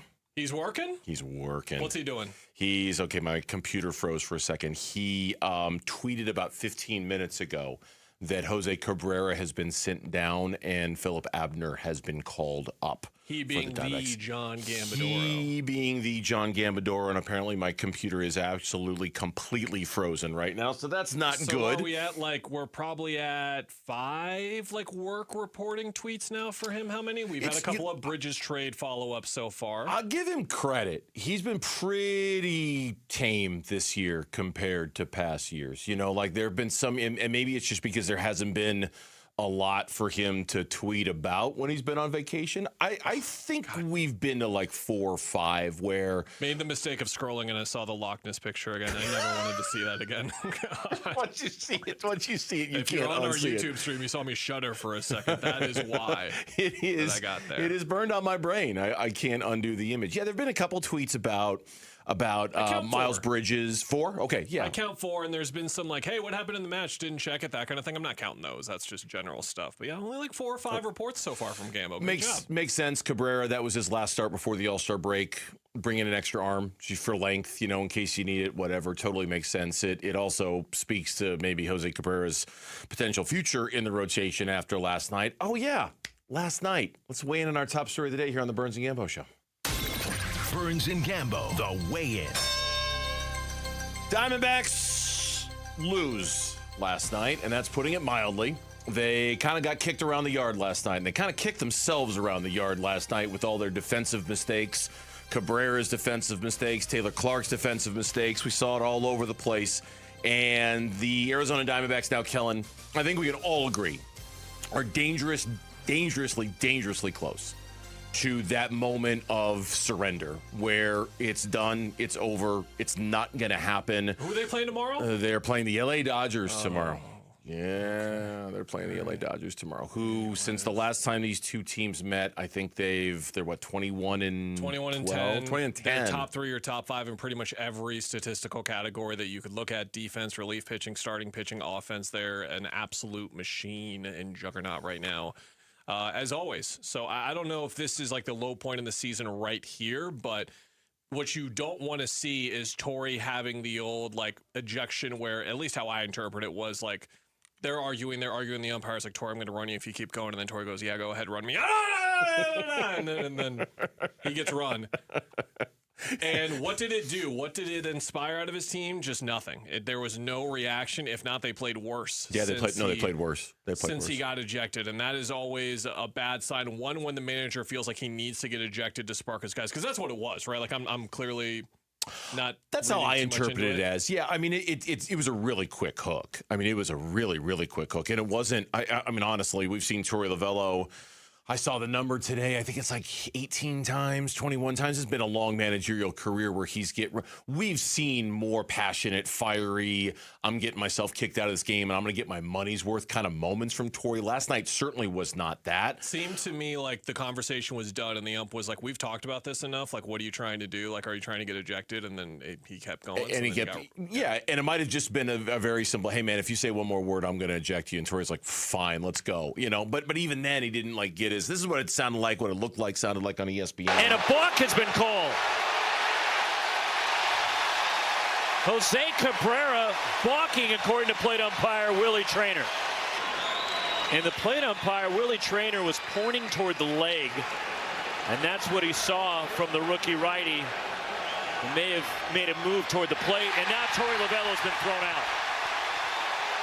Oh, that was a quick toss, too. Yeah, it was a quick toss. But to your point, last night after that moment, I mean, it was falling apart before then. Boy, it really fell apart after that. And it fell apart quickly to the tune of the rest of what happened in that inning, what happened in the 6th inning when Taylor Clark came in. That inning was just an absolute mess. And we've seen this, Kellen. We've seen this in the last week or so. And I heard the morning show talking about this, whether it's Corbin Carroll's kind of now is the time speech, whether it's Torrey Lovello saying now is the time. Alex Weiner reminded me before we recorded the Ain't No Fang podcast this time a year ago when the Diamondbacks closed with 3 against the LA Angels going into the All-Star break. He kind of came out and said, we need to win this series. We need to sweep this series. We need to go. We need to do it right now. And it just seems like lately, every time there has been that spoken urgency of now, instead of rising to the moment, the Diamondbacks have shrunk away from it. It happened last night when Torrey got ejected. It's happened this week after the big now is the time speeches from Corbin Carroll and Torrey. It's happened last year with that Angels series. It seems like when they reach for it, it instead goes the otother way for them. And now to get our desired 6-4 out of this 10-game stretch, they're going to have to win out the rest of these games before the break in order to get to our desired 6-4, show us some positive signs. I think the optimistic spin here from me is that you've got Erod going at the start of the Dodgers series. So if you're looking for anyone to help you bounce back tomorrow, no matter what happens tonight with Merrill Kelly, you've got him, and then Brandon Pfaadt coming off of the 2 good outings as well. So your 2 pitchers that are in the best form right now are going to kick off that Dodgers series. The Dodgers are starting Shohei Ohtani and Yoshinobu Yamamoto on the other side. The optimistic spin could only last so long. Just real quick. Not that I'm trying to inject any kind of optimism here. I thought I had read a couple of days ago there was at least a chance Ohtani wasn't gonna start because he was, nursing an injury, that he still might play in the field, but that he might. Now, I haven't checked on that. That was a couple of days ago when I saw that. I haven't seen any follow up on it, but I think you're right. As of right now, at least the scheduled starters are Shohei Ohtani. Remember when the Twitter search function used to work? Those were the days. those were the you could just use it to search on actual news instead of getting force fed whatever is going on. I don't see anything of that regard, but I do remember seeing the story that you're talking about. But in terms of a recent update, I don't think there is one, but maybe he is. You had to remind yourself, even when the Padres looked like the Padres team they're supposed to be, they're not that team at all. So the fact that you're making the Padres look like the version of themselves that they want to be speaks to the problem as well.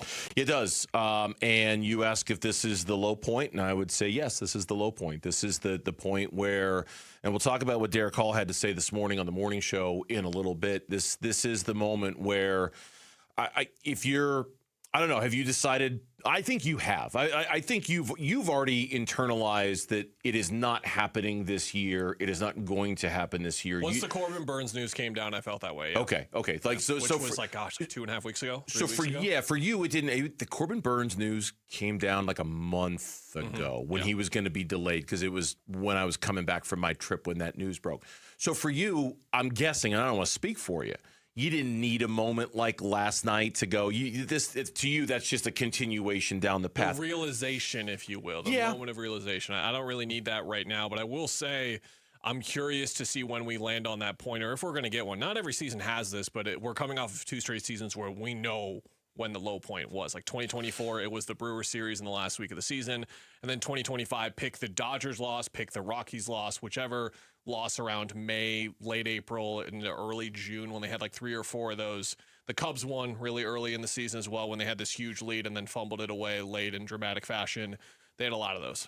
I'm gonna be the slightly naive optimist here, even though I've got no evidence to back this up whatsoever. So I'm just gonna acknowledge that right now. There's nothing here that supports this decision that I've come to. I'm gonna, with reserving the right to change my mind depending on how they do in the Dodgers series.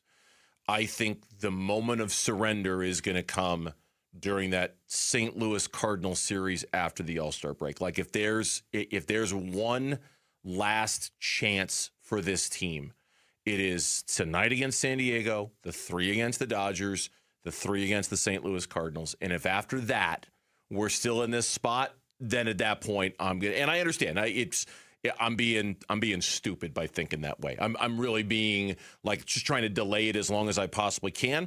But I also know that if there were some sort of miraculous run, they could get themselves right back in this thing if they just found a way to play some decent baseball over those 7 games. Well, I disagree because we knew this was going to happen eventually where they were going to go in a little bit of a rut. We were going to blink and then look at the standings. All of a sudden, they're 5.5 back of the Marlins for that final spot. Like, it took too long. We talked about this last year, too.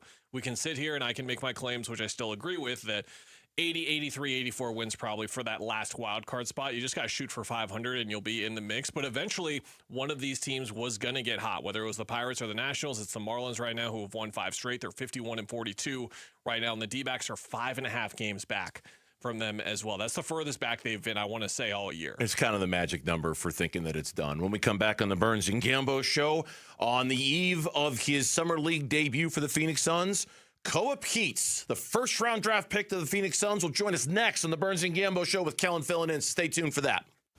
Diamondbacks baseball. On the ground to first, it's collected by Sheets. He'll go and flip it to his pitcher, covering. That's in time, and the ball game is over. And the Padres win it by a final score of 10-4. Oof. Can the D-backs even the series tonight? We break down their chances today on the Arizona Sports YouTube channel, the app, and 98.7 FM. And Doug. Limu and I created a trick to help you remember that you can customize your car insurance and save with Liberty Mutual. You see, the shirts Limu and I wear are yellow, and yellow is the color of lemons. And lemons grow on trees, and trees provide oxygen. And oxygen helps us breathe, and breathing is how you live. And you can live more life when you save money by customizing your car insurance. I agree, Limu. It's really quite simple. Only pay for what you need at LibertyMutual.com. Liberty, liberty, liberty, liberty.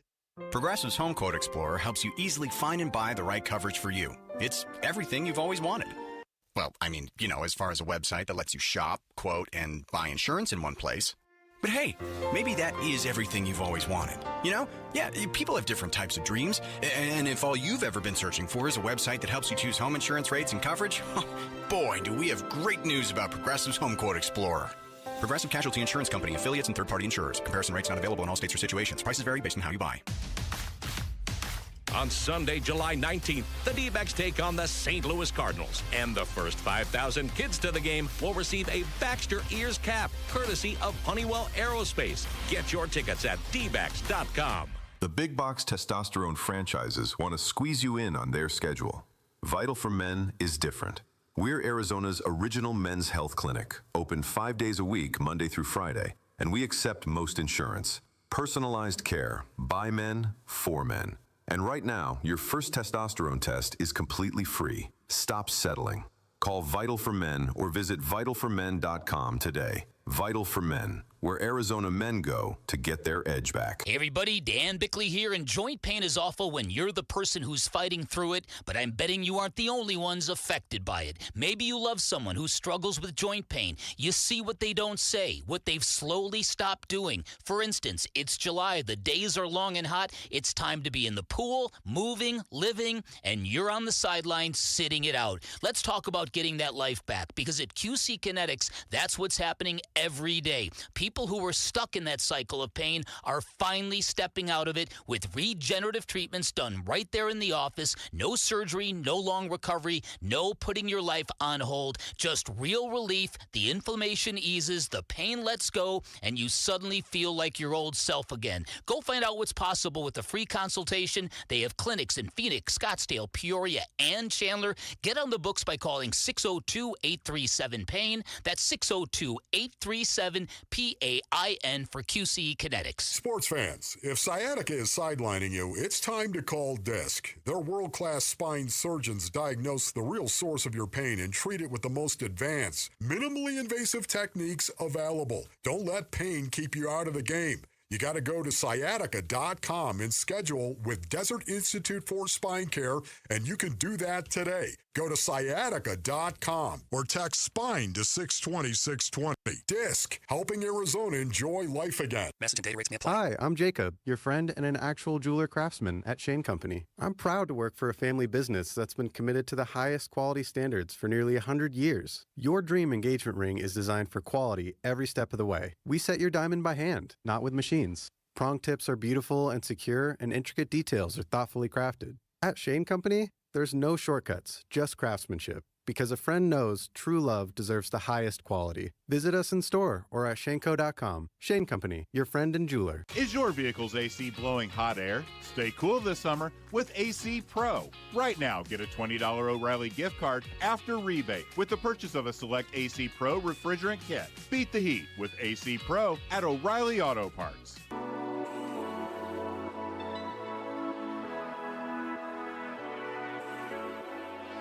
Hey, it's Vince Marotta. Join us on Friday. What are we going to be looking for from the Summer Suns, who get started on Friday night? We'll let you know. Bickley and Marotta Morning starts at 6 on Arizona Sports 98.7, the Arizona Sports app, and the Arizona Sports YouTube channel. One of the things we'll be looking for from the Summer Suns, and I'm assuming Bickley and Marotta will say exactly the same thing, is the debut of Koa Pete, the draft night maneuverings by the Phoenix Suns, moving into the first round, getting the all-Arizona everything player in the first round of the draft. He'll be making his Summer League debut tomorrow, and joining us right now on the Burns and Gambo show with Kellen Olson filling in for Gambo, the first-round draft pick of the Phoenix Suns and the man who led, in part, U of A to their first Final Four in a long time, Koa Pete. He joins us here on the Burns and Gambo show. Koa, I'm Dave. This is Kellen. I believe you two have already met. Thank you for coming on the show today, man. We appreciate it.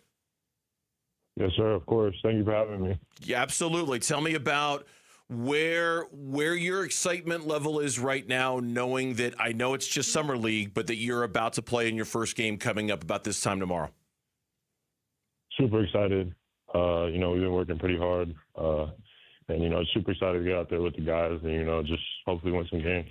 Cole, for some of the Suns fans listening who are getting to know you for the first time, can you take us through your time as a kid in Gilbert and going to America West Arena, Footprint Center, whatever it was known as at the time, when you were growing up going to Suns games before getting drafted by them? Tell us a little bit about that.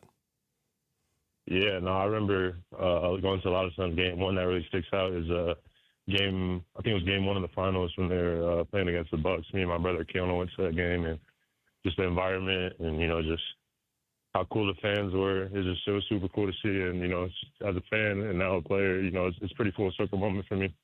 Did you grow up wanting to be a Phoenix Sun, or was it just enough to be an NBA player? Was that a super specific goal of yours, or was it just generally to take this as far as you could go and get to the NBA? Yeah, I mean, anytime my family members or some of the close people ask me what team I want to play for, I would tell them the Suns. You know, I definitely got pretty lucky, and I'm super excited that I get to play for the Suns. But, you know, it's like when you're putting your name in the draft, you can't make the decision on what team you play for. And I ended up with the Suns, and I'm super happy about that. And so we're happy about this opportunity. Koa, when it comes to what U of A was able to accomplish with in Tucson and what it meant to the community, making that Final Four, you heard a lot of chatter about it and the amount of time it had been since then. What was that season like for you and what it meant for the community that you saw the effect that it had with your guys' deep run? Yeah, it meant a lot. It meant a lot to me. It meant a lot to my brothers that we went to the Final Four with. And, just those experiences we had and, all the winning we had during that season, it was super special. And, to do it with that team, it was super special. And I'm just, very thankful for Tucson and the fans and everybody at U of A. How much have you heard from U of A fans in your time while you were there and since you've left? Basically, for lack of a better way of putting it, thanking you for being a part of the first Final Four team in 25 years for U of A. How much feedback do you get from U of A fans on that, Koa? I mean, I'm not really, I don't really go on social media or anything like that much, so I haven't really seen much. But, when I was down there, my time, the fans always showed me love, and I'm just super thankful for them. Cole, for the fans that are getting to know your game a little bit, plenty of them listening have watched you at U of A, but when it comes to your game and your overall way and the many ways you can help the team on a really balanced Arizona team, how much do you think that's gotten you ready for the league in the many ways that the Suns are going to look for you to contribute? Yeah, it got me really ready. The guys I played with, we have a super special team, number 1, number 2 team in the country. So, when you're playing with a lot of talent, it helps you for sure, find your niche and, just find how to impact winning. And I think that's something I really do well, is impact winning. Koa Pete is our guest here on the Burns and Gambo Show. Summer League starts tomorrow for the Phoenix Suns. You mentioned the other day when you met with the media that your goal was to lead the league in the Summer League when it comes to offensive rebounding. And I'm curious, beyond that, what are your goals? What are your specific goals for you and your game when you start the Summer League and when you conclude the Summer League? Just to win as many games as we can. I've won my whole life, so I'm just trying to win and just help my team win, and then obviously get better every day. Learn from the guys, learn from my mistakes, learn from the coaches, and just keep getting better as a basketball player and an individual and a teammate. Watching Devin Booker growing up, I'm sure you know his game extremely well. You've seen how malleable he's been over the course of his career, adapting to different roles that he needs. What do you think it'll be like playing with someone like that who is going to make you the best version of yourself whenever you're able to share the floor with him? Yeah, I think it'll be really good. Obviously he's a legend. He's one of the best players in the league. And, just seeing him the other day working out, it's just effortless, his game. And I think it'll definitely make my game easier just playing with a special player like that. I want to go back. Koa Pete's our guest here in the Burns and Gambo Show. The pre-draft process, there was the talk that we heard about your meeting a couple of days before the draft on that Sunday with the Phoenix Suns. In terms of the timeline for when you thought you might get drafted by the Suns or when you were aware that it could happen, what did that Sunday meeting mean for you, and when did you have an inclination that the Suns were, in fact, going to take you, Koa? How you doing? Keep working. You hear me? Yes, sir. Appreciate you. Sorry about that. It's okay. Yeah, It's okay. Can you ask that question one more time? Yeah, I'd be happy to. I was asking you about your Sunday pre-draft meeting with the Suns, how that came about, and when it was that you had your strongest inclination that the Suns were making the moves they were making to get you on draft night. Yeah, well, I went up there. My dad dropped me off at the facility, and I went up there and talked to them, and they were just talking about how they love me a lot, and they're going to try to move up in the first round to get me.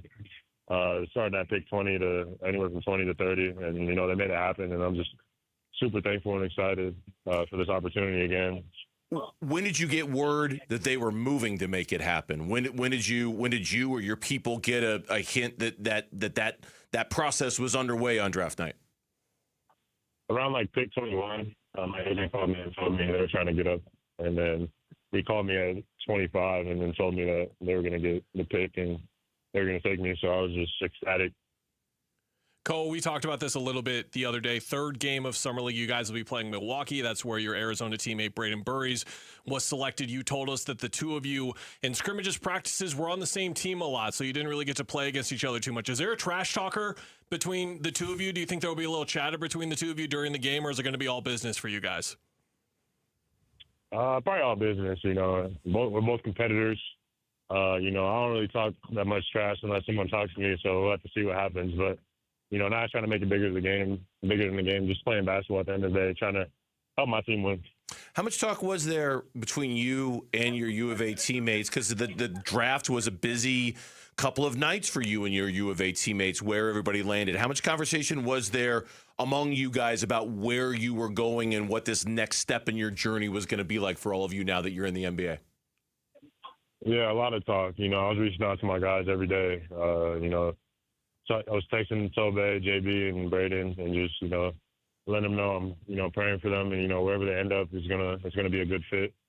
And I was with Braden most of the pre-draft process, working out with him. So, and I was just with them last night as well. JB and Braden just chopping it up and talking to each other. So we just have relationships that are gonna last a lifetime, and that's why I'm just so super thankful for that team and what we did in that 1 year at Arizona.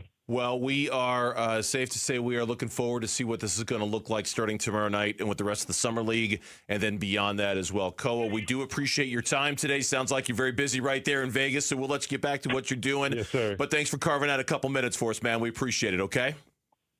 Yes, sir. I appreciate you guys having me. Thank you. You got it. Koa Pete joining us here on the Burns and Gambo Show. I didn't know. Super cool. His high school was a mile down the road from where my kids went to high school, and his high school coach, his dad, was actually the high school coach when I was at Corona, the legendary Sam Dwayne Sr., Sam Dwayne Jr., who coached Koa. So that's cool. I can't wait to see what he brings to the table tomorrow night. Got dropped off by his parents for the job interview. We've all been there.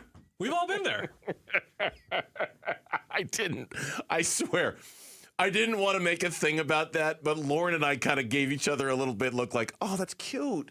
He got dropped off by his dad at the interview. That's so awesome. Yeah, sometimes we dole this up a bit to people and be like, the local kid. He is a local kid. Like, his family he is born and raised in Gilbert, right by where you are. Yeah, he's truly from here. So he was able to just wake up in his bed and going for his pre-draft interview just right down the street.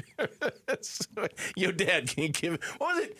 Corbin Carroll's parents dropped him off at a D-backs game or like opening day. I think his parents dropped him off at the stadium a couple of years ago. He was giving off those kind of vibes. When we come back on the Burns and Gambo Show, Derek Hall this morning with Bickley and Murata led off his appearance with an apology. Yep, we're there. That's next on Burns and Gambo.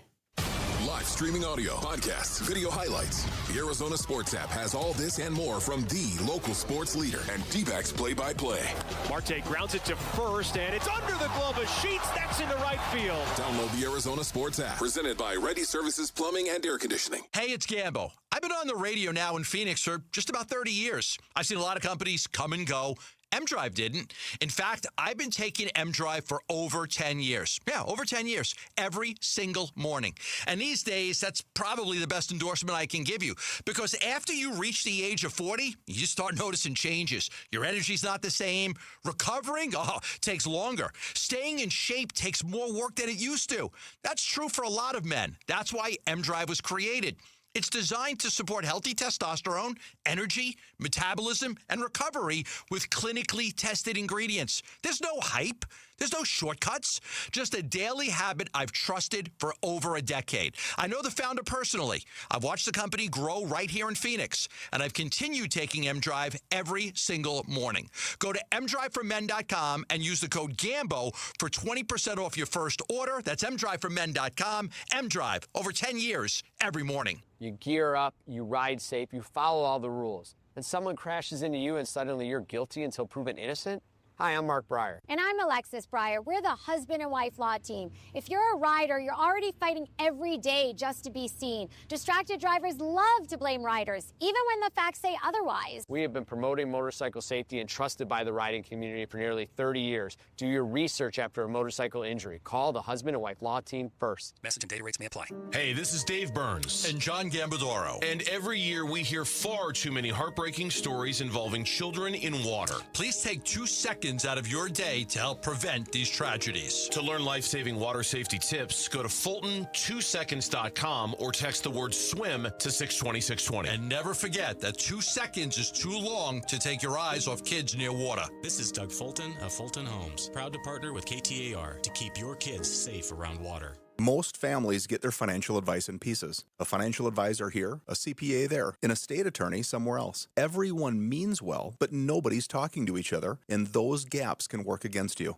Trajan Wealth's family office brings wealth management, tax strategy, and estate planning together, not as separate conversations, but as one coordinated system built around your life, your goals, and the people who matter most. Ours is a true family office, not one that refers you out because it's convenient. This kind of dedicated collaboration used to require a 7-figure net worth, but here's the game changer. Trajan kicked that door open. Trajan advisors are fiduciaries, always obligated, always honored to act in your best interest. Unlock your Trajan family office at TrajanWealth.com or call 1-855-TRAJAN-1. That's 1-855-TRAJAN-1. Advisory services through Trajan Wealth, LLC, an SEC registered investment advisor. Other services through Trajan Estate and Trajan Tax. Ron White, live. If your eyes go bad, you can have LASIK surgery and they can give you 20/20 vision. But let me tell you something, folks. You can't fix stupid. Sunday, October 4th, 8 p.m., Talking Stick Resort. Ron White, live. Tickets on sale now at TalkingStickResort.com. For mature audiences. I'm Jamal Gumo, and this is what's trending now. The Arizona Diamondbacks came up short once again last night to the San Diego Padres after a rough fifth inning headlined by a Jose Cabrera balk and a Torey Lovello ejection, which was followed by an even tougher sixth inning where they gave up 4 runs. The D-backs dug themselves in too deep of a hole and fell to the Padres 10-4. Merrill Kelly will be given the baseball and the opportunity to lead the Snakes to a series split tonight in San Diego. He will be opposed by Griffin Canning for the Padres. First pitch for that one is at 6:40 with pregame starting at 6, and you can listen to it all right here on Arizona Sports 98.7 and the Arizona Sports app. The Phoenix Mercury are in action tonight hosting the Indiana Fever. Fever guard Caitlin Clark will not be playing due to her back injury. Tip-off for that one is at 7 o'clock. This report is brought to you by Asset Preservation, Wealth, and Tax. Worried if your retirement savings will last? Don't guess. Cash flow test it. Schedule your retirement tax and income stress test at AssetPreservationWealth.com.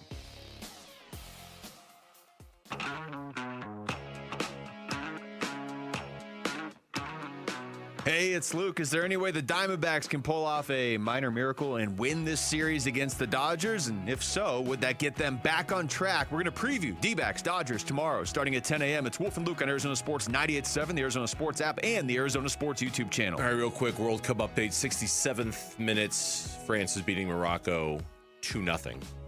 That is probably that. Definitely done. Morocco is the old park the bus team, which just means you play incredibly defensive, and in some cases you're kind of okay with no one scoring for 120 minutes, and you're just fine with taking the coin flip of penalties. Morocco implemented a similar style last time. It was extremely successful. They got to the semis, but if you give enough shots and opportunities to France, I think shots are like 16-2 right now in favor of France. They're just far too talented. Mbappe and Dembele have scored, and it looks like France is going to move on. So hopefully we get Spain winning in the next round, and then we get an awesome semifinal between France and Spain. That would be pretty awesome. Derek Hall this morning on the Bickley and Murata Show, the president and CEO of the Arizona Diamondbacks. It was part of a setup for a joke. I went and listened to I saw the tweet from Alex Weiner, who was listening to the interview, that Derek Hall apologized. And I went back and I listened to the entire interview today on the Arizona Sports app when I was driving in. And he did apologize, but it was also kind of part of a joke, a little bit of a joke that he made about the state of the team. Yeah, let me first say I apologize for the way we're playing to all our fans. But then Bickley asked him about it, and Derek Hall was very apologetic, for how this season has gone. And Kellen, I saw it, and then I listened to it today coming in, and I'll just tell you right now, not necessarily because Derek Hall felt compelled to apologize for how the team is playing right now, but I'll tell you this. This is right now, this moment today, July 9th at 2:33 in the afternoon, this is the closest I have felt that this organization has come to making serious changes since the end of the 2022 season when they lost 111 games. Like for the first time, I feel like, my DEFCON thing that I like to do, like Tory or Mike, there's been no DEFCON rating for Tory or Mike the last few years. Everything's been fine. Even though there's been some fan unrest, there's never really been any kind of significant thought that something was going to happen. For the first time today, my DEFCON radar is going off a little bit like, I wonder what the unrest is like over at the organization if the president and CEO is apologizing for the way the team is playing baseball games right now. It's really easy to say, like, just take out the World Series year. So believe me, I understand what I'm saying when I say this. And a lot of people who are in support of seeing Torey Lovullo fired or seeing Mike Hazen fired or seeing both of them fired will go through this exercise. But it really is not that difficult to see the path once you take out the World Series year, because you talk about 93 wins in 2017. We know how that went. That was an incredible season at the start of something we thought was going to be something much more. And then your win totals since then in the full seasons, 82, 85, 52, 74, 84, 89, 80. And they're probably going to win 75 to 80 this year, I would imagine. Again, even if you take in the World Series year and the run to the World Series in that regular season, they were still right around this area where they are a little bit below average, a little bit above average. You take out the 2021 and 2022 seasons where they were either bad or awful. We've been around this zone pretty consistently. Like the best team, the highest win total was that first year, 2017, 93 wins. And it's just how much are you willing to take mediocrity? Because that's just what this is. Like if you average everything out, average out this nearly decade or full now 10-year run that we're under this regime, it's been mediocrity. And you're standing on whether you believe these guys should be back next year, if this is how the rest of the season goes, is if you believe with the right team assembled, you believe that they can get out of mediocrity. And I feel like they've had a couple swings at some talented teams that have not gone their way. And for some reasons we're going to get into later in the show, this is probably the easiest year to criticize some of the choices they've made with players, lineups, signings, trades, specifically this year for sure. Yeah, and for two things. I mean, number one, I misspoke. It was the 2021 season where they lost all those games, not 22. So it's kind of been, that was the last time where I thought, somebody's in trouble for this, and they ended up getting out of it. When I say that, and yeah, I agree with you. Like you just can't have this extended run of they're always 500, they're always 500, they're always 500. And not think that at some point something is going to change about it. Understand that when I say this, my radar is not on right now for something to happen in the next 24 hours, 48 hours, 72 hours, a week. It might not even be the rest of the season. I don't know. But I think with the payroll being where it is, even though a lot of those guys are on the shelf injured, and that was something Derek referred to today, even with all the injuries that have kind of burdened everything, I just don't know how much longer a team is going to say, hey, look, we've written the checks, we've done the thing, and here we are just spinning our wheels. Is that just Torey? Is it Torey and Mike? I know this. If something does happen with Torey, he's going to get another manager's job very, very quickly. I don't think he'll be out there very long at all. If something were to happen with Mike, Monty-esque. Yeah, he is going to get something else real quick. He will not be unemployed for very long. They are considered around baseball to be two very, very good baseball men who know the game and who understand how to do this. Neither one of them would be out of work for very long. But the thing I just can't get out of my head, Kellen, is the payroll, the financial commitment the organization has made the last couple of years, and how it hasn't changed a darn thing. It's still just 500, 500, 500, 500. And I know the injuries are what the injuries are. I just don't know how much longer they're going to just be able to ride with this and think everything's going to be okay. And then everything's going to figure itself out when it's all said and done. And I think now the question for, I guess, this is a Ken Kendrick decision, right? When it comes down to Hazen and Lovullo, like, should I just be saying D-backs ownership, or should I just be saying the guy? Like, it's Ken Kendrick. His decision is, okay, I'm looking at like the eras and like iterations of the team that we have seen under Hazen and Lovullo. And the era that we're in right now is this Marte, Carroll, Perdomo era. Like, that's the one that we're in. And you're going to have a couple of years left with these guys.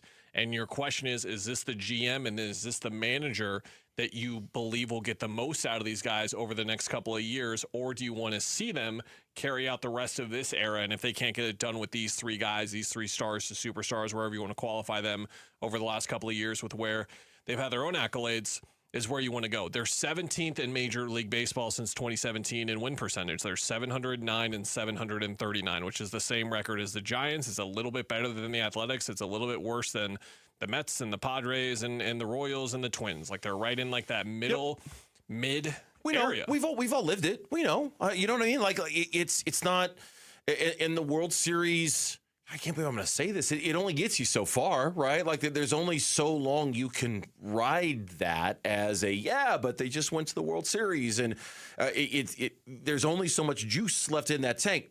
Derek was asked by Dan this morning a question about the future of Torrey. Longer answer. Here's what Derek Hall said. On the second part of your question, it seems like we've been focused on that a few times in the past. I remember in 23, we were, having the same conversation and the questions were the same. And we really got hot and turned it around. It's bizarre that, we're playing very similar. It's good and bad that we've played very similarly each of the last 3 years. We go back to your criticism, Dan, which is fair in that, you don't want to be just a mediocre 500 team. And this is a payroll and a roster that we've really committed to, but this is the most we've ever paid from a payroll standpoint in the last 2 years, for our entire history. To have $215 million payroll, and granted, some of it is on the shelf. We expected to have Soroka right now. We don't have Nelson. We don't have Lawler. We were hoping to have Burns and Puck and Martinez by now. But those are no excuses. I still think we have a team that can win, yet the manager is playing with the roster that we're providing. So, I think that this front office does a good job of being accountable, looking in the mirror and saying, we're giving him, what he has. I mean, there's talk about the lineup each and every night. Why is this guy in again? Well, that's who he has to deal with, right? We're giving him so many guys that have to fit those pieces of the lineup that are for him to make up the choices each night. This is the closest that I've come to wanting to see the clean house option. Like right now, This is the closest I've come. I've had moments where I've wanted to see Lovello's job either be under heavy scrutiny or see him let go with how the previous seasons have gone, the last two specifically. Maybe minor moments with Hazen, but the really damning thing for me is you look at their success the last 2 years, and Mike Hazen and Torey Lovullo did not come out and say, we are going to be a different ball club. We're going to be an offense-based team. They came out and said, we're still going to play Diamondback baseball. We're going to win through pitching and defense. So do you want to be nice and call it accidental brilliance or whatever it was? But it wasn't by design. Like, they didn't go out here and think, we're going to be this offense first team. We're going to hammer on offense. This is how we're going to win baseball games. That's how they won baseball games the last 2 years. They weren't even winning through the identity that they were building their team around. And then this year, the offense is gone and that identity is still gone. So we've gone 3 straight years, in my opinion, without seeing quote unquote Diamondbacks baseball. And I think that's been the biggest problem for me and why I would consider a change. Yeah, and just real quick, I want to add before I send it to a break, Mike Hazen, every single time he's been on these airwaves or he's met the media, he has held himself directly responsible for the constitution and construction of the Diamondbacks roster. Every single time. That's what Derek was alluding to there at the end. That Torrey is only managing the players that he's given. Mike is the one who is giving him those players, and Mike has made himself very responsible for that every single opportunity he's ever had. When we come back, NBA executives are so desperate to try to sign LeBron James, they're sending him voice notes. So who's going to win the LeBron lottery? That's next on Burns and Gambo. D-backs decision makers from the team's front office join Wolf and Luke Wednesday mornings at 11:45 for D-backs Front Office Focus. Brought to you by Canvas Annuity. The home of Arizona Diamondbacks baseball is Arizona Sports 98.7 and the Arizona Sports app.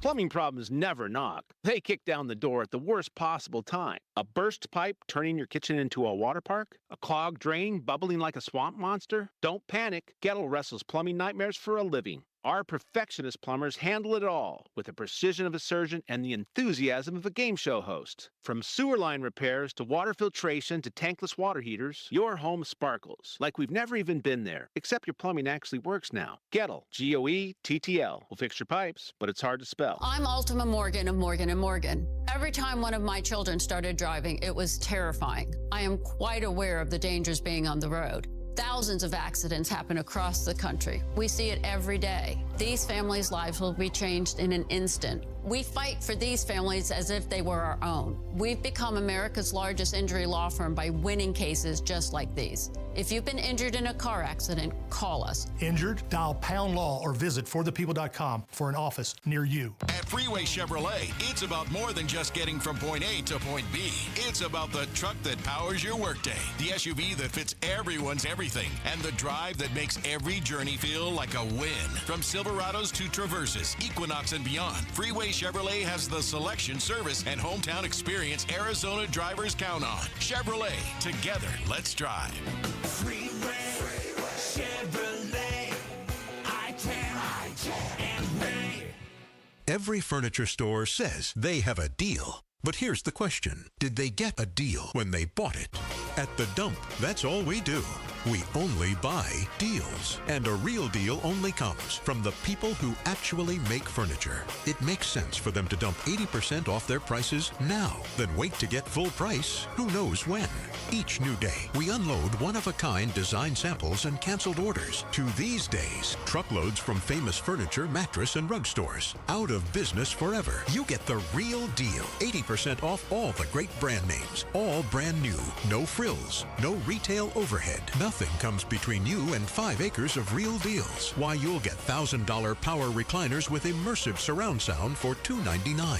$1,000 hand-knotted rugs, $299. $2,000 Serta Perfect sleepers, $399. We get real deals, you get real deals. 80% off. To the dump, to the dump, to the dump, dump, dump. Hey, Ron Wolfley here with the owner-operator of Moving Team 6, Tim Lee. You just expanded to Mesa. Tell us a little bit about that. Well, we're excited about it because we've been doing jobs. Obviously, we cover the whole United States. But to have a location down there, it makes it so much easier for us to react. So that we get a lot of calls like, hey, I need my move today or tomorrow. So now we have, 11,000 square feet of storage for new customers, a lot of people that are doing remodels, a quick move in and out. It helps a lot. And so we're excited about that opportunity. And it's right next to the Gateway Mesa Airport. You're really big into hiring U.S. servicemen, and tell us a little bit about why that is important to you. We love our veterans, and we love the people that served our country, and they want to join this operation because we're real military-minded. Get in and get out and do the job right. If you are getting ready to move, you need to go to movingteam6.com. That's movingteam6.com. Your move is our mission. When I was a kid, my dream wasn't a mansion. It wasn't a yacht. It was a 250cc Kawasaki dirt bike sitting in the garage. That garage and that bike represented freedom. Hi, I'm Tommy Mello. At A1 Garage Door Service, we know your garage holds more than tools. It holds dreams. From repairs to upgrades, call A1 Garage Door Service today or schedule online at a1garage.com. A1 from day one. The Burns and Gambo Social Poll. Oh, the conversations that we're having off the air. Kind of fun. Hi, Lauren. How you doing? Hi, guys. What's up? What's our poll question today? Our poll question today has to do with something that we actually have not talked about all show yet. I know. Which is? Wow. Which is college football. Oh, you're right. Yeah. We have not. No, but we're asking which school will win more games in 2026? Well, what 2 schools could you be about to mention? Who knows? GCU and... Who doesn't have a program. Nope. NAU. Jacks, maybe. Yeah, the Jacks. Go Jacks. The Gauchos of Glendale Community College. There you go. I got my A. Shout out. Arizona State and U of A. ASU or U of A, who's going to win more games? Okay. U of A. U of A's... We have the best quarterback in the conference. He's a Heisman Trophy winner, so I've been told. Or a candidate, anyway. Or so his resume says. So we're just getting people ready. So his candidacy is trying to tout him as...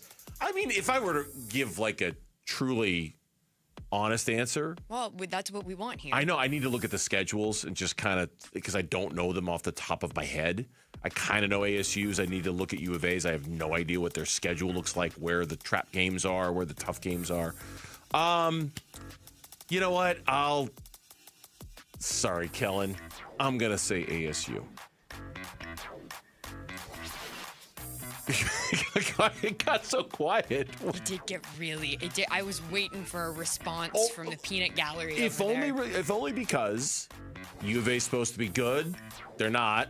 ASU's supposed to be bad, they're not. ASU's supposed to be good, they're not. U of A's supposed to be bad, they're not. Have I properly summed up the last 2 years of Big 12 play? I think so. For ASU and U of A. So in a year where U of A is supposed to be better and U of A is supposed to be, or ASU is supposed to be kind of mid, I'll play the odds, and I'll say that they're going to zig when they're supposed to zag. Both ASU. teams, if you're curious to Burnsy's question, both teams have a really tough schedule. If you know Arizona State's, you know they get Texas Tech and BYU on the road to boot. They play both those teams. U of A, same thing for them. They also play Kansas State on the road. ASU gets Kansas State at home, but to your other point, like I'm sitting here talking about all these teams, and what if it's Colorado or UCF is the team we're supposed to talk about? Who the hell knows with this funny little division of conference of football? Yeah, ASU also has that brutal back-to-back at A&M, and then they hop on a plane and go to London to play Kansas. Not that I think Kansas is going to be anything special, but again, to Kellen's point, who the bleep knows, all right? Like, I mean, in the Big 12 in college football, Indiana won the national championship last year. Anything can happen. Anything can happen in this Could crazy. come down to that last game of the season. How'd that go last year? Kellen, top rope, just boom.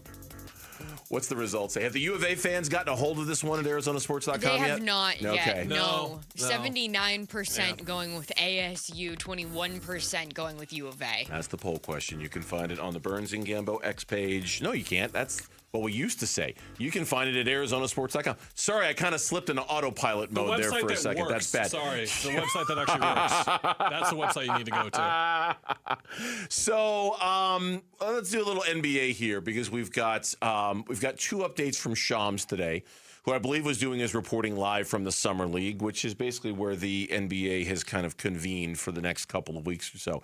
Teams apparently are sending voice notes to LeBron James making their pitch. Some of the leading suitors for LeBron James, whether that's a Golden State, Cleveland, Miami, Minnesota, Philadelphia, some of them have been able to send a voice note to LeBron James via Rich Paul. So whether it's an owner, a president, or a general manager being able to record a voice note, I'm told, send it to Rich Paul, and that makes its way to LeBron James. This is just a part of LeBron James's process of studying as he makes a decision. And it's unclear whether Cleveland or Miami have been among the teams that have sent a voice note to LeBron via Rich Paul. Again, they kind of don't need to. They already had him in their buildings in the recent past. It's such an interesting thing because I think the three of us would agree voice notes are like to your parents about like this or like grabbing something at the store. Meanwhile, you realize people are using voice notes for like incredibly serious things too. Like voice notes for me in my life are very simple, like 15 to 20 second exchanges, right? About like something quick that needs to get grabbed here or there when you don't have time for a text or whatever. But like, this is how teams are pitching themselves to LeBron James, a voice note on iMessage? If we still did the poll question on our Twitter page, which we don't anymore, my new proposed poll question would be, have you ever used a voice note? Because I have never received or sent one in my life. Okay. Now, granted, I'm considerably older than the two of you. You know, I could be your father. I'm not, but I could be. They are. I don't use them. I've never received them. I mean, I'm not opposed to it, but I don't know the context in which you are supposed to use them. No idea. A lot of people our age don't really like phone calls either, and it's helpful if you don't want to call someone you don't know if they're busy and you want to talk to them or let them know about something that happened in your personal life or whatever. So you leave them like a couple of minutes of a voice memo, and then they get back to you about it when they do, instead of typing up like a whole spiel about all these things you got going on. So it's like I've got 3 options. I could send you a text. I could call you and it goes to voicemail and I leave you a message, or I could leave you a voice memo and send that to you like it's a text. It's a new voicemail, essentially, in some ways. I understand how it works. I've never used it before, so I don't know I don't know if this is an old man thing, a young man. Lauren, do you use them? Do you?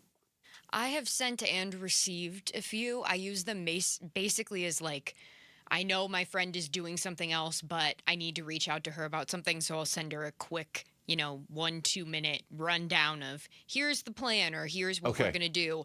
Or like, wrap up something that everybody else in the family needs to know, and I'm sending it in the group chat. Like, here's the game plan. The other thing I find interesting about this is I wonder if this is more of an open case in terms of where LeBron could go. Because it felt like the last couple of days we were trending towards Cleveland or Miami, and probably Cleveland. And I wonder if this level of interest is suggesting that the door is more open than we think for him to go somewhere unexpected. Yeah, we're to the point now in like a free agency or a trade where it's like, okay, what are you waiting on? Much like when we were waiting for Giannis to get traded to Miami. It's like, we know Miami made the best offer. Like, just get to the point where you take the best offer. And it's like, LeBron has heard all of the pitches. He's not waiting for like a specific thing to happen that could change which team that he goes to. Yeah. I assume at this point we're maybe waiting for like a couple of trades to go through that haven't, so it can like legally get done. Maybe that's what we're waiting for exactly. Like there could be other possibilities here, but I assume that he knows where he's going by now, and he's just waiting for whatever logistical reason right now. Speaking of what are we waiting for, the Kawhi trade to Toronto. We know what we're waiting on now. The Raptors and Clippers were set to have a trade call to finalize the deal that sent Kawhi Leonard back to Toronto for Brandon Ingram, Grady Dick, and draft assets. But the league, I'm told, ended up delaying that call and now has decided that the teams will not be moving forward unless the Raptors assume the risk of potential outcomes that come from that investigation. We still don't have a timeline for that investigation. Adam Silver said about a month ago that it could be wrapped up soon. It still has not been. And so over the last several weeks, the Clippers have engaged with multiple teams around Kawhi Leonard trade talks. None of those teams operated with any restriction that they would be dealing with any fallout after a deal being completed for Kawhi Leonard. But now that the Raptors and Clippers were set to finalize this deal, do the trade call with the NBA has essentially paused that conversation until the end of their investigation. The Raptors decide today that they will not be assuming the risk of any discipline or any other fallout that could happen with Kawhi Leonard. Uh-oh. Uh-oh. This was the first thing I thought of when I got that notification that Kawhi got traded. I was like, wait, before the aspiration fallout? Like, don't we? Because we don't really know. Like, we have an idea in our head, right? Like, the Clippers get like a couple first-round picks taken away. But we don't know how far the league is going to go with this punishment. Like, will Kawhi get punishment? Will he get fined? Will he get suspended? Like, what if he suspended 25 games? Do the Raptors still want to do this trade? And I think that's what the league was saying, was like, look, before we click like confirm on this trade, you need to know that there could be some punishments heading his way still, and you need to know that you're taking on that risk if you get the trade done. So then Toronto was like, okay, we're going to wait and see what the league decides on. Like, are they going to take away wins from the Clippers like this year? Like, how far does this thing go that we've been waiting forever to get resolved? It's a great question. When we come back on the Burns and Gambo show, is this upcoming season the most important Devin Booker season since the finals run? We'll have that conversation next. Kellen's in for Gambo here on the Burns and Gambo show. Bickley and Marotta mornings. Sean Payton wanted the Broncos to hire Bill Belichick on a temporary basis. Have him take over as the head coach. Sean Payton would take a back seat, run the offense. All in pursuit of Bill Belichick becoming 15 wins. 15 wins to break Don Shula's all-time record. So, and to think the Cardinals had Sean Payton in for an interview, why didn't he sign here? 2 meals. He ate lunch and dinner with them. I'll sign anything you want if you give me lunch and dinner. He was on the Jarrett Carlin interview tour. That's it. 2 meals. I'm I'm in. I might have some more questions tomorrow in the morning for breakfast. Nudge, nudge, wink, wink. Bickley and Marotta, mornings on Arizona Sports, the local sports leader. All right, back here for Global Credit Union, and I know the banking experience, we all know the banking experience can be a very frustrating one, right? They're offshoring customer service, and when you're calling looking for help, who exactly is that you're talking to? And they're dinging you for this fee, and they're dinging you for that fee, and it's this, and it's whatever. The Global Credit Union banking experience is just completely the opposite of all of that when it comes to checking accounts, when it comes to savings accounts, when it comes to loans. And that is in part why I'm a very, very happy member of Global Credit Union, because they're sensing that frustration. They understand that at the end of the day, what normal, hardworking people like you and me want to do is they want to save money, whether it's for a house, whether it's for your kids, whether it's for your grandkids, whether it's for the big vacation you want to take. Your goal is to save money. Last year, Global Credit Union members collectively saved $194 million. It is their mission. It's what they're all about. And if that's what you're looking for out of your banking experience, you should join Global Credit Union. And joining is simple. Sign up online at globalcu.org or stop by any of their 9 Phoenix area branches. Global Credit Union, better rates, fewer fees, real savings, and the kind of service that makes your money work smarter for you. Folks ask me how to spot a termite. I tell them, if you're waiting for a sign, you're letting them get the jump on you. Termite don't want your attention. He wants the bones of your home, and he's been whittling at them longer than you think. Nate here, owner of Blue Sky Pest Control. Don't let termites get the jump on you. Smart protection starts before the damage does. Call 602 Blue Sky for your free termite inspection. Hello, Blue Sky. Goodbye, pests. Get in the zone, AutoZone. Summer's finally here, and we're kicking it off with a whole lot of free. Free brake pads with Duralast rotors. Free oil filter with 5 quarts of oil. Free Armor All wipes with Armor All glass cleaner, and more. More free, so you can have more summer. Celebrate free at AutoZone. Now through July 27th. Restrictions apply. Get in the zone, AutoZone. Tired of hearing scary radio ads about the IRS? Tax Relief Advocates is different. TRA is here to tell you that if you owe money to the IRS, whether it's $5,000 or $500,000, we have a solution. TRA can eliminate or reduce what you owe to the IRS with zero risk to you. We have over 1,000 5-star reviews on Google and an A+ with a BBB. End your tax nightmare today by visiting TRA.com or call 800-583-6681. That's 800-583-6681. When you've thrown over 4,000 innings like I have, you know joint pain isn't a maybe, it's a guarantee. For you, was it climbing ladders or too much heavy lifting? Hey, we're all in the same boat. But surgery, that was never my answer. Baseball legend Roger Clemens knows there's a better way. That's QC Kinetics regenerative treatments that help your body heal itself. No scalpels, no fake fixes, just real relief. What I love about QC Kinetics, these are the most respected medical pros in the country that specialize in non-surgical therapies to get you moving again. Don't mask the pain, fix it. Call QC Kinetics now for a free consultation. I trusted QC Kinetics. You should too. Call QC Kinetics today and schedule your free consultation. Call QC Kinetics, 602-837-7246. In Phoenix, Scottsdale, Peoria, and Chandler. That's 837-7246. 837-7246. Hey, basketball fans, Tom Chambers here reminding you that just like in a game, you need a solid defense for your home. And that starts with a reliable roof from Right Way Roofing. Hey, Lori, as owner of Right Way Roofing, what sets you apart from the competition? Our team tackles any roofing challenge from shingles to tile to foam roofing. We'll make sure your roof wins against the toughest opponents, rain, wind, and even those scorching summer days. Make Right Way Roofing your MVP. We're Right Way Roofing and we do it right. We'll always keep you watertight. Robert, we're heading into the hottest stretch of the year here in Phoenix, and if you don't have shade by now, what are you doing? Hopefully, coming to Shade Week. I knew it. July 6th through the 10th, we're bringing it back to All Pro Shade Concepts. Save up to 50% on like new patio shades and awnings on clearance. That's huge because in July and August, shade isn't a luxury, it's a necessity. And every purchase includes free installation. So if you've been putting off shade for your patio, don't wait until the fourth quarter. Go to shadeweek.com. That's shadeweek.com. KMVP FM Phoenix. Live from the Casino Arizona and Talking Stick Resort Studio. Arizona Sports, the local sports leader. I'm Jamal Gumo, and this is what's trending now. The Arizona Diamondbacks came up short once again last night to the San Diego Padres after a rough fifth inning headlined by a Jose Cabrera balk and a Torey Lovullo ejection, which was followed by an even tougher sixth inning where they gave up 4 runs. The D-backs dug themselves in too deep of a hole and fell to the Padres 10-4.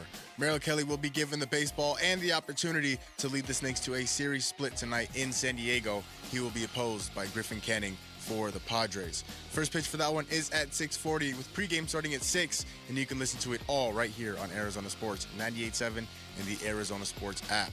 The Phoenix Mercury are in action tonight hosting the Indiana Fever. Fever guard Caitlin Clark will not be playing due to her back injury. Tip-off for that one is at 7 o'clock. And that is what's trending now.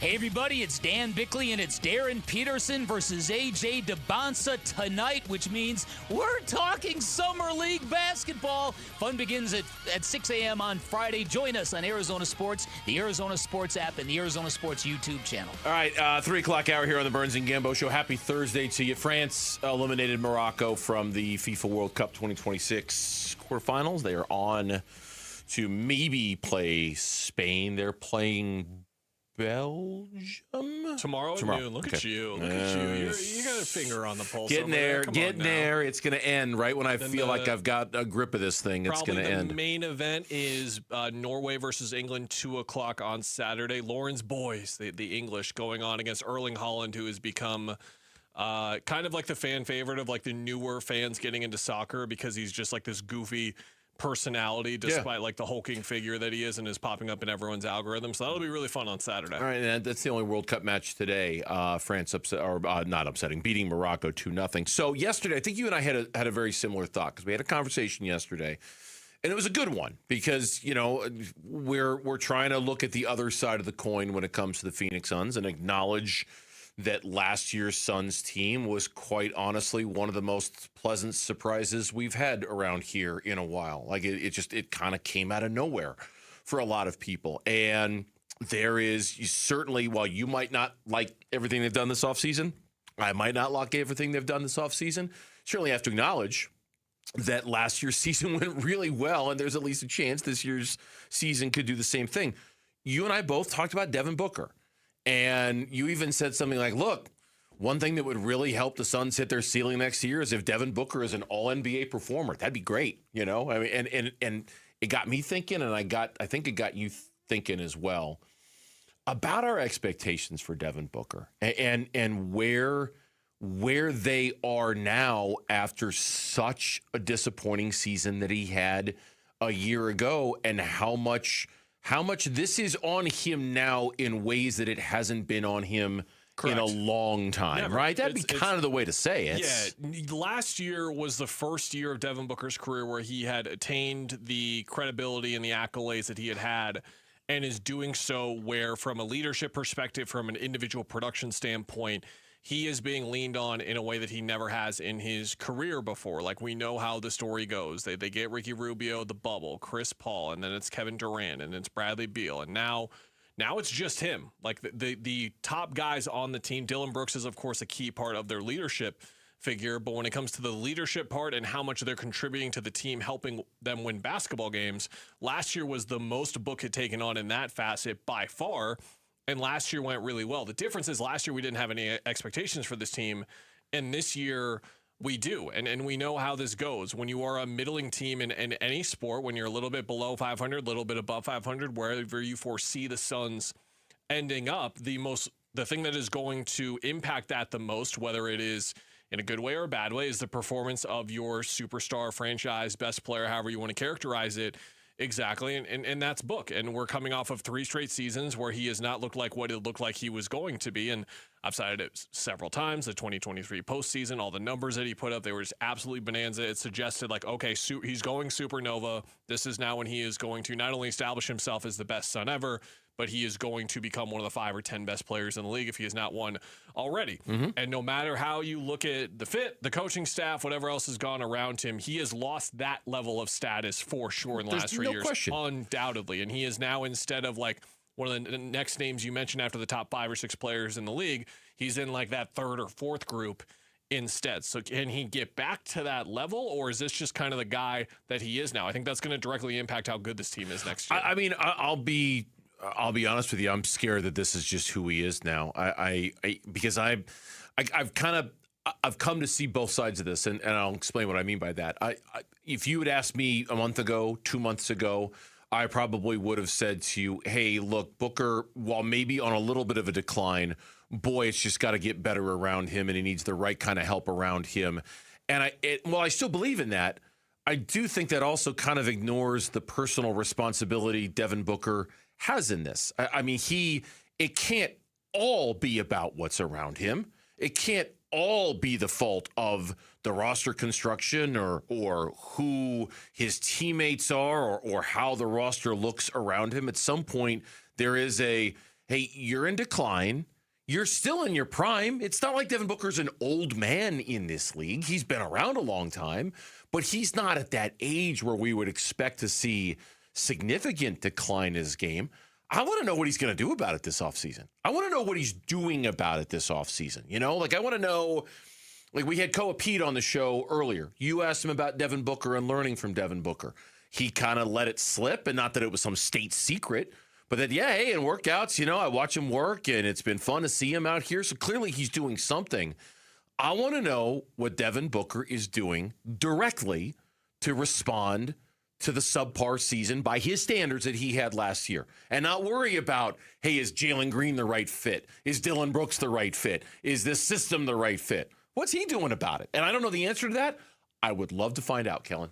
I would love to find out what he's doing about it. And it's also seeing if this team starts to like become like take characteristics from his own like personality as a basketball player, right? Because that's kind of how this works for the best players in the league. We go back to the Suns teams, and something that Kevin Zimmerman and I talked about in the Empire of the Suns podcast a lot is like during the Chris Paul era, was this more of like a Chris Paul team or a Devin Booker team? And by the characteristics and how they played like a Chris Paul team. Like that is kind of how they played. I think you could argue during the Kevin Durant era, they kind of played like a Kevin Durant team more than a Devin I don't think Booker you can team. kind of argue that. I think you argue that. I think that is part of the problem. Well, wasn't last year like a Dylan Brooks kind of team? Yes. So it's like, can we get a Devin Booker type of team? Is that in him as like a leader personality? And everyone knows I hate talking about this kind of stuff specifically because Book is a huge leadership figure in their program and is a big part of what they do. And it's not fair for us from our perspective to look at him or look at Corbin Carroll or look at insert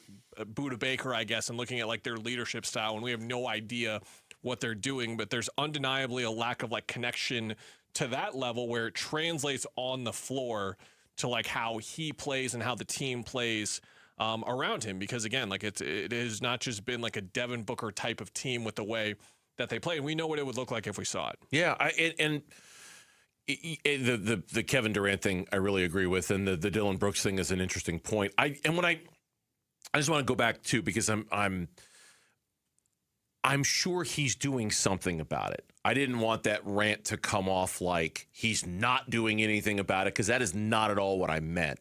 I just meant I would like to know what it is that he's doing. I'm sure he's doing something. I'm sure Devin Booker has. This is a guy who, in his decade plus in the league, basically every single year got a little bit better, got a little bit better, got a little bit better, got a little bit better. If there was a flaw in his game, he improved it. If there was a weak spot, he addressed it. I just wonder when he kind of had that self-reflective man in the mirror moment at the end of the season coming off a year that he had, because it's not just the three-point shooting. I think some of it's rooted in that, but I don't think it's just that. I'm sure he's done something, Kellen. I would love to hear from him and find out what exactly he's doing to address the season he had, because I don't know what that answer is. It's just crazy to like zoom out, because we are far removed now. Like this is over 2 months ago when the Oklahoma City season ended, but you look at that, like he averaged 21 a game. He took 16 shots a game. The most shots he took in a game was 17. Like it was Oklahoma City and they were eliminating him from the game, I understand, but it never really ceases to blow your mind when you look at some of those numbers as well. On one more note I'll add on you, he's one of the 10 best conditioned players in the league. So in terms of like putting the work in to make his body even better and be in NBA shape and all that stuff, he's been excellent at that stuff for many years now. But yeah, I agree with you. It's like, okay, this system of watching you get better every single year, we're clearly not seeing that. Yeah. You can look at his game and be like, okay, he's getting a little line more, he's doing these kinds of other things more, but there's been regression in other areas that has prevented the overall improvement from being there. The Arizona Diamondbacks in the offseason did not make this part of their roster much of a priority. And brother, are they paying for it now? That is next on the Burns and Gambo Show. Wolf and Luke, middays 10 to 2. I just think we have seen Brandon Pfaadt do good things in the past, and I will continue to say this. Your ERA is your ERA. Like, you can't run from it, right? Yeah. But I do think it's different with different guys. Some guys just can't get outs, and every time they go out there, they're bad. Pfaadt is more like he's good, then he's really bad. Then he's good, then he's good. But he's at least giving you a chance to win 2 of the 3 starts, or whatever the number is, you know? And if you can manage, if you can kind of be in tune to when he's starting to unravel whatever inning it is, that's more navigatable as a team, I would think, than what Gallen's doing right now. Wolf and Luke, middays 10 to 2 on Arizona Sports, the local sports leader. Hey, renters, it's Gambo, and I'm going to do some math for you really quick. If you're paying $2,200 a month in rent, that's $26,400 a year going straight to your landlord. 5 years of that, and you've handed somebody else $132,000, and you own nothing. A mortgage payment in that same range builds equity every single month. That's your money in your house working for you. So here's what I want you to do. Call the Lund Mortgage team today at 623-889-0130. Tell them you want to get a house, you want to get out of renting, and within a few hours, they'll give you a yes or a no and all the information you need. And here's why Lund. Great pricing you can trust. Lund Mortgage is not a company looking to mark you up. They're a company that genuinely wants you to win. They're in your corner from day one. Right now, they're also covering the appraisal on every purchase loan they close. So give them a call today at 623-889-0130. That's 623-889-0130, or go to lundmortgage.com. Hi, how can I help? Well, my husband and I feel like we've outgrown our current money manager. I see. Our lives have changed, and we need something more than just mutual funds to help us in retirement. She's right. I hear that often. At Fisher Investments, we'd start by getting to know you, your finances, family, health, lifestyle. We tailor a portfolio around your goals and needs. Sounds good. Can you help with estate planning? Yes. We have a team of specialists who can help you with estate planning, Social Security, investment income, and more. We'll get to know your whole financial picture and help keep you on the path to a comfortable retirement. And your fees? We have a simple, transparent fee that's a percentage of the value of your portfolio. So we do better when you do better. I feel better already. At Fisher Investments, we're clearly different. Learn more at fisherinvestments.com/different. Investing in securities involves the risk of loss.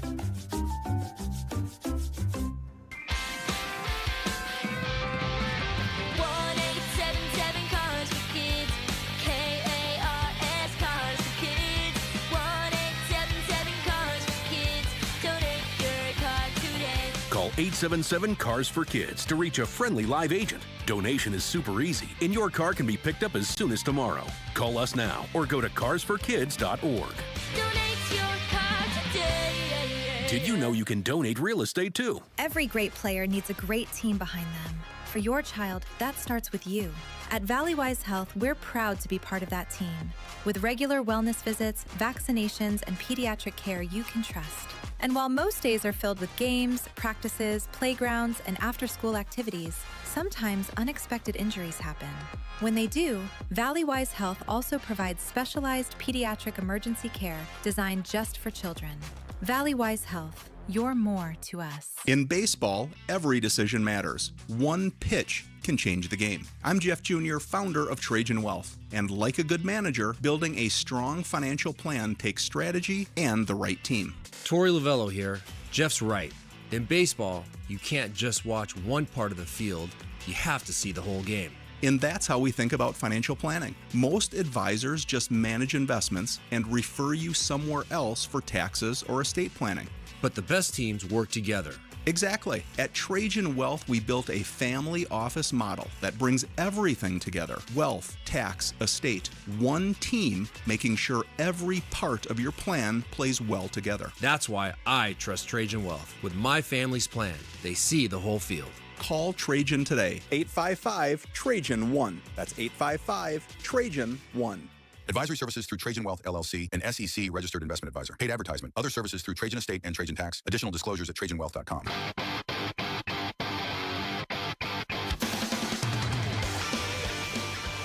D-backs at the Padres series finale tonight at 6 on the Arizona Sports app and 98.7 FM. This is not in any way, shape, or form meant to call out Gambo, because Gambo was just doing the Gambo thing and reporting the things that he was being told. But I do remember back when the offseason started for the Diamondbacks, and I think I have the tweet right here from Gambo on October 1st. And again, I'm not trying to call him out because I know he's doing his reporting, and this is not him saying this. This is him reflecting what their thinking was at the time. I would expect first base to not be much of a priority for the Diamondbacks this offseason. They have Pavin Smith, Tyler Locklear, and Tim Tawa that command the position. Could still add one because none of these guys are proven, but starting pitching and bullpen will be a much higher of a priority. Now, eventually they ended up adding Carlos Santana too, and that didn't last very long or go particularly well. But after watching the continued struggles of Pavin Smith and the fact that now the Diamondbacks' first baseman OPS is lower than the 1920 Pirates in the history of Major League Baseball, it does, Kellen, make one wonder that if Mike Hazen could do that one all over again, or if he's given the opportunity to do it all over again, if maybe they'll prioritize first base a little bit more than they did this time around, because that is just a disaster for the Diamondbacks on a nightly basis watching Pavin Smith do what he's doing. Disaster. It is the biggest offensive weakness by position in the majors right now, and it's not even close. Like, you go through the lowest OPS in the league by position. Again, 554 for the Diamondbacks at first base. You look at second base, third base, short, the outfield spots are DH, and you look at the lowest number in the league, like Cleveland in left field. They have a 577 OPS. Like, that's by far the lowest in left. It's not as bad as that. There's an 81-point gap between the Diamondbacks and the Mets in 29th.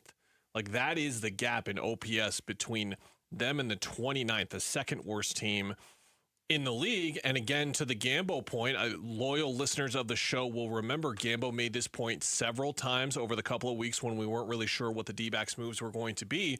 He said their belief, the Diamondbacks' belief, was that like first base is almost like running backs in the NFL, where you can just get a league average one. It's not really that hard. Here you go, plug and play, nice and easy. Did they think that was going to be? They clearly, I'm not going to ask that question. They clearly thought Carlos Santana and Pavin Smith was going to be enough to get below average to average production out of that position. They were not only wrong about that, but they were wrong about their pursuit or lack of pursuit of Paul Goldschmidt, who has had a fantastic season so far. And we're going to get into some of the names later in the show, but to say them right now, like, go look at Blaze Alexander in the year that he's having. Go look at Dominic Canzone in the year that he's having. Go look at Jake McCarthy in the year that he is having. You look at this team and you can kind of say, well, like, this team was, but if they just made a couple of moves in the other direction, like, they would suddenly have like a league average or maybe a little bit better offense if those guys were having those years here in Arizona instead of somewhere else where they are right now, because the Diamondbacks got the wrong guys. They clearly got the wrong guys and screwed this up in a major way, in a way where in the Hazen era, I don't think that I've ever seen them clearly screw up roster decisions more than they did this year. I mean, certainly at this position, I don't know if in the Hazen era, and I'd have to really go back and think about this, because to be fair, I don't want to fall into the recency bias trap and all that stuff. It's the Mike Hazen era has been a long stretch of Diamondbacks baseball. But we've never watched a lineup like this where over half the lineup we're like, okay, what are we going to get here? Who the hell knows? I can't recall. I mean, even last night, you could argue that 5 through 9 was a mild success for the Diamondbacks, and it didn't mean anything because everything else went so wrong. But it was 5 through 9. Shocker, was actually not the problem for the Diamondbacks last night, right? The first base thing, to me, I don't know. It's just listening to you talk, Kel, this just kind of popped into my head. Like, I wonder if part of the reason why they thought first basemen are kind of akin to running backs in the NFL, you can just find one anywhere, because for a couple of years, they kind of had found him anywhere, right? Like, you think about Alex Weiner reminded us yesterday when he was on the show, when they made the Josh Bell trade. Hey, man, he just kind of fell off of a tree and into their lap, and Christian Walker was hurt. And Josh Bell put up, at least at first, decent numbers when he was playing first. That was easy for them to find. Walker leaves in free agency to the Astros. You were filling in for Gambo when Walker goes to the Astros. And we're like, uh-oh, what are they going to do at first base? And like 48 hours later, they swung the trade for Josh Naylor. And we're like, okay, never mind. They're good. Mike Hazen's a brilliant genius. He knows exactly what he's doing. I wonder if they almost fooled themselves into thinking how easy it is to address the first base position, because they had done it in the last couple of years. Josh Bell, easy. Josh Naylor, fairly easy, right? Like, it just, okay, we got it. We know what we're doing at that spot, because obviously they have misread this putt. And then to take it to the next level, or maybe even going backwards, depending on how you're looking at it, why Pavin Smith continues to be in their lineup is it's not all him when we're talking about Diamondback first baseman having this historically low OPS, But given that he's the guy who seems to be getting most of the run over there lately, how many more games can you run him out there without he deserves no at-bats at this point. None. It's kind of like the Zach Gallen thing. Why? Why is he still an option for them over there? One of the potential answers is one of my least favorite developments of this season. Who was like the biggest name from the prolific sell-off at the deadline last year that they got in return from the Mariners or anyone else? Who was it? Tyler Locklear was one of them. Who we not seen on the D-backs this year, and he's playing in Reno right now still. Yep. His numbers in Reno, look, you can look up the numbers: 289 average, 797 OPS, 23 walks, 44 strikeouts, 4 homers, 12 doubles, a triple, 28 RBIs, but they are clearly not calling him up yet for a reason, because they don't see that he is ready yet, and he was right on that wall of being ready last year, maybe the injury, and he's still working his way back from that, but he's playing baseball every day right now in Reno, so it's a really bad sign that we're not seeing him. You talk about some of the bullpen additions from those trades as well. Brandon Garcia has been great this year. He was probably the co-headliner alongside Locklear, but Burgos, we've barely seen him. We've barely seen Cranton as well, who I believe has gone through some more injuries as well. So you just kind of backtrack through like the last couple of years of like significant moves by this team. Some of it's bad luck. Like last year, the relief thing, the bullpen thing was an issue. Don't get me wrong, but there were injuries all over the place for that as well. The Corbin Burns thing, he gets hurt after he's the most durable guy in baseball. It is what it is. But this is like a direct, like they made several key mistakes that led to them being this bad offensively. Sometimes it's like, oh, well, what are you going to do? It's like, well, you could have done this, you could have done that, you could have done that, you could have done that. And we live in an era of playing the general manager ourselves on Twitter or playing the manager ourselves on Twitter. But this, to me, is very black and white. And like, yes, they could have just done this, this, and this instead of this, this, and this, and they would be a much better baseball team right now. Look, the Diamondbacks made a roster move today. Gambo reported it from vacation, and it was Jose Cabrera back down to the minors, and it was Philip Abner who's called back up. They don't need a fifth starter until after the All-Star break, so they just want the extra arm in the bullpen.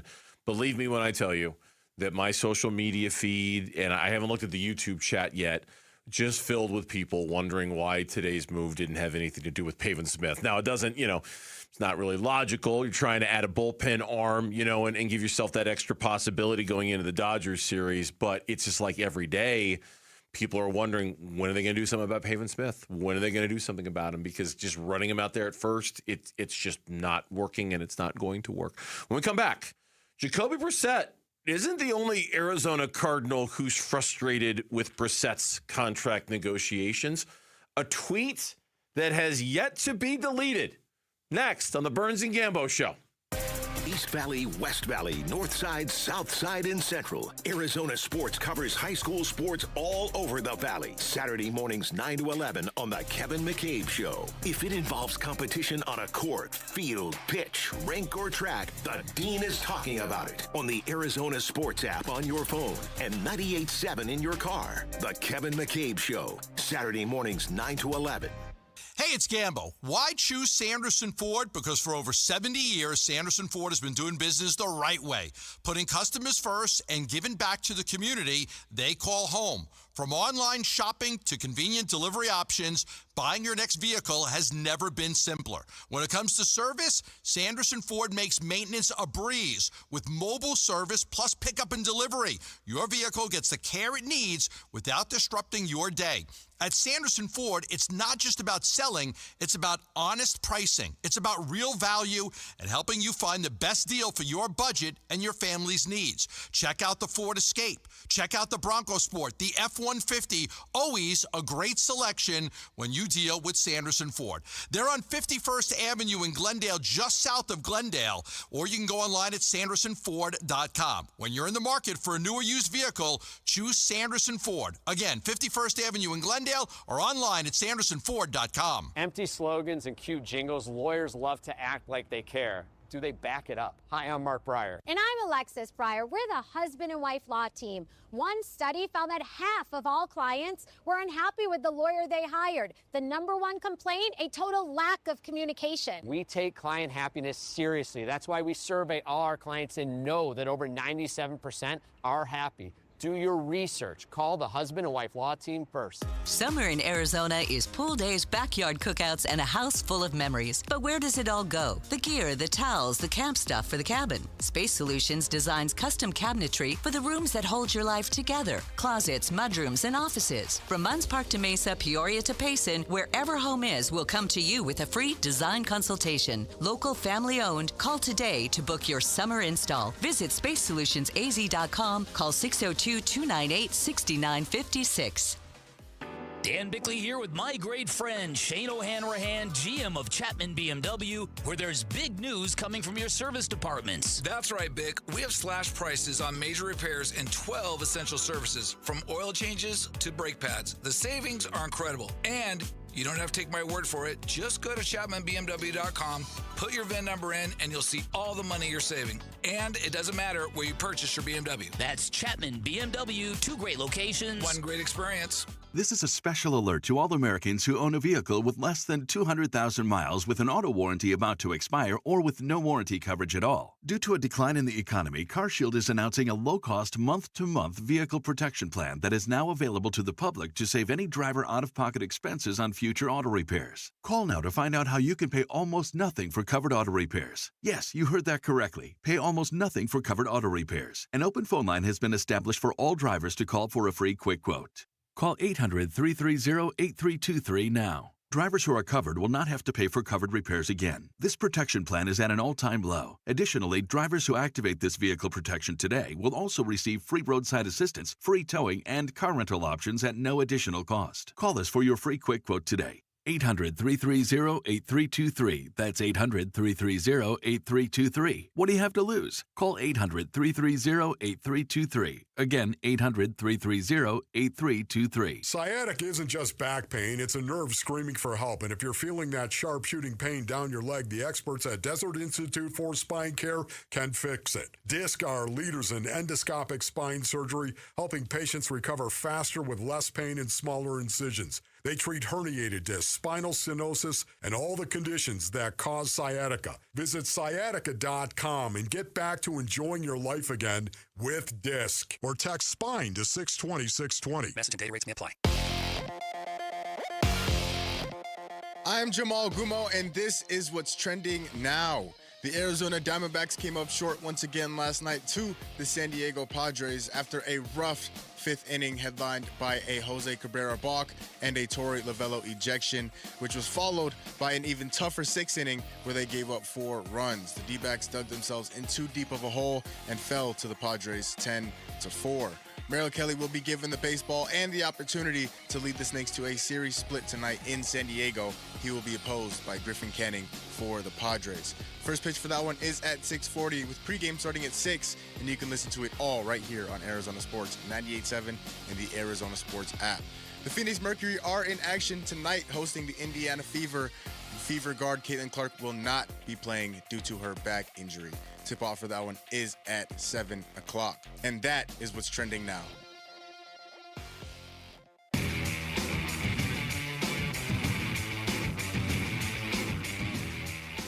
Hey, it's Vince Marotta. Join us on Friday. What are we going to be looking for from the Summer Suns, who gets started on Friday night? We'll let you know. Bickley and Marotta Morning starts at 6 on Arizona Sports 98.7, the Arizona Sports app, and the Arizona Sports YouTube channel. All right, Kellen's in for Gambo. We'll be again tomorrow. We'll be again on Monday. Always a pleasure to have Kellen in. We do have Kellen's homework coming up a little later on the show. Somewhat off topic, but not too far off brand. We're not going to ask him to name his 5 favorite Christopher Nolan movies or anything like that, though I'm sure he could if he wanted to.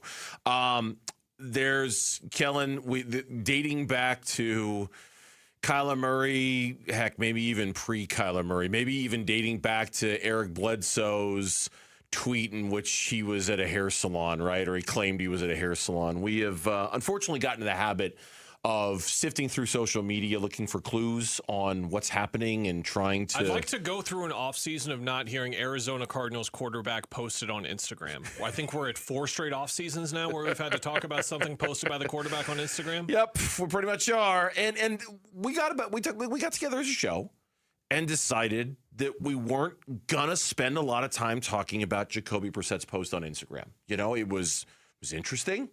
It was noteworthy, but we weren't going to spend a whole time delving on it for exactly the tone that you just took a second ago. Just kind of like, and come on, we're not doing this social media thing again, right? Like, all right, so he posted a picture on his Instagram account. Great week with the guys. And it's from a practice field somewhere in South Florida. And it's Marvin Harrison Jr. and it's Trey McBride, Jacoby Brissett in the middle, Elijah Higgins, Keaton Slovis, and Simi Fehoko, who are all in the picture. And presumably they all went out to South Florida.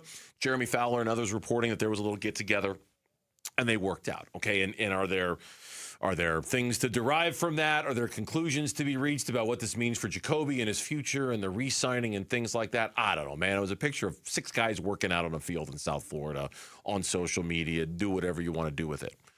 However, 59 minutes ago, the Buda Baker tweet. Now, that's the one we got to talk about for a few minutes. Just want bro to get his bleep done. He is not asking for what you think. Bro is asking for below the bare minimum. Let's just get it done. 3 exclamation points. In our Teams chat, we're like, how long is this going to last before it gets deleted? Hasn't been yet. It's still there. It's still out there. Just want bro to get his bleep done. He is not asking for what you think. Bro is asking for below the bare minimum. Let's just get it done. Exclamation point. Reaction? So, hot potato, you take it? Much like the Jacoby Brissett tweet and Marv and Trey going out there to catch balls with him is not some sort of like, I don't think it's some kind of like veiled message of like pay our guy. Like the primary motivation for them to go out to work out with Jacoby Brissett was to go work out with Jacoby Brissett. Like that's why they're out there. Again, I don't think they're out there to make some kind of message. Now, are they upset that it looks like it could be a message? Probably not. If anything, they want to support their guy and show that they want him to be their quarterback next year. So with that thought and mindset in mind, Bernsey, is this Buda Baker calling his organization, the franchise icon of the team right now, the longest tenured, yada, yada, yada, all that kind of stuff? Is this that guy calling your organization cheap? No, but he said bro is asking for below the bare minimum. Isn't that kind of what this sounds like? It's kind of like your franchise icon is going out there, guys, come on, we're going over pennies here. This is ridiculous. Pay our quarterback. That's how I read it, at least, and everyone is open to their own interpretation. And again, we don't know if Buda's talking about Brissett for sure, but it seems like he's talking about Brissett and talking about it in a way where he's not only taking Brissett's side, but taking his side in a way where he believes the Cardinals are being a little bit unrealistic about the way they're financially approaching the situation. In other words, they're being cheap. Yeah, I mean, if it's not, he's getting as close to the line as you possibly can of doing that without going over. I mean, I don't think he's meaning to do that either, again, to be clear, but that's how I'm going to read it. Well, I mean, but he also, I mean, I don't know how aware he is of Trey McBride's comments on that podcast he appeared on a few days ago, in which Trey McBride made it sound like he was kind of lowballed by the Cardinals in their initial contract negotiations and kind of had this fleeting thought in his head of, you know, what do I need to do? Where do I need to go? Maybe I'll just explore. Was it the first offer was 16?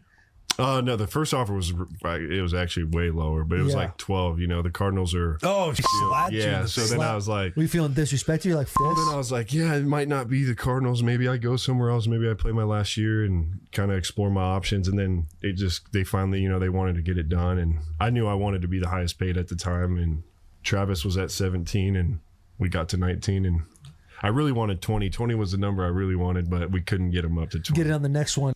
Just for proper attribution, what is the name of that podcast that he was on, Lauren? Bussin' with the Boys. Bussin' with the Boys. Thank you. I'd forgotten it, but I knew it was there. So, yeah, I mean, Kellen, I don't know how else I'm supposed to interpret it. You know, like I'm trying to think of other ways. Trey's not trying to bury them for saying they lowballed him, but he basically said they lowballed me. Yeah, they basically said they lowballed me, and they came back and ultimately their best player, their rising superstar. The number was so going to the Buda tweet. I really want to not be closed-minded and just stay in my lane and go, oh, that's clearly what it's about. I guess it could be about something else. I guess it could be trying to send another message. Did he tweet, Lauren? Was this in response to anything? Was he replying to anything? Did he retweet the picture of Jacoby? Right? It's just an out there tweet that he put. Yeah, I don't know. What else could it be about? And this is what has been to me kind of like the fundamental centerpiece of this whole Jacoby Brissett argument that we've had since basically it was revealed he wanted a raise. How much does he want? I mean, isn't that really the core of this question? Isn't it its foundation? How much does he want? Because if he wants to get paid like Sam Darnold, it's like, okay, that's not happening. But if he just wants to make a little bit more in guaranteed money than the guy they signed in the offseason to be his backup. Still wants to be like a bottom 5 paid starting quarterback in the league, but he just wants to be paid like a starting quarterback in the league. There's nothing unreasonable about that to look at Gardner Minshew's deal and say, man, he's got 4 times the guaranteed money that I do. Can we at least fix that? I don't know what he's asking for, but assuming Buddha is talking about Jacoby Brissett, it doesn't seem he's asking for a whole lot, and that is the crux of this whole conversation for me. But let's zoom out on the potential allegation of this and talk about what we've been talking about a lot the last couple of months. Why would the Cardinals not want to pay Jacoby Brissett that money?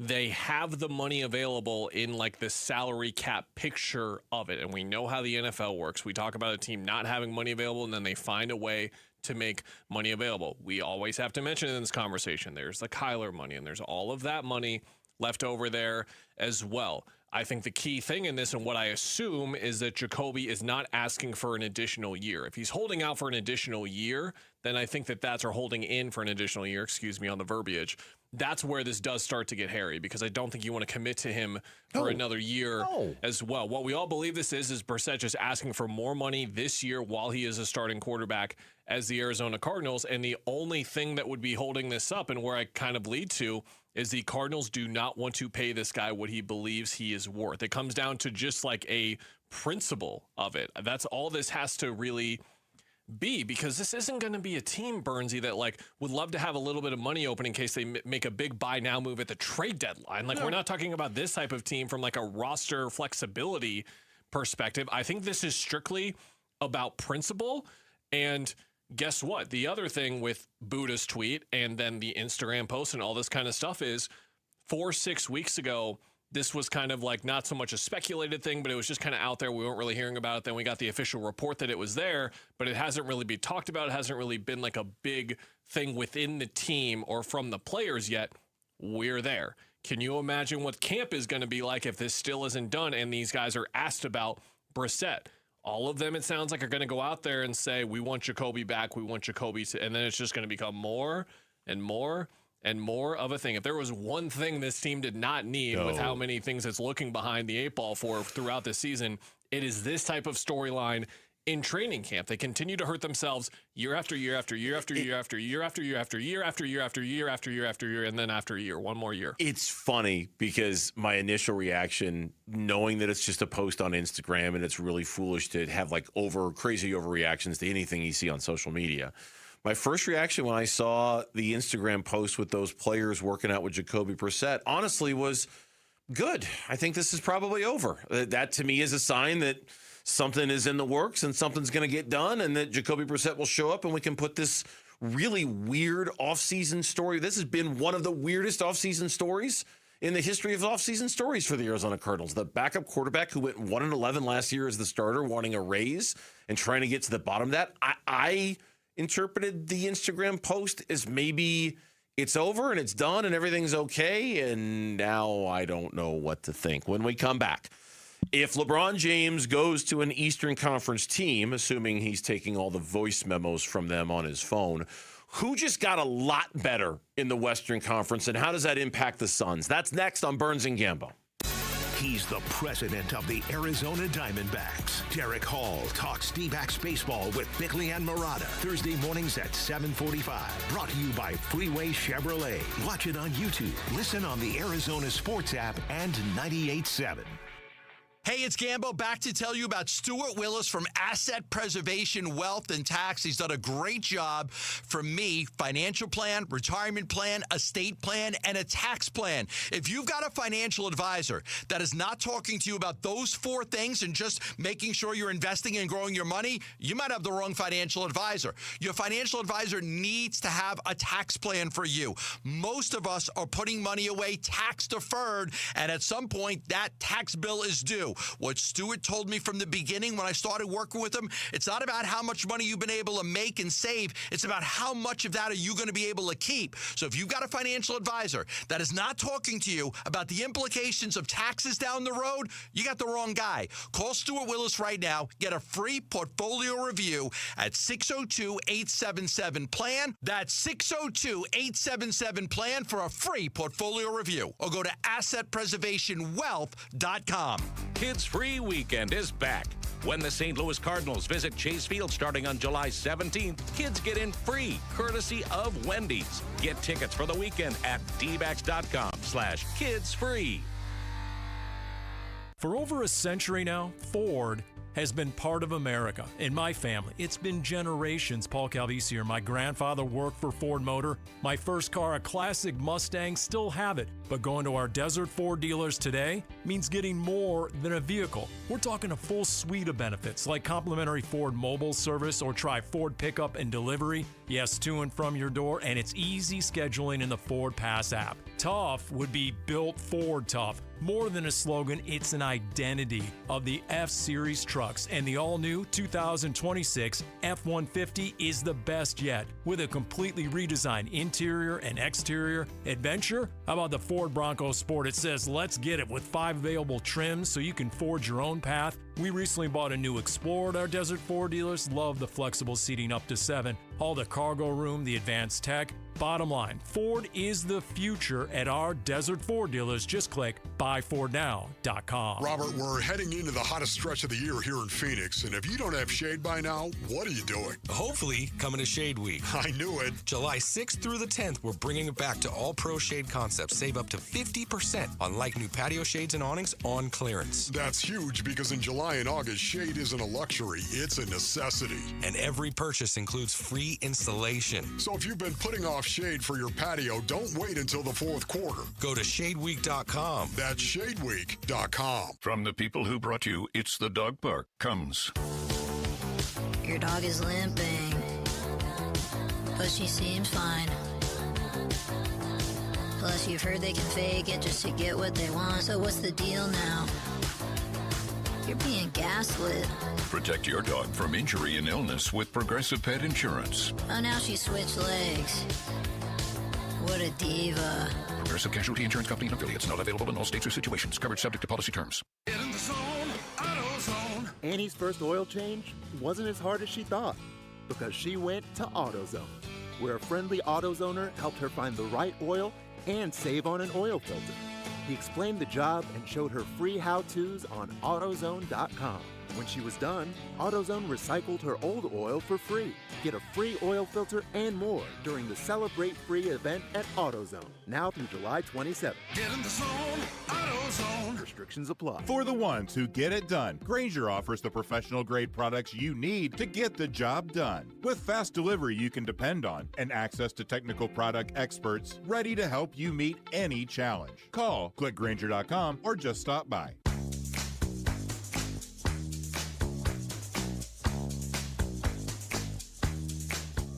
Here are the top 3 headlines on ArizonaSports.com. I'm Payne Moses. Diamondbacks recall reliever Philip Abner and option Jose Cabrera ahead of their series finale with the Padres. Cardinals quarterback Jacoby Brissett has linked up with offensive stars like Marvin Harrison Jr. for off-season workouts. And Diamondbacks president Derek Hall says the club has to search for answers at first base. Those are the top 3 headlines on ArizonaSports.com. Ooh, yeah, you can tip jar. Spoon for me, please. Congratulations to Payne, by the way, who is departing our dear web department to go work for the PGA, which seems like a pretty round peg, round hole situation for Payne, the golf freak that he is. Has done a wonderful job for us over on the web department, and I think he's in his last couple of days this week, if I want to say. I didn't know this. Yeah. Did we get an email about this? Go chat up Payne. I'm sure there's an email coming at some point, or it already did. It already come? I don't. Email extraordinaire girl boss Lauren Coble. Did we get an email that Payne's leaving us? We did not get an email. Oh, okay. All right. Congratulations to Payne. He's going to go work for the PGA Tour. Good for him. Today is his last day. What? Oh, it's today. I believe it's today, folks. Man. Did you get him anything, Bernsey? Did I get him anything? Didn't know he was leaving. Yeah. Had no idea. Yeah, he's departing us. Maybe he hasn't officially announced it yet, and I just let the cat out of the I was bag. gonna No, say, he is officially announced. Okay, it's has he? out on He has? LinkedIn. It's Okay, out on good. his social media. So yes. See, maybe that's my bad for not. Payne Moses, who extraordinary job The writing voice you for just heard. ArizonaSports.com. The voice you just heard, yes. I had no idea he was leaving. Sorry, I was just too wrapped up in Don't You Ever by Spoon, and I had no idea. Congratulations to Payne. So, while we wait on LeBron James, was yesterday the anniversary of the decision, right? When Lauren was eating fried clams at a place in San Diego when it came down. I cannot remember at all where I was when the decision came down. Here we are 16 years later, and while it might be a different world and it might be a different set of circumstances, once again, we're just kind of in this position of waiting for LeBron to see what LeBron's going to decide to do. By all accounts and by all reporting, it's one of three teams. It's either Cleveland, Miami, or Philly. Now, that hasn't ruled out Minnesota. That hasn't ruled out. It was a lot of Warriors energy for 2 days, and we haven't heard a peep since. Apparently, that's kind of dissipated too. Now, again, I'm just relaying what Shams and Wendy and others have kind of said about this, but it feels like it's one of those three teams. And then there was the Shams report today that Rich Paul is taking voice memos from teams who are making their pitch, and Rich Paul is passing them on to LeBron. If he does end up going to the East, I mean, everybody in the West benefits, I think, that he doesn't end up with a Western Conference team to some degrees larger than others. But does it make the West a little bit more manageable for the Phoenix Suns if LeBron does go to the Eastern Conference? Well, the reason I came to this conclusion is I just did what I do sometimes, which is just stare at the Western Conference or Eastern Conference standings sometimes and do like a mental note of, what's up? I'm raising my question. I have a question. What's up? How often do you find yourself just staring aimlessly at the Western Conference standings? Just 2 to 3 times a week, just to keep like my head kind of like in the moment on what exactly is going on in the league. I do this like for a lot of different leagues too. Like for baseball, I try and do it a couple of times a week just to stay up to date on where everyone's moving in the moment, but then also keep like the mind. Like for example, we were chopping NFL ideas in the emails today, so I pulled those up. And that came from doing that like a week and a half ago, just kind of thinking about like what that kind of state is. This is because when I'm impressed, by the way. I wasn't trying to ask to mock. I'm genuinely impressed. As always, in a very me fashion, to bring down myself because as a studier in college, when I was a horrific student, I had to cram. I was always a crammer because in one ear out the other. So everything from the lecture, it's not staying up there; it's going out. So I need to constantly be giving myself the information. So there's a little psychosis message for how I'm going into digesting sports information to get ready for my job, where I sometimes talk into this microphone to you guys on the afternoon, morning, or evening programs. When I did this and looked through the Western Conference and I looked at the top 12 teams, Bernsey, and I was like, okay, which team got definitively better this offseason, where you can look at all of their offseason moves and you say this team is definitely better than they were a couple of months ago. Oklahoma City, like you can look at these teams and say like, okay, they drafted a guy or two, so sure. Mm-hmm. But in terms of like needle moving moves, Oklahoma City, no. San Antonio, they haven't done anything. No, they haven't done anything. Denver is the one we're waiting on. We're waiting to see the Peyton Watson, Cam Johnson, Aaron Gordon thing, but we assume they're going to get worse with the cost-cutting moves that they're going to do and not paying the tax like the cowards that they are and the losers that they are. Being the ownership group. Don't come at me, Nuggets fans. Did you come up with that when you were owners, Nuggets fans? You're owners, not you guys. The owners. The owners are losers. When you were blankly staring at the Western Conference standings, did you decide to go name calling on the Denver Nuggets? I think that's fantastic. I probably shouldn't have shared Mitch that, isn't here even to defend the honor of the Denver Nuggets. You're just calling them out like that. Okay, keep going. This Maybe is good. The Lakers, if you feel really optimistic about these moves, but I would argue they're kind of in a lateral state. They recovered well from losing LeBron James, but in terms of like, are they better than they were last year? You're going to give me I don't know. Houston hasn't done anything. Minnesota is probably the most interesting one. Can we go back on Houston for a second? Yeah, what's up?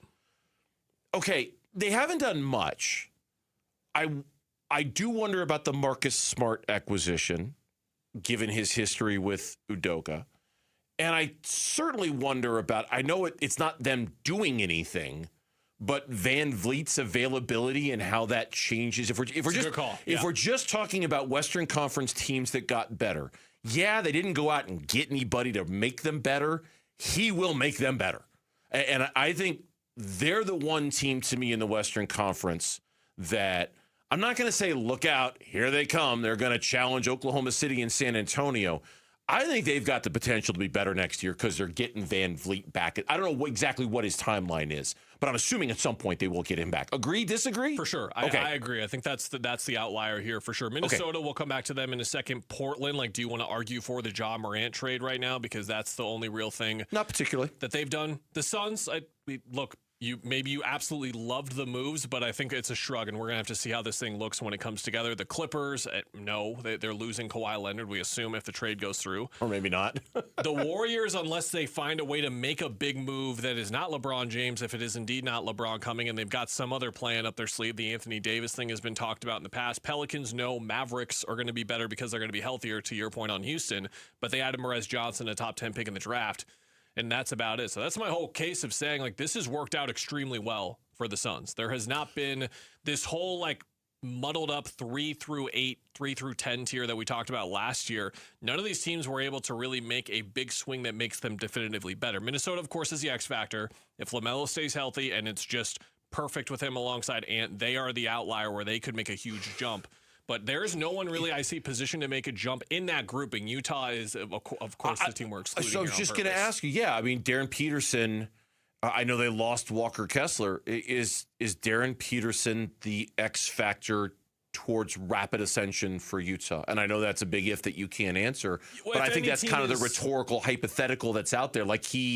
Maybe he's the one and they are the team that is in line for a massive rapid ascension here. And also just because we saw them purposefully losing games even as closely as last year. Isaiah Collier was playing 48 minutes for them. There were two-way guys that we've never heard of who were playing 48 minutes. Yeah. For them as well. All due respect to those guys who were grinding for an opportunity and did well in some cases to probably win the Jazz more games than they wanted to.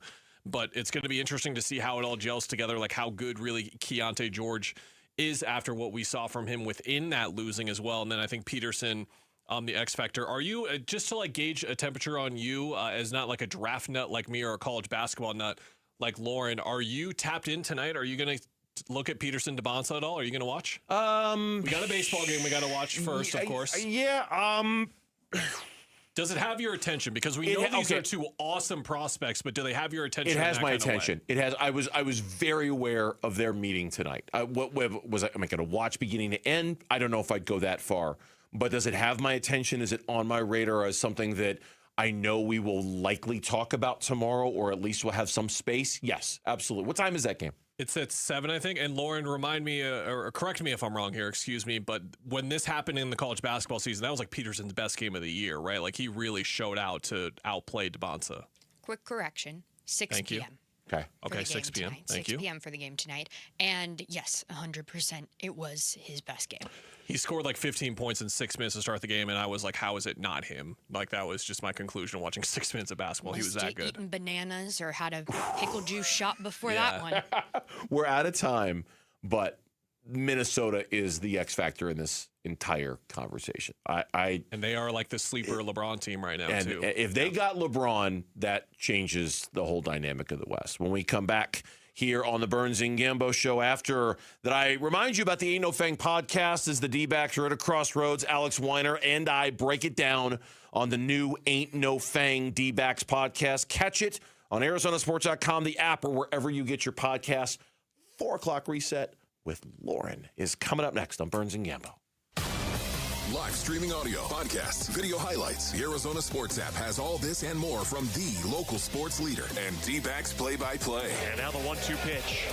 Swing and a miss. He struck him out. Download the Arizona Sports app. Presented by Ready Services Plumbing and Air Conditioning. If you have unfiled taxes or are in debt to the IRS, this is important news. Did you know the IRS has programs specifically designed to help people struggling with tax debt? Powerful tax assistance programs that can save you thousands if you qualify. No one knows these programs better than the experts at Optima Tax Relief, America's most trusted tax resolution firm, A-rated by the Better Business Bureau. Their Their award-winning tax attorneys and licensed professionals have resolved over $3 billion of tax debt for their clients. One call to Optima can start the process, helping to put an end to your worries about wage garnishment, asset seizure, and other aggressive IRS actions. Find the best options to solve your tax problems. Call the experts at Optima Tax Relief today for a free consultation. Call 800-343-6460. 800-343-6460. 800-343-6460.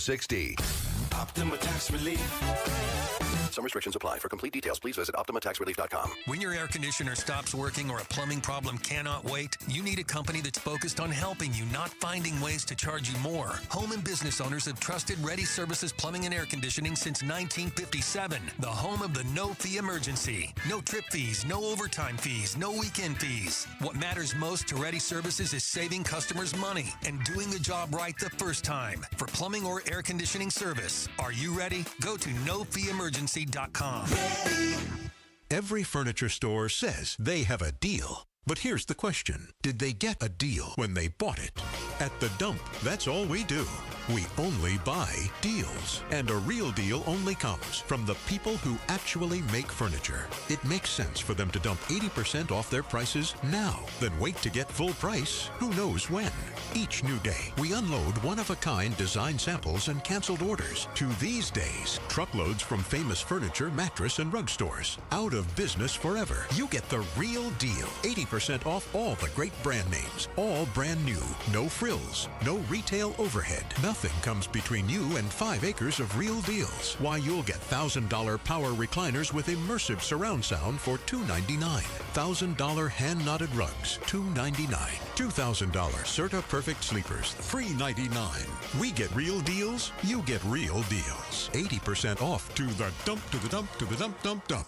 Dan Bickley here for Waltz TV and Appliance, where you'll find everything you need to take your viewing experience to the next level. Great selection, inventory you won't find anywhere else, super knowledgeable staff, and great pricing just like you'd get from the big box stores, but with 10 times the service. And if you really want the hookup, head on down to Waltz off the I-10 in Warner and ask for my guy Bear. You will not be disappointed. Online at waltz.com. Shop local, shop Waltz. I'm John Morgan of Morgan & Morgan, America's largest injury law firm. Over 35 years, I've seen it all. Car crashes, work injuries, defective products, medical mistakes, lives flipped upside down in an instant. But I've also seen something else, the power of fighting back, the power of winning. Over $30 billion recovered and counting. Size matters, reputation matters, results matter. There's only one Morgan & Morgan.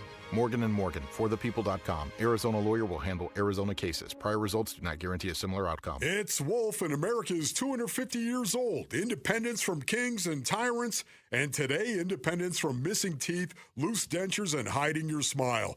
That's right, Aria Dental Implant Center gives you the freedom to eat what you love and smile with confidence without worrying about your teeth. I did it, and you can too. Aria Dental Implant Center is celebrating America's 250th birthday with the Wolf Red, White, and Blue promotion. You can get 10% off this month only. If you know someone you love who's been living with missing teeth, uncomfortable dentures, or a smile they're embarrassed by, now is the time. 10% off when you mention Wolf. Freedom to smile. Freedom to eat whatever you want. Aria Dental Implant Center is restoring smiles and changing lives. 10% off when you mention Wolf. Go to AriaDentalImplantCenter.com. That's AriaDentalImplantCenter.com. KMVP FM Phoenix, live from the Casino Arizona and Talking Stick Resort Studio. Arizona Sports, the local sports leader. I'm Jamal Gumo, and this is what's trending now. The Arizona Diamondbacks came up short once again last night to the San Diego Padres after a rough fifth inning headlined by a Jose Cabrera balk and a Torey Lovello ejection, which was followed by an even tougher sixth inning where they gave up 4 runs. The D-backs dug themselves in too deep of a hole and fell to the Padres 10 7-4. Merrill Kelly will be given the baseball and the opportunity to lead the Snakes to a series split tonight in San Diego. He will be opposed by Griffin Canning for the Padres. First pitch for that one is at 6:40 with pregame starting at 6, and you can listen to it all right here on Arizona Sports 98.7 and the Arizona Sports app. The Phoenix Mercury are in action tonight hosting the Indiana Fever. Fever guard Caitlin Clark will not be playing due to her back injury. Tip-off for that one is at 7 o'clock. And that is what's trending now. Arizona Sports, the local sports leader. Burns and Gambo, the 4 o'clock reset. 4 o'clock reset. Reset time is Lauren time. And she joins us here, rejoins us on the Burns and Gambo show to get us caught up on what's going on in the world of sports. Hello, Lauren. Hello, guys. What's up? What's up? You've got a weird look on your face. I do? Yeah, you do. I was trying to decide whether I wanted to make some joke about your Mickey Mouse T-shirt, and I decided I couldn't. You could go for it. I know. I couldn't come up with one. Everything sounded lame in my head. So last time you guys went to Disneyland? 2 years ago, just me and my wife, because I hadn't seen all the Star Wars stuff. I had to see all the Star Wars stuff. So that would have been I remember exactly when it was. I was there the day the Diamondbacks signed Corbin Burns. Oh. And I was sitting in my hotel room in Anaheim. My wife was already asleep, and I'm like, what? And yeah, that, your upper teeth pressed against your lower lip and the sound that comes out when you do that. Yeah, I'm like, Yeah, that was the last time I was at Disneyland. Just me and my wife. I wanted to see the Star Wars stuff. You? Been a while for me. We went a lot when I was a kid, actually, but I haven't seen like any of the new stuff in the last 10 years, probably. So I need to go back because they've added a lot of Star Wars related stuff and other things I need to see for sure. I want to go. You? 2018, maybe. Okay. It's been a minute. Okay. Yeah, it's a long time. So, it's a great place. All the people on the Burns and Gambo show. Place. I'm the one who's been there the most recently. Okay. I like that idea. That's I good. like that a lot. That tracks. That tracks. All right, Mickey, what's going on in sports? Well, we'll start with the D-backs because they lost to the Padres last night 10-4. Torey Lovullo was tossed from that game, so no post-game audio from him. Instead, here is Derek Hall from Bickley and Murata earlier today discussing the fact that he still has expectations for this Diamondbacks team. So I have expectations for this team. I know Torey does too, but those glaring holes right now that you just talked about, Vince, we've got to correct those. We got to fill those, and I know that our front office is working hard at that. Right now, they're a little bit focused more so on the draft because the draft is this Saturday, and so we're having draft meetings each day, every day, all day. But I watch Mike up and down, out in the hallway, on the phone. He's not stopping. I mean, he's doing multitasking at its finest. For the first time since the end of the 2021 season where they lost 111 games, I think, this is the first time I've really wondered about the future of Torey Lovullo and what that is going to look like. Like that has not been on my radar at all since the end of the 2021 season. It is now back on my radar. This has gone on way too long and with no upward or downward movement at all. I just don't know how much longer this is going to go. Do you think that the only answer to you escaping that mindset is a big push year? Like if they just land at 79 wins, I think miss out on the playoff spot by 4 games in the standings? I'll answer a definitive question with a definitive answer. I think if that big push doesn't happen in the next couple of weeks, I don't know if it's going to happen in the season, but I don't think Torey will survive that at the end of the season if that push doesn't happen. No. And I don't think another push at the end where they get so close and just fall short, I don't think that's going to cut it again this year. Could be wrong, but my radar is way on overdrive for this one. The D-backs, they have game 4 in the final game against the Padres tonight. Merrill Kelly is on the mound, Griffin Canning on the mound for the Padres. And in NBA news, the Clippers and the Raptors trade involving Kawhi Leonard is on hold amid that probe into the Clippers and Kawhi. The trade will not be finalized until the conclusion of that investigation. An NBA spokesperson said, quote, "We don't have a specific timeline for the conclusion of the investigation, but expect the firm to finalize its work in the coming weeks." In other words, whatever suspension we're giving transfers to you, Toronto. It doesn't just go away because you're trading for the player and he's not with the Clippers anymore.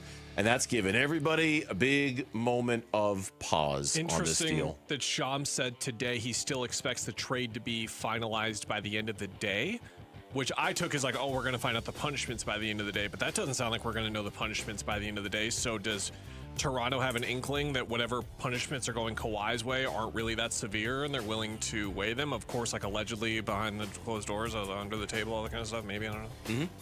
Fair to wonder. Fair to wonder. Don't know what's happening with that yet. And Summer League action is tonight, 6 p.m. on ESPN. You can watch the number 1 and the number 2 picks, AJ Debonsa and Darren Peterson, face off against each other. Then if you feel like just staying over on ESPN at 8 p.m., you can watch Clippers versus Kings. You're going to watch Clippers versus Kings, aren't you? Starting at 4:30 today, I can watch Illini play in every Summer League game until the end of that one. Who's going at 4:30?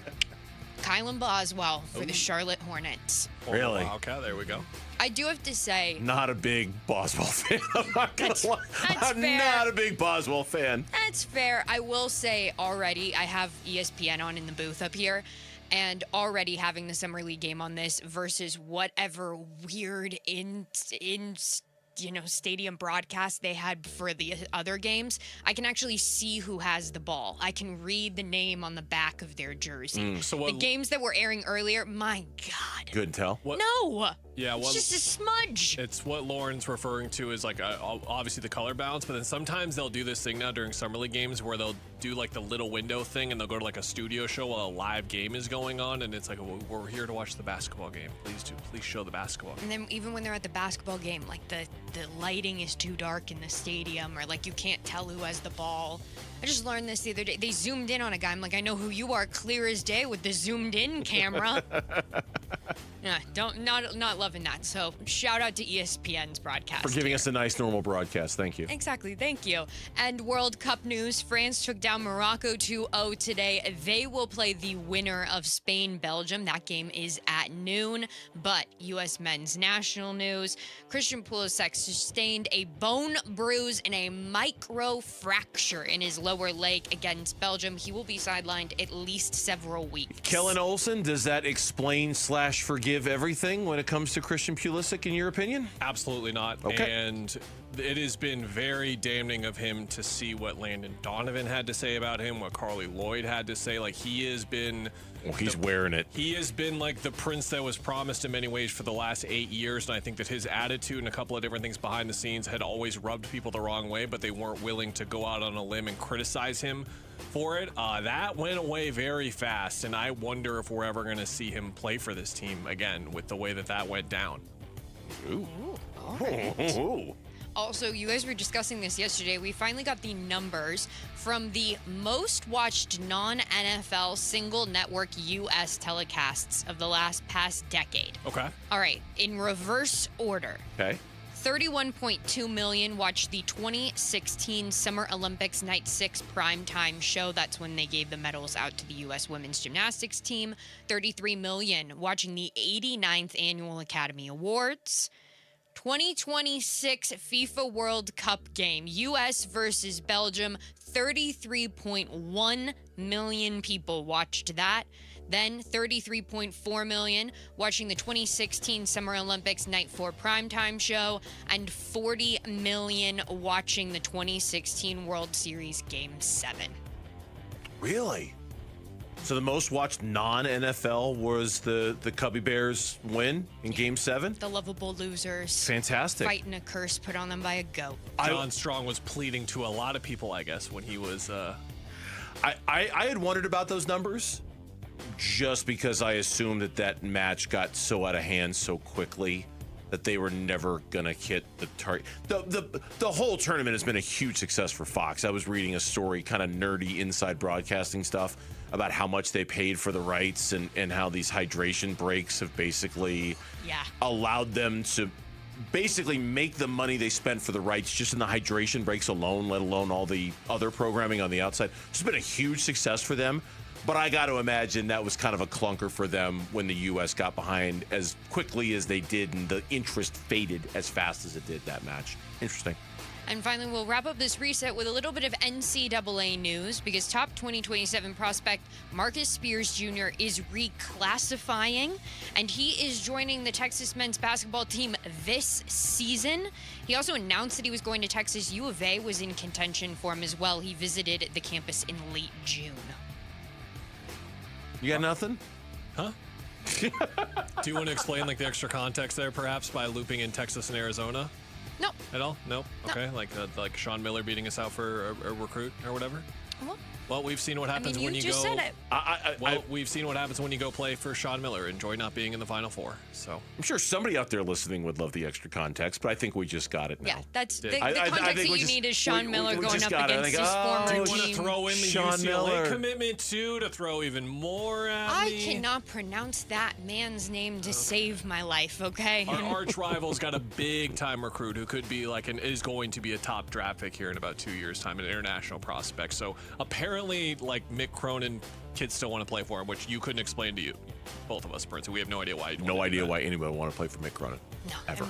With that, that's 4 o'clock reset. Thanks, Lauren. If the Diamondbacks are going to be sellers at the deadline, what would an Erod trade look like if they were willing to go there? And do we trust Mike Hazen to do it? That's next on Burns and Gambo. Bickley and Marotta mornings. In the last week, the tone of the key members of this team, Torey Lovello and Corbin Carroll, said it's time to go right now. We need a greater sense of urgency. Well, that's another thing that's remained consistent from year to year to year. 24, 25, 26 is here we are, 91 games into the season, and now there's a call for increased urgency. In 2024, did they not learn their lesson? Right. It was talked about ad nauseum That's going right. into last season. That's a great point. We can't coast into the season. We're going to hit the ground running. It's the same That's stuff. a great point. Bickley and Marotta mornings on Arizona Sports, the local sports leader.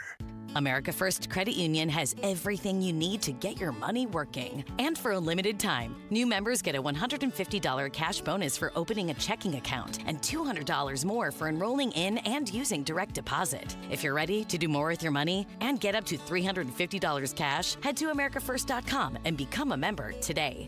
Subject to membership, eligibility, terms, creditworthiness, change, and conditions. Additional requirements may apply. Federally insured by NCUA. Equal Opportunity Lender. Temperatures are rising, and so are AC costs. But Collins Comfort Masters can help you stay cool without breaking the bank. Get a new high-efficiency Lennox AC system installed for as low as $99 a month. Serious comfort at a seriously cool price. Collins Comfort Masters has served the Valley for over 40 years. Call 480-NO-WORRY or visit collinscomfort.com to schedule today. Collins Comfort Masters, your no-worry solution for air conditioning, plumbing, electrical, and water filtration. Do you owe $10,000 or more to the IRS like Will? When I was 50, my whole life fell apart. I lost my job, I lost my wife, I lost the house, I lost pretty much everything except for my life. When the IRS came calling, I just didn't have it in me. I felt like Wile E. Coyote, just waiting for that IRS anvil to drop. Then Will found Tax Relief Advocates. I heard their advertisement on the radio, I wrote down the number, and I made the call that changed everything. The IRS gave me a bill for $40,000. Tax Relief Advocates got that down to $3,200. I've paid 9 cents on the dollar. Now that's a great deal in anybody's book. If you owe 10 or even hundreds of thousands of dollars to the IRS, don't lose hope. Do what Will did and call TRA for a consultation. But for me, the real win is I got my life back. Visit TRA.com or call 800-488-4194. 800-488-4194. That's 800-488-4194. Liberty Mutual customizes your car and home insurance. And now we're customizing this rush hour ad to keep you calm, which could help your driving. And science says therapy is great for a healthy mindset. So enjoy this 14-second session on us. I think you've done everything right and absolutely nothing wrong. In fact, anything that hasn't gone your way could probably be blamed on your father not being emotionally available because his father wasn't emotionally available, and so on. And now that you're calm and healing, you're probably driving better too. Liberty, liberty, liberty, liberty. When you see this in your kitchen, The stainless steel fridge is covered in fingerprints. you hear this. Leslie, people are going to think you were raised in a barn or by wolves, or raised in a barn by wolves. Fortunately, Wyman Stainless Steel 3-in-1 cleans, shines, and protects to give you the best shine. A spray and a wipe will have your fridge shining like a mirror. Wow, my fridge looks brand new. Your fridge looks amazing, Leslie. Sorry, I was being a little dramatic earlier. Your kitchen says a lot about you. Let it brag with Wyman. Bunker to Bunker's annual Summer Throwback Golf Tournament presented by Shady Rays Sunglasses is coming up Sunday, July 26th at McCormick Ranch Golf Club in Scottsdale. The popular two-person scramble is loaded with team competitions, the big raffle, special prizes, and breakfast. It even includes a coupon for a second round of golf, all for just $120. Proceeds benefit St. Mary's Food Bank. This event is open to the public, but space is limited, so grab your partner and register today at bunkergolf.com. Robert, we're heading into the hottest stretch of the year here in Phoenix, and if you don't have shade by now, what are you doing? Hopefully, coming to Shade Week. I knew it. July 6th through the 10th, we're bringing it back to all pro shade concepts. Save up to 50% on like new patio shades and awnings on clearance. That's huge because in July and August, shade isn't a luxury, it's a necessity. And every purchase includes free installation. So if you've been putting off shade for your patio, don't wait until the fourth quarter. Go to shadeweek.com. That's shadeweek.com.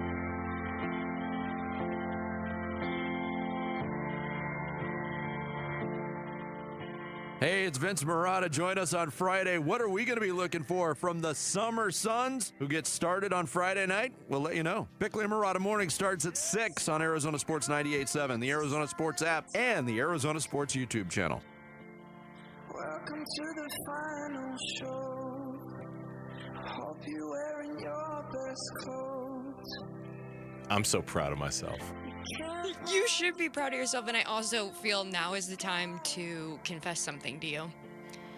This is my least favorite Harry Styles song. Oh, is it? Well, let me confess to you. Mm-hmm. You're going to have to tip jar it because I saw out of the corner of my eye, Kellen did the thing. For Sarah, for your sister. Like, that's the whole reason we're playing it, right? Is for Sarah. Yeah, so it I is. should Confess tip all you jar want. it Shout for out. Sarah. Shout out to Sarah. Is Sarah listening right now, do we think? No. Okay. No, Sarah's in the lab. Busy solving medical mysteries that are far more important than us talking about sports ball, Burns. Excuse you. The story behind the story is, so we're calling this segment Sign of the Times. And I said in my email, like the Harry Styles song. And apparently you mentioned that to your sister Sarah, and I got like major brownie points for referencing a Harry Styles song. So Kellen's tip jarring it. Lauren hates it.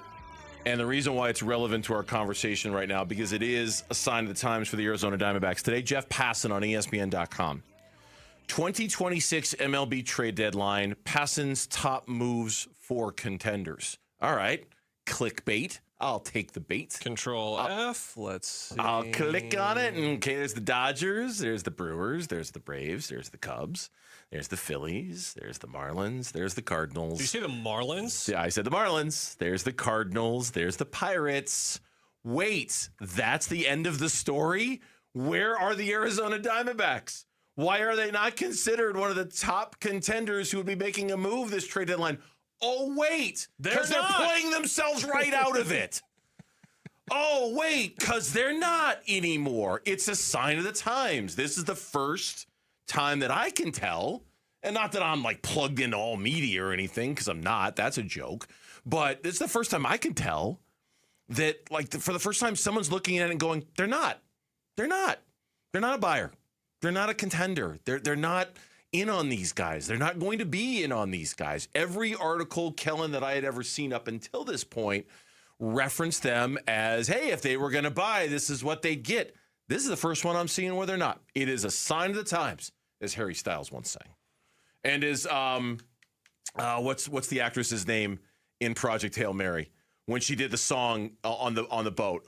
Sandra Mueller, one of the two. Yeah, it was one of the best parts of that movie. I think. Hewler? Is it who? Yes. Okay. Anyway, sorry, the movie nerd in me took over.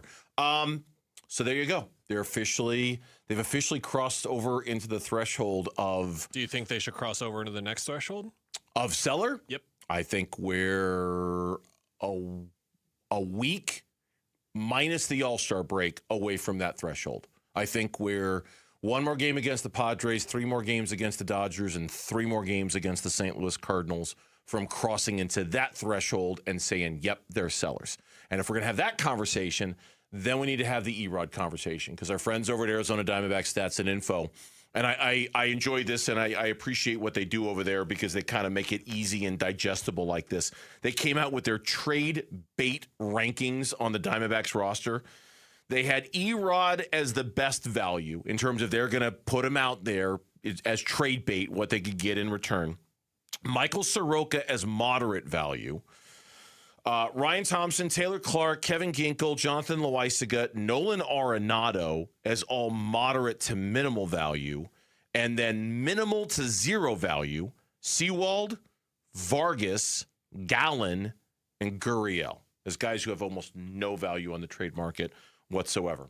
Your reaction to this list and what it would look like if they do cross over and become a seller? 2 reactions. If they go there with Erod, I feel like for the first time I am in a point of not distrust, but lack of trust. I guess that's the same thing. A lack of trust in the front office to get a return that will we'll see the fruits of their labor in a couple of years' time, because we just watched them do this version of not a gigantic, but a prolific sell-off with the returns for Naylor and Suarez, and they have not come that much. Think about the last time they did this with the starting pitcher and Zach Greinke and the whole Corbin Martin and all that kind of stuff. Like, you think back on some of their major sells over the last couple of years. Goldie is another one. Like, that's one from a few years back. But all of the major sells, and get in our YouTube chat, tweet us at Burns and Gambo if I'm forgetting some here. But of the major, I think that could be something interesting. If you're listening, I'd love to read an article on like all the times they've sold and how it's gone, because it doesn't feel like off the top of my head and just looking at some of those specific names that they sold for that they got a return that was worthwhile at all. Obviously, to be fair, and I'll just mention this, not disagreeing with you, we still have to wait to see the complete picture on the returns of all the sell-offs from a year ago. I would agree with you. It's been largely underwhelming up until this point outside of Brandon Garcia. Now we'll see what Mitch Bratt becomes. We'll see what Cole Drake becomes. But Tyler Locklear, you pointed out earlier, he's kind of toiling away in the minors, having a decent season, but nothing super special. There are still other players from those trades who at some point might kind of rise up. But up until now, I would say, unless Mitch Bratt gets called up at some point in the second half of the season and starts doing it at the major league level, that Brandon Garcia so far is kind of the lone wolf when it comes to last year's sell-off being contributing members right now. We'll see where we are a couple of years from that, but you're right. I think the 3 biggies are Greinke, Goldie, and last offseason. Maybe there's another in there that I'm missing. That might be some homework tonight, just to kind of look at the sell-offs and see what they got and see if there were any fruits from that labor that we're missing off the top of my head. We'll update you on tomorrow's show. Yeah, it's put it on the show sheet. I can tell you right now, with Greinke specifically, Corbin Martin, J.B. Bukauskas, Seth Beer, Josh Rojas, the Goldschmidt trade, Carson Kelly, who has gone on to be a successful catcher, just not here, and with a team that our producer is holding up a heart for if Lauren had her kid, there you go. Do it, Lauren. You gotta turn on the camera for it. Andy Young, who we never saw, and Luke Weaver, who has gone on to be successful in different ways, but just not for the organization. I'm sensing a theme with that as well. So I think that the issue, of course, here is if you're going to trade Erod because of how much he would mean to you next year if you are trying to win next year, and it seems like with this wild card expansion, you might as well try and win. Yeah. How do you give yourself an adequate shot at a rotation last year if Erod's not in it, and that price versus getting a lot for him, because Erod could be a Game 2, Game 3 starter for a playoff team? For 2 reasons, I don't think the Diamondbacks would move off of Erod if they do cross over into Sellerville. For reason number 1 that you just mentioned, but to me, that reason is a distant second between reason number 1 and reason number 1 is that coming back next year. Now, who the shot callers are, I don't know. Who's in charge of these things, I don't know. But next year, coming into the season with a core of Ketel, Geraldo, Corbin, and Erod, it's a good place to start. Would you agree with that? That's still, if winning 87 games and getting into the wild card is the mission, is that foundation of those 5 guys still a pretty good place to start, no matter who the shot caller is for the Arizona Diamondbacks? I think so. I agree with that. And one addition here, this is like the very start of this era, and by far the most successful one, the one we should have remembered, Ketel Marte, Gene Segura. Like that is like the best example so far of making that move. Now, that was an off-season move. That wasn't like an in-season sell per se, but that was when Segura led the National League in hits, hit 319, and they made that move as well. Yeah, so I don't think they'll do it. Soroka maybe, and there might be a little bit of a delay in Michael Soroka's return, so that might complicate things a little bit. But truth be told, if you're keeping Erod, and I would recommend that they do, if they were asking my advice, Newsflash, they're not. If they're keeping Erod, they don't have that much to sell. They don't have that much that's going to move the needle. The relievers, kind of dime a dozen. You can find relievers on the trade market from a bunch of teams in a bunch of situations. When we come back on the Burns and Gambo show, it used to be like a no-brainer. You ask the question, you get the answer. Do you need an elite quarterback to be successful in the NFL? Well, of course you do, right? Well, do you? That's next on Burns and Gambo. Diamondbacks baseball. On the ground to first, it's collected by Sheets. He'll go and flip it to his pitcher, covering. That's in time, and the ball game is over. And the Padres win it by a final score of 10-4. Oof. Can the D-backs even the series tonight? We break down their chances today on the Arizona Sports YouTube channel, the app, and 98.7 FM. All right, back here for Liberty GMC, 87th Avenue and West Bell Road in Peoria. Shop and buy online all the time. LibertyGMCAZ.com. Do it and do it now, because Liberty GMC is doing something they have not done in 8 years. And I'm here to tell you, this is substantial savings you are set to earn. You pay what they pay with employee pricing when it comes to the 2026 GMC Sierra 1500. Saw one just on the road the other day. It was like this slate gray color. Just a great truck. And right now, employee pricing for the first time in 8 years going on at Liberty GMC. You will pay what they pay when it comes to the 2026 GMC Sierra, or you can take advantage of 0% financing for 36 months. Get in while you can. The inventory is great, and it's all at Liberty GMC. 87th Avenue and West Bell Road in Peoria. Shop and buy online all the time. LibertyGMCAZ.com. GMC, we are professional grade. You've heard the cash offer companies on TV and radio. We'll buy your home fast. What they don't tell you, those offers come in below market value, loaded with hidden fees. The Carol Royce team, your home sold guaranteed realty, does just the opposite. Carol's proven systems sell your home for more money fast into a qualified buyer who will pay top dollar, because Carol has the buyers, guaranteed, or she'll buy it. That's a promise. Call Carol Royce today or visit carolhasthebuyers.com. That's carolhasthebuyers.com. Carol and seller must grant price and possession. We watch these lawyers get on TV and say they're going to treat their clients like family, when we know they put secret mandatory quotas on their lawyers. That means your own lawyer pressures you into a premature, terrible result. Hi, I'm Mark Breyer. And I'm Alexis Breyer. We're the husband and wife law team. We don't set settlement quotas. We measure success by achieving each client's best outcome and by each client's happiness. Do your research after a serious injury. Call the husband and wife law team first. Hi, I'm Tom Shane, third-generation owner at Shane Company. As a family jewelry business for almost 100 years, we are known for doing right by our customers. Our legacy of integrity depends on it. Here are 3 things we never do. We never cut corners. Our engagement rings are made to high-quality standards, and we stand behind them with our all-inclusive free lifetime warranty. We never buy diamonds without seeing them in person. We travel to the source, eliminate the middleman, and get first pick of the most beautiful stones. Then negotiate the price on your behalf. We never try to trick you on price. We don't mark up the rings just to mark them down and call it a sale. We offer true value from the start, so you get the best price every time. At Shane Company, we put you first, because a friend always has your back. Shane Company, your friend and jeweler. 1-877 Cars for Kids.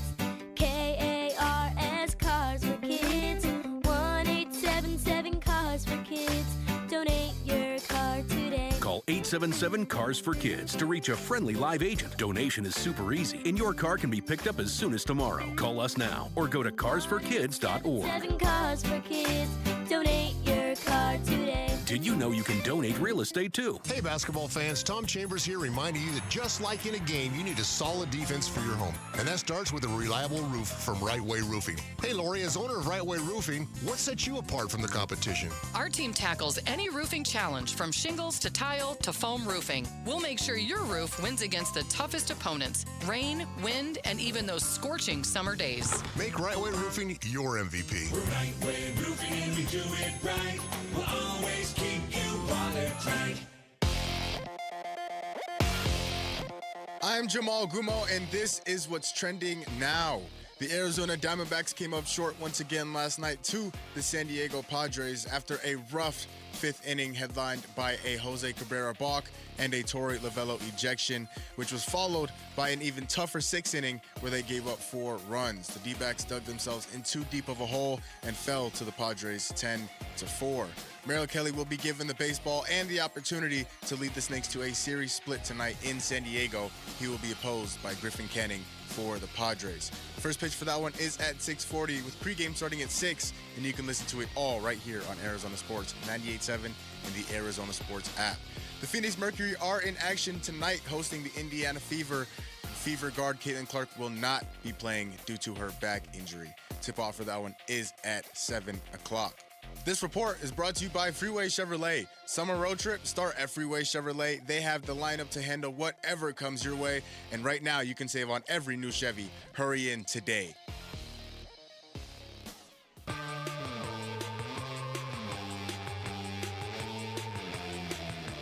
Hey, it's Luke. Is there any way the Diamondbacks can pull off a minor miracle and win this series against the Dodgers? And if so, would that get them back on track? We're going to preview D-backs Dodgers tomorrow starting at 10 a.m. It's Wolf and Luke on Arizona Sports 98.7, the Arizona Sports app, and the Arizona Sports YouTube channel. Cardinals are 2 weeks away from training camp. The Jacoby Brissett story, as we referenced earlier in the show, if you missed it, continues to hang over the situation. There were several members of the Cardinals organization that were working out with him in South Florida. He posted on his Instagram account that Trey McBride was out there, Marvin Harrison Jr., Elijah Wilkinson. There were others who were out there working out with him. No, I didn't see Michael Wilson in the picture. I didn't see Jeremiah Love, but there were some of the members. The search for the Cardinals' next quarterback, Kellen, certainly at some point we'll see Carson back this year and see whether he's a legitimate candidate to fill that role. The draft next year, where the Cardinals finish, how the college football season works its way out. There's no doubt that the Cardinals' search for their franchise quarterback will be storyline number one for this organization over the next 12 months. But as we look around the landscape of the NFL, and the value of the quarterback when it comes to winning a championship, right? Like when it comes to going all the way, I don't know. Is it because Sam Darnold won last year that it's kind of thrown everything slightly askew when it comes to the conversation about great quarterbacks and needing a great quarterback to win a Super Bowl? Has it tilted the conversation on its axis a little bit? Maybe a little bit for sure, but if you go through Super Bowl winners, like you look back to like the Eagles with Foles, like this happens. Like we do have like these like Dilfer moments, right, where you don't need maybe even like a good quarterback sometimes.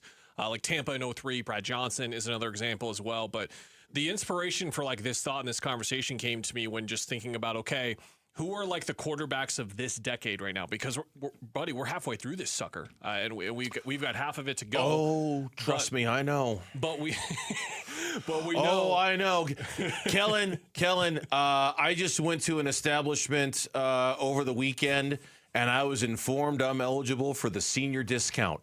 You don't need to tell me that this decade is already halfway over. Well, Look at Lauren so cutely covering the stifling laughter coming out of her mouth on the other side of the glass.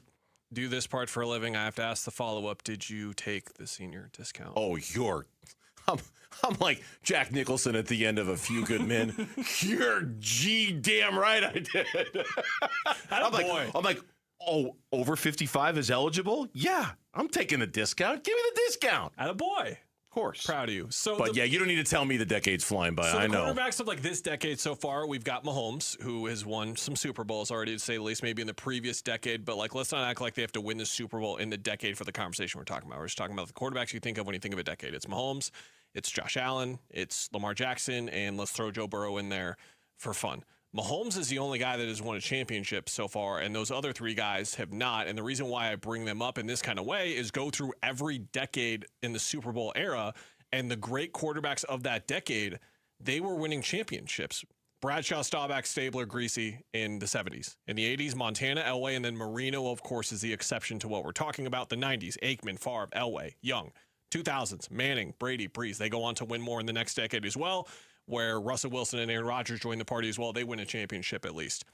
And here we are in this current decade era of this quarterback culture or this quarterback tier, this rotation of the next great or current great elite all-time fantastic quarterbacks, and we've only got one that's winning right now. So does that change the way you think about what we talked about at the start of this segment? Is this just a reality of the NFL? Does this have more to do with Allen and Jackson and Burrow than it does with what we're like talking about? Where do you land? No, I land on a couple. This is an interesting conversation because it kind of thinking on the fly with this one. At least I am. I land on two spots. Number one, Patrick Mahomes has been, all of those quarterbacks that you just mentioned are all in one conference. They have all been effectively roadblocked from the Super Bowl by Patrick Mahomes. Maybe not every single year, maybe not all the time, but how many instances have we seen, the Ravens not get there because of the Chiefs, the Bills not get there because of the Chiefs, because of this mountain you just can't climb, this thing you just can't overcome, right? And so I think what's blocking those guys, those two in particular, and even three if you want to count Joe Burrow, is that for the most part, every single year they have to get through the Chiefs, and they just can't. They just don't. They just find a way to mess it up and not do it. And so I think that's the main reason. And I think part of the other reason too is that, and I'm trying to think how to say this. I think that the Matthew Staffords of the world, the ones who are, and he's the only one that really comes to mind. Maybe I should have brought him. Maybe he is going to be in this list at the end of the day. And you know what? Maybe he should. And if he does, then I think that expands the list a little bit. I just think that it's I don't know. I don't know if being a great quarterback, is it defined anymore by Super Bowls? It's always been the definition. Yeah, is it no longer the definition? Because nobody disputes that Josh Allen is a great quarterback. Well, nobody disputes that Lamar Jackson is. Rings culture is not going anywhere. In fact, it's gotten much, much, much worse since then. But I do wonder, with that kind of conversation in mind, the other part of this is with the senior discount coming up, is that we've got half of this decade left. Do we not know who the best quarterbacks of this decade are? Are there a couple of young quarterbacks that you have in mind who are going to be a part of this conversation by 2030 that we're not talking about right now? Is there anyone that comes to mind? Young quarterbacks who could be a part of the conversation for the next great wave of quarterbacks in the NFL. I'm not ready to slide Caleb Williams into that conversation. Certainly not going to put Brock Purdy in that conversation. I think May is in the same boat as Caleb Williams for me, is where I need like at least another year before I start to anoint that. Not putting May in the conversation. Yeah. I'm not putting Bo Nix in the conversation. I'm not putting Jordan Love in the conversation. I'm not putting Justin Herbert in the conversation. That I just know for sure is a great young quarterback, and it's bound to happen. I'm not putting Jaden Daniels in the conversation. Not yet, anyway. I'm not putting Jalen Hurts in the conversation. I think the throne is open, Kellen. I think there's a vacancy when it comes to people claiming those spots, and maybe that is in part too what gives a guy like Matthew Stafford such longevity. And maybe to bring it on home to the Arizona Cardinals for just a second. Well, one thing I wanted to add there is that Allen, Jackson, Burrow, 29 or 30 right now, and Mahomes is a little bit older than that as well. So someone is going to have to step up into this spot eventually, and I wonder if it is to the level that we're talking about where they can supplant some of these guys when we look back at this decade 20, 30 years later, and it blends in, because my point is right now, it doesn't blend in with the NFL that I grew up on, where it's the first 3 to 4 quarterbacks you think of the best quarterbacks of their generation. It's a fuzzier conversation right now. What I was going to say about the Cardinals, none of this makes it any easier for the Cardinals to find their franchise quarterback. They've never really had one, truly. If you want to count Kyler Murray, that's up to you. I don't.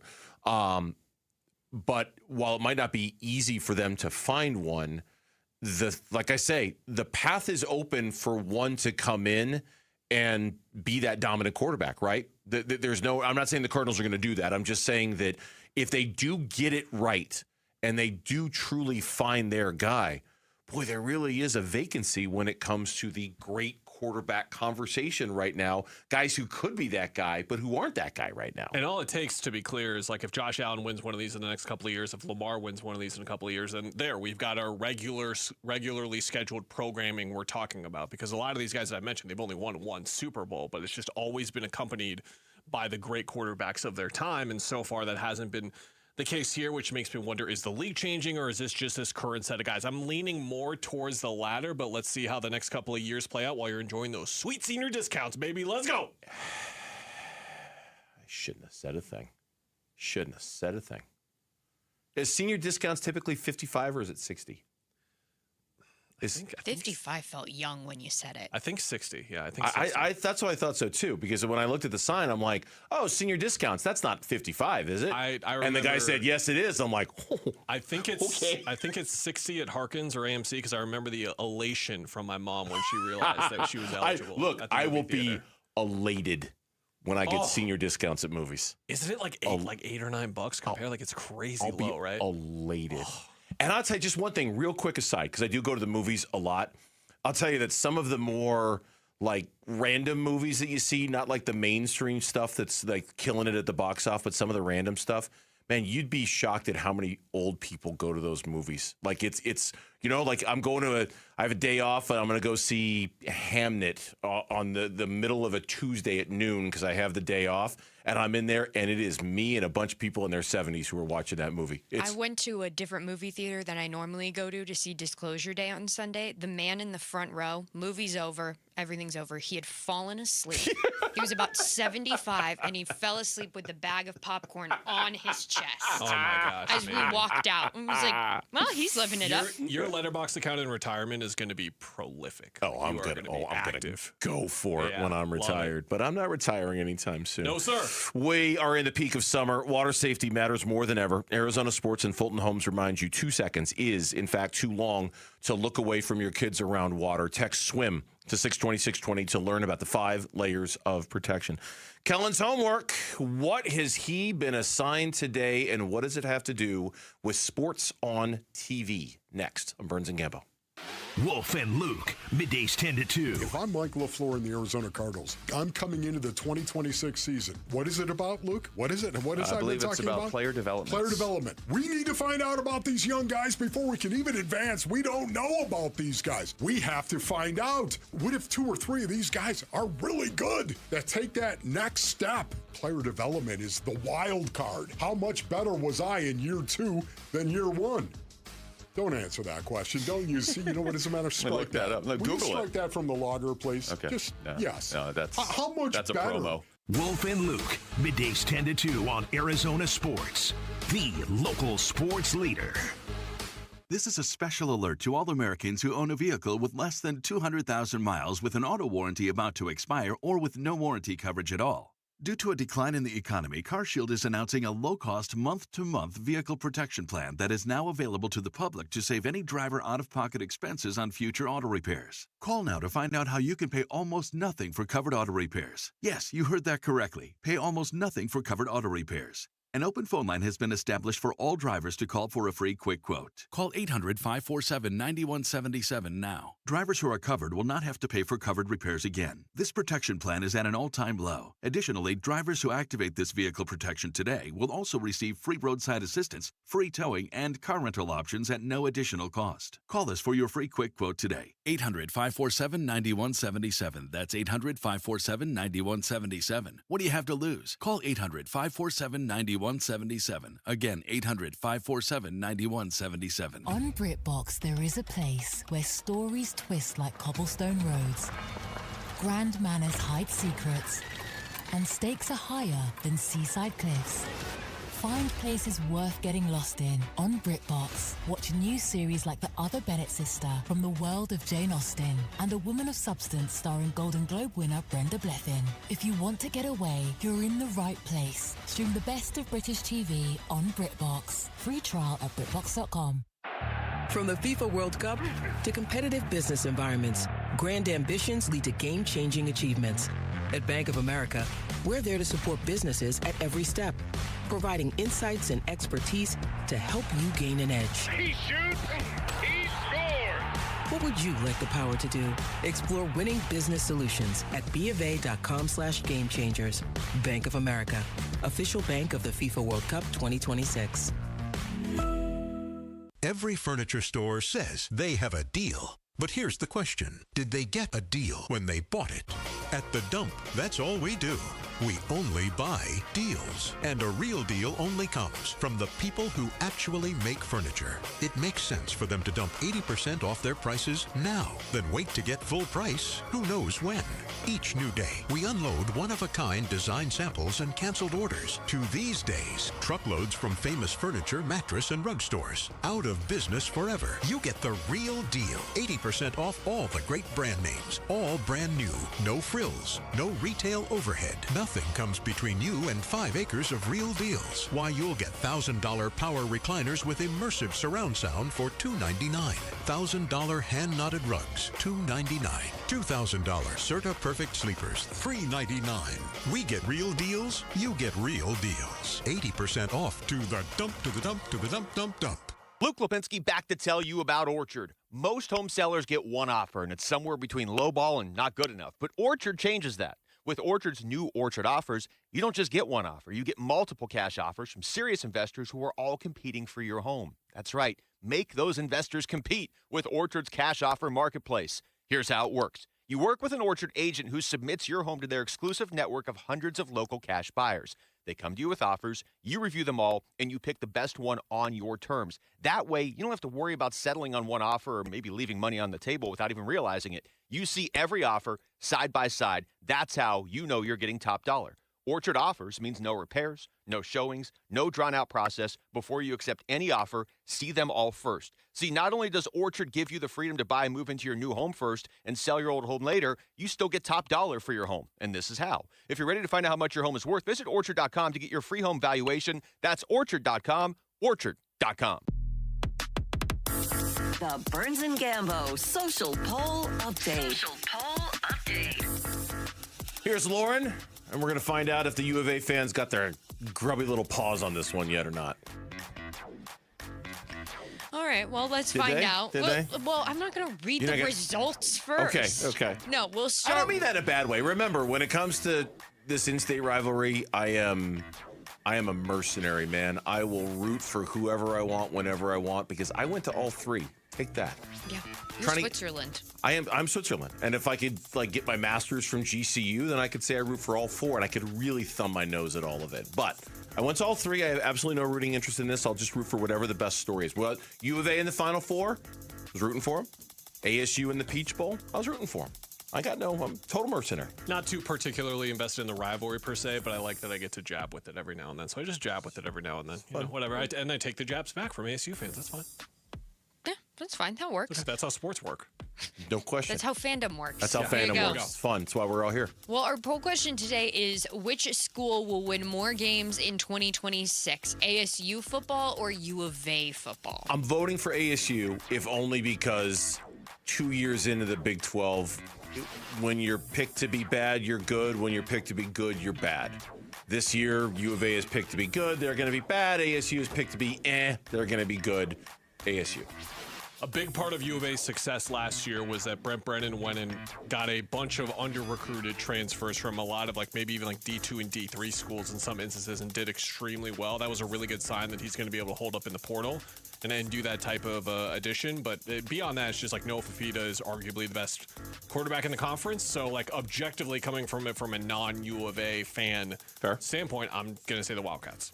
And 78% of our audience is going with ASU football, 22% going with U of A. The U of A fans have not got their grubby little paws all over this poll They have question not found as this of yet. yet. Is it time to give Kellen a little bit of homework?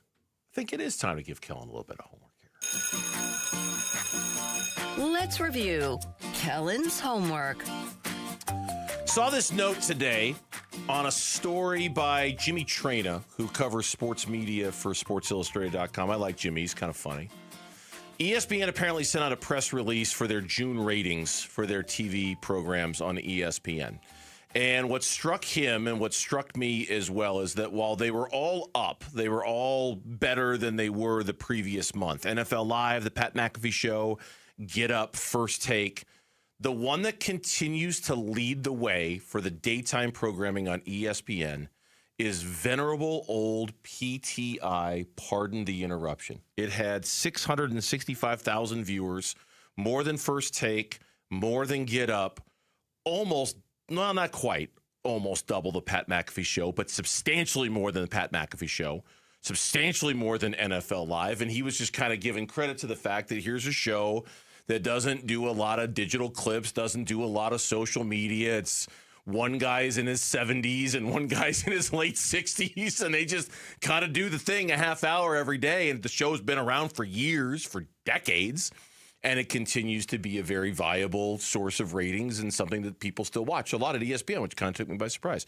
Kellen's homework today is to name the 5 best sports/information shows of his lifetime. So not like Friday Night Lights, not sports entertainment shows, sports information programming like the ones that I just put out there. Kellen, that is your homework today to give me the 5 of your lifetime. So all 5 of my picks are shows that are currently on right now, but for a few of them, I'm going to pick specific eras of that program. Smart. Number 5, I'm going to pick one that is current and happening right now, and a lot of people have been watching the last couple of weeks. I'm going to give a shout out to the main studio show for the World Cup. I think they've done an absolutely fantastic job, and in terms of what you want from a studio show that's a pregame, postgame kind of destination, Zlatan Ibrahimovic, Thierry Henry, and Rebecca Lowe have like great banter and chemistry amongst the 3 of them, but they're also very like informative and clearly are speaking from a place of passion and love for the game.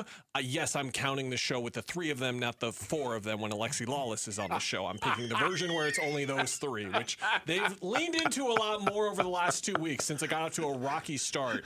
You read my mind.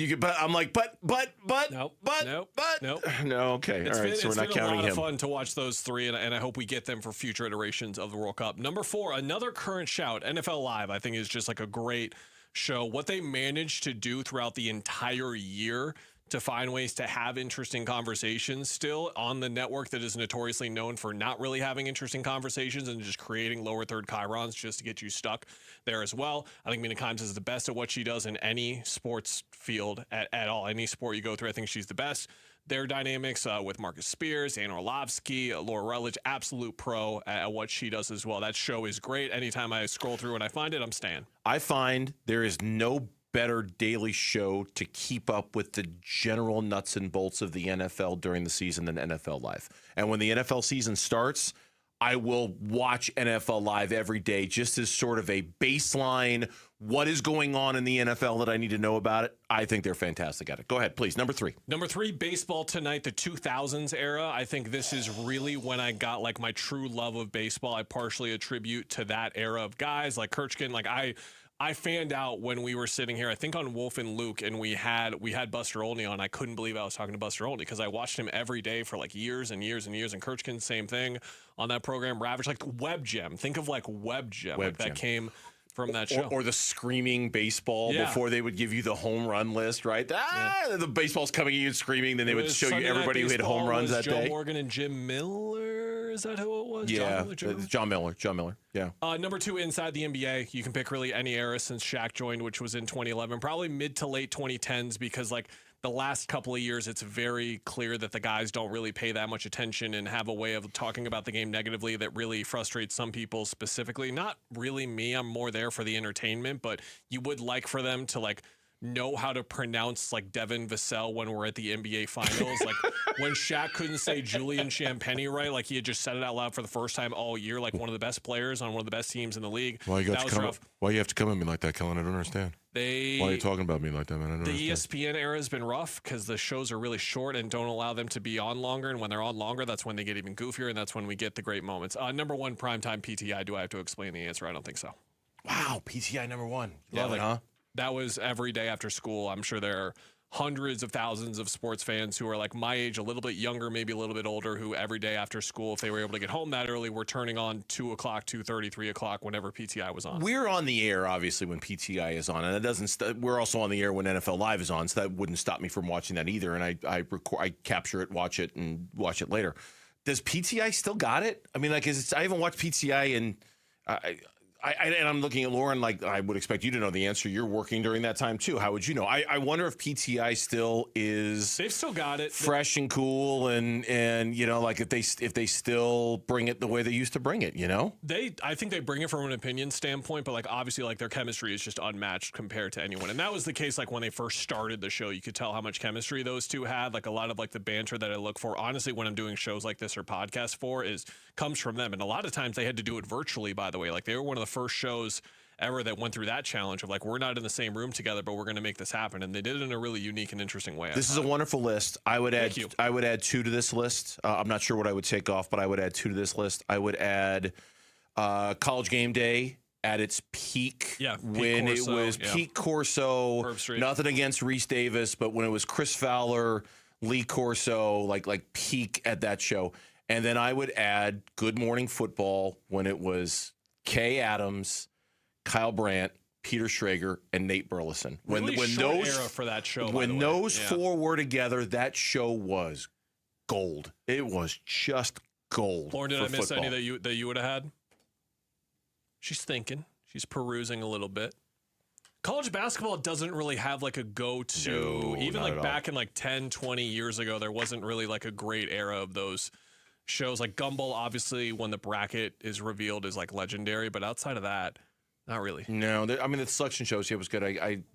But no, they really don't. Okay, you passed. That was good homework today. Thank you. When we come back on the Burns and Gambo show, where have the Diamondbacks 5 through 9 hitters gone? Hey, wait, we found them.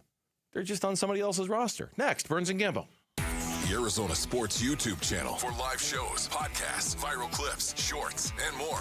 Just the local sports leader doing what we do on YouTube. Serve yourself some Arizona sports. Subscribe to the Arizona Sports YouTube channel. Hi, this is Stuart Willis, president of Asset Preservation Wealth and Tax. A personal relationship with your financial advisor really matters. It's super important that you have the ability to talk about anything you need to with your advisor. So if you have been pushed off to a call center and you don't have a one-on-one relationship with your financial advisor, then reach out to us at assetpreservationwealth.com. That's assetpreservationwealth.com. Investment advisory services offered through Foundations Investment Advisors, LLC, an SEC registered investment advisor. I'm John Morgan of Morgan & Morgan. If you've been injured in a car accident, call America's largest injury law firm. For over 35 years, my mission has been to deliver more for our clients, to deliver more for you. If you or anyone in your family has been injured in a car accident, call us now, as the time to file a claim may be limited. Last year, more clients hired Morgan & Morgan than ever before, protecting America, fighting for you. Morgan & Morgan. Injured? Dial pound law. Morgan & Morgan, forthepeople.com. Arizona lawyer will handle Arizona cases. Prior results do not guarantee a similar outcome. This is a special alert to all Americans who own a vehicle with less than 200,000 miles with an auto warranty about to expire or with no warranty coverage at all. Due to a decline in the economy, CarShield is announcing a low-cost month-to-month vehicle protection plan that is now available to the public to save any driver out-of-pocket expenses on future auto repairs. Call now to find out how you can pay almost nothing for covered auto repairs. Yes, you heard that correctly. Pay almost nothing for covered auto repairs. An open phone line has been established for all drivers to call for a free quick quote. Call 800-330-8323 now. Drivers who are covered will not have to pay for covered repairs again. This protection plan is at an all-time low. Additionally, drivers who activate this vehicle protection today will also receive free roadside assistance, free towing, and car rental options at no additional cost. Call us for your free quick quote today. 800-330-8323. That's 800-330-8323. What do you have to lose? Call 800-330-8323. Again, 800-330-8323. Hey everybody, Dan Bickley here with my great friend and the guy who will hook you up, Shane O'Hanrahan, GM of Chapman BMW, where the summer sales event is already in full effect. That's right, Bick, and the savings are incredible. So if you want to spend your summer in the ultimate driving machine, now is a great time to make it happen. And to all your listeners, remember to ask for me by name. I'll make sure you get the best price you're going to find in the Valley. That's Chapman BMW, 2 great locations, 1 great experience. My uncle's Maytag washer lasted over 37 years. His motto, buy once, cry once. Hi, I'm Tommy Mello. When I started at A1 Garage Door Service, I thought about my uncle's Maytag. Most garage door springs get about 10,000 cycles or 3 to 5 years. Our Max Life springs last over 100,000 cycles. That's a minimum of 30 years. From repairs to upgrades, call A1 Garage Door Service today or schedule online at a1garage.com. A1 from day one. Scorpions don't hate you. Ain't got the brains for hate. What they got is a tail full of bad intentions. Been living in this desert since the dirt was new. Think they got squatters' rights to your laundry basket. Nate here, owner of Blue Sky Pest Control. Scorpions may have squatters' rights to the desert, but not to your property. Call 602 Blue Sky today. Real pest science, real protection. Hello, Blue Sky. Goodbye, Scorpions. The Lovebird Lowdown with Tom and Tawny. You know, flying's overrated. Bold statement for a bird. Constant flapping, wind in your face. Much rather be in a Toyota. Hey, you're right. Smooth ride, comfortable, quiet. Just cruising along. 20 people dream of flying. Give it a week. Bird brains. Right now, get 5.99% financing for 60 months on our most popular models, including Camry, Corolla, RAV4, and 4Runner. Or get low 3.99% financing for up to 60 months on Tacoma. With great deals like these, now's the perfect time to visit your Valley Toyota dealer or valleytoyotadealers.com. Toyota, let's go places. 5.99% with $19.33 per thousand borrowed for 60 months. 3.99% with $18.41 per thousand borrowed for 60 months. Offers end 8/3/26 and exclude TRD Pro and Trail Hunter models. See dealer for details. KMVP FM Phoenix. Live from the Casino Arizona and Talking Stick Resort Studio. Arizona Sports, the local sports leader. I'm Jamal Gumo, and this is what's trending now. The Arizona Diamondbacks came up short once again last night to the San Diego Padres after a rough fifth inning headlined by a Jose Cabrera balk and a Torey Lovello ejection, which was followed by an even tougher sixth inning where they gave up 4 runs. The D-backs dug themselves in too deep of a hole and fell to the Padres 10-4. Merrill Kelly will be given the baseball and the opportunity to lead the Snakes to a series split tonight in San Diego. He will be opposed by Griffin Canning for the Padres. First pitch for that one is at 6:40 with pregame starting at 6, and you can listen to it all right here on Arizona Sports 98.7 and the Arizona Sports app. The Phoenix Mercury are in action tonight hosting the Indiana Fever. Fever guard Caitlin Clark will not be playing due to her back injury. Tip-off for that one is at 7 o'clock. And that is what's trending now.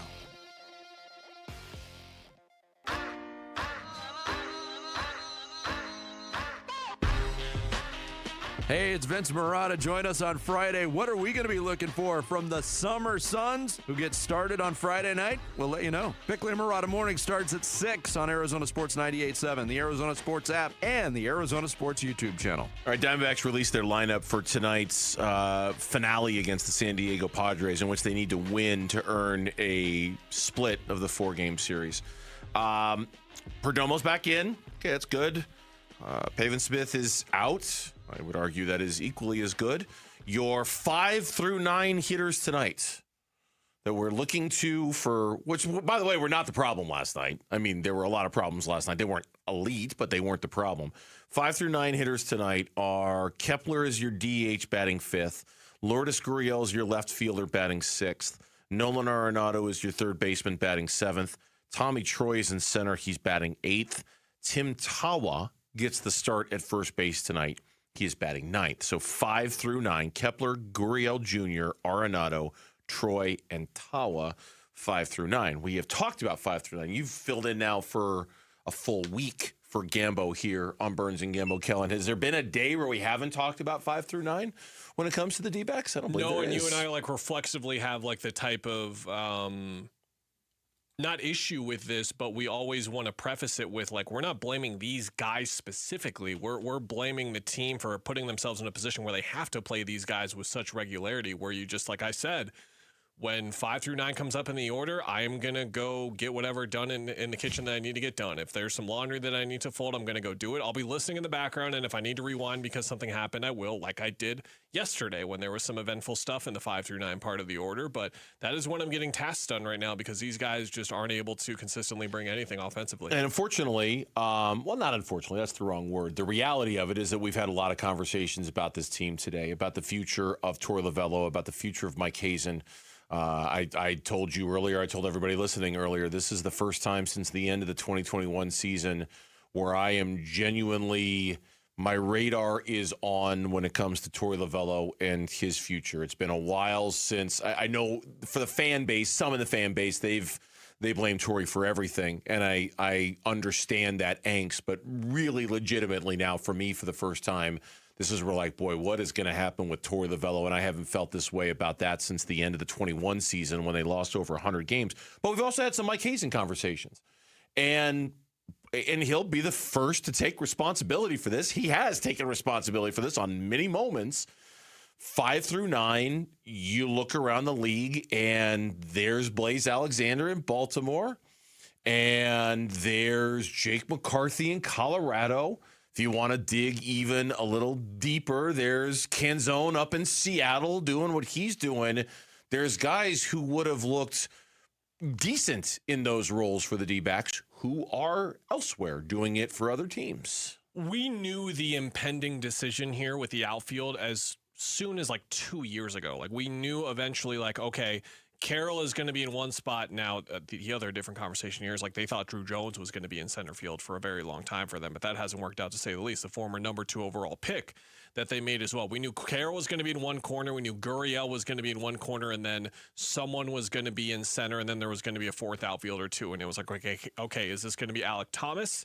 Is it going to be Jake McCarthy?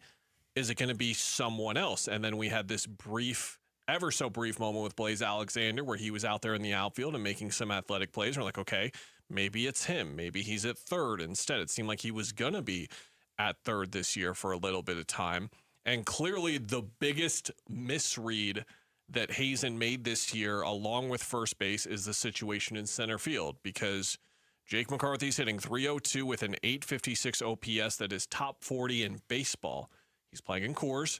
That helps, and it's Jake where he plays that very fine line of the contact profile that he has between being really, really great and really, really unique with how he is great, with how he has to hit the ball, or it goes south very quickly, which we have seen in the failings for him no doubt as a Diamondback as well. But clearly him or Blaze, who has an OPS of 773, he's hitting .302, 3 homers, 28 RBIs. He's only played in 80 games this year, went through some injuries earlier in the year. Either of those guys would be much better than what they have in center field right now, which is, let's face it, they wouldn't be playing Tommy Troy or Ryan Waldschmidt right now if they had to. And the only reason they had to is because the Alec Thomas thing did not work out. They made the wrong call. They got rid of the wrong guy twice, and that has resulted in that hole. The Canzone thing is another conversation we can get to here in a minute, but that really sticks out to me that they just got this totally wrong in center. And hopefully Waldschmidt and Troy are good enough in a year where we don't even have to worry about this. This year we have to worry about it, though. It's an issue this year. Yeah, and you know, it's also in part the returns that you got for them. Now, the minor leaguer they got in exchange for Jake, I'll be honest with you, I've kind of lost track of, so I need to go see how he's doing before I pass any judgment on that. The other part that makes this so painful is well, I mean, it's two things. I mean, one, the bullpen has been fine. It's not like we're sitting around missing Cade Stroud or wondering about Cade Stroud, but Cade Stroud has had a cup of coffee with the big league team, and it didn't last very long, right, before he was sent back down. It's not like there's this big need for Cade Stroud to be great, but you'd at least like to say you got decent return for Blaze Alexander for the season he's having. They're all good points, and I know that some of the fan base, I see what's said on social media, some of the fan base have been really up. I mean, Blaze was such a popular player, man. The fans have been angry about that since almost the day they traded him to Baltimore. I get it. Jake, not as much, but to a certain extent. Yeah, look, when you've been the general manager as long as Mike Hazen has been the general manager, and when you talk about, you know, he's the one who's shopping for the groceries, there's no way you can have a conversation about the future of the Diamondbacks without talking about Mike Hazen and his role and whether he's going to be a part of any changes that might happen in the offseason. I don't know. I don't know the answer to that question. He's done a lot of good things. He's also been handed a really big payroll, and they've played 500 ball. I know a lot of those guys have been hurt, and that is certainly part of the narrative. And I'm not going to just ignore it and act like it doesn't exist, but we also can't ignore the record and what it means relative to the payroll. And I'll tell you something else about 5 through 9, just while I've got your attention. I'm here. Jordan Lawler. And I am deeply, deeply concerned about Jordan Lawler and whether it's ever gonna last, and that is a big part of 5 through 9 for me. What are your thoughts on that? I just hate to say it because, again, I'm not saying this to come off as mean-spirited or anything. Like, I'm not considering him anymore until I see him able to play for like 2 months straight without getting hurt. And that's problematic because it's. I think if Jordan Lawler is available, and boy, what a big if this is, I think it solves a lot of your 5 through 9 problems. He's the guy. He's the guy who. Can I give you the other guy? Anchors that, sure. It's Dominic Canzone, and that look, don't misinterpret what I'm saying. I'm not saying they shouldn't have made the Paul Sewald trade. He is a big reason why they made the World Series that year. It's not what I'm saying. I'm saying is you could have gotten Sewald for other prospects, and you picked the wrong one. Dominic Canzone, combining last year's numbers with Seattle and this year's numbers, conveniently has played in 162 games, 24 doubles, 25 homers. He's slugging .505 with an .855 OPS. If you're looking for your middle of the order thump with a guy hitting .284, primarily against right-handed pitching, not really used against lefties that much, but like that everyday DH that we've been looking for, and it feels like, where did this one go? Out of everything, it's kind of crazy, but the one that got away in the last 2 to 3 years is undeniably him with all the problems they have right now. Summer League is underway in the NBA. Kellen has already convinced me, twisted my arm, and watching a little Darren Peterson, AJ DeBonsa coming up later tonight. Tomorrow, it's the Suns' turn. An early primer on what we're looking for and some of the storylines next on the Burns and Gambo Show. Diamondback skipper Torey Lovello, the man who makes the lineup, joins Burns and Gambo Friday afternoons at 2:30 to talk D-backs. Brought to you by Budweiser. Watch it on YouTube. Listen on the Arizona Sports app and 98.7.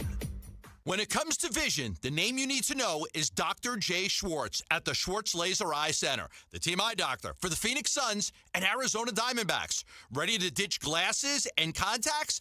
LASIK is your winning play, an advanced laser procedure that reshapes the cornea for sharp, clear vision. Quick procedure, fast recovery, and trusted results. If you're not a LASIK candidate, no need to worry. They've got options like the Evo ICL, an implantable lens that works with your natural eye, or the Clear Lens Exchange, a procedure that replaces your eye's natural lens for lasting clarity. There's free consultation at all 3 Valley locations, Scottsdale, Glendale, and Mesa. Schedule now at teamidoc.com. That's teamidoc.com, or call 480-483-EYES. That's 480-483-EYES. It's the Schwartz Laser Eye Center, trusted for over 25 years. Hi, I'm Michaela, your friend and jeweler at Shane Company. You found your dream engagement ring.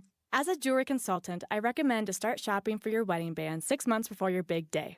Don't worry. At Shane Company, we're here to help you find the perfect bands. Our men's and women's bands are crafted to high-quality standards, and it shows in every detail, with a stylish design and comfortable fit.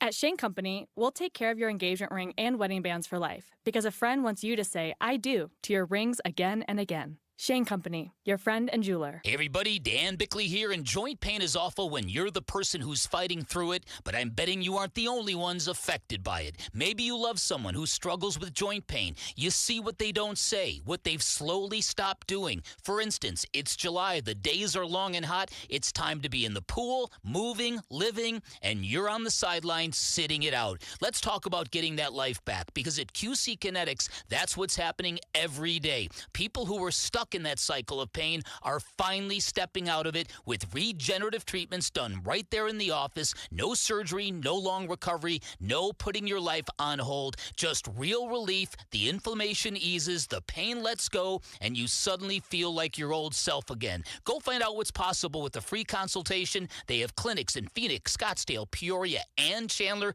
Get on the books by calling 602-837-PAIN. That's 602-837-PAIN for QC Kinetics. Sports fans, if sciatica is sidelining you, it's time to call DISC. Their world-class spine surgeons diagnose the real source of your pain and treat it with the most advanced, minimally invasive techniques available. Don't let pain keep you out of the game. You got to go to sciatica.com and schedule with Desert Institute for Spine Care, and you can do that today. Go to sciatica.com or text SPINE to 620-620. DISC, helping Arizona enjoy life again. Message and data rates may apply.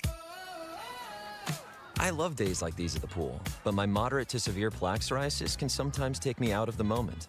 I'm ready to make a splash with clearer skin thanks to Sky Rizzy, risankizumab Rizza. Skyrizi is a prescription-only injection for adults who are candidates for systemic or phototherapy. At 4 months, most people saw 90% clearer skin when measured from head to toe, and many were even 100% plaque-free. People also saw significant improvement in psoriasis symptoms of pain, redness, itching, and burning. Don't use if allergic to Skyrizi. Serious allergic reactions, increased infections, or lower ability to fight them may occur. Before treatment, get checked for infections and tuberculosis. Tell your doctor about any flu-like symptoms or vaccines. Now there's nothing on my skin, thanks to Skyrizi, and that means everything. Ask your doctor about Skyrizi, the #1 dermatologist-prescribed biologic in psoriasis. Visit skyrizi.com or call 1-866-SKYRIZI to learn more.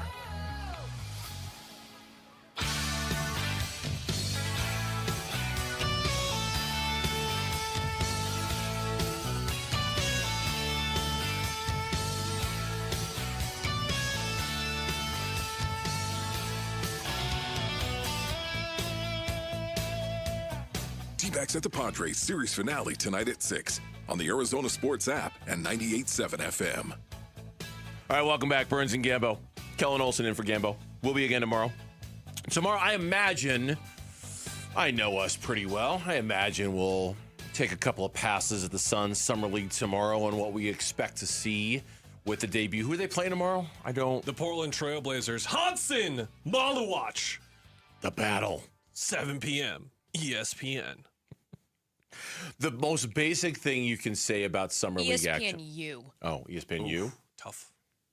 Well, tough but fair. That's what happens sometimes.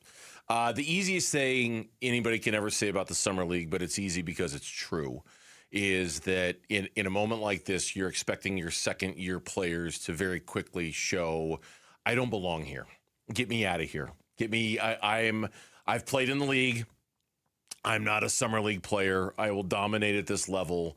And so I'm sure this is going to be the basis of at least one of our conversations tomorrow. At the very minimum, you want your second-year guys to display a level of dominance, right? Like, that's the first thing you're looking for. Well, the matchup matters, too, because remember when Kaman Maluach played in his games last year, one of them, I believe the first one might have been the second one, was against the Washington Wizards. He was facing off against Alex Sarr in his second year, who went number 2 overall. And that went into part of what we were talking about with him. It does matter that they're playing Portland tomorrow because Young Hansen, who I mentioned, who went in the lottery, is a similarly looked at kind of like raw, young, big for Portland as well.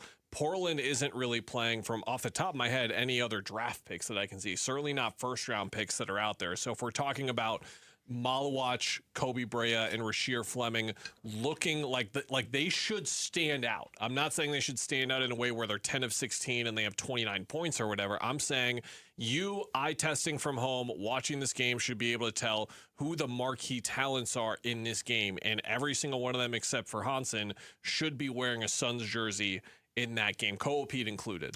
So we had Koa Pete on the show earlier. I'll get to him in a minute. Let's start with, again, knowing that we're gonna take a pass at this tomorrow.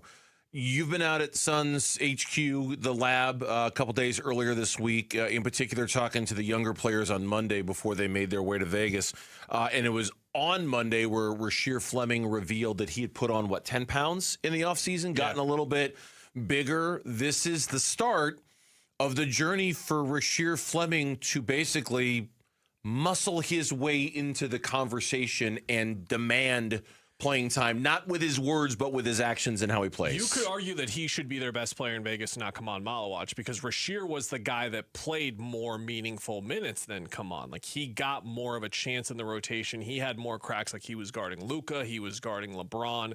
Like, the amount of experience where the quote-unquote too good to be here summer league guys, it should be the guys who got minutes as a rookie who come into year 2. Like, I've been able to watch much of the Spurs so far, but my guy Carter Bryant, like, he played for them all year, so he should look like the guy who was playing in the NBA all year. You should be able to tell who that is. And for Rasheer, it's going to be him enveloping some of these ball handlers who we're going to learn more about tomorrow, who weren't graded as NBA talents, equitable to the NBA draft. Like, he should be able to pretty much overwhelm these guys, and you should be able to tell, yeah, that's the 6'9", 7'5" wingspan guy who also weighs 250 now, that is out there moving and guarding the ball handlers as well, and just completely overwhelming guys with his athleticism. And honestly, Koa should be of that level too. Again, like former Sun two-way player Jalen Bridges is on this Portland Trailblazers Summer League roster. Jalen was in the NBA, but he never really got an opportunity in that regard and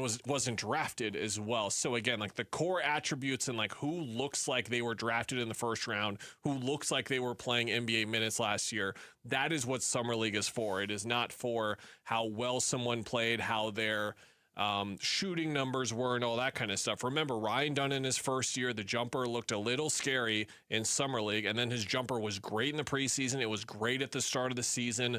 So in terms of correlations there, you want to stray away from that. There's a right way to use this as a resource. You just have to use it effectively. Sure, there is, and I think with Fleming, he's not gonna win. He's not gonna win more minutes because how he plays in the Summer League, obviously. But if he has bulked up. And I agree with you.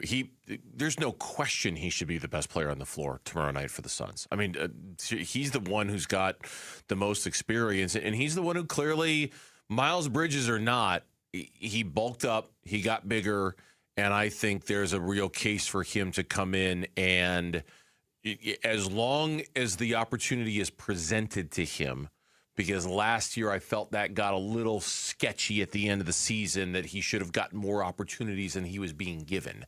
As long as Rasheer Fleming is being given the opportunities, I think he's got a chance to steal some minutes and to just basically demand that he's gonna be on the floor. You mentioned goals. We had Koa Pete on the show earlier. His goal for the Summer League, he told you and other reporters that he wants to lead the Summer League in offensive rebounding. I asked him that question. I said, what other goals do you have? And he brought his winning attitude to the answer. Yeah, just to win as many games as we can. You know, I've won my whole life, so, you know, I'm just trying to win and, you know, just help my team win. And then obviously, you know, get better every day, you know, learn from the guys, learn from my mistakes, learn from the coaches, and, you know, just keep getting better as a basketball player and an individual and a teammate. That's awesome. I'm not really looking for wins. I appreciate him wanting to win in the Summer League. That's not where my mind goes when we're talking about Koa Pete. Yeah, and some guys, when you watch them, I think something Rasheer is going to try and do in this game is be active off the dribble. Remember Oso last year, he was incredibly active with using his dribble because it was something that he was working on, and he wanted to put his work not only on full display, but see how it cracked against NBA caliber competition in some regards. Kobe is someone to watch for sure, Kobe Bryant, because while he was never really in the Suns rotation at all, he was playing in the G League all year. So again, talking about legs up on this guy, that's one that he has for sure. Koa is going to be interesting because we know what's going to happen. He's going to be left open in the corner. Does he shoot it? Does it go in? How does his jumper look when he takes it? And there will be overreactions aplenty, whether good or bad, to what happens there. And then a key differentiator, and something I think we're going to talk about more on tomorrow's show, is that the Suns did a very smart thing, and they grabbed Sam Hoiberg, the former Nebraska point guard, who is like a floor general, maestro, orchestrator type of very traditional point guard, which is exactly what you really should have on every Summer League roster, because this is not going to be coordinated. It's going to be very awkward, and it will be for him too, but he is going to make sure that all of these guys are getting their touches and stuff. So that was a smart move by them after they ran into some issues with that last year. You said, going back to Koa for a second, you had said that, you know, we don't look at numbers, we don't look at shooting percentages. We're smarter than that. We know it's Summer League and not to do it. I will tell you, I will be watching just to see physically how Koa Pete looks when he shoots the basketball. You know, the form and just what is it? Because I'm sure it's going to be awkward and not. You mentioned a second ago when he's left open in the corner. What does he do? Does he shoot it? Does he not? If he does, I think I'm going to be looking at like just what the jump shot looks like coming out of his hand and his, you know what I mean, his body, and just does he look like he's been working on his shot, or does it look like he's got a long way to go with that? Mechanically, he's a very comfortable mid-range shooter, but it's flat. So obviously he can't shoot it that flat from three, and that's where a lot of the problems go in. His mid-range numbers weren't actually that good at Arizona last year, but I'm worried more about the mechanics for him, and they look great. It should be good there. The thing I'm interested to see the most for him beyond like the team defense, offensive rebounding, and that kind of stuff is like when he gets a mid-post touch or when he gets a touch, how does he look driving to the basket? Because this is a guy who has physically overwhelmed everyone at every single level, including in some moments for Arizona as well. So does that translate to the NBA or an NBA type setting like we're going to see tomorrow? When we come back on the Burns and Gambo show with Kellen filling in, for the first time we believe, Kenny Dillingham opened up about the Michigan job and what he went through and how he went through it and why he ended up not taking it. We'll tell you what he had to say about it next here on Arizona Sports, the local sports leader. Bickley and Marana mornings. Sean Payton wanted the Broncos to hire Bill Belichick on a temporary basis. Have him take over as the head coach. Sean Payton would take a back seat, run the offense. All in pursuit of Bill Belichick becoming 15 wins. 15 wins to break Don Shula's all-time record. So, and to think the Cardinals had Sean Payton in for an interview. Why didn't he sign here? 2 meals. He ate lunch and dinner with them. I'll sign anything you want if you give me lunch and dinner. He was on the Jarrett Carlin interview tour. That's it. 2 meals. I'm I'm in. I might have some more questions tomorrow in the morning for breakfast. Nudge, nudge, wink, wink. Bickley and Murata. Mornings on Arizona Sports, the local sports leader. This July, it's time to celebrate our freedom to swim. Celebrate California Pools and Landscape, giving $1,776 off a brand new pool. Plus, buy Centennial Bucks, $250 off the most popular backyard features, barbecue, shade, water, and fire features, all to complete your oasis. That's the way at California Pools do at Casa Galdici. Now it's stars, stripes, and summer nights. Don't miss the patriotic pool deals at calpool.com/Paul. Get in the zone, AutoZone. Annie's first oil change wasn't as hard as she thought because she went to AutoZone, where a friendly AutoZoner helped her find the right oil and save on an oil filter. He explained the job and showed her free how-tos on AutoZone.com. When she was done, AutoZone recycled her old oil for free. Get a free oil filter and more during the Celebrate Free event at AutoZone, now through July 27th. Get in the zone, AutoZone. Restrictions apply. And Doug. Limu and I created a trick to help you remember that you can customize your car insurance and save with Liberty Mutual. You see, the shirts Limu and I wear are yellow, and yellow is the color of lemons, and lemons grow on trees, and trees provide oxygen, and oxygen helps us breathe, and breathing is how you live, and you can live more life when you save money by customizing your car insurance. I agree, Limu. It's really quite simple. Only pay for what you need at libertymutual.com.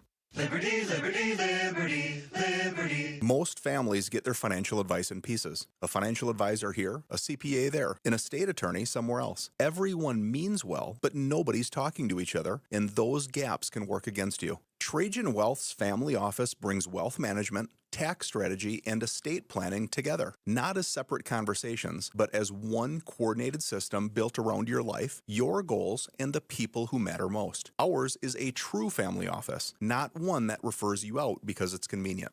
This kind of dedicated collaboration used to require a 7-figure net worth, but here's the game changer. Trajan kicked that door open. Trajan advisors are fiduciaries, always obligated, always honored to act in your best interest. Unlock your Trajan family office at TrajanWealth.com or call 1-855-TRAJAN-1. That's 1-855-TRAJAN-1.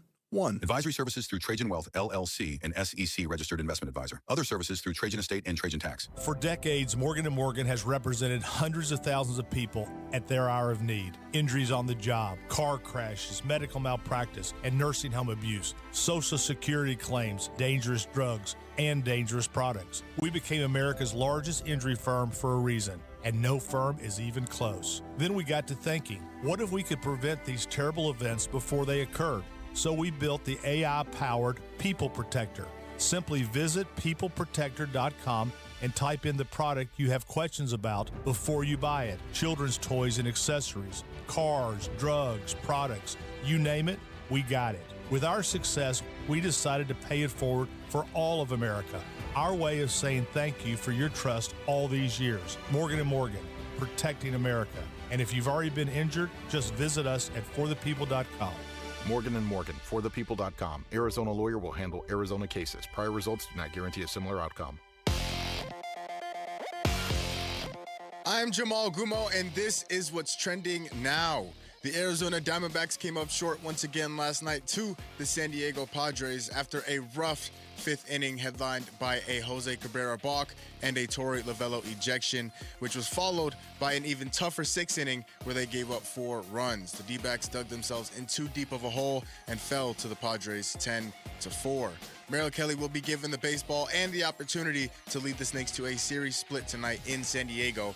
He will be opposed by Griffin Canning for the Padres. First pitch for that one is at 6:40 with pregame starting at 6, and you can listen to it all right here on Arizona Sports 98.7 and the Arizona Sports app. The Phoenix Mercury are in action tonight hosting the Indiana Fever. Fever guard Caitlin Clark will not be playing due to her back injury. Tip-off for that one is at 7 o'clock. And that is what's trending now. Arizona Sports, the local sports leader. Burns and Gambo, what's on tonight? What's on tonight? Games we're going to watch this evening, and it's brought to you by Global Credit Union. Explore the benefits of becoming a member by going to globalcu.org, your world of financial possibilities. Diamondbacks baseball. Going to try it again against the San Diego Padres tonight at 6:40. We'll preview that game coming up in about 15 minutes. The Mercury hosting the Caitlin Clark-less Indiana Fever tonight at 7 o'clock as well, down at Mortgage Matchup Center. Mercury have still got a shot to be in this race, but they got to start winning games right now. It is fairly easy to get in that playoff hunt. You just got to start winning some basketball games. They've still got a shot, and they've got a very talented team. They just got to get going. Was it 5 of their last 6 they've lost, I think? I believe they were on a winning streak previous to the down tilt. They're 8-14 right now, so they have won 4 of their last 6, but the spot that you were talking about, they had lost 4 of their last 5. Okay, I didn't know. Okay, so prior to that, so they're now on the winning streak. I got a little confused there on that one. That's what's on tonight. There was only one World Cup match on today. That was earlier. France beat Morocco 2-0. That's the only one today. The only one tomorrow is going to be Spain-Belgium, and that's at 12? 12. Because that's when the U.S. was supposed to play. Was it noon on Friday? Sorry. Thanks for the reminder. Salt in wound. I didn't mean to do that. I really did. That sounded mean. Like I was trying to. Why would I want to be mean against the United States? I'm pro USA, so I wasn't trying to rub any. He kicked the ground, man. He didn't kick the ball. He kicked the ground. Just unbelievable. Trying to pour salt in anybody's wounds. That's what's on tonight. The games that we're going to watch this evening. So. The way it was touted, Kellen, was an exclusive interview with Kenny Dillingham from USA Today. At least that's how I read it today. And it was the first time that he addressed the Michigan thing. Best I can tell, anyway, it's the first time that he addressed the Michigan thing. And apparently, as the story goes, he was having a dinner with his family at some restaurant. Now, you two help me on this one. And I should know this. It's just going to be her over there. I got nothing. The Fat Ox in Scottsdale? Yes? Been there? Oh, hip one. Please let us know. Come on, hip foodie. The Fat Ox in Scottsdale? I have not been there. I have been there. It is basically off of like Lincoln and Scottsdale Road, just north of Fashion Square. Italian food. Okay. Apparently the menu highlights include 25-layer lasagna. Did you have the hype? Did you have the 25-layer lasagna? I did not. Okay. No, that did not come to me on a plate. Was it good? Was it good? The food at the Fat Ox, yeah. Yeah. Okay. I mean, I would like to try it. I don't know. So he gets a phone call in the middle of dinner, and it's Michigan representatives calling with the framework of a coaching offer to take the Michigan job. And Dillingham excuses himself from the family dinner to take the call. Dillingham exclusively told USA Today Sports at a Big 12 Conference Media Day up in a suite somewhere, quote, "That's good intel. I know exactly who was at that dinner at the Fat Ox." as if whoever narked on me, I know who you are. It was somebody in my immediately family because I know exactly who was at that dinner. Great opportunity. Michigan found the perfect guy for them. They really did, because Kyle Whittingham is somebody that I've looked up to. The two big reveals that I got of this, and it wasn't deep. It's not like he got into it tremendously. Number one reveal was that he actually called Kyle Whittingham early in the Michigan process to talk to him about his choices and his family and things that he had never sacrificed by staying at Utah as long as he did. So obviously the relationship between those two, and he called Kyle Whittingham to say, hey, I'm assuming, hey, I've got this offer, and I know you've been at one place for a long, long time, and I'm guessing Kenny said something like, I'm wondering if I'm going to be at one place for a long, long time. Tell me about being at one place for a long time and turning things down, because I'm sure Whittingham's turned down his fair share of offers over the years. I found the highlighted quote in here in your email extremely fascinating. The other one? He has said versions of this before, but this was a very direct Kenny-style quote. I agree. And so that was the Whittingham stuff was window dressing. This is the money quote. Happy in the valley, but relentless in pursuit of program elevation, Dillingham makes the mandate clear, and I quote, "If everybody's improving at an 11% increase, we've got to be at 12, 13, 14. We've got to bridge the gap. Otherwise, I don't want to be here to babysit an average program. That's not the vision." Close quote. That carries some heft to it, doesn't it? Well, because with all due respect, and I don't say this out of malice as a U of A grad, the Arizona State football program has been average. Like over the course of its existence, that's pretty much what it's been. The highs, the lows, the in-between, it's just been about average. And yes. So Kenny needs to see it go to new heights and wants to play a part in that going to new heights. And if the way I read it is, if we don't get that type of result, then his mind could be open to other possibilities. And the only reason why it wasn't here is because there was the previous progress being made and then the future progress being made with some of the not so much demands that he had, to not make it like sound like that aggressive with what he was trying to do, but the advancements for his coaching staff and the program and all that kind of stuff. He needs to continue to see those advancements being made while he is winning football games.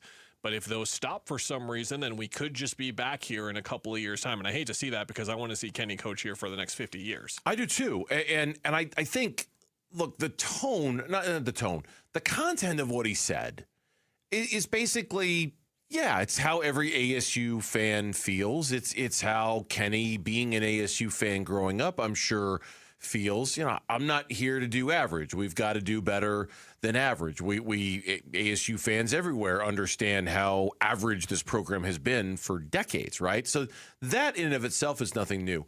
The tone, at least as I'm reading it, felt a little different. It felt very much, you know, especially the part about I don't want to be here to babysit an average program. That's not the vision. And Kellen, I projected it, quite honestly, into next season for ASU. Now, ASU's had 2 good years, one really, really good year. Last year wasn't bad. It didn't meet our expectations, but it wasn't. They were very high. Yeah, they were very, very high. It's not like it was a dreadful year by any stretch. It's just that we had the bar here, and they kind of came in a little short of that.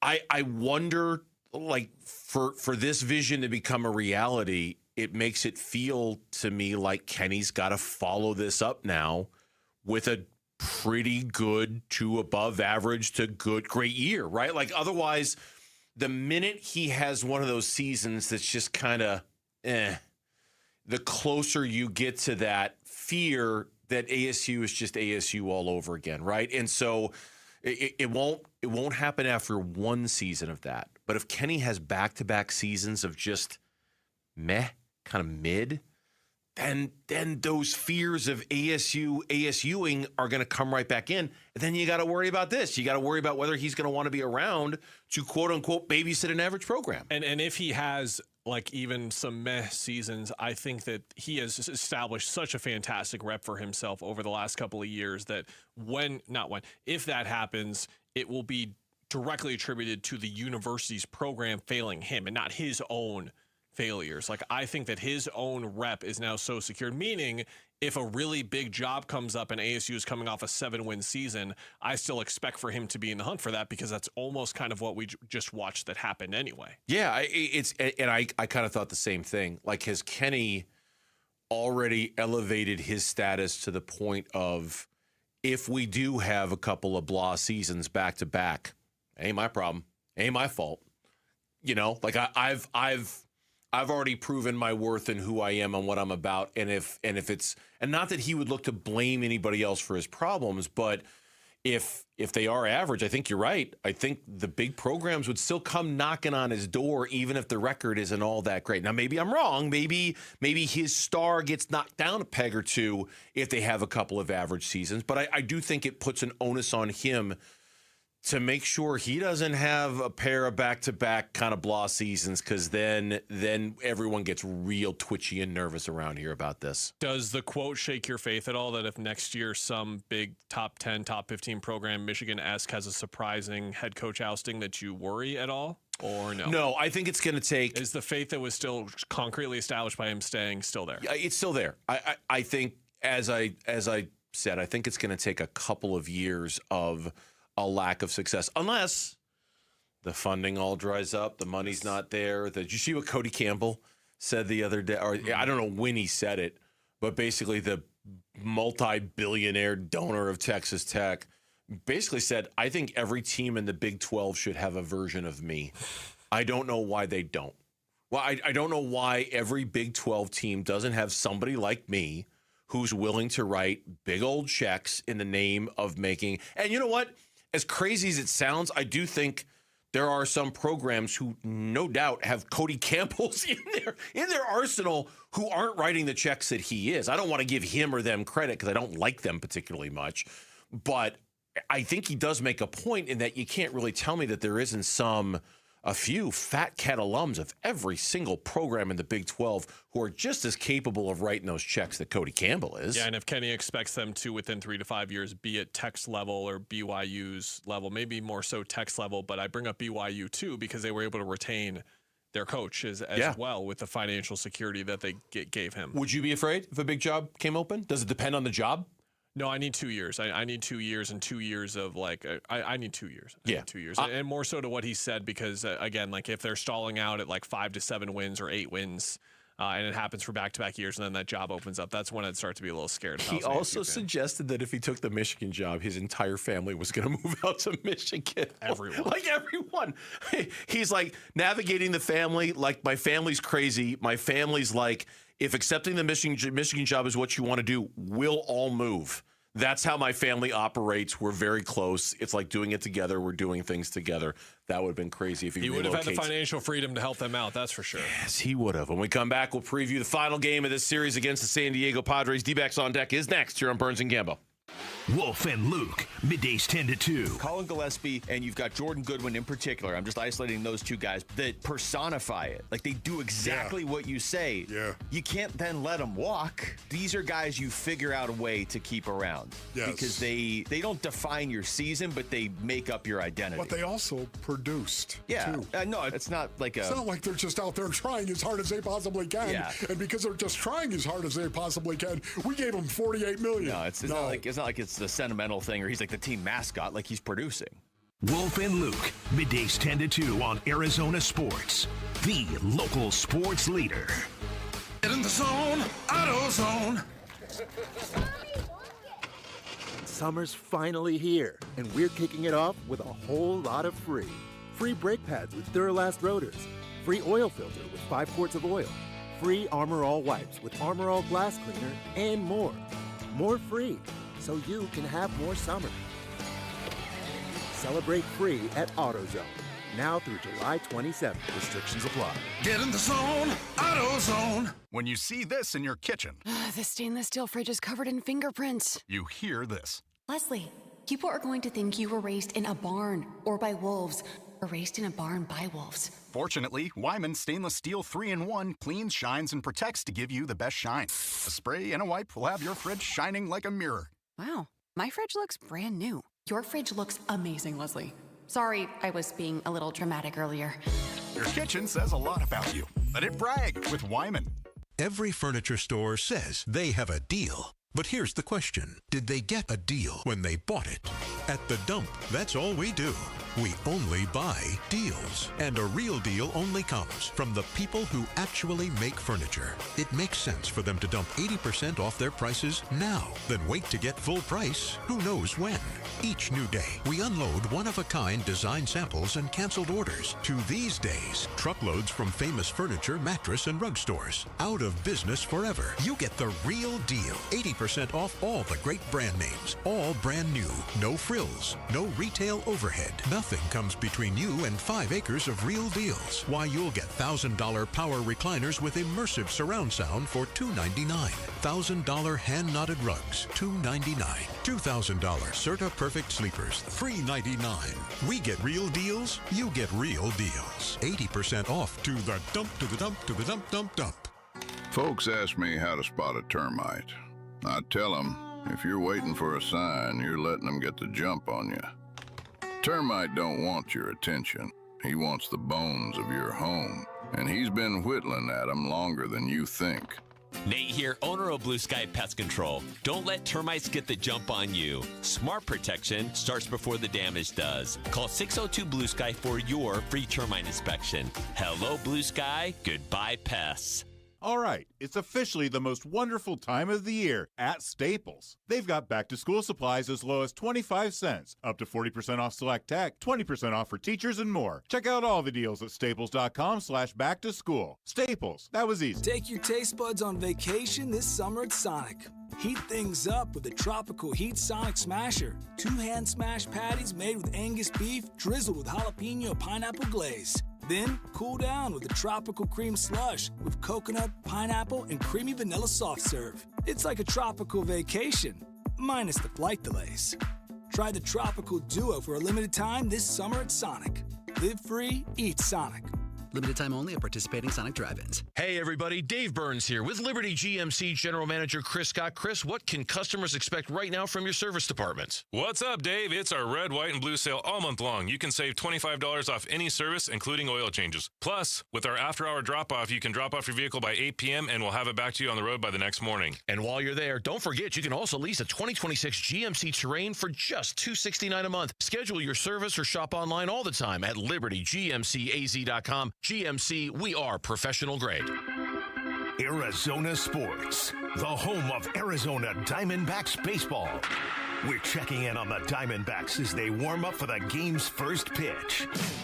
D-backs on deck, brought to you by Sonic. Live free, eat Sonic. Diamondbacks baseball is coming up next. 6:40 first pitch here on Arizona Sports, the local sports leader. This is D-backs on deck, where we preview the matchup, Kellen and I. And then we bring in D-backs baseball. Today's pitching matchup is brought to you by the Window Depot. Did you know the Window Depot is more than just windows? We have doors, skylights, cabinets, countertops, even flooring. Proud partner of the Arizona Diamondbacks, the WindowDepot.com. For Arizona, right-handed pitcher Merrill Kelly gets the start tonight, the 37-year-old. 6-8 with a 5.71 ERA. Griffin Canning, the 30-year-old righty for San Diego. He gets the start 1-6 with a 6.71 ERA. I find it so hard to talk about Merrill Kelly. As you can tell by the noise I just made, it is so difficult for me because the definition of what makes Merrill Kelly great to me and what I love about him as a starting pitcher is what I love about a lot of different starting pitchers that I've loved over my time being a baseball fan, which is when you go out there and you can tell an inning and a half in, Merrill doesn't have it tonight. And then Merrill will end the night with 6 innings pitched, 2 earned runs. He just found a way to do it. But having to watch him do this over an entire season when he just doesn't have his stuff the entire season has been such a, as you can tell, confusing and perplexing time to watch him as a fan, because he has still had some of those outings, but now it's just kind of become the norm to expect him not to have his stuff. And it's like, okay, can he grind through 8 hits and 2 walks to 2 earned against Milwaukee like he did in the D-backs 4-3 win in his last outing? Like it's just a matter of that, because guys are getting on against him. You look at the totals previously: 8 hits and 2 walks, 7 hits and 3 walks, 11 hits and 1 walk, 4 hits and 2 walks, 6 hits and 3 walks, 8 hits and 2 walks. It goes on and on. Like, he is allowing so much traffic right now. It's just a matter of if he can do his signature thing, in my opinion, which is manage that 1.56 whip into something manageable in the earned run category. Yeah, that whip is unsightly, man. I mean, it compared to even his previous career high, it's just, there's so much traffic. And to your point, it's hard to know, because this is literally Merrill Kelly earned runs allowed in his last several starts: 2, then 7, then 2, then 6, then 3, then 5, then 2. So it's just, we've hopscotched back and forth between he's figured it out, he's figured it out, and it based off of that pattern. This is an start for Merrill Kelly. If he were to go back-to-back with decent outings, it would be his first time he's done that in a while. So that's the maddening part for me, is that we just used to be able to count on it to be so steady. Even like when you say he was giving up traffic and putting base runners on, the results were there almost every single time. And this year, it has just been so back and forth and all over the place. Canning, on the other hand, he is making his first start since June 29th when he took on Lauren Chicago Cubs. He gave up a couple earned runs and a no decision in 4 1/3. His start before that was against the Baltimore Orioles on June 12th, and he got lit up. 7 earned runs, 6 hits in 5 innings. We'll see if the Diamondbacks can get the split against him. Today's injury report is brought to you by Barrow Neurological Institute. Learn more at barrowneuro.org.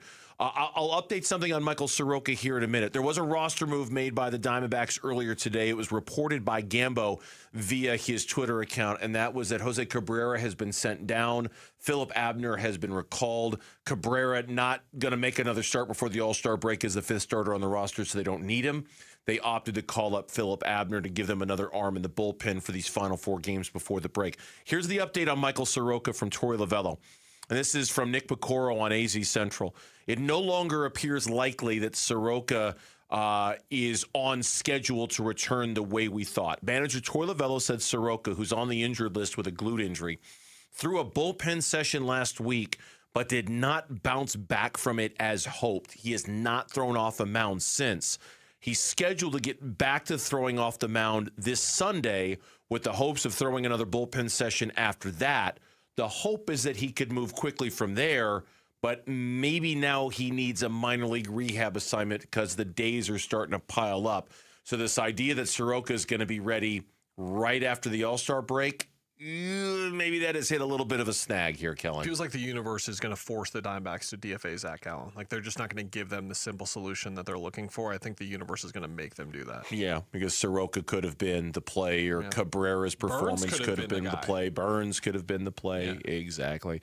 So that's the latest on the injury report. We'll ask Torey tomorrow at 2:30 if he's got an update on Soroka and what that timetable might look like. The MLB standings brought to you by Liberty GMC, where the deals are a home run and nowhere can you buy a new GMC for less. Here's the concerning part if you're a Diamondbacks fan. They're 45-47, 2 games below 500 for the first time since the middle of May or so. And as Kellen has pointed out, now 5.5 games out of the final wild card spot with 1, 2, 3, 4, 5 teams they would have to jump to get there. That is truly danger zone type stuff when you're more than 5 games out of the last spot and a bunch of traffic in front of you. We are in now or never territory. We are indeed. And with that, Kellen's got a key to tonight's game. Listen, man, I need you to be the key master. I am the key master. D-backs keys to the game. Arizona Sports, the home of Arizona Diamondbacks baseball. Griffin Canning getting the ball for San Diego. 3 out of the last 4 times we've seen for San Diego, he's been used as with an opener before coming into the game. No opener, it looks like. Tonight, he has only pitched more than 5 innings in a start or appearance once. So can you get this guy out through 4 to 5 innings? Can you get to the San Diego bullpen at the end of the series? And then from there, can you see the arms you're not really looking forward to seeing as well? Chase this guy out early. I'm having German Marquez